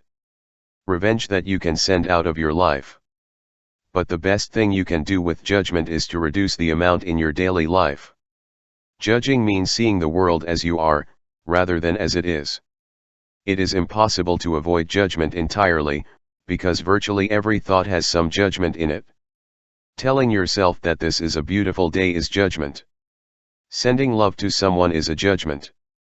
Evaluating someone or something is a judgment. Therefore, you can only avoid judgment when you avoid thinking altogether, and that would be absurd. But you can significantly reduce the amount of negative judgments you make, and this is a type of forgiveness that will help you dramatically improve the quality of your life. The first thing to remember about judgments is that they do not alter anything or anyone in the universe. The fact that you don't like someone or react negatively to some behavior does not change the person or behavior you are judging. I remind you again to keep in mind that when you judge another, you do not define that person, you define yourself. Your judgments only say something about you. They describe what you like and what you don't like. They do not define the person who is being judged. That person is defined by their own thoughts and actions. Once you recognize this, you begin to replace your inclination to judge with acceptance, and this is forgiveness in action. When you accept others, you no longer experience the pain that comes with judging them. When someone acts in a way that you find unpleasant, understand that your pain, anger, fear, or any strong emotion is how you have chosen to process that person's behavior. If you are unable or unwilling to notice that emotion and subsequently let it go, then it is yourself that needs attention. That person's behavior has collided with something unfinished or unrecognized in their life. Anguish over the person's behavior is your way of avoiding something within yourself. A fine distinction, perhaps, but a very significant one. Your thoughts on how others behave are yours. You own them. You carry the results of those thoughts. If you do not judge those around you, but accept them precisely because of where they are in their own way, eliminating your need to be angry at them, you have put forgiveness into practice. Forgiveness is really just correcting our own misperceptions. You really have nothing to forgive yourself for, other than yourself for having judged or blamed yourself in the first place. These 3 qualities, guilt, revenge, and judgment, are deeply ingrained habits of thought. They thrive in a culture that prides itself on blaming others for everything that happens and demanding endlessly to invoke justice. They are the result of having thoughts of revenge hammered into your head as a child, and justifying everything as just right, patriotic, or fair. However, all of this behavior is extremely counterproductive and irresponsible, not to mention the unenlightened. And it's very stupid, to use judgment. Whenever you find yourself caught up in this style of behavior, remember that you are the ultimate victim here. You are allowing your entire life to be controlled by the behavior of others, and no matter how much you can justify it, you are still a slave to the whims of others when you act this way. As Maslow reminded us, there is no such thing as a well-adapted slave. Such behavior also keeps you in a state of non-awakening. You cannot come to a sense of purpose and live a life of harmony and balance while simultaneously allowing another person to dictate your thoughts and actions. You cannot let your purpose find you, live a loving, spiritual existence, and at the same time blame and judge others, or be motivated by revenge. Enlightenment demands that you take responsibility for your life. Responsibility literally means responding with skill. Obviously, this is impossible when you are incapacitated by hatred, guilt, and revenge. Take a look at the lives of many of the most admired in history. Those who were obsessed with revenge led us to war after war, killing indiscriminately, destroying everything in their path, all in the name of guilt and anger. How can someone make a positive contribution and tune into the power of love when they are preoccupied with revenge? Impossible. Listen to the words of those you admire, and instead of labeling yourself a Christian, Jewish, Muslim, Buddhist or whatever, instead make a commitment to be like Christ, God, Buddha, and Muhammad. We, and the whole world, will be much better off with that commitment, and will begin to live forgiveness every day, instead of just talking about it in church, and then going back to our daily lives to help build more weapons, sue our neighbors, and judge those who are not in geographic proximity to us. Sorry. One of the most memorable covers of a national magazine appeared several years ago. It was an image of Pope John Paul II, sitting in a dungeon with the man who tried to assassinate him. That portrait of forgiveness left a lasting impression on me. People we consider holy, spiritual, or models of decency are always capable of forgiving without reservation or hesitation. They do not cloud their conscience with thoughts of anger, hatred, and revenge towards those who have tried to harm or harm them. Rather, they provide us with a model of forgiveness that we can use in our daily lives. Perhaps the image of Christ forgiving those who are in the process of torturing and killing him is the most powerful statement from this spiritual master. Father, forgive them because they don't know what they are doing. This is the very essence of Christianity, and yet very few can live up to these words. It is important that each of us consider the meaning of those words. They don't know what they're doing. People who inflict harm on others do not really know what they are doing to others. They are always acting out of their own anger, hatred, guilt, or revenge. What they direct to others says nothing about others. Yet it says something very powerful about them. This is what you should learn about forgiveness. Those people who have behaved with you in any way that you find unpleasant or hurtful do not really know what they have done to you. Why? You might reasonably ask. Because they can't see that we are all connected. They live from their separation. They see themselves separated from others. They are like that cancer cell in the body that has no reference to everything. Because they are composed of disharmony, they act on their adjacent human counterparts in the same way that the cancer cell devours the adjacent cell, ultimately killing the body and itself in the process. You wouldn't blame a cancer cell for being a cancer cell, would you? Obviously, you would expect it to do precisely what it has to do, given its makeup. This is true for those who behave in a way that you don't like. They cannot know what they are doing to others, because they do not feel any reference to others. They are sending their disharmony towards you because that is what they have to give away. Hating them for their behavior is similar to hating moss for growing on a tree and destroying the tree's appearance. Moss only knows how to be moss, and regardless of your opinion on how it shouldn't behave so similarly to moss, it will continue to do everything it does.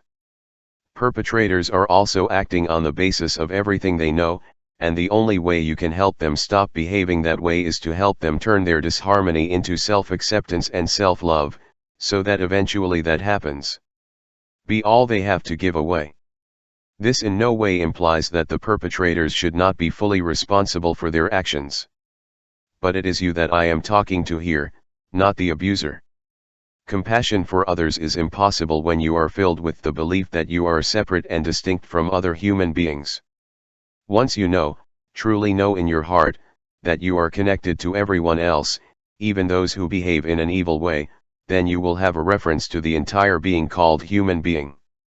With this new awareness comes the ability to forgive, and that is why spiritual teachers speak of the ability to forgive as a guiding principle in life. They know that those who send hate are only acting from where they are and how they have been thinking up to this point. The enlightened person is confident enough of his own divinity that he does not judge himself negatively because of the actions of others. In fact, forgiveness is the highest achievement of man, because it shows true enlightenment in action. It illustrates that one is in harmony with the very substance of the universe, that is, with the energy of love. It is the ability to give this love in the most difficult circumstances. Our role models remind us that people who choose the path of harm to others do not know what they are doing. Because it's so true in everything I know about human beings that we can't give away what we don't have, and we only give away what we have. If we give away hate or harm in any way, it is because that is what we have. It is impossible for someone who only has love inside to give away hate. That is why your ability to forgive will come automatically when you really wake up. Mark Twain said it very well when he wrote, "Forgiveness is the fragrance that the violet pours on the heel that has crushed it." A great image indeed, and one to keep in mind as you work on this universal principle of forgiveness. My own journey of forgiveness. While standing by my father's grave in 1974, I was not aware of the changes and challenges that awaited me, but I knew that I was participating in a very powerful drama. As I spoke to my father, tears streaming down my face, I felt something was changing for me, and when I left Mississippi, I knew I was a new man. I knew somehow, some inexplicable way, that I had been sent to that grave for a reason. Forgiveness, that is, correcting my misperceptions about why I was carrying all that hatred for so many years, freed me to do the things that awaited me. I created a life of excitement, abundance in every sense of the word, and love that I knew nothing about before. I have dedicated myself to writing, speaking, taping, and doing a great deal of media advertising over the years. He made regular appearances on national television, spoke to large groups, and made more money than I had ever imagined. Then one day, I got something in the mail that was supposed to test my newfound ecstasy. A certified letter came from a lawyer informing me that I was going to be sued. Although I felt that the lawsuit was unfounded, I was in shock. No one had ever threatened me with a lawsuit, and I didn't even know a lawyer. After thousands of dollars and almost 2 years spent in legal battles, I realized that I had returned to the old ways of revenge. The anger I felt filled me with a rage that was destroying me. He was not eating well. I lost a lot of weight. I felt terrible all the time, and the anger kept building in me. I felt like the last victim. Not a day would go by without me thinking angrily, why is this happening? Why doesn't it go away? Then one night, after giving a speech to a large group of people and relating the story of how I had forgiven my father in his grave, and of all the mysterious events that had occurred so that I could find his grave, the light exploded inside me. I finally realized that forgiveness is the key. Not hate and anger, but forgiveness. At that point it was all over for me in regards to that unfair lawsuit. That night I had the first good night's sleep in a long time. I thought of the people who were suing me and sent my forgiveness to all of them. The next morning I fully completed my act of forgiveness. He was no longer going to participate in this absurdity. I let go of thoughts about any issues that might come my way and instead focused all my thinking on the people involved. My heart opened to them and I stopped the angry thoughts. That morning I sent them flowers and a selection of books to read. I notified my attorney that I had finished paying the legal bills for this and that he should just wait and not respond to anything else related to this case. My thoughts that were previously filled with anger turned to love almost instantly. I knew in my heart that I could handle any contingency that might arise from this case, and that everything was going to be okay.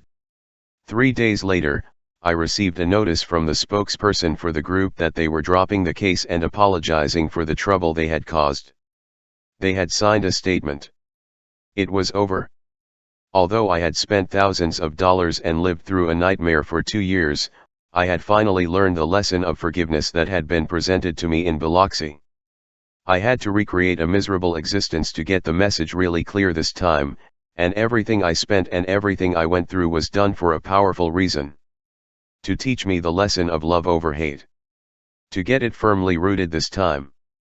That the only answer to hatred is love, everything else will bring you down again. I don't regret a penny I spent on the experience. The moment I switched from anger to forgiveness, it was all over for me. I was free in that quick and simple instant, and the rest simply had to be played in form. After that brush with the legal system disappeared from my life, I promised myself that I would put forgiveness fully into practice. I got in touch with everyone in my life towards whom I had any hostile or even mildly annoyed feelings. I decided to clean them all with forgiveness.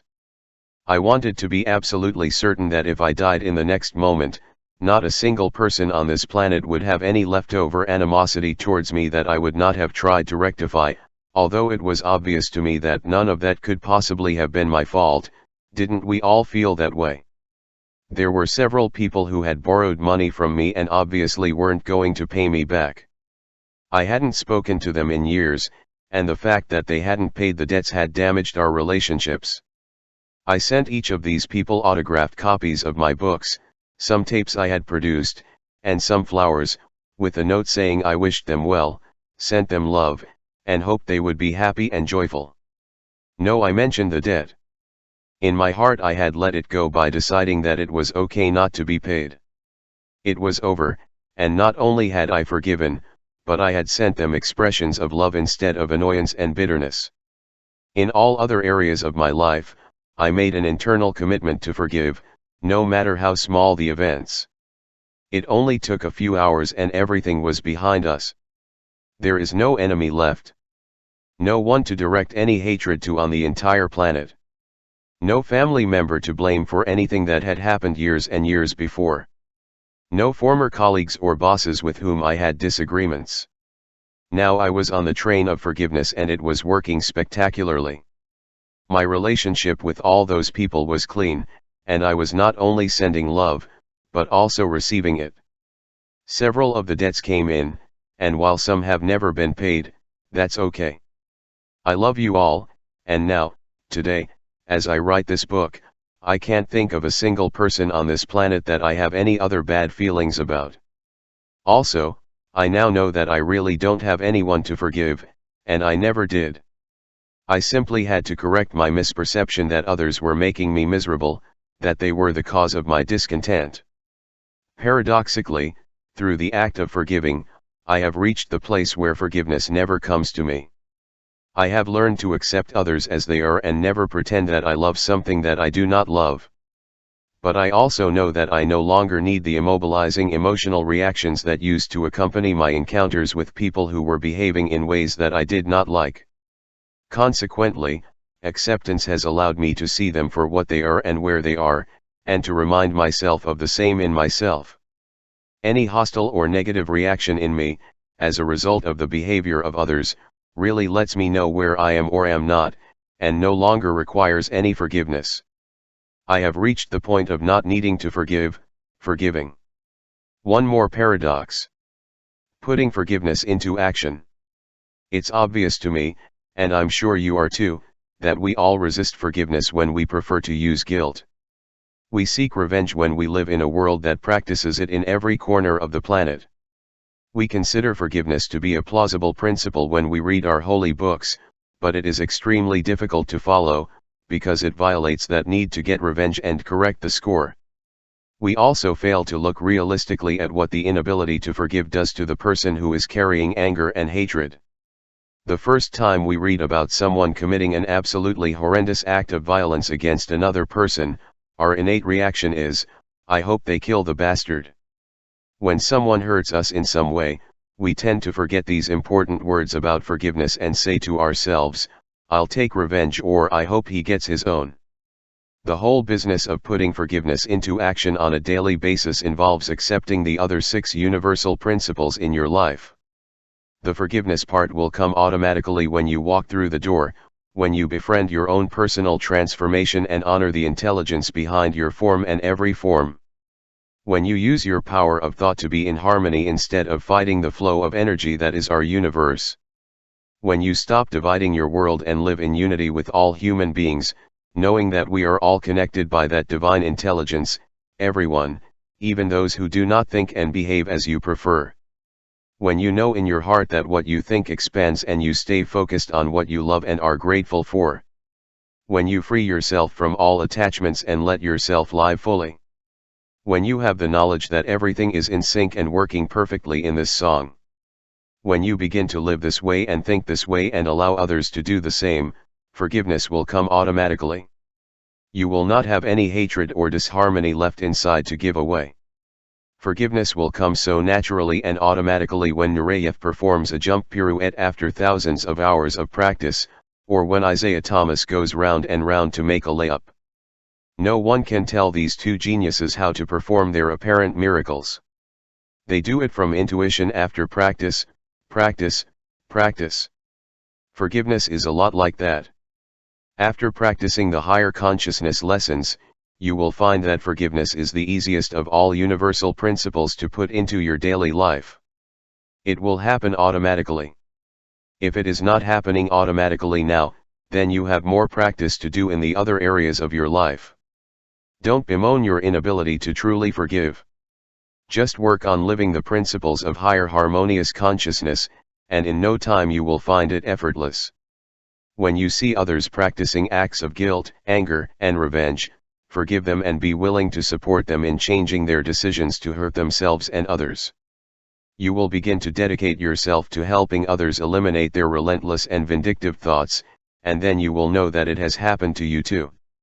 It will be as if you are on automatic pilot, reacting with your thoughts in the same way that you react automatically, without consciously thinking, when you do something that you have practiced many times. But until that automatic act of forgiveness clicks, here are ways to speed up that process. Giving is the key to forgiving. This is one of the best lessons I have ever learned. If you can master this without any cynicism, you will find that forgiveness is a way of life for you. Giving is the answer to why am I here? Since you cannot possess anything, and all your attachments prevent abundance from coming into your life, then all you can do is give of yourself and all those things that continue to circulate in your life. Most of us are so caught up in hoarding everything we can get for ourselves and our families that we forget the need to keep it going. In our rush to acquire, we find ourselves creating angry relationships, even with strangers, while setting up defenses in anticipation of something being taken away from us. Keep in mind that it is impossible to create bitterness or hatred towards others when your main goal is to be a generous human being. Forgiveness comes almost automatically when you move away from the need to get something and instead focus on reaching out to others. The irony is that the less you are obsessed with getting and the more willing you are to give, the more you seem to get. What you think expands. So, if your thoughts are on getting all you can and hitting the other guy who thinks he's trying to cheat on you, then you are constantly thinking, worrying, and planning on the notion of cheating. Your thoughts are focused on the other boy's dishonesty and the callousness of the world. That is what will expand in your life, because that is what you are thinking about.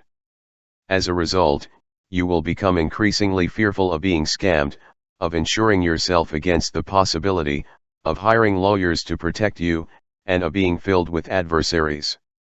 You literally put yourself in an adversarial relationship with just about everyone you meet. And, sure enough, you find that this kind of thing continues to expand. Now take a look at the opposite approach to your life. Your thoughts, now shift to a new perspective. You are not thinking about your own quotas, your own acquisitions, your financial picture, at all. Instead, you are giving away what you have inside. That is, harmony and acceptance. Since you do not seek to get anything from anyone, you have nothing to fear. Suppose someone enters your life who might be determined to deceive you, and that person finds in you someone who really cares about him as a human being. The likelihood of cheating behavior will be drastically reduced when it is not expected to occur. Seeking harmony and cooperation and giving it to others will likely result in you receiving the same type of treatment. You will not attract enemies, because you are not putting yourself in an adversary position with anyone, regardless of what someone sends you. Giving becomes the key to creating relationships in which forgiveness is unnecessary. This really works. Bear with me before you allow your enculturated skepticism to creep in here. Of course, I am aware that there are people who behave dishonestly, in the world. I know that horrible criminal acts happen regularly. I know a lot of people believe that we should keep building more and more prisons and lock up those kinds of people forever. But building more prisons to lock up more and more people just doesn't work. We have doubled and quadrupled the number of prisons in the last decade, and they are still overcrowded. The answer will come when we discover why we have so many people who want to take from others and we work to correct that approach to life. Raising our own consciousness is the only way we can begin that journey. I have found that the quickest way to disarm anyone who focuses solely on what I can take away is to kindly let them know that I don't live that way. I recently purchased a car and found out after closing that the dealership had added a charge of almost $200 to the contract, in addition to the price we had agreed to. I did not discover this until I returned home and reviewed the final documents more carefully. For me, this was a perfect opportunity to practice everything that I have been writing in this book. Years ago, I probably would have gotten mad, felt cheated, and had a nasty trade with the car dealer. Not this time. I simply called and expressed my opinion to the seller about what had happened, and explained that I did not feel that I had acted with integrity in closing. I also spoke with the owner, and again expressed what I felt about it, without any anger or bitterness. We had a nice exchange and the merchant apologized but felt he couldn't refund the money as we had signed the papers and a deal is a deal after all. I told him that I did not respect this particular business practice and then I let it pass. She didn't need to forgive him, as she didn't have any anger about the situation. I promised that I would take a closer look at the contracts before closing them in the future. That was the end. Until the next letter arrived about 10 days later. Dear Wayne, after further reflecting on our conversation on the phone, I have decided to refund the $188.50 in question. I feel like it was a misunderstanding and not an attempt to deceive. However, the positive sentiment of our customers towards us is very important and I hope this refund is proof of that. If I can be of any other help, please let me know. Thank you. I donated the money I received to the End World Hunger cause, and 5 days later I received a check from Argentina for $988.50, for royalties for something I had written 15 years ago. Of that money I gave $600 to help some relatives, and 6 days later I received a check from Mexico for $6,269.50, also totally unexpected, for something I had done many years ago. For me, speaking from my heart, I really know that there is truth in the maxim what goes around, comes around. You know that there are certain principles that work within you to keep you alive and functioning, like salivation, digestion, elimination, and the like. Also know that the principles of abundance, synchronicity, detachment, and unity operate in the universe. All you have to do is tune into them and let them work through you exactly as the principles that maintain your physical perfection do. When you are in harmony yourself, you want to give away that inner bliss, and that is the focus of your life. Since you are energy, and everything else in the universe is also energy, all you want to do is keep it flowing. No blockages, just flow.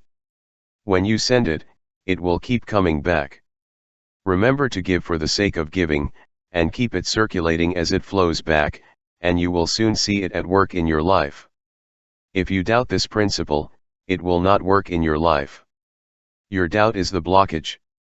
But everyone I know who has really put it to the test finds that it works wonders. For me, I am beyond belief. I just know it's true. Therefore, I rarely come across people who can cheat on me. When I do, I act out of love rather than anger, with the understanding that they cannot experience what I am talking about while obsessed with receiving rather than giving. The quality of their lives is affected by their thoughts of scarcity and trying to get from others, and they believe that they will never have enough. I believe that I will always have enough, no matter my circumstances. Consequently, I can give, and it keeps coming back almost magically. I keep it all circulating, since I don't want to be attached to any of it. People just don't steal from me. This understanding of giving hit me hard a few years ago when I started giving away a large quantity of my gifts from a KISS book. The more I gave, the better I felt and the more abundance came back to my life. I realized that giving and receiving were exactly the same. No difference. Every gift I made gave me something back. I discovered that a profound change was taking place while I was practicing giving. This was not a conscious choice to be more philanthropic. I still resist when someone tells me what to get.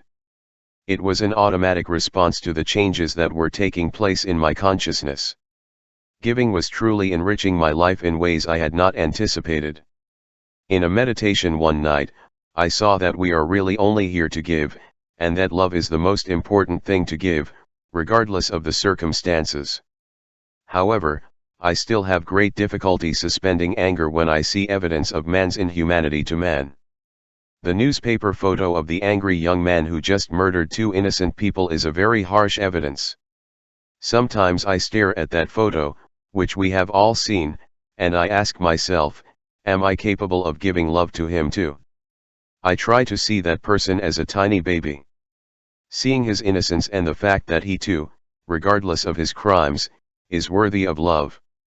It is true that it is difficult to get to this place, especially when you or a loved one has been the victim. Our judgment about him does not define him, it is already defined by his own thoughts and actions. Joel Goldsmith, writing in parentheses in eternity, says, "To love our neighbor as ourselves, then, is to give our neighbor the same recognition of godliness that we give ourselves, regardless of the appearance of the moment. That neighbor may be the woman caught in adultery or the thief on the cross, but we have nothing to do with it. What we have to do is love our neighbor knowing their true nature, just as we would love ourselves if we made them know our true nature, despite outward appearance that may temporarily be apparent. We can start by sending love and compassion to the part of ourselves that is struggling with pain, sadness, and anger. When we can truly be there for ourselves, we can be part of that universal energy, that higher consciousness, that godliness that is in each and every one of us, and we can give it even to those who harm us. Because it is what we have within ourselves. It really is in each of us to be love, if we allow it. Giving, in whatever capacity you can muster, without any expectation of reward for your efforts, is the biggest step you can take to bring abundance into your life and eliminate the need to forgive. Paradoxically, as long as you do not wait for it, you will also receive more and more. In the end, you will discover that giving and receiving are the same. Forgiving yourself, and why not? When you live the principles discussed in this book, you will find that you are kinder to yourself. This is the act of forgiving yourself, which shows that you are living a waking life. I have a beautiful pillow in my office that says, "I'm allowed." My sister-in-law did it many years ago. For me it is a reminder that I am allowed to live my life as I please, make mistakes, learn from those mistakes, and so on. Many live their lives believing that they are not allowed. The critical adults manage to convince them that there are irrevocable rules that establish what you can say or not say, that they order you never to be late, not to drink or smoke, to hate the enemies they assign you, never to masturbate, to ignore everything. Religions except the one you were born into, to rule out those who seem different from you, to never get divorced, etc. At some point in his life, he adopted these rules and made them a code of conduct for life. However, he also discovered that it was impossible to measure up to all of them all the time. Consequently, he was filled with guilt for failing to live up to the code of judgment that was imposed on him. This feeling of guilt is something that inhibits your own awakening, and the only way to escape is by forgiving yourself for everything you have done. Once again, the absurdity of the need to forgive emerges. You really have nothing to forgive yourself for, and yet if you don't, you still wallow in your own guilt. The more you learn the lessons of higher consciousness and live your life from this perspective, the less inclined you are even to think about the need to forgive yourself. Look at each and every belief that you carry with you in terms of how well they serve you in living a life of harmony and purpose. If you behave in a way that violates those supposedly irrevocable rules, you have really done nothing wrong. You have simply done something. And it's done. However, if you are plagued with remorse and guilt, then judging the action as wrong seems appropriate to prevent it from happening again. Does it? Probably not. So instead, learn from it by deciding if it's something you want to repeat based on your values, and then leave it behind. It takes an effort to determine if you are still operating with the controls imposed by others. The effort is well worth it if you don't take responsibility for your own mind. It is allowed, plain and simple. You don't need to be forgiven by anyone else, just yourself, and even that is really unnecessary once you fully accept yourself. You will know when you have mastered the art of self-forgiveness. When you no longer judge others, you have forgiven yourself and are on your way to enlightenment. Releasing the judgment of another is actually releasing the judgment of oneself. Your need to categorize others defines you, not them. When you stop doing this, you have forgiven yourself for whatever aspect of yourself you see in them. The more comfortable you are with the behavior of others, even if you would not act that way yourself, the more comfortable you will feel with yourself. The more you continue to react with intellectually violent responses to the behavior of others, the more you will know that you have work to do in self-forgiveness. Say to yourself, I'm allowed. Not because they tell you that you are, or because your parents are no longer in charge of you, or because some authority figure gave you permission, but simply because you are lovingly there for you. No guilt, no anger, no self-flagellation for things you consider mistakes. A simple understanding that you don't fail in life, you only produce results and you have the right to learn and grow from whatever results you produce. The word failure is itself a judgment, and if you label yourself a failure in any context, you are judging rather than accepting yourself. Self-acceptance will turn into self-love, and when you are filled with self-love, that is what you will have to give away. Consequently, the will to forgive yourself is the necessary step to be in harmony with all universal principles. It gives you permission to be whatever you choose. And it gives you the right to self-determination. Everything you've done is over, regardless of your opinion on it. It just is. Try to be simply. The past is over, and everything you did brought you to the point where you are right now. Everything had to happen exactly as it happened, with no exceptions, so that you could be here, reading these words in the exact place where you are right now. You needed to do it all, and all you have to do, to really learn this lesson in forgiveness, is allow that thought and forgive yourself with love. Take the lesson and be in harmony with yourself and with everyone you meet. The more peaceful you are with that idea and the more willing you are to be kind to yourself, even if you slip, the more forgiveness you will find in your way of life. Which means that more acceptance you will find, which is the absence of the need to forgive, as your way of life. You will notice that many others violate the values and beliefs that you have. Refuse to judge them. Seek help when asked, and know that along the way you can choose not to be affected by your behavior.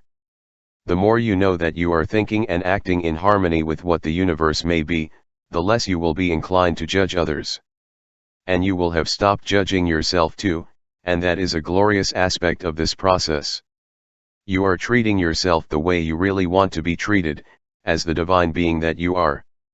You have the intelligence that supports all the forms that go through you at all times.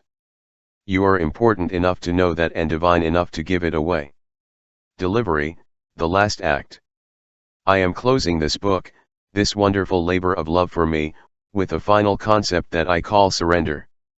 This in no way implies handing over control of your life to another person, organization, or set of ideas. By surrender I mean simply to trust the forces and principles that are always at work in this perfect universe, just as you surrender each day to the principles that make you a hard-working and loving unit, without questioning, fighting, demanding or even asking. Fully understand them all. And just as you also surrender to the great principles that govern the universe and all living beings contained in it. The act of forgiveness is easier when you give up. When you know that we are all on our own path, doing exactly what we know how to do right now, given the conditions of our lives, then you can put aside any malice towards others by acting according to your own destiny. You also know that you brought each person and their behavior into your life in some way and for some reason. With surrender, you feel like there is a powerful lesson for you as a result of that person being in your life, even if they caused you havoc and pain. Forgiveness comes with surrendering everything to perfection. Giving up replaces wondering why some things are so painful and difficult to understand. Giving up goes beyond forgiveness and can easily carry the burden of not just this particular chapter, but the entire book as well. Inherent in the business of delivery is the notion of trust. With surrender, you trust in the perfection and beauty of everything, and at the same time you know the paradox that all the suffering that seems to be present on our entire planet is part of that perfection, as is your own strong desire to end it. Death is not a punishment, but a transition. The only thing that dies is the form, while the thought is the eternal energy. You are that thought and you can never die. Give up completely and stop fighting everything. When you have this confidence, you will wonder why you did not give yourself a long time ago, for the peace and serenity that you will feel. One way to move toward surrender is to make a personal commitment to forgive each person with whom you have had a conflict. Send each a gift and a note wishing them well, and when you are tempted to shake off those old thoughts of bitterness and anguish, remind yourself that that relationship has been healed with the balm of forgiveness. It's like he knew he was going to die tomorrow, and he also knew that he wouldn't be able to transition if he left behind people he hated. Imagine that heaven requires love for everyone, without exceptions, and that you have the ability to make that happen. In many ways, heaven on earth requires exactly that, love that is not conditional, that is free from demands, that gives the loved one the right to be whatever they want without losing their love. This is the kind of delivery I'm talking about, a kind of confidence that everything works perfectly in the universe, including yourself. As I got closer to writing this paper, I gave up. I accepted that the principles I was writing about are true and ubiquitous in the universe. I trusted that completely, as I do now. As I proceeded to write, I allowed myself to flow through this entire project, without tension, without worry, without fear of not being able to complete my undertaking.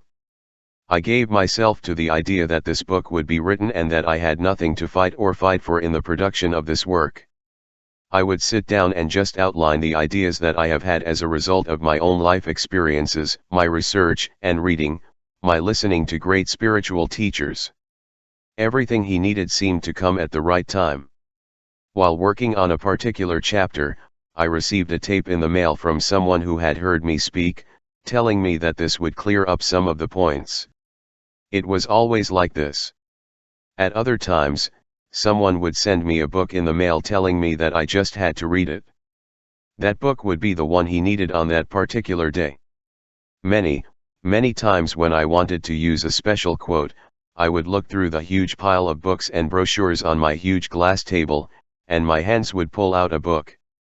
As I sat at the typewriter, I would open that particular book to a page, and there it was, perfect.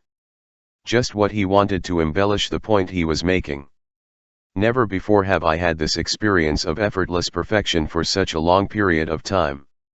I gave myself to him in my writing and let it flow unhindered through me to you. No worries, no stress, no fighting anything, just knowing that everything works perfectly. I am not advocating a lack of planning or concern.